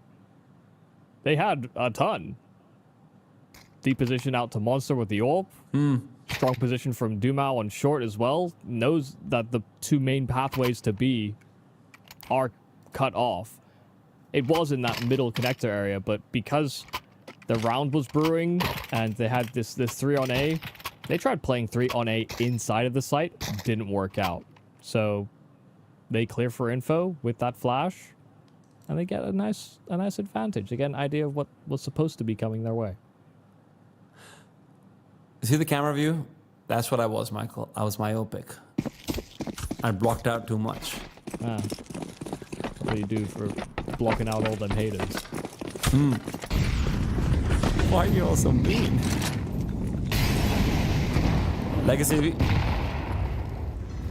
want to bring in a mean streak to this last round for this overtime's first half.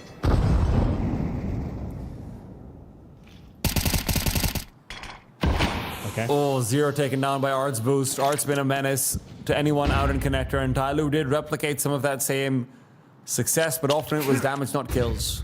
Looked like a full timing spam as well, so didn't feel like there was much that prompted that.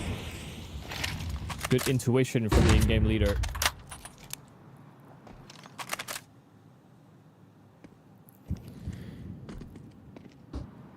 I am surprised to see them rotating back to A so quickly with multiple players, not just the one. Art decides that might have been a bad decision as well. Makes his way over, quick flashbang through. MOUZ completely blinded, but Doomao doesn't want to take the peek. It's the same who will play first contact, and that is almost a lineup. Doomao swings back out for a second, but will not find it. Art has to collect instead. Backs off to safety behind in water, and where there's still cover fire coming in from Lado, it's Sadsen who's still yet to rotate. Bomb now recovered. Tailoo will be making their way back over. HE is going deep, but not doing damage. Art still the primary player you have to deal with. Sadsen, HE and Incendiary at the ready. HE will go deep. Art has taken down the bomb planter before it can go down, and Lato through the smoke will collect on number 17. What a round coming out from Art. Yeah, I mean, marvelous stuff. Made the over-rotation like you noted, but gets there in time to help support his teammates. Flash, thrown so that they can slow down the monster crawl. And then just contributing nicely, didn't overexpose himself to basically any fight that followed on the site proper. And just like that, Legacy have a lead. We'll go back into that T side. They had encountered some troubles there. Well, they both did, really. That's typically how we end up in an overtime. But they'll have to try and capture some of that same flair that got them into some of the advantages that they just couldn't close out on in regulation or even in that first OT. So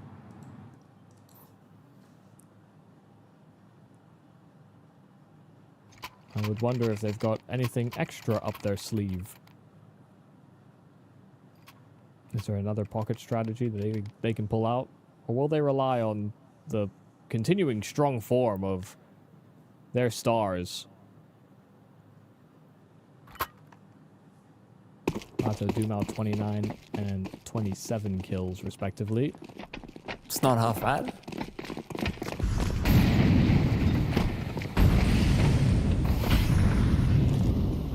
Tailoo, almost as many rounds, not nearly as many kills.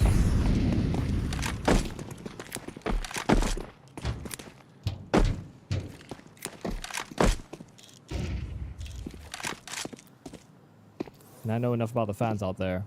They enjoy some good old-fashioned fragging. You might get to see that over here. T and Mercury are going for a standard banana setup, but it's hard to rotate back over to long with this. So they will be quite committed to the cause unless they let go of it early. And now with 50 seconds left on the clock, going back into the bomb site in itself will need some clearing to do. MOUZ is making his way over just in case he needs to provide that assistance. But Tailoo will be staying course with at most 2 players here on B. Mercury losing his life early on. Lato's the one to take him down. And with 35 seconds left on the clock, Tailoo are still uncertain on where Legacy want to commit. They're going to try and clear out their own smoke on Monster on the other side, but now 25. MOUZ gets confirmation, but he gets it with a bullet to the head. 20 seconds. G has to perform. They're coming out wide with the peaks. First one down. G's got a lot more to deal with where that came from. And where Art finds elevation, he's found the perfect angle to take down this Chinese AWPer. Tailoo are going to be left to save. Oh, that's a bit of a sweat off the brow of Legacy. They get the opening thereafter. They find the follow-up. They catch MOUZ in a bad timing when he's trying to transition into a one-and-done angle. But if G had found some kind of multi-kill on the site, things could have still been weird. They just grind so much time off that clock. So 2 chances to close out in OT number 2 here for Legacy. Secured. Terrorists win. It is honestly kind of just surprising, given how many opening kills Legacy have found throughout this entire map. Nissim, I think, is the only player that's had that has a bad record in opening duels so far this map. And that's 3 and 4. The rest, everyone else is either positive or tied.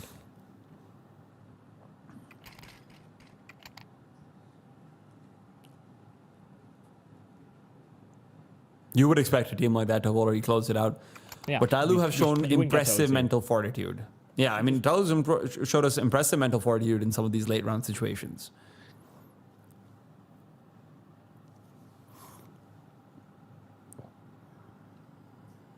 Well, they're back to bubbling bottles.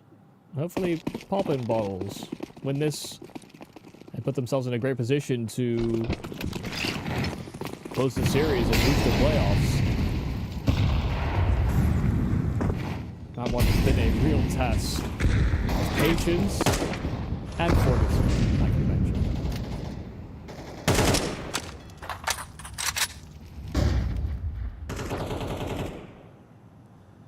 But it could also be one of redemption. Tailoo have struggled and they trail in these 2 rounds, but sometimes all it takes is a little bit of motivation and you can find the openers that have eluded you. MOUZ off angle, Dumao jiggles it. So MOUZ won't stick around to find out if there's more where that came from. They start to make the rotation back over towards B from both teams. It's all about timings, and Danyang needs to buy time. Only 1 kill might not be enough. Zero's been playing the same angle he has so many times over. They know where he is. It's exactly how he likes to play. But as he backs off, at least he'll guarantee the 1. Is that enough?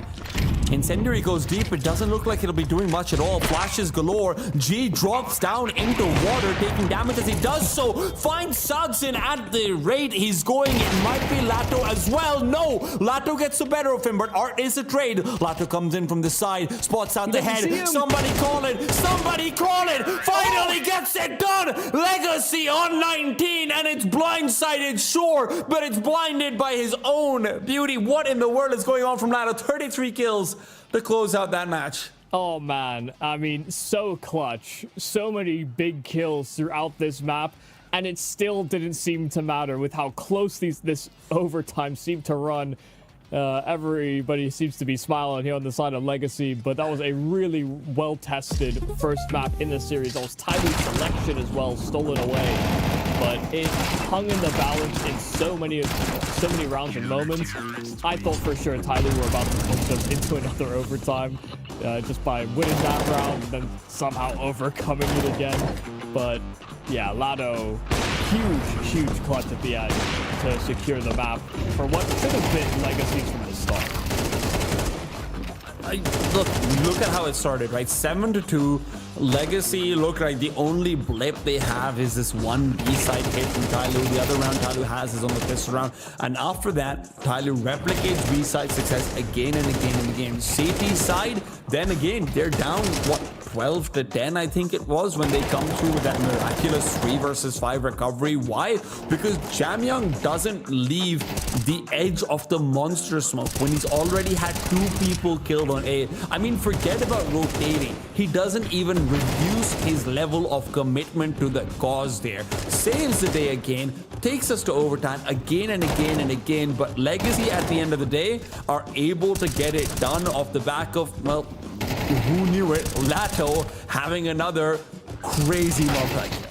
Yeah, no, I mean, it had extreme impact. I mean, as a whole, the roster did pull up in some multi-kills throughout the map, and it's easier when you have more rounds to play from, but it doesn't make it any less important. So, yeah, you could just tell from just looking at raw kill numbers, there was just more engagement from Legacy. I felt like they were pushing the boundaries of that. They tried to hunt for extra kills as well when rounds had been secured.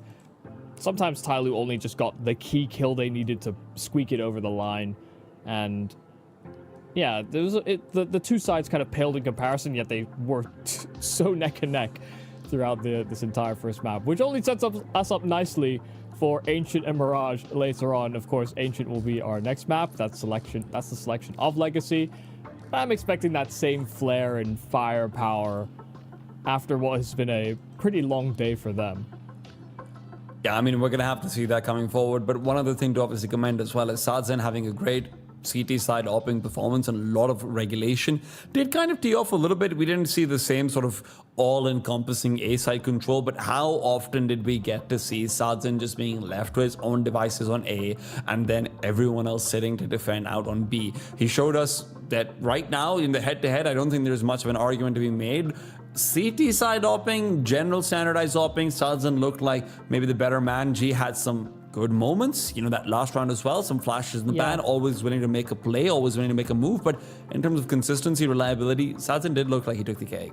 I think G also probably had maybe as many rifle kills as he did have AWP kills. You know, I'd say Sadzen as the raw AWPer within this, well, probably just was the better of the two in that regard, but yeah, G found some impacts further down the line. Of course, I mean, he entered the half with, 5 kills, I think, and then as the overtimes developed, he seemed to find his impact. Anyway, that was Overpass now done. It took us a long while to finish out that map, but Tailoo are 1 map down, while Legacy are 1 map closer to securing a position in playoffs. Next up, it's Ancient, but we'll be going there just after the break. She loves you, but she can't love me. But I love you. Yeah. Look, I know my man's going crazy. I gotta break on myself, I amaze me. Like I'm back in the 80s. I won't play window anymore. What's going on? Play your role. 1xBet. On to the next one. The human body was built to move, not trapped at a desk in one singular posture for 12 hours a day. It's time your chair evolved. This is Secret Lab Titan Evo. Ergonomically engineered for you, gamers, hybrid workers, artists, backing your every move.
Fan of TYLOO and you thought Overpass was hard, I might have some bad news to give to you. Ancient is coming up next. Welcome back to the CS Asia Championships. Legacy have picked Ancient, and if I'm going to be honest, I've been watching a lot of TYLOO Ancient recently, Michael.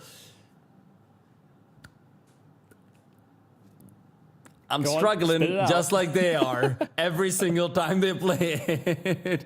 They've not been looking good. There's been a lot of big losses recently. GJ How, obviously, the most recently. Next Void, which is the new Urkas team. Chingiz Warriors, they lost out to. They lost out to Rare Atom. I'm not convinced about TYLOO's Ancient, and you have to remember 17 times they've played. It's largely been domestic as well, and even in domestic, they haven't found as much success as they should have. Yeah, I mean, I think Ancient is a very curious map to have in your locker as a team that doesn't necessarily play a lot of Tier 1 Counter-Strike or Tier 1 teams, especially in this calendar. Just simply because it's a very popular map in that Tier 1 space. It's part of what makes Vitality an annoying team as well, is that that's their permaban, that they sometimes float against a team or two. So, you know, if you're a Tier 2 team coming up, a lot of teams, I'd actually like to tell them, just ban Ancient and work on your other maps in the pool. But, you know, for TYLOO, this has been a map that they actually wanted to flock to fairly early on, even, you know, with a slightly different core.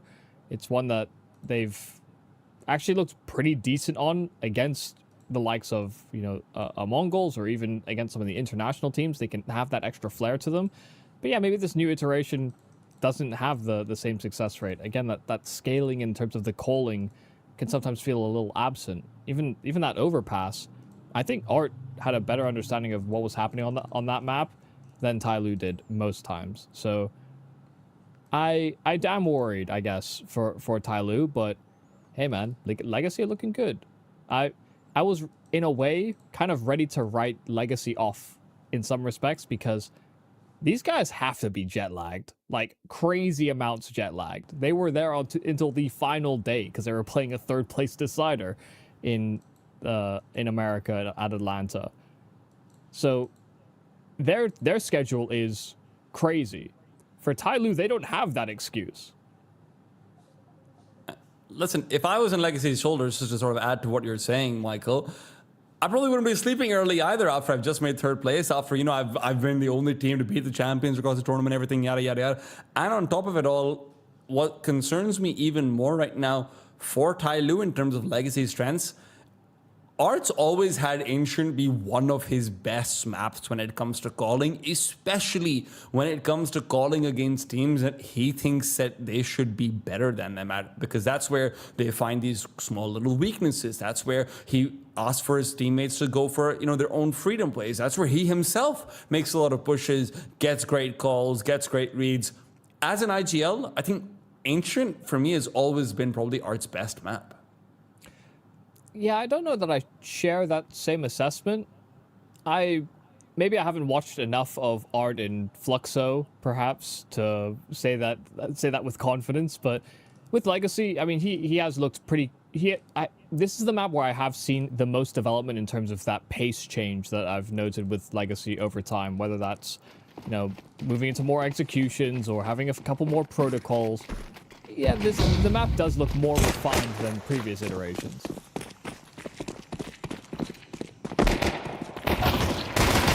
Pushing forward, 0. Double kill coming through. Good to see him activated early on. Took him some time to come alive in Overpass, but as Lato will find a few too many players in front of him, Sardzen is in fact a trade. Lato still unable to find that second kill. Finally does do so, but now without bullets to follow, G will put him to bed. Yeah, not really sure what the plan is there for Lato once he switches to that knife.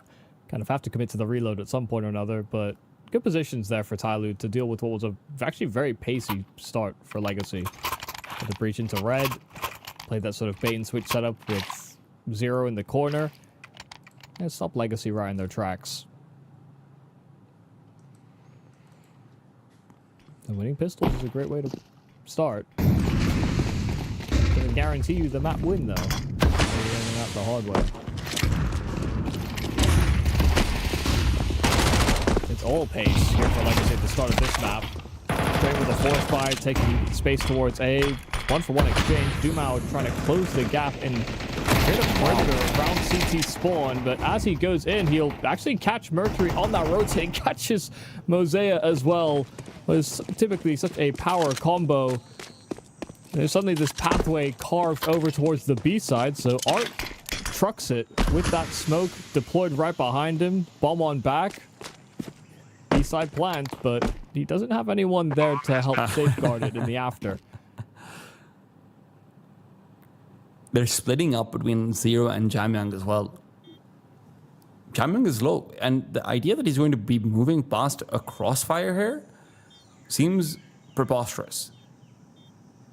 And will start to move over and back. Jamyang does the same. Had he moved in for the backstab, maybe it was something that could have been done, but the CTs are going to be forced to save. The double kill from DoMao completely unlocks this round, and Art only has to take advantage of it. Jamyang? Terrorists win. Okay, well, now it's turned bad. Couple of moments there for Jamyang. Dies even after the bomb had already gone off. Yeah, if Jamyang had taken that timing, he actually would have blindsided 2 players. Which meant the retake was on, but he didn't take the risk. And doesn't even get away with his weapon. So win a pistol, lose to a force buy. Sad state of affairs for the Chinese. Sounds awfully like overpasses beginning. Yeah. Double OT? See you there. G. Over to fight back before the 6th round mark, this time over.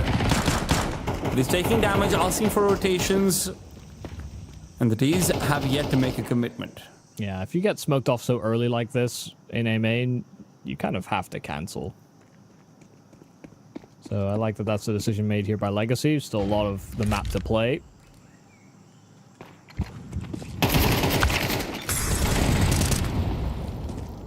Okay. Jamyang caught out in the open with an HE, and Zero will at least collect one back. Still, there's options available. Smoke at the doors over at B is fading relatively soon.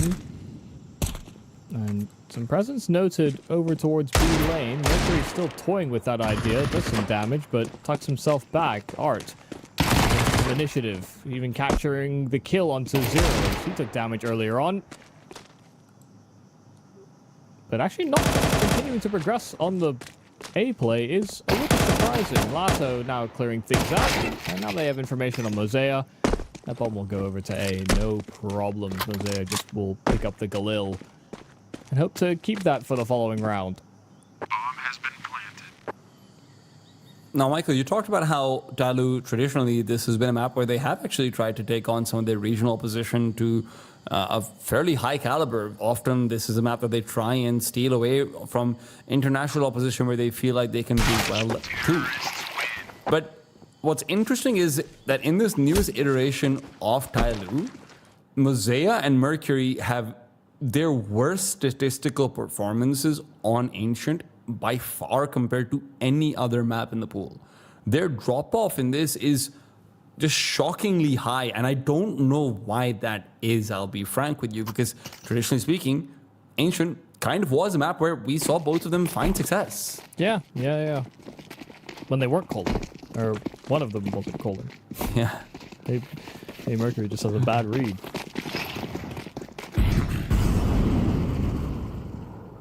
Well, speaking of a bad read, yeah, this one's 50-50, you know, they either come to the bomb site you stack or they don't. Come on, Art. I see you feeling hungry for those kills with a Mac 10. Oh, Tech 9 as well. All right. I mean, God, those ecos feel so good. All things considered, if this does go OT, we're getting there a hell of a lot quicker than we did on Overpass. Because Legacy have been pacey so far on this T side. Rushing on the pistol, in the force fire, and even against the anti-ecos. Hey, Zed does well to get one there. Like, yep. G will be able to afford up the AWP coming into the first gun round for the CT side. See if they can do anything to slow down this pace. It's Legacy. Listen, I'm trying to sell people on this idea that they have slowed things down. But if the fast plays are working as swimmingly as they have been, why stop? Good question. But with Art having been taken down, maybe they'll be forced to stop. That's maybe more of the response from Tailoo that you'd expect to see now that the guns have come out. Nassim is coming in from behind, and with the money as it is for the T side, this feels like much more likely of a commitment to happen. Good kill found too. And with the CTs locked away, a smoke from Nassim could just unlock this entire map, but unfortunately for him, Lato finds the players reaggressing to try and get themselves out of this mouse trap. I forget that the bomb was dropped. Legacy did not. Yeah, kind of a important core component of Counter-Strike? Making the T side function, yeah. Yeah. I need that thing. I mean, it's on the site. So I mean that's half the job done. Yeah, I mean, couldn't someone have just like pulled some wires, popped it off? You know, those weird Call of Duty perks where you drop a grenade when you're dying? Yeah, and that's why those games are stupid. They are so stupid.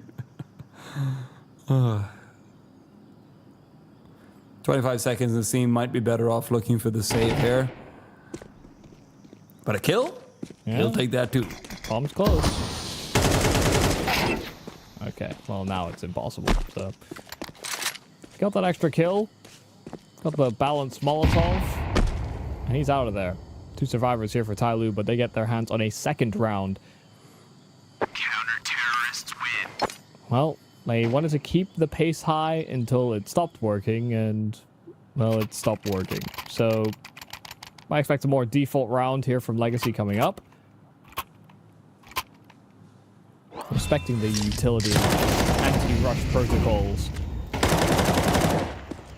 That's what I expect.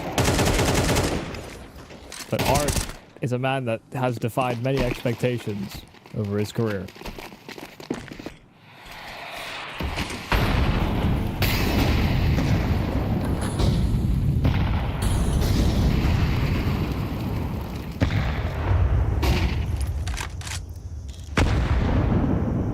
Cute idea. Tadson nestled himself into the corner. They flashed it. They blew open the smoke without dealing damage to him, just to see if they catch anybody going for a fast ledge play. Man has to be careful over here. If he keeps on going for the jump spot, it feels inevitable, but it's G who dies instead. Jamyoung's sins will be avenged. Zero takes down Damao and brings it back to a 4 versus 4. Mid's been left empty, largely by both teams. But both will be quick to repopulate.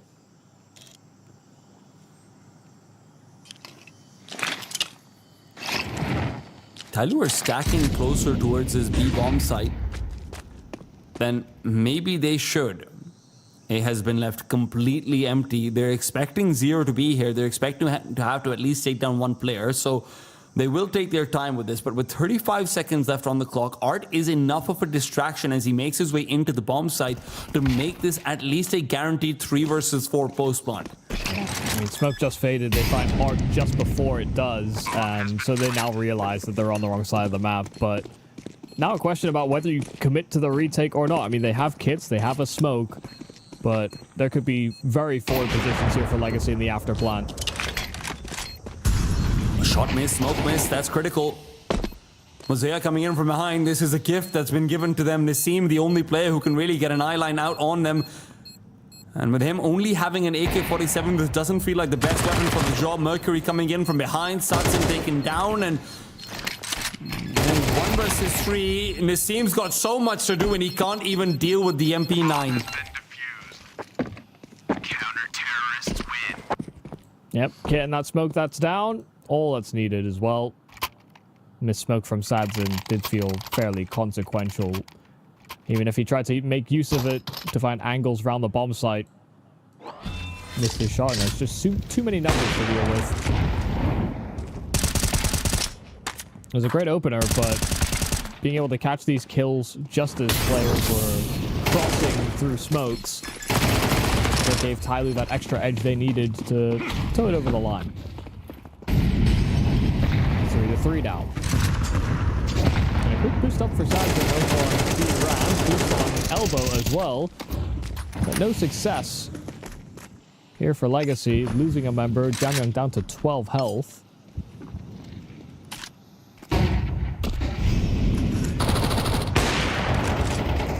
Coming wants to regress forward, or rather wait for someone to come in, and it's an easy one.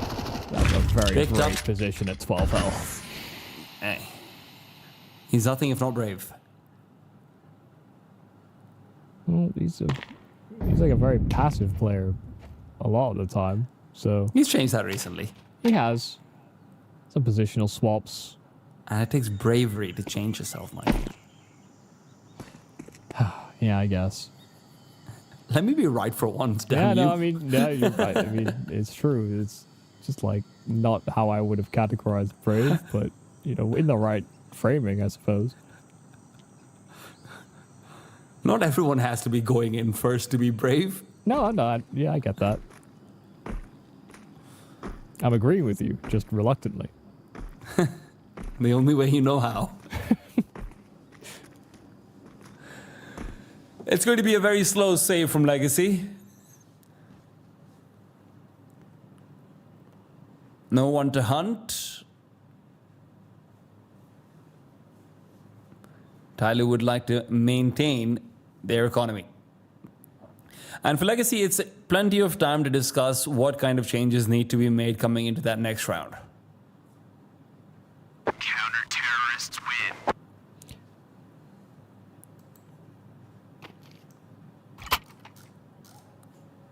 Yeah, them slowing things down has not exactly helped in their endeavors so far. But especially with so much of a focus towards cave early from TYLOO. Without isolated, they're leaving their long player as well. A B burst might not be too bad. There's been some mid focus as well from TYLOO. It's about how they caught the opening kill in that previous round.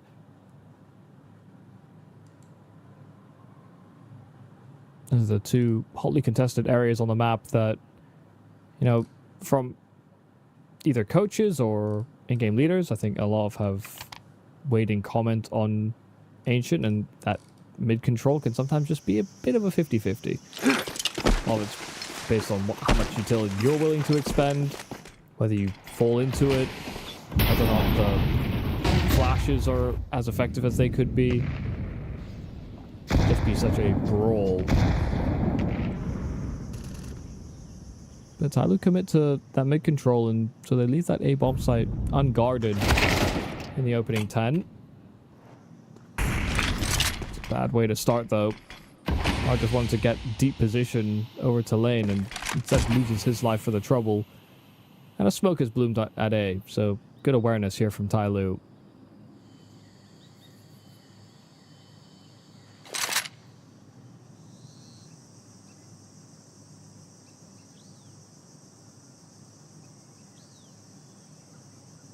To think that this game, I mean, their opening 4 rounds they played out, just all rush plays. So fast. It was actually staggering considering how slow and drawn out things were on Overpass. Of course, that is a characteristic of the map.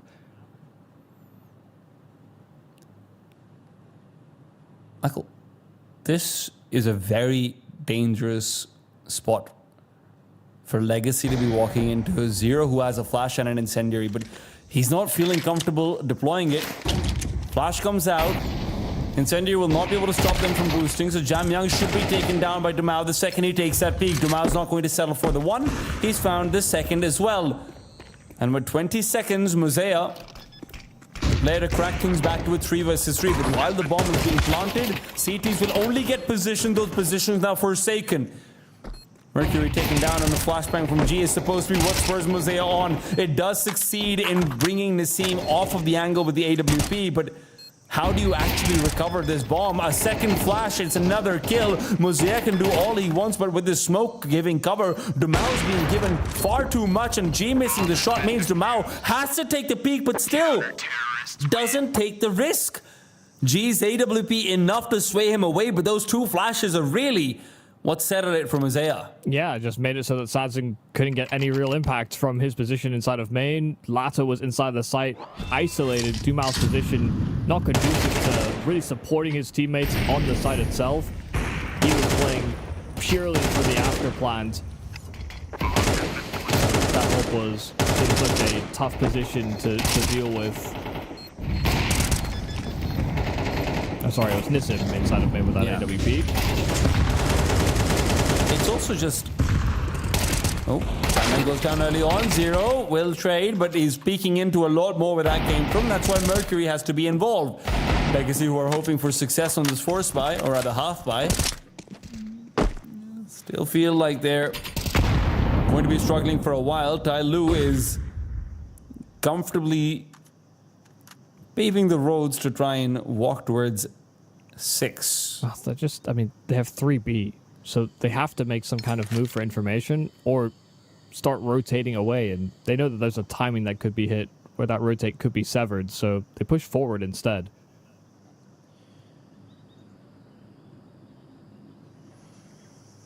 Legacy might take too long over here. Ozia peeks out, gets a win. Doesn't have anyone else reveal position either. Remember, 0 and Jamyang are both dead. Those are the 2 players who are generally going to be leaning back towards A. But Art is called to come to B. Even if they get the kill on MOUZ, which will not happen as the bomb is revealed, G is still here. And the smoke isn't going to give you any cover at all. I am shocked that they turn out towards the B bomb site. Okay, they will have known it was a double push. But maybe they... There's so many angles to clear on A as well. We down if we do, down if we don't, I suppose. I don't disagree. Once you spot out that they've gone for that push, only got confirmation on 1 player, in fairness.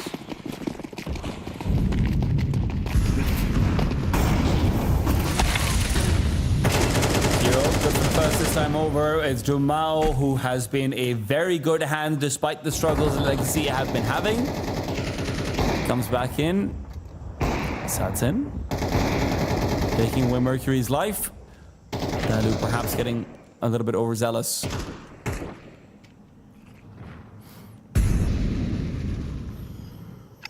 They might not know that they can be Red Room. Okay, now the timing opens up. They were holding on to it, even with Jamyang dismantling the boost. Goes out wide, and that's another kill for Dumao. 10 and 6, but in these past 4 rounds, he's been able to get multi-kill in 3 of them, I believe. And G's push dealt with as well. This didn't actually look like a great opening exchange from Legacy. They ate the util. They looked like they could have been in an uncomfortable spot, but TYLOO were not much better in terms of being hit by those status effects and took bullets to the head as well, so... Yeah, I'd like to see if we have the replay of Mercury's death over there more than anything else. That's what unsettles the scales so much. And I don't think we do. TYLOO call out a timeout for themselves to calm things down slightly. I'm not sure that this is an entirely justified timeout. And sometimes the mid fights it's just a bit of a give and take. Yeah. Okay, we don't have the Mercury kill. All right, that's fine. I just felt like Mercury peeked out kind of late afterwards when there wasn't anyone else, and then the op was covering him off over there. Yeah. Yeah. Still, Either way, at least it's good to see MOUZ being able to defy his general statistics, doing very well for himself, 12 and 6 so far.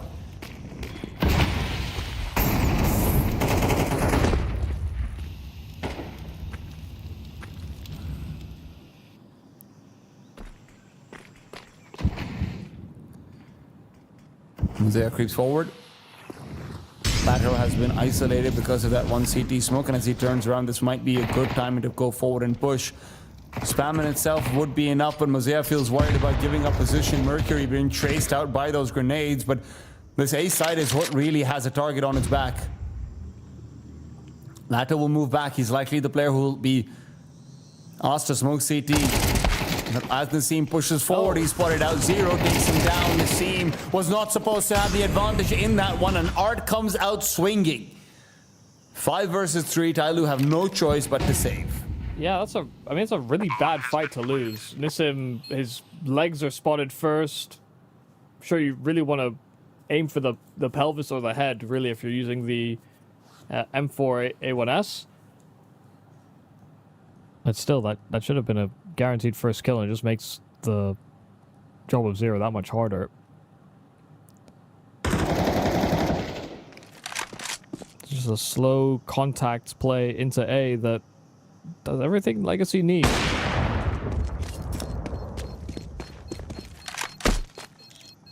Attempted escape and just covering his teammates back as Mercury turns his attention in the wrong direction. He's getting spammed, but not to completion. So 2 survivors here for Tailoo. A 6-5 lead for the Chinese. But Legacy are bridging that gap very quickly. They are in a very good position as well to tie things up. It's just about finding the right solution. Tried rushing for a while. That got stopped. They're going for the mid-takes. Mixed results. The A finishes have come down to Tailoo retakes.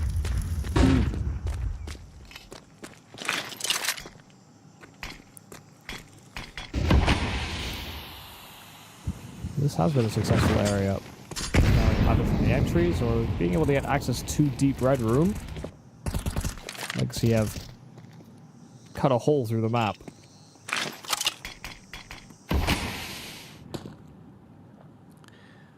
MOUZ waiting for the peek from MOUZ. MOUZ will do it dry without utility. This is where Demao could even come through with a chance for a double kill.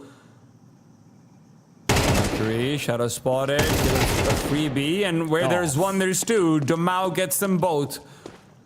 Rotation from the B-bomb side disabled. Jamyoung is low, spotted out, and damage should be confirmed, but as Zero peeks out and deals damage of his own, the incendiary will be snuffed out by his own teammate Smoke.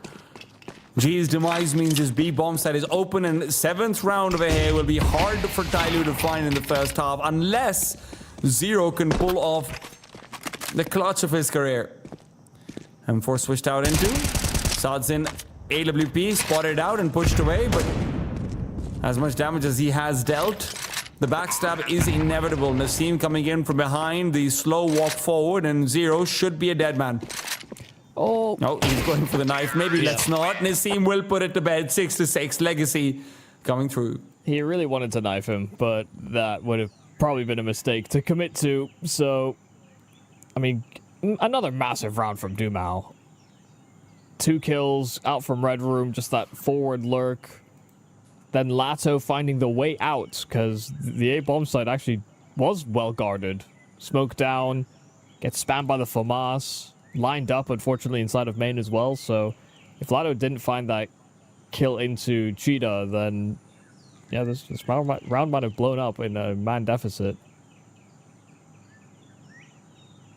Tailoo almost managed out of it. But that's why that Dumao Lato combo, pretty damn good. And when we look out towards the counterparts on Tailoo, I mean, you look out towards Jamyoung, he's not really had this start to this half that you would like him to have. You look out towards potentially G on the CT side. By no fault of his own, very often he was just away from the action, but he's not been able to get that sort of activation. Now going to the T side, you can't imagine things become easier.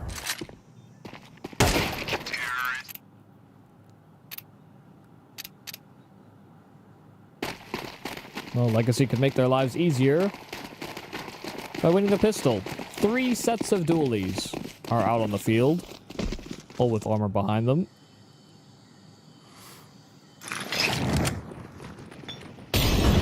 It's going to be a fast play from Tailoo over towards the B-bomb site.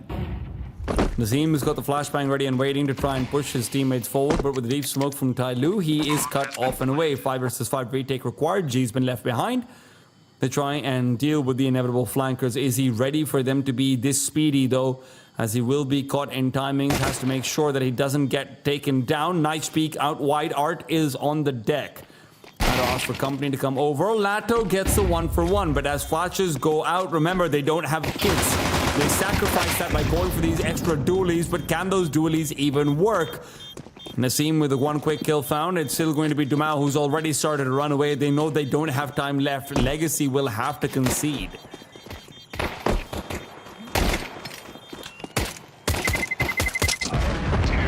Yep, Tailoo taking both pistols. Only one survivor either side. Coming away from that pistol round. But armors would have had to be reinvested into anyway. Yeah, 3 sets of dualies does feel a bit excessive.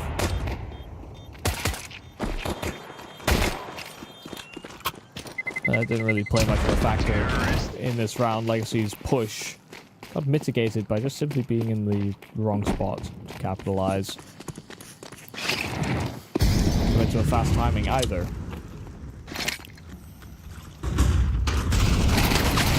Great flash. Art could not be blinder. Yeah. He was loving the Mag 7. He's been loving it. But he'd prefer to see when he shoots. Because that jumping Mag 7, that might be one of the most frustrating ways to die in the game.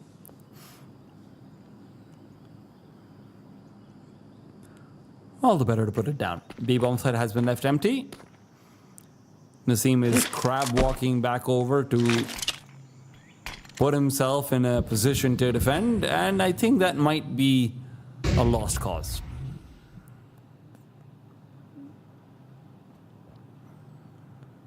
Yeah, doesn't even feel tempted by it.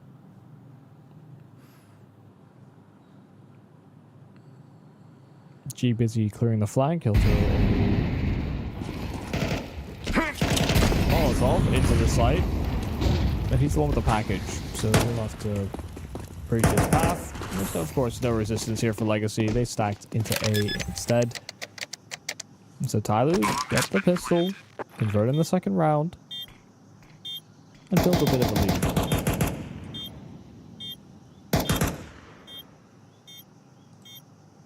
Now, I am expecting something a little more off the rails for Legacy moving into the next round if you save this MP9 and 5.7 alike.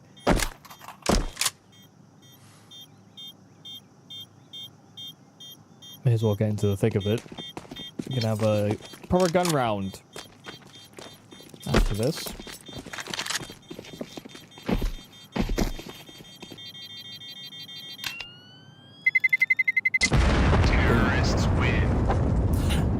Legacy will have one more chance to try and upset with their force by. Otherwise, Tailoo on 9-6 will be feeling comfortable going into the second half. The D side is where they are hoping things will be slightly easier as well. Like when we look out towards how Legacy was able to win a lot of their rounds, like you mentioned, Michael, it was very often some good misdirection after getting full control over mid. That's not really something you have access to on the CT side.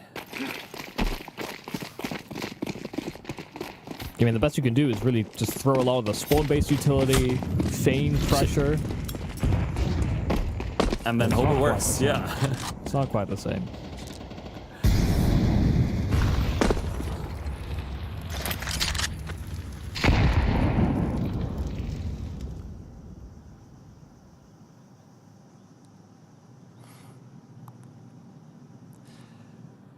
Push forward from Legacy. That's one objective. Take down MOUZ. Leaves Art behind with dualies and flashbang. You know what? That one objective, it worked. Maybe they should have set their sights higher. Rotation back over towards the A bomb site is going to be spurred on by this flashbang from Art, where he peeks out, will be able to collect the 1, 2. He didn't even have Kevlar. They might just make this work off of Art and Art alone. What in the world has he done to them? That's actually crazy. Who buys? First off, the fact that he has dualies is crazy, but he also got so much mileage out of it. One flash through a smoke, and it's just headshots galore. Art might be Max Payne.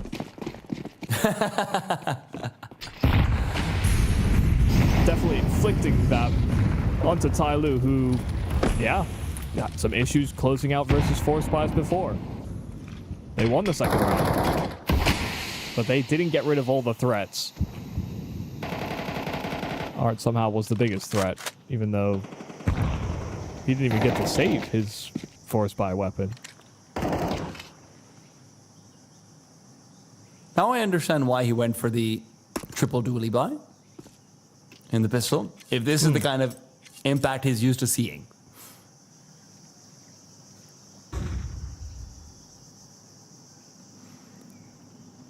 I don't think anybody Lato and Dumao habitually are- uses a 5-7 or a the dualies on rounds like that.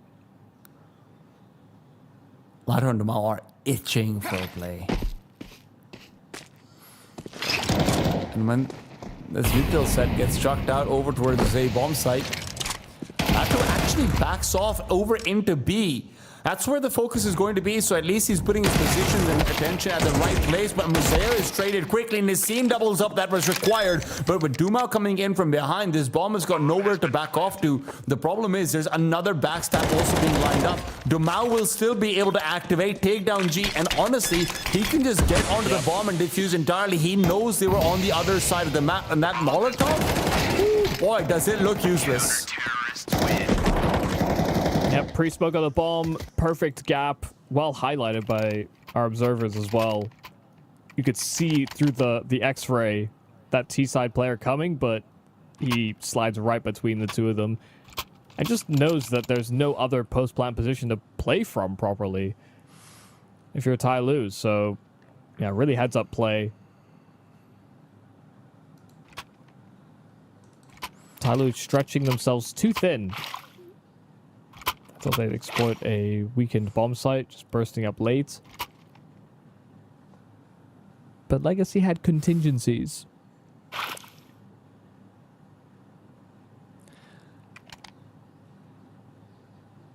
I'll be honest, was very impressed with TYLOO earlier when they played against MOUZ. Sure, maybe MOUZ weren't playing at full strength. Yeah. You know, an absence of Torzi is kind of a big deal in my eyes for that squad. But I don't know that I've been that impressed with how they've been approaching the game. The shots could be cool, but you're gonna need more than that down the road. Well, into the B bomb side, that road seems to be pretty clear cut.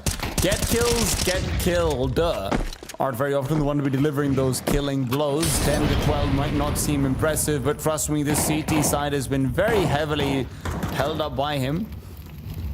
Bomb can't be planted without making this a 1-on-3 for G, so Mercury wants to look for a duel first and foremost.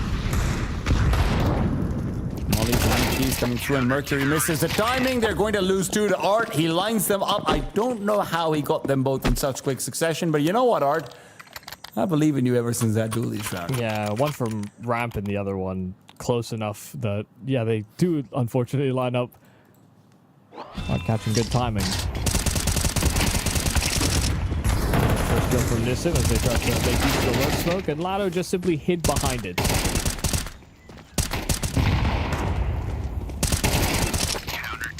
All right, okay, that makes sense. Yeah, they did indeed just line up.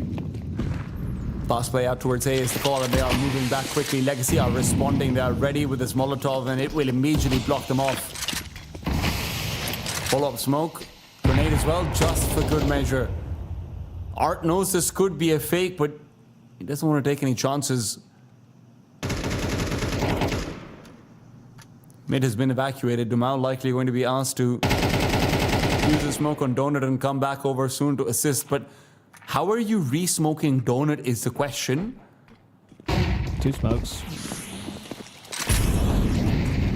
Dumau will be able to move past that deep smoke and actually be involved in the round over here, though. First smoke out for the CTs. They're making sure there isn't anyone up on the boost. Shamyang dealt with, and Mosea trying to move over, jumping through the smoke will only expose himself. Art finds yet another kill. Zero. Over and through he goes. Will be able to get one. Around the corner, Art trying to get up to his pistol BS again, but with Sadzin as the only supportive element of the AWP, he'd rather wait for the retake to truly be put into play. Lato is the one who is the difference maker. Zero. 1-on-2, ace clutch on the line, and it won't even be a conversation to have. Legacy up to 10. What a hold from Art. Yeah, he's doing the most. I mean, great hold on B the round prior. This time, successful on A, around the edges of smokes, and just causing such a chaotic calamity that they're just not really prepared to deal with. In fact, he can slink himself away, caught blinded, finding gaps and playing around the edges of the smoke, making use of the gaps get blown open by him shooting through it. It's just really well handled. That's the thing that I think has really been the real surprise about Legacy, is that Art just kind of has less bozo deaths. Yeah. He could be a liability at times, once upon a time. That reputation will always be with him until he starts consistently delivering in these types of moments. Opening kill for him coming into this round. He can be a bit wacky and wild, but he's also wise.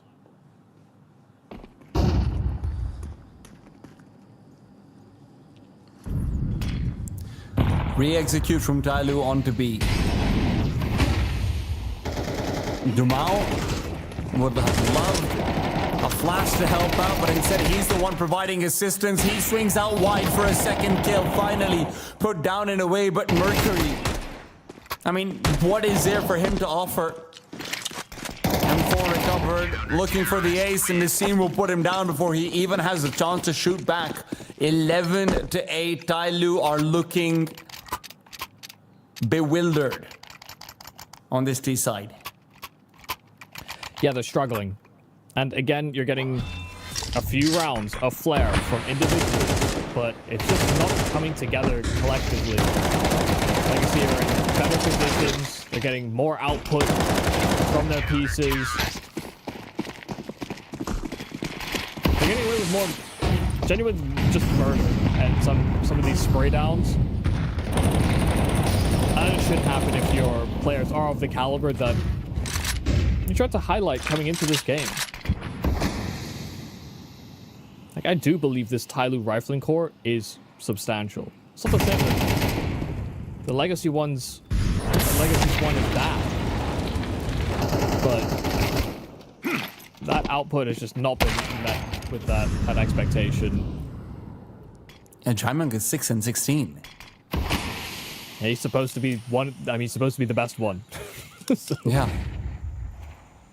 And if the tip to your spare is missing, then it doesn't matter how much you might try and add accoutrements and anything other details. It's still just a stick.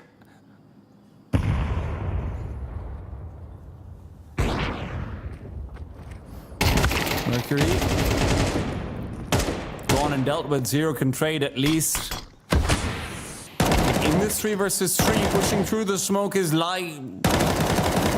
I mean, it's suicide at that point. Zero left alone, 1-on-3. Tailoo, this was their last gun round coming into regulation. With the way things are going, they rely on a force spy to keep their ability for a fast playoff alive. And I don't know if I have confidence in them to be able to find it.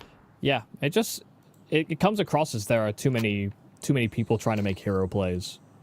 A lot of really spread out individual moments, a lot of chances to run round smokes or trying to wager on a timing. That's cool. That can win you rounds. Legacy they've done it too. That's part of why Overpass was so scrappy, so back and forth. Yeah. But you also see a composure to Legacy in some of these moments.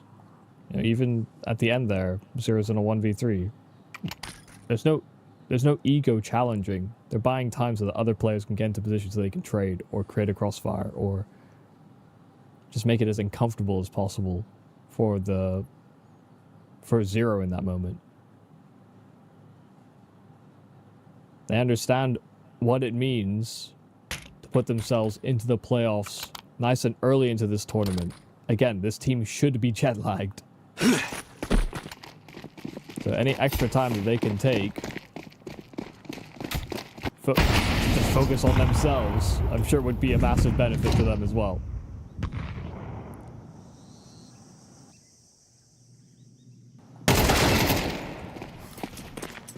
Art taking a rare loss out towards the A bomb site will be giving TYLOO a chance. A needle of light. But Southsin will snuff it out very quickly. 4 versus 4 with still TYLOO having 2 players out in mid. This bomb could be dropped very early on, but with Dumao dying, maybe that mid activation can actually take place. Mosaic will hear Lato setting up for utility. He is going to find him if he throws even one more piece. Lato has a chance to fight back, but it's not enough. Sadzin with 2 spurs himself on. Nassim supported with the AWP that it's supposed to be only keeping an eye out onto Donut, but with a missed shot, Nassim no longer has targets. 2 players out in Donut, no way to take them both down. Even the first challenge doesn't work out for him. And Sadzin will only try and back off to save. Any more damage is good. Remember, this D side has been kept incredibly honest. As far as their money is concerned, another kill would go a very long way. Yeah, tried his best to go for that extra kill, but not to worry about his own safety now. Terrorists win. That was certainly still doable. Good patience from G inside of the site. Very awkward spot to try and hold on to. Had teammates trying to cover him from Donut, but had he been the first one to face there, it could have been really bad. He didn't swing. He waited for Jamyoung's position before he even considered a fight. So it's a little rough around the edges. When they play together, they get to go to decent spots to play off one another. And they're still in this map. Legacy will have 3 more opportunities to close out. Of course, their money drying up a little bit. Unlikely to muster together the strongest buy in the following round. Likely to save in that. It's even necessary.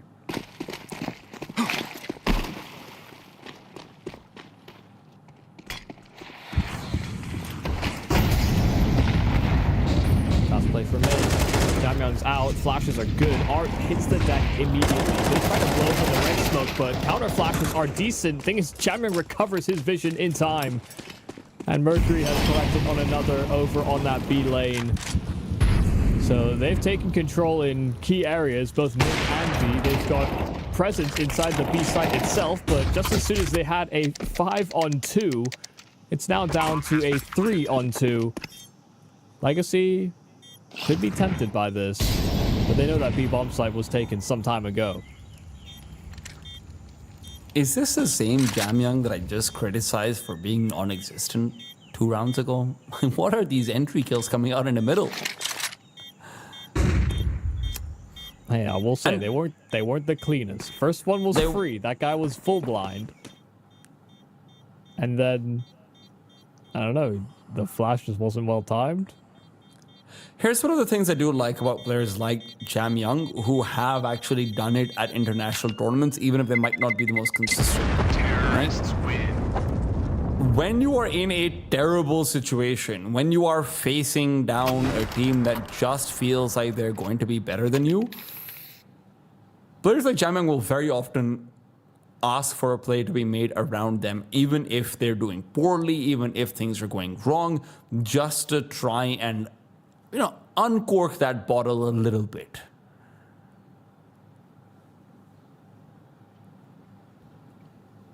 Yeah, if he can serve as a pressure release valve for Tailoo, maybe this map is on. Maybe we go OT again.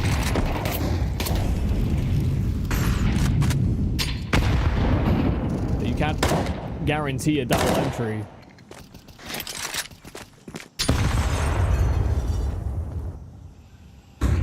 At least that's what Legacy hopes. Because his B bomb side only has 2 players.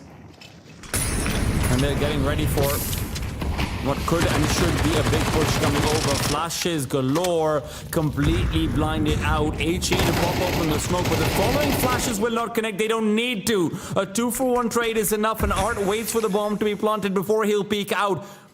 He's been chaotic before. No, still doesn't push the smoke. Wants that odd timing, and he might have just gotten it. No, Jamyoung turns to clear.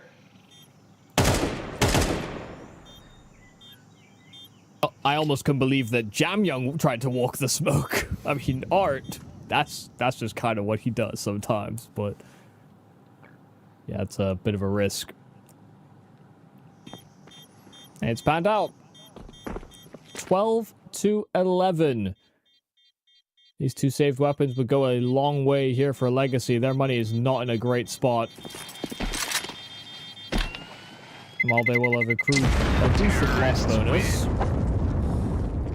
they will still likely be shortchanged in a couple areas. Tailoo are chomping at the bit to bring it back into another overtime. Those that weren't with us for Overpass went into double OT, where Legacy were able to take it in the end. This map, once again, Legacy have looked like the more complete team, but that doesn't always mean you're guaranteed the win.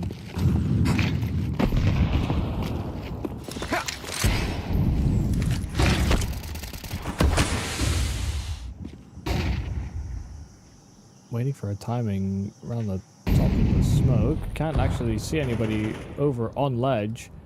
Art won't spam it. In fact, like ships in the night, none will see one another.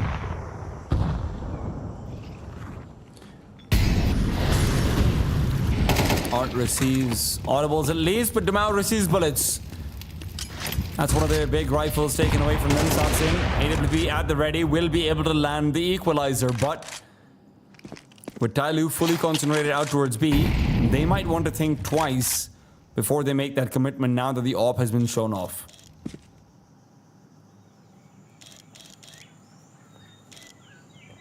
Seems like Tailoo are sticking to this B idea. They got the util to run a full exec, and so they'll use it to that effect. Need the flashes.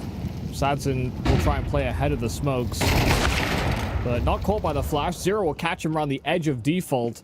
It's only Nissim that maintains this position inside of J. Great flash. Again, just really tenuous stuff. Good detailing here from Tailoo. A 4-on-2 here for the after plan, and Art dealt with trying to run back into the bomb site. Of course, because why not? Map 1 was double OT. Map 2, we go straight into another overtime. Tailoo answer back and claw their way back into this series. And in these past few rounds, I mean, MOUZ's come back alive. He's been getting repeated kills. Jamyoung, of course, getting through with a couple of them as well. It just felt like when Art stopped being able to find, early entries, when Art stopped being able to find early information, they slow things down more on middle, except for that one quick double kill that they're able to find with a full execute as well, and CT economy starts running drier. Yeah, they didn't really have the solution anymore. Yeah, no, I mean, they actually had a fair amount of success, catching kills around the start of an execution, either through a smoke or just before one blooms, just on the early map control, or catching a timing. Some of that was the Art successes, but I mean, these are great flash plays, chained back to back. Killing Cheeto was a flash play, in Cave a flash play. So those details do add up. And Yeah, those 4 types in a row of, for Tailoo. yeah, that type of efficiency is just absent for a lot of regulation for them. Art will smoke himself off, repeat back out over. There's more numbers for Tailoo, but Art and Sadzin will still come out alive and on top. Look at what MOUZ is up to. After getting the kill onto Lado, he creeps into the B bomb site, but Nassim has responded by creeping back to T spawn. Nobody is safe on this map. Everyone should be so paranoid. Nassim, we need eyes on him, as does Tailoo.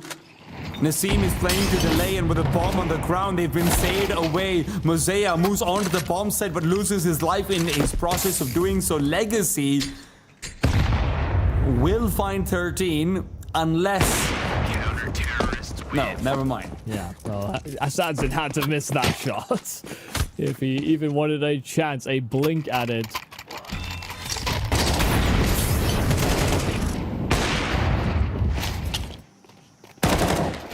Great shooting from Assadzin, but also proactive moves there from Legacy.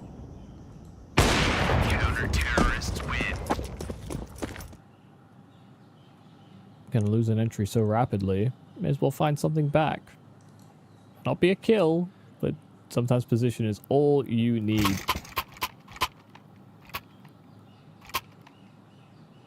Holding on to Cheetah seems to be a bit of an issue. In the last quarter of regulation, not exactly able to maintain that spot.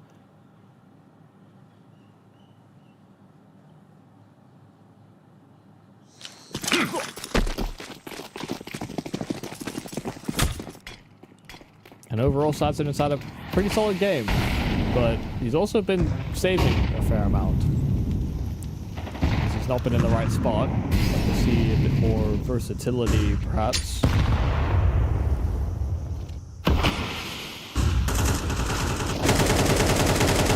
That has been the one giving us versatility, even if sometimes has led to his demise in the scene, covering off his retreat. And as Art peeks out into 0, he will be giving up that big advantage to a little bit of a smaller one. Gee! Whew! Playing a very risky angle. Uncrouches out into position. Lato, though, will stop the bomb from making its way over. Now, he knows G is nearby. He knows G is nearby, right? Right, Lato? Let's take a bit of a risk by going back over. He definitely knows that G was around that B bomb site. Full confirmation he's still over towards ramp. Oh, missed Molotov though is not ideal, and so Lato continues to lap them up. 4 kills. Just a bit of aggression out from Cave is all they needed. Lato locking B down. Yeah, and as much as I might say Jamyang is one of those players who's happy to ask for players around himself, Lato 100% is, especially after the overpass he just had as well. Counter-terrorists win. That's a beautiful spray transfer. Yeah. Good anticipation on the trade frag attempt. Maybe I spoke too ill of Lato earlier. Said sometimes in big moments, he does go missing. And I've seen that happen. More and more recently. But maybe it's a trial he has come to pass. In all these OTs, he's been having these massive moments. It's impossible to ignore. Tailoo certainly feel that way. Like, damn. Why can't we just ignore him and maybe go A? And that might be the call with the way their money is looking like.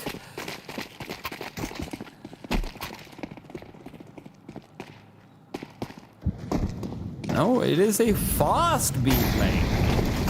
Oh my days. In through the Molotov, smoking it all. 0 wants to cover this quickly. HE is doing good damage, and through the smoke, 1. Nassim with 2. Backs away, no trades. Tailoo are just being ripped to shreds before they even have a chance to pull out the bomb, let alone plant it. 15-12 Legacy. That's the fastest round we've had in the last, what, 20? Yes, yeah. Aside from the pacey aggression from Legacy on their T side, it's been a fairly slow rolling Ancient.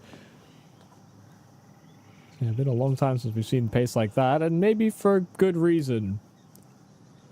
TYLOO didn't get anything on that attempt. And now they'll have, well, every round one at a time. But Legacy could just close in any of these next three. And it'll just be the same thing it always was. Legacy winning the map.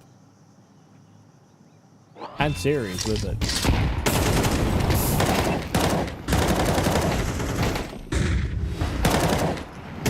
And TYLOO really want to take this to the second overtime. They know that across these first two maps, this could very easily have been a 2-0 the other way.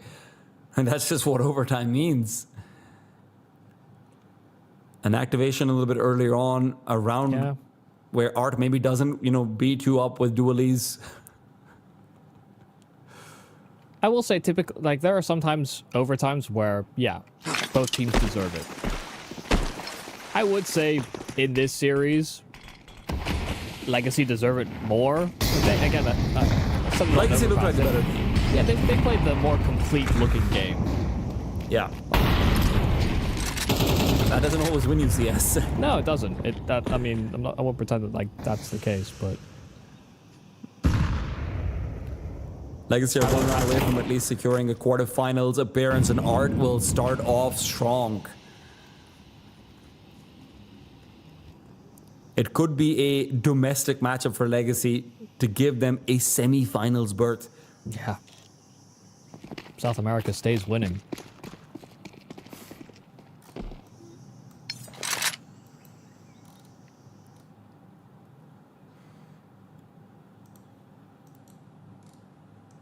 They are walking into a reinforced A bomb site. Sometimes this can be left to just one defender, but G is accompanied by Zero.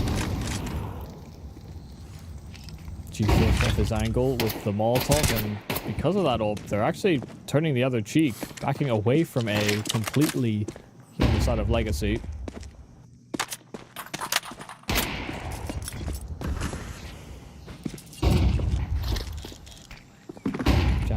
Spots them inside that mid control, but here's the reroute. 2 players probing in towards cave, 1 pulling back and joining the rest of the pack. So it continues to be an A play, just with a different route. Forward G unable to find a kill again. Zero only good for the 1, and that should be it. TYLOO with barely any hope of trying to come back into it. Mercury will have to make a play with 38 HP. And the AWP is there to put him out of his misery. Legacy are already thinking of their playoff dreams. And Jamyang in a 1 versus 4. Who is he to wake them up? Flash in his face, pushed away, no time, no chance, 16-12. It might have gone to overtime, but Legacy will clean up Ancient nonetheless, guaranteeing themselves at least a quarterfinals here at CAC 2026. Yeah, fantastic showing from Legacy. You can see it smiles all around. It's back-to-back events where they'll be birthed into the playoffs. And while their opponent in that upper final will be the Falcons, actually, there is definitely a warmth that comes from knowing that you have that position already secured. Semifinals or quarterfinals. This is further than Legacy, and hell, South American Counter-Strike has really been able to display for most of this year outside of Furia. So to have 2 teams already secured in that playoff from Group A and Group B respectively, it's a very, very good time to be a South American fan, or I guess in this case, specifically the Legacy, a Brazilian fan.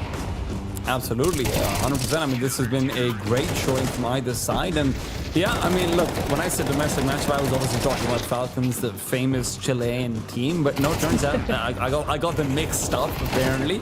But yeah, TYLOO being put away, this could and probably would have been one of their only hopes of making the quarterfinals easily. Now they have to go into a lower bracket where you still have MOUZ, you still have BC.Game, you still have Pain, you still have MAD, all of these other teams that are such a big, dangerous threat. And the idea that they might potentially, even in sort of best case scenario, have to have a rematch versus MOUZ in a best of 3, look, they won Inferno today. I don't know if TYLOO has it, but there's a lot to learn out from this one. For Legacy, there's a lot to love out from this one.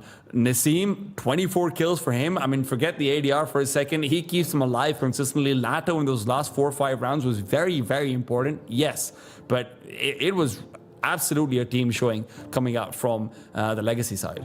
Yeah, I think that's what's cool about this roster is that sometimes they do just win holistically. You know, there are some teams out there where an in-game leader can go missing, or a support player can have a pretty poor result, or your entry fragger can fall off. So often with Legacy, you have actually these types of score lines where it is pack trade based, and players are kind of chopping and changing in terms of who's finding success and who's getting those trades and multi-kills. And you know, sure, Dumao, Lato, those two do still stand out in some of those big moments or some of the key clutches, or when you really need an entry. Sometimes that's when they deliver some of their best work or their most impact. But as a whole, the team can shoot, and they play off each other pretty damn well. They sometimes miss that extra team play element. You know, that one round from TYLOO where they hit 3 of their flashes and got every kill that came with it. Sometimes you don't really get to see that with Legacy because things are so chaotic or in the spur of the moment. But they are so good at playing shoulder to shoulder so often that they can trade their way out of really bad spots. 100%, especially with the multi-kill potential that every single one of them has. It does definitely help make up for some of those, you know, sometimes beautiful cascading moments that you'd also like to see. But I will say over here, it still feels like we're not necessarily even getting the best from them. And is that partially because, you know, preparation on TYLOO and whatnot is going to be a little bit more limited, who have largely been playing domestic CS and not having had that same sort of translation through to the international scene? Maybe, but when you're going up against Falcons tomorrow, at least you will have, you know, a familiarity with the players, even if not necessarily with the system in the same way. Their matchup with the Falcons will be on Friday, not tomorrow, so they will have a bit of a break as well because of their upper bracket run. Michael, looking out towards sort of the field for Legacy, is there a world where maybe we open up the conversation again to Legacy having a Bucharest-esque run where they could be a dark horse in this? I would say that they're pretty much there, actually. Yeah, maybe it takes me a bit more to rationale it. There are quite a few teams that can be big threats. I still think MOUZ are probably going to be a big threat, even if they did lose out in the best of 1 to TYLOO earlier in this the group stage. Obviously, there's the Falcons that they have to worry about in the upper bracket game as well. So those two are definitely the biggest threats that you could foresee, I suppose. But yeah, I mean, Legacy on a good day, I think they can beat them. I'm not that sold on the Falcons just yet. Not when they're getting demolished by Donk. Not that that's an exclusive experience, but there's room to grow for, I think, quite a few of the teams at this tournament that before we start talking about them as serious contenders for titles, maybe Legacy capitalizes just in that interim. Of course, for Group A today, we've already seen Falcons and Legacy sent forward to the upper bracket finals. Down in the lower bracket, it will be NRG versus MOUZ to be the first game of the day tomorrow morning. It'll be followed up with BC.Game Esports versus Bane Gaming, and then we'll be shifting out towards Group B. Now, which stream will feature which, I won't lie to you, we're not aware of that yet, but make sure you're tuning in to both of them just to be certain. Group B did, of course, see 3D Max and Team Liquid end down in the lower bracket. Lynn Vision and Ninjas in Pyjamas will be right there with them as well. So that'll be most of the matches for the early stage, and then we're going to be having a little bit more later on the MongolZ and PARIVISION matchups to be decided and featured later on in the day as well. There's a lot more fantastic CS action, and Michael, I want to know if you're surprised by any of these results, or maybe if there's anyone you're particularly looking forward to. I mean, just the fact that MIBR and Bait are both in the playoffs already guaranteed is kind of insane. You know, yeah, Bait didn't look too hot. They didn't make it into playoffs in Atlanta. Again, to be fair, they lost to Vitality. Mongols. Yeah, but they beat the Mongols. Which I would have put them a level above. I mean, MIBR they're also a very surprising team and can be a bit surprising from time to time. So good for them.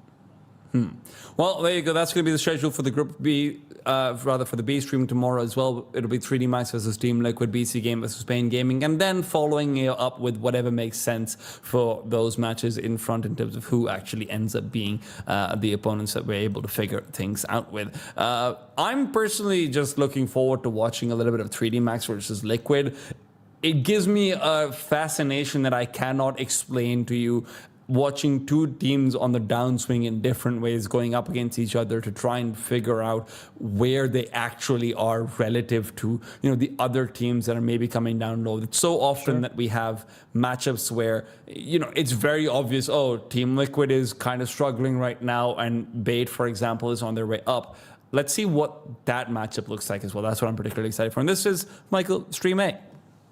Yeah, NRG to take on MOUZ, and then Lynn Vision to take on NIP. Of course, match 7, the winner of that will play M80 in match 9, and then match 8 will play the winner in match 10. So PARIVISION will look idly by to look at Lynn Vision and NIP. M80 the same for NRG MOUZ. I do want to see more from NIP. I've heard a lot. Yeah. I've watched a few games of that NIP with Stown on the AWP, and I've seen great games, and I've seen some okay games from him. But there have been other pieces that sometimes lag behind, perhaps, even with a Stown that can look actually pretty solid on that AWP. Yeah, I think for NIP, it's always an interesting conversation, right? Because Stan comes in his first event and does really well with the AWP. And is it one of those things where, well, first event opping is always better because people haven't prepared for you. People aren't ready for you, right? The same caveat you always give, but he did look strangely good. I mean, you know, making a lot of actual good decisions as well, dodging out util and everything pretty effectively too. For a player who's seen a lot of inactivity recently as well, it was kind of cool. And yeah, we would love to see more of NIP moving forward. That being said, I hope they lose because Lynn Vision is the team I'm supporting personally, and I'm not casting this, so I can actually be biased about this one as hell. Find out what happens tomorrow. Am I going to be sad secretly on stream or not? We're going to find out after a while. You guys all have a time to take a break before we come back to Shanghai Hours and Shanghai Counter-Strike. See you guys again with more fantastic CS coming your way tomorrow.